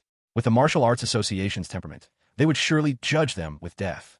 After all, Yuan Tianba was a Zhenhuian of the Martial Arts Association, and Lin Feng nearly killed Yuan Tianba. How could the Martial Arts Association not execute Lin Feng to establish their authority? Faced with Du Liding's pressing aura, Lu Runin instinctively cast a pleading glance at Lin Feng. You are nothing, and you dare to make us kneel? Lin Feng was completely unafraid and declared with authority, Director Du, this is my grievance with Yuan Tianba. I advise you not to meddle recklessly, and do not provoke my anger. I do not wish to have a conflict with your martial arts association. While I am still calm, either get lost or stay here forever. Lin Feng has roamed the world. Having said he would take Yuan Tianba's life, he would take Yuan Tianba's life. Who dares to stop him? Who can block him? Du Liding did not expect Lin Feng to disregard their martial arts association so much. Not only did he not yield to his authority, but instead dared to threaten him. Immediately, Du Liding became angry and laughed. Young man, you have quite the bold words. Since you refuse to kneel, then I, this director, will make you kneel. As soon as he finished speaking, Du Liding shouted, like a fierce leopard charging at Lin Feng. His speed was faster than Yuan Tianba. His attack was even more ruthless than Yuan Tianba. Seeing Du Liding strike, Yuan Tianba laughed wildly. Lin, you dare to kill my son, dare to destroy my martial arts hall? Today, Director Du will surely kill you on spot. As soon as he finished speaking, Lin Feng stepped out, twisting his fist and slamming it toward Du Liding. Roar! A fist was launched. Dragon roared and tiger howled. The void shook crazily. An illusory image of a true dragon appeared at the end of his fist, roaring. What is this? Du Liding's pupils shrank violently, terrified by this punch, and he subconsciously wanted to retreat. Unfortunately, it was too late. Boom! Lin Feng's furious punch struck like lightning on Du Liding's fist, the terrifying force directly turning Du Liding's fist along with his whole arm into a cloud of blood. Du Liding's eyes bulged, feeling as if he had been hit by a speeding truck, spitting blood and flying backward. Wow! Du Liding fell several meters away, a mouthful of black blood mixed with internal organ fragments spewed out. Director Du, Yuan Tianba's expression changed dramatically, completely stunned. Although Du Liding was not the strongest in the Martial Arts Association, he was one of the 12 directors, with martial power at least 10 times stronger than him. He never expected even Du Liding could not withstand a punch from Lin Feng. Just as he was thinking, he saw Du Liding staring hard at Lin Feng, struggling to utter a few words. Kid, who? Who are you? Bang! As the last word fell, Du Liding's pupils scattered, his head smashing to the ground, completely dead. Seeing Du Liding die, the onlookers were so scared they scattered and fled. Yuan Tianba sat on the ground, utterly terrified. You actually killed Director Du? Are you crazy? Don't you fear the Martial Arts Association's pursuit? Lin Feng did not answer, lifting a foot and stepping on Yuan Tianba's chest. Crack! Yuan Tianba's chest caved in, utterly dead. Even in death, he could not have imagined Lin Feng would be so bold. Let's go. Lin Feng retracted his foot, striving to suppress his violent killing intent, turning to Lu Runin and saying a word. The appearance of Du Liding had provoked him, awakening years of buried battlefield killing intent. For a moment, he seemed to return to the slaughter battlefield, with only the thought of annihilating all enemies. Okay, Mr. Lin. Lu Runin was so shocked by Lin Feng that she was at a loss, nodding dumbly, then obediently got into the car with Lin Feng and drove away. After they left, the members of the blasted martial arts hall finally reacted. A member shouted, "Everyone, hurry and call the guarding bureau. Let them catch that Lin guy." So many of us saw him kill the master of the hall. The evidence is solid, and the guard bureau will definitely arrest them and shoot them. As soon as he finished speaking, he was immediately surrounded by a group of women in special uniforms. The leading woman pointed a gun at his forehead, her voice cold and ruthless. If you dare to make a call, I will shoot you dead. Remember, this place is now under the control of the Maple Temple, and anyone who dares to speak of what happened here will die. These words clearly fell into the ears of everyone, so frightening that they nearly fainted. The martial arts hall member was even more terrified, shaking and saying, "My lady, spare my life, spare my life. I dare not, I dare not." The Maple Temple woman shot at the ground beneath him, creating a pit on the ground. Countless people were so scared they fainted. Withdraw. The Maple Temple woman put away her gun and quickly disappeared with her companions. On the other side, Lu Runin looked at Lin Feng with lingering fear, her voice trembling. Mr. Lin, you were too impulsive, right? Now that you've killed Du Lungtong and Yuan Tianba, the Martial Arts Association will definitely not let you go. Lin Feng looked down on her concern and said indifferently, Do you know I'm the head of the Maple Temple? Do you think I would be afraid of a mere martial arts association? Upon hearing this, Lu Runin was stunned. That's right. Lin Feng is indeed the head of the Maple Temple. The Maple Temple holds great power belonging to the government, while the Martial Arts Association is merely a civilian force formed by martial arts experts in Jiangnan province. What is there for Lin Feng to fear? Thinking of this, Lu Runin felt somewhat relieved and admired Lin Feng even more. Miss Lu. At this moment, Lin Feng was about to ask something. Before he could finish speaking, Lu Runin quickly stated, Mr. Lin, please rest assured. Since you have already defeated Yuan Tianba to avenge my father as agreed, from now on, I will be Miss Bai Yi's personal bodyguard. I will wholeheartedly protect Miss Bai's safety. Very good. Lin Feng nodded in satisfaction and directly threw a manual to Lu Runin. Your strength is still not strong enough. This is a military boxing technique I personally modified. Practice it well. Lu Runin took the manual and glanced at it, her beautiful eyes widening in shock, trembling with excitement. Such a powerful boxing technique. If I master this, my strength will probably be unmatched in the entire Jiangnan province. She grew up in a martial arts family, so she could naturally see the value of this military boxing technique. Immediately, Lu Runin cupped her fists at Lin Feng and declared, Mr. Lin, I, Lu Runin, swear to you that as long as I have breath in my body, no one can harm Miss Bai. Good. Lin Feng smiled with satisfaction. Soon, the two returned to the Nanji group and met Bai Yi. Before Bai Yi could say anything, Lu Runin said to her, Miss Bai, from now on, I will protect your safety 24 hours a day. If anyone wants to harm you, they must step over my dead body first. What? You really want to be my bodyguard? Bai Yi was completely stunned. This was the daughter of a first-rate wealthy family in Qingzhou, yet she was truly going to be a bodyguard for this second-rate wealthy family's daughter? It felt like a dream. Chapter 95, Xiongzhou. The five major first-rate wealthy families in Qingzhou have always been high above, their comprehensive strength far outpacing those second-rate wealthy families. In the past, let alone having a first-rate wealthy family's daughter as Bai Yi's bodyguard, even if Bai Yi wanted to meet Lu Runin, it would have been quite unrealistic. Now, Lu Runin actually lowered herself and became her personal bodyguard. Bai Yi felt it was too surreal. Unable to help it, she looked at Lin Feng, her eyes full of admiration and heat. She clearly knew that Lu Runin's willingness to be her protector was entirely due to Lin Feng's influence. Nanji, if you hadn't perished in that great fire, Mr. Lin would have surely helped you rise to an unimaginable height with the Su family. I didn't expect Bai Yi, to be so fortunate to experience the blessings that should have belonged to you. Bai Yi couldn't help but think of her good friend Su Nanji, and her eyes turned red. Miss Bai, what's wrong? Lin Feng, noticing Bai Yi's odd behavior, asked with concern. Bai Yi hurriedly replied, Mr. Lin, I'm fine. Thank you for doing so much for me. It's nothing. Lin Feng smiled slightly, feeling that with Lu Runin's protection in the open and Inga's protection in the shadows, Bai Yi should be quite safe now. It seems it's time to visit Jiangnan province and ask the Japanese envoy Kyuten Sabi stationed there about the Blood Moon Ring. After thinking for a while, Lin Feng decided to go to Jiangnan province to meet Kyuten Sabi. After all, before the Jisha Society's downfall in Japan, the president, Dong Jinger, had said that they wanted to dig up the Su family's graveyard because they received an order from Kyuten Sabi to search for the Blood Moon Ring. The Blood Moon Ring might be closely related to the fire that devastated the Su family. Through the Blood Moon Ring, Lin Feng vaguely felt he could find Su Nanji. Thinking of this, Lin Feng turned to Bai Yi and said, Miss Bai, I have a few matters to attend to, so I will leave first. If you have any questions, just call me anytime. Bai Yi felt inexplicably reluctant, her small mouth opening and closing as if she wanted to say something. In the end, Bai Yi swallowed her words and smiled. Since Mr. Lin has matters to handle, please go ahead. All right. Lin Feng nodded and quickly walked out of the office. As soon as he stepped out of the office, he bumped into Su Wei. Su Wei seemed to have quickly settled into the role of Bai Yi's secretary, holding a stack of folders in her arms.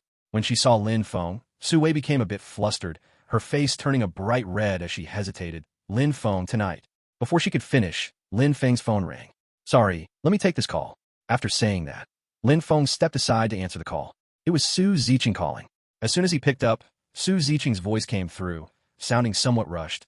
Master, we have news about Miss Su. Boom. Like thunder crashing down. Even though Lin Feng was as calm as a mountain before, his expression suddenly changed. Ever since he learned from Wei Zhongxian and the Wei family that Su Nanji might still be alive, he had been investigating clues about her. Now, the clues had finally surfaced. "Where is Miss Su?" Lin Feng's voice trembled slightly. His emotions were extremely excited.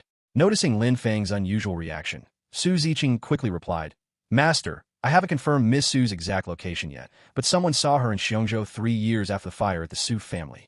Xiongzhou. Lin Feng was taken aback. Xiongzhou is one of the 7 major cities under Jiangnan province, even larger than Qingzhou. Plus, Xiongzhou is the closest city to Qingzhou. "Yes, master," Su Ziqing added. "I found the person who saw Miss Su.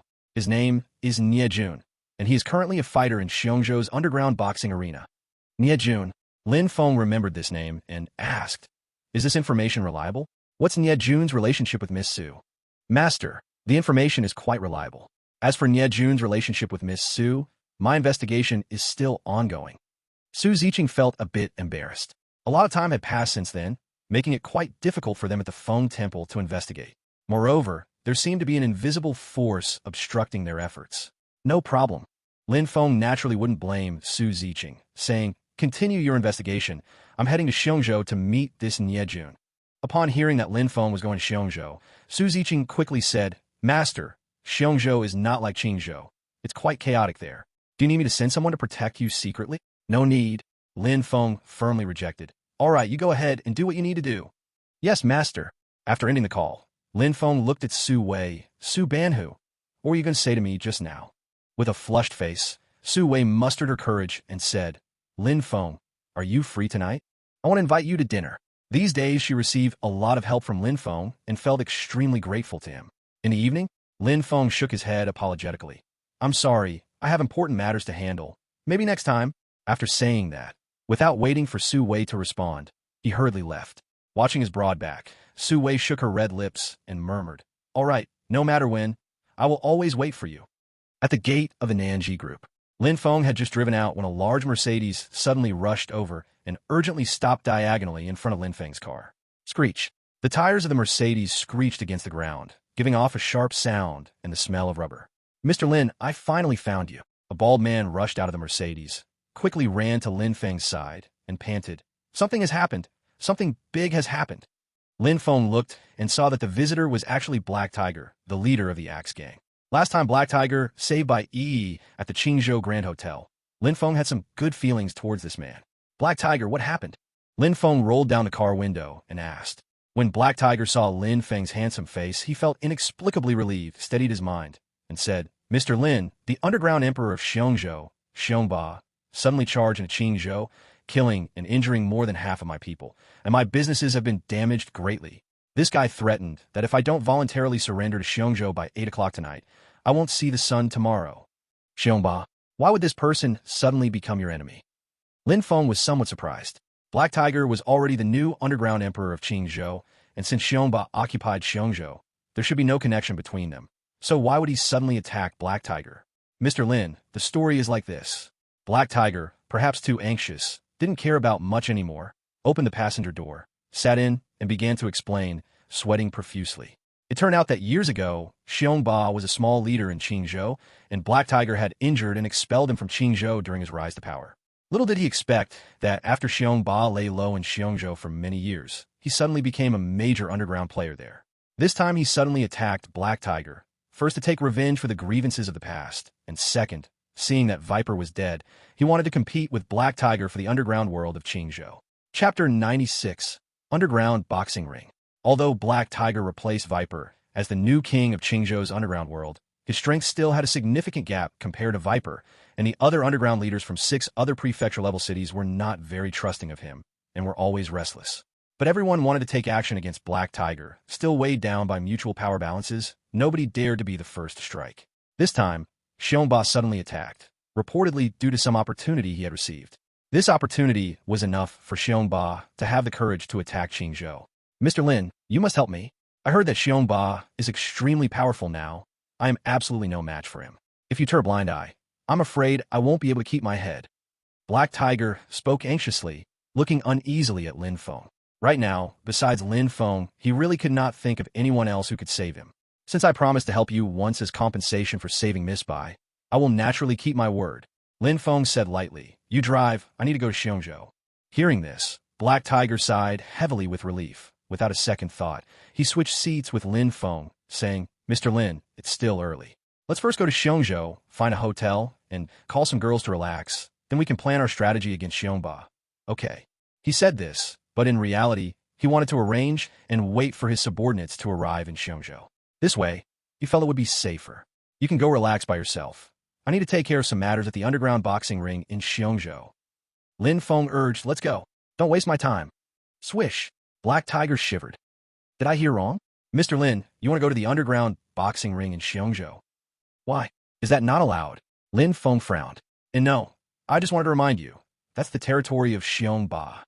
Black Tiger's face turned a bit pale. If you were scared, you could just not go. How could Lin Feng look down on Xiongba? Let's go, I have to follow you. Black Tiger, who was terrified in Qingzhou, was even more scared on Xiongba's territory. If he didn't stay close to Lin Feng, he was afraid he wouldn't even know how he died. If you're going, stop talking nonsense and drive. Lin Feng said irritably. Black Tiger nodded vigorously. All right, I will drive now. Mr. Lin, please don't be angry. Soon, Black Tiger took Lin Feng and sped towards Xiongzhou. Meanwhile, in the Eastern Japan Affairs office of Jiangnan Province, in the office of the Foreign Affairs Ambassador, Jiuting Shabi was reviewing documents. A cold and beautiful woman, wearing a kimono and wooden clogs, walked in. Ambassador Shabi, something happened in Qingzhou. What? Did Dong Jingrijuan get discovered by the Dragon Country's Guardian Bureau while searching for the Blood Moon Ring? Such a small matter is easy to handle. Just let Dong Jingrijuan scatter some wealth. They will surely turn a blind eye. Jiuting Shabi laughed without raising his head. His eyes were filled with disdain.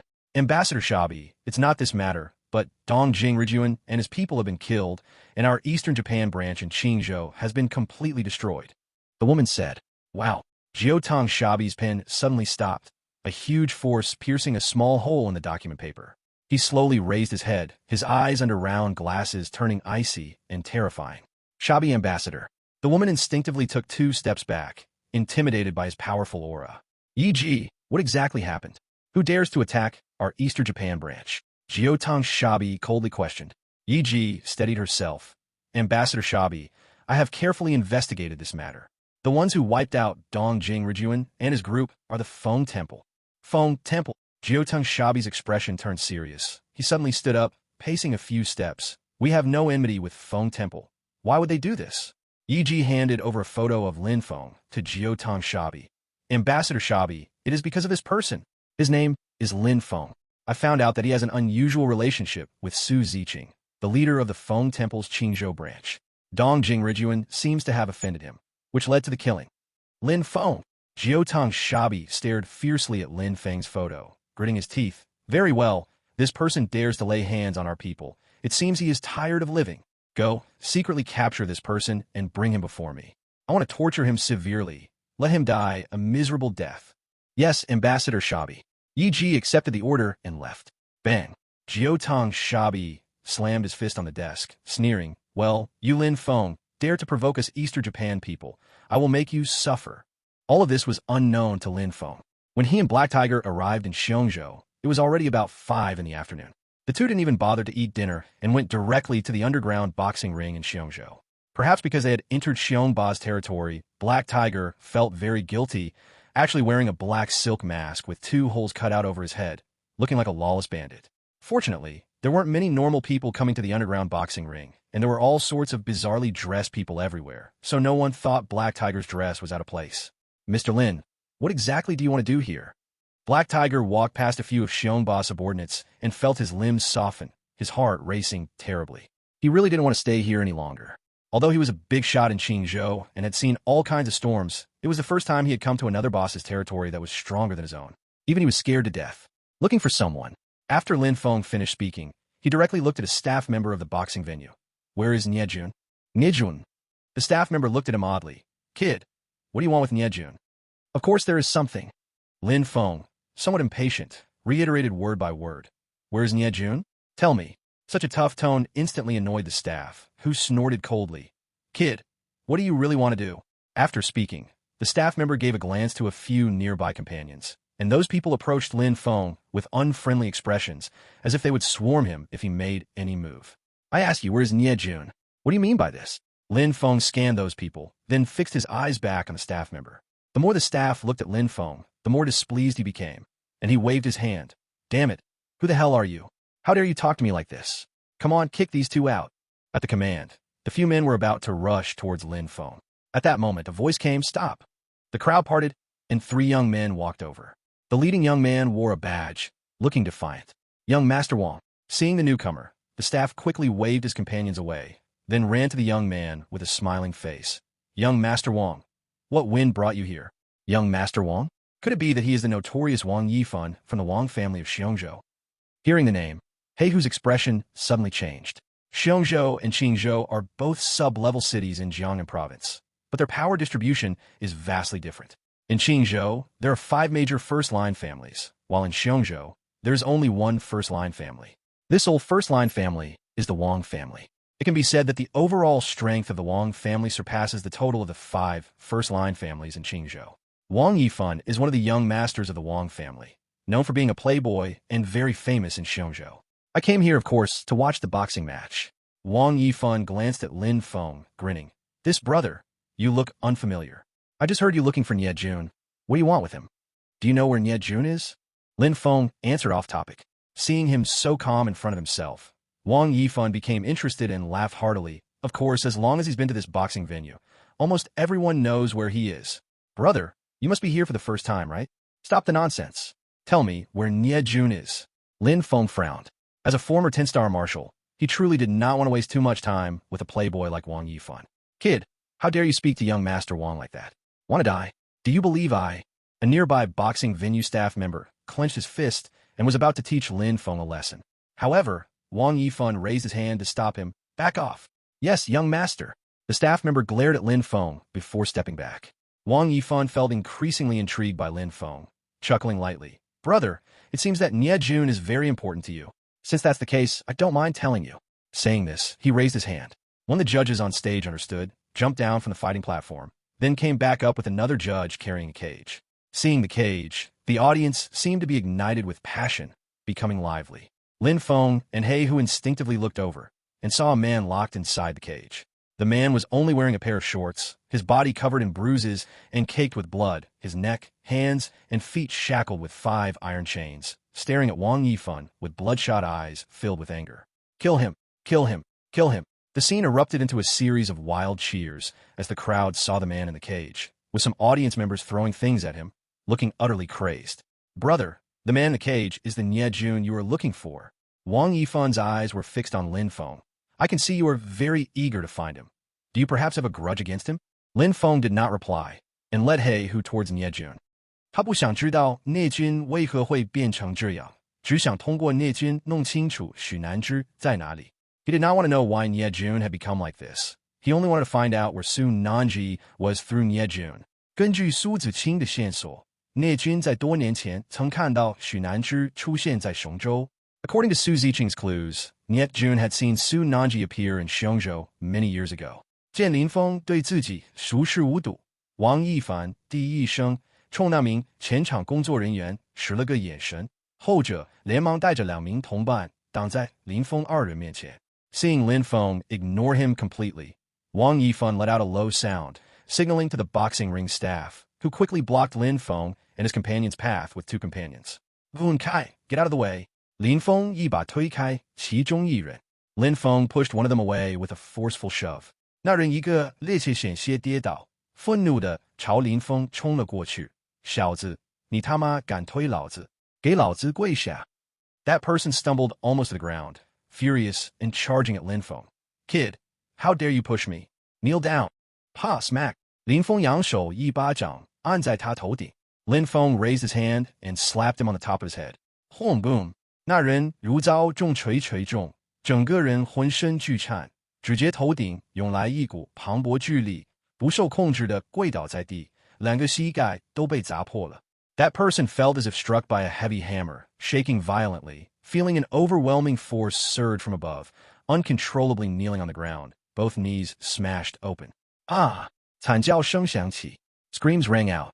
王一凡眼中露出意外与兴奋之色，抚掌称赞：高手！想不到居然是个高手。Wang Yifan's eyes showed surprise and excitement, clapping his hands to praise. A master? I didn't expect him to be a master. 不管你是谁，别来招惹我。谢谢。No matter who you are, don't provoke me. Thank you. 林峰冷冷地看了眼王一凡，旋即继续朝台上走去。Lin Feng gave Wang Yifan a cold glance, and then continued walking towards the stage. 那名前场工作人员愤怒地便要抓向林峰，然而被王一凡再度制止。That boxing ring staff member angrily tried to grab Lin Feng, but was stopped again by Wang Yifan. 王一凡望着林峰背影说道：“兄弟，你好像不太懂这里的规矩。想要接近本少的肉山，你必须得打赢一名拳手才行。” Wang Yifan looked at Lin Feng's back and said, Bro, you seem to not understand the rules here. If you want to get close to my meat mountain, you have to defeat a boxer first. 肉山 Meat Mountain? 林峰不解地看向黑虎，后者连忙解释：“林先生，在雄州有些权贵人士会豢养仆人，有些仆人会不小心得罪主人，便会被主人送到这里当别人发泄的肉靶子，俗称肉山。通过别人教训发泄怒火在肉山身上，便能满足那些主人的变态报复心理。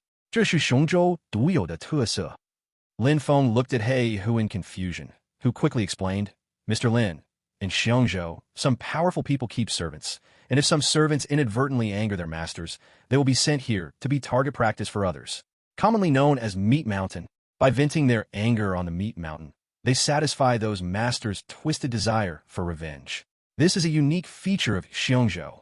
一听这话，林峰算是明白为何聂军身上会伤痕累累了，恐怕是被别人发泄怒火了。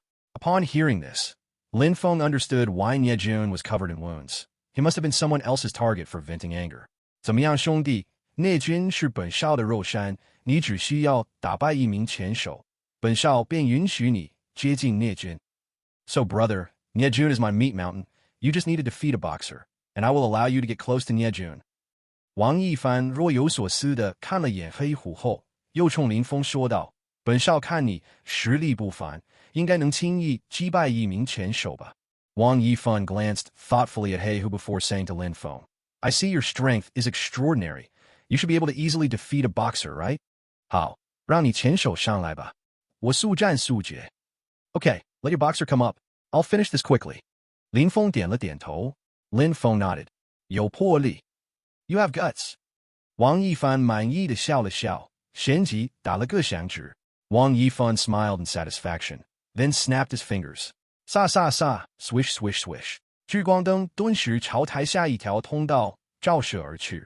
The spotlight immediately shone on a passageway in the arena. 很快，一名戴着拳套、皮肤黝黑、全身肌肉膨胀的壮汉气势汹汹走了出来。Soon, a muscular man with black skin and wearing boxing gloves walked out aggressively. 是铁拳泰山。It's Iron Fist Taishan. 天哪，泰山要第一个上场了吗？他可是在昨晚接连击败10名拳手的牛逼人物啊。Oh my God, Taishan is coming up first? He is the amazing guy who defeated 10 boxers last night. 精彩，太精彩了。Fantastic, so exciting. 观众们再度沸腾了起来。The audience erupted in excitement again. 泰山双拳对碰着，犹如黑猩猩般砸着自己胸膛，气势汹汹地朝台上走去。Taishan pounded his fists together, like a gorilla beating its chest, storming towards the stage. 等他走到台上时，凶狠的目光朝王一凡看来，发出一阵形同野兽般的暴吼：“王少爷，谁跟我打？” When he reached the stage, his fierce gaze turned to Wang Yifan, letting out a roar like a beast. Young Master Wang, who will fight me? To him, Wang Yifan 指了指林峰。Wang Yifan pointed at Lin Feng. 泰山看了眼林峰，见林峰体型普通，个子也不够高时，顿时鄙夷道：“王少爷，您没开玩笑吧？我泰山什么时候这么不值钱了？随便叫个垃圾也敢跟我打？” Taishan glanced at Lin Feng, noticing Lin Feng's ordinary size and height, and immediately sarcastically said, Young Master Wang, are you joking? When has Taishan been so worthless? Just calling some trash to fight me. 垃圾？他可不是什么垃圾。泰山，你不一定能打赢他。Trash? He is not trash. Taishan, You might not win against him. Wang Yifan 故意激怒着泰山. Wang Yifan deliberately provoked Taishan. 不可能. Impossible. 泰山目光猛地射向林峰，遥遥朝林峰一指。弱鸡，王少爷扬言我打不过你，我不信，你敢不敢上来跟我过过招？ Taishan's gaze shot towards Lin Feng, pointing at him from a distance. Weakling young Master Wang claims I can't defeat you. I don't believe it. Do you dare come up and spar with me? 有何不敢? Why would I be afraid? 林峰冷笑，负手朝台上走去。Lin Feng sneered, walking up to the stage with his hands behind his back. 一看跟泰山对战的居然是林峰，观众们都惊呆了。The audience was shocked to see that the one fighting Taishan was actually Lin Feng. 不是吧？他这么瘦小，能跟泰山打？ No way. He is so small. Can he really fight Taishan? 完了，泰山怕是要将他暴打。It's over. Taishan is going to beat him badly. 咱们这前场，啥时候什么阿猫阿狗都能上了？ When did our boxing ring allow anyone in? 现场议论纷纷. People were discussing in whispers all around. 而王一凡则跟两名跟班坐在了座位上. Meanwhile, Wang Yifan sat down with his two henchmen. A subordinate said, Young Master Wang, are you sending that kid to his death? Taishan has killed many fighters recently. This guy probably can't withstand even one punch from him. Another subordinate laughed. That's for sure. Taishan's strength is in the top 10 of this fighting arena. Dealing with a young punk like that isn't easy to finish in a minute. Wang Yifan glanced at them. What do you understand? I am doing this only to add some excitement to the upcoming match. That young man is so arrogant. It's just right for me to use Taishan's hands to teach him a lesson. Chapter 98, Toughness. Wang Yifan, even in Xiongzhou, does not dare to provoke Xiongba. He has never encountered a young man like Lin Feng who looks down on him like this. Although he always wore a smiling face on the surface, he was already thinking about how to teach Lin Feng a lesson in his heart. However, someone like him does not need to get his hands dirty to teach someone a lesson. He prefers to play some tricks. Wonderful, wonderful young Master Wang. The two subordinates' eyes lit up as they simultaneously gave Wang Yifan a thumbs up, their faces full of flattery. At that moment, Lin Feng walked onto the fighting stage, turned, and looked at Wang Yifan. Wang Yifan, I defeated Taishan. Nie Jun wants me to take him away. Wang Yifan did not expect Lin Feng to dare to call his name directly, making him even angrier, but he still kept a smiling expression. Good. I agree with you. Use all your strength to fight. Lin Feng turned around and casually glanced at Taishan. Such a dismissive attitude instantly filled Taishan with rage. Kid, are you looking for death? If I don't kill you today, I don't believe Taishan. As soon as he finished speaking, without waiting for the referee to signal the start, he charged at Lin Feng with fists clenched, radiating murderous intent. His physique was like an iron tower, and as he ran, the fighting stage shook. It's over. That kid is finished. Countless spectators felt nervous. Wang Yifan smirked mockingly and turned to one subordinate. Go call the arena owner down. I need to discuss how to establish Taishan's image and make more money using him. The subordinate was about to leave when suddenly, a horrified scream echoed across the arena. Everyone hurriedly looked, only to see Lin Feng rush out, landing an uppercut that directly hit Taishan's chin as he rushed forward. Crack! The sound of bones breaking exploded. Taishan, weighing at least 300 pounds, instantly flew up like a meatball. Then, Taishan flew several meters and crashed heavily onto the fighting stage, his neck broken, dying instantly. The spectators' eyes nearly popped out, all with their mouths wide open, unable to utter a single word. One punch, just one punch, and Lin Feng knocked Taishan out. This felt like a dream. What? Wang Yifan stood up in shock, staring incredulously at Lin Feng on the stage. He never expected Lin Feng to be so formidable. Young Master Wang Taishan is dead. One subordinate ran to check on Taishan, then rushed to Wang Yifan, panicking. That kid killed Taishan with one punch. Damn! Wang Yifan was furious. He originally wanted to use Taishan to kill Lin Feng and make Taishan more popular through this fight, so they could make more money using him. Now great, Taishan is dead. My god, is this a dream? Taishan was actually killed by that kid. This is too ridiculous, right? Taishan is one of the top 10 fighters in the arena. And just like that, he's gone. Who is that guy? After a brief silence, intense discussions erupted at the scene, everyone shocked by Lin Feng. Heihu swallowed hard, thinking that Lin Feng was too fierce. How could he take down Taishan so easily? But soon, Heihu realized something was wrong. A fighter like Taishan is generally a money-making machine in underground boxing. Lin Feng killed him with a single punch. Wouldn't that lead to big trouble? Oh no, this is going to create a mess. Heihu was shocked and quickly looked around.